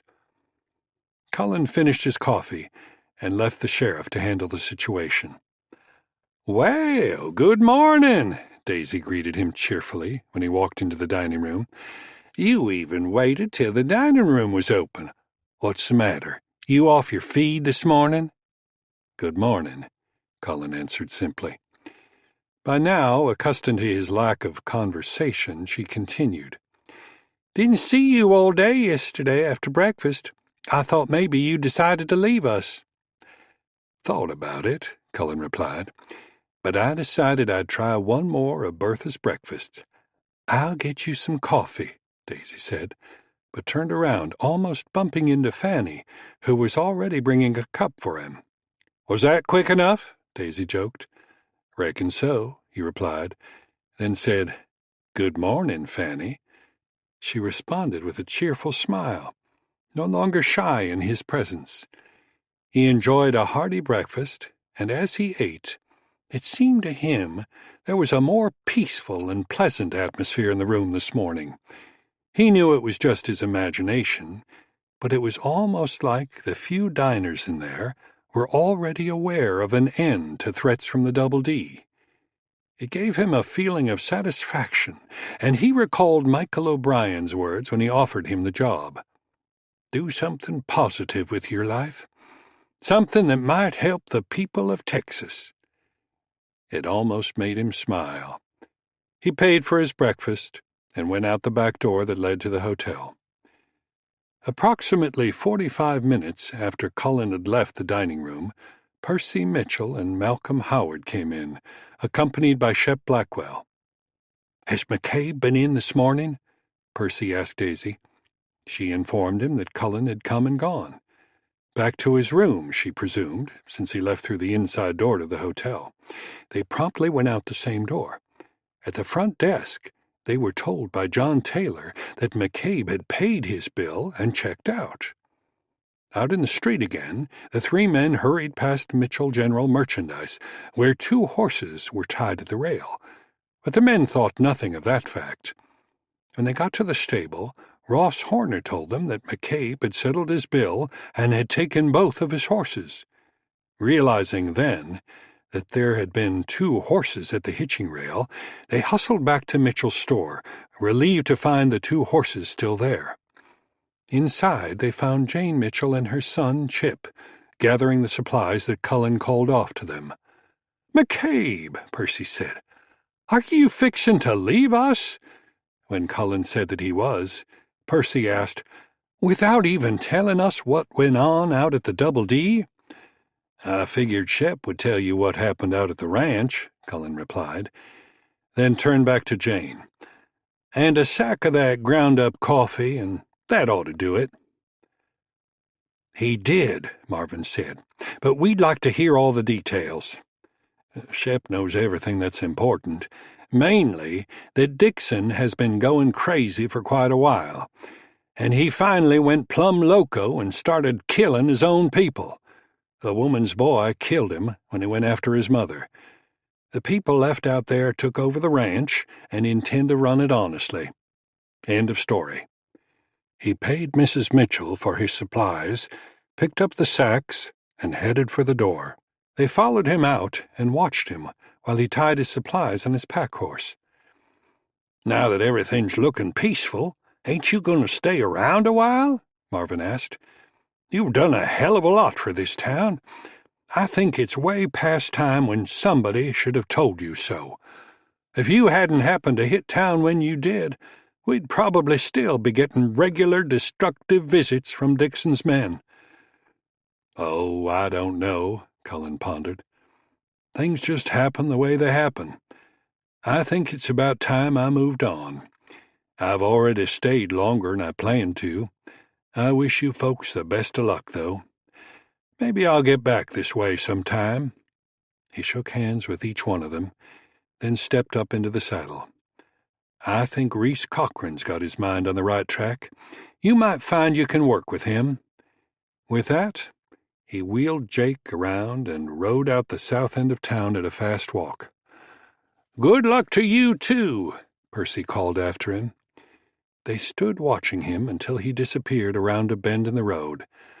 "And I hope whoever's chasing you never catches up with you," Percy said. He looked at Shep and Malcolm, and they both nodded in agreement. "I know I'm going to write the governor another letter and tell him we don't need his damn help. We took care of our problem ourselves." "Amen," Malcolm responded. He took 2.5 days to make the 100-mile trip back to Austin. All the way, he reflected on the time he had spent in Bonnie Creek, the killing he had done and the changes he had caused. He had to admit that the town and the small farmers and ranchers around it were better off now, but he knew it was time to decide if he was ready to take on another such assignment for the governor. He mulled the question over and over, and by the time he arrived in Austin at the end of the day, he had made his decision. In a way, it was a sorrowful choice, but one that he could not deny he was well qualified to make. His life ended with the deaths of his wife and children, leaving him with no fear or dread for his own death. If he could be of service to the state of Texas until his appointment with the Grim Reaper, then so be it. He found himself a place to make camp for the night outside of town, having no desire to return to the rooming house where he had been eaten by bugs before. He went into town the next morning and ate breakfast at a small restaurant close to the Capitol, taking his time, since he knew O'Brien wouldn't be in his office until 8 o'clock. "McCabe!" Michael O'Brien exclaimed when he looked up to see the formidable agent, led in the door of his office by his secretary, Ben Thacker. "The governor and I were talking about you just yesterday. We were wondering when we might hear from you." He paused, waiting for Cullen to respond. "Well, tell me about it. What have you got to report? Governor Hubbard and I were hoping this was a good idea. Please tell me it was a success." Cullen shrugged. "Well, I'm satisfied I did what I could," he said. "The town ain't got any trouble with the Double D Ranch anymore, so I reckon you got what you wanted." "That sounds good," O'Brien said, "but the governor's going to need more details than that. Let's go in and talk to him now." There followed a nearly 2-hour session with Governor Hubbard, during which he canceled 2 scheduled meetings in order to complete the interrogation to his satisfaction. He questioned Cullen extensively until he had a picture of the entire operation from the first day Cullen set foot in Bonnie Creek. Finally satisfied that Cullen was truthful in his responses, the governor said, "It sounds to me like we have an efficient program working here. I think you need to take a little time off now, and we'll think about whether or not to go forward with another assignment." He didn't say so, but Cullen assumed he would wait until he could check his story for accuracy before contacting him again. "You're still on the payroll," Hubbard went on, "and I'll wire you at that same telegraph office in Two Forks. Will that be satisfactory?" Cullen nodded. They shook hands, and Cullen started home to his unfinished cabin near Two Forks, hoping no one had found it and moved in while he was away. Wearing a confident smile now, O'Brien walked him out to the hallway. "We'll be in touch," he said, and extended his hand. "I called you all to this little meeting tonight," Percy Mitchell said, "because I thought you might be interested in some mail I got today. You know, I wrote to the governor and told him we got tired of waiting for help from the state of Texas, so we took care of the problem ourselves. We never needed the damn rangers in Bonnie Creek in the first place," Boss Rooks commented. Several of the other men grunted in support.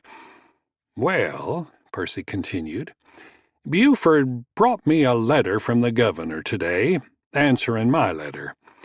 He goes on about how glad he is to hear we were able to work out our problems, and I want to quote you this last sentence. I'm happy to hear that Bonnie Creek has eliminated the problems previously caused by members of the Double D Ranch. I hope that you were aided in your endeavors by Special Agent Cullen McCabe. There was a full moment of profound silence following the statement, broken only when Poss Rook spoke out. I knew that feller was a lawman from the first time he set foot in Bonnie Creek. His claim was met with a full chorus of groans. The end. This is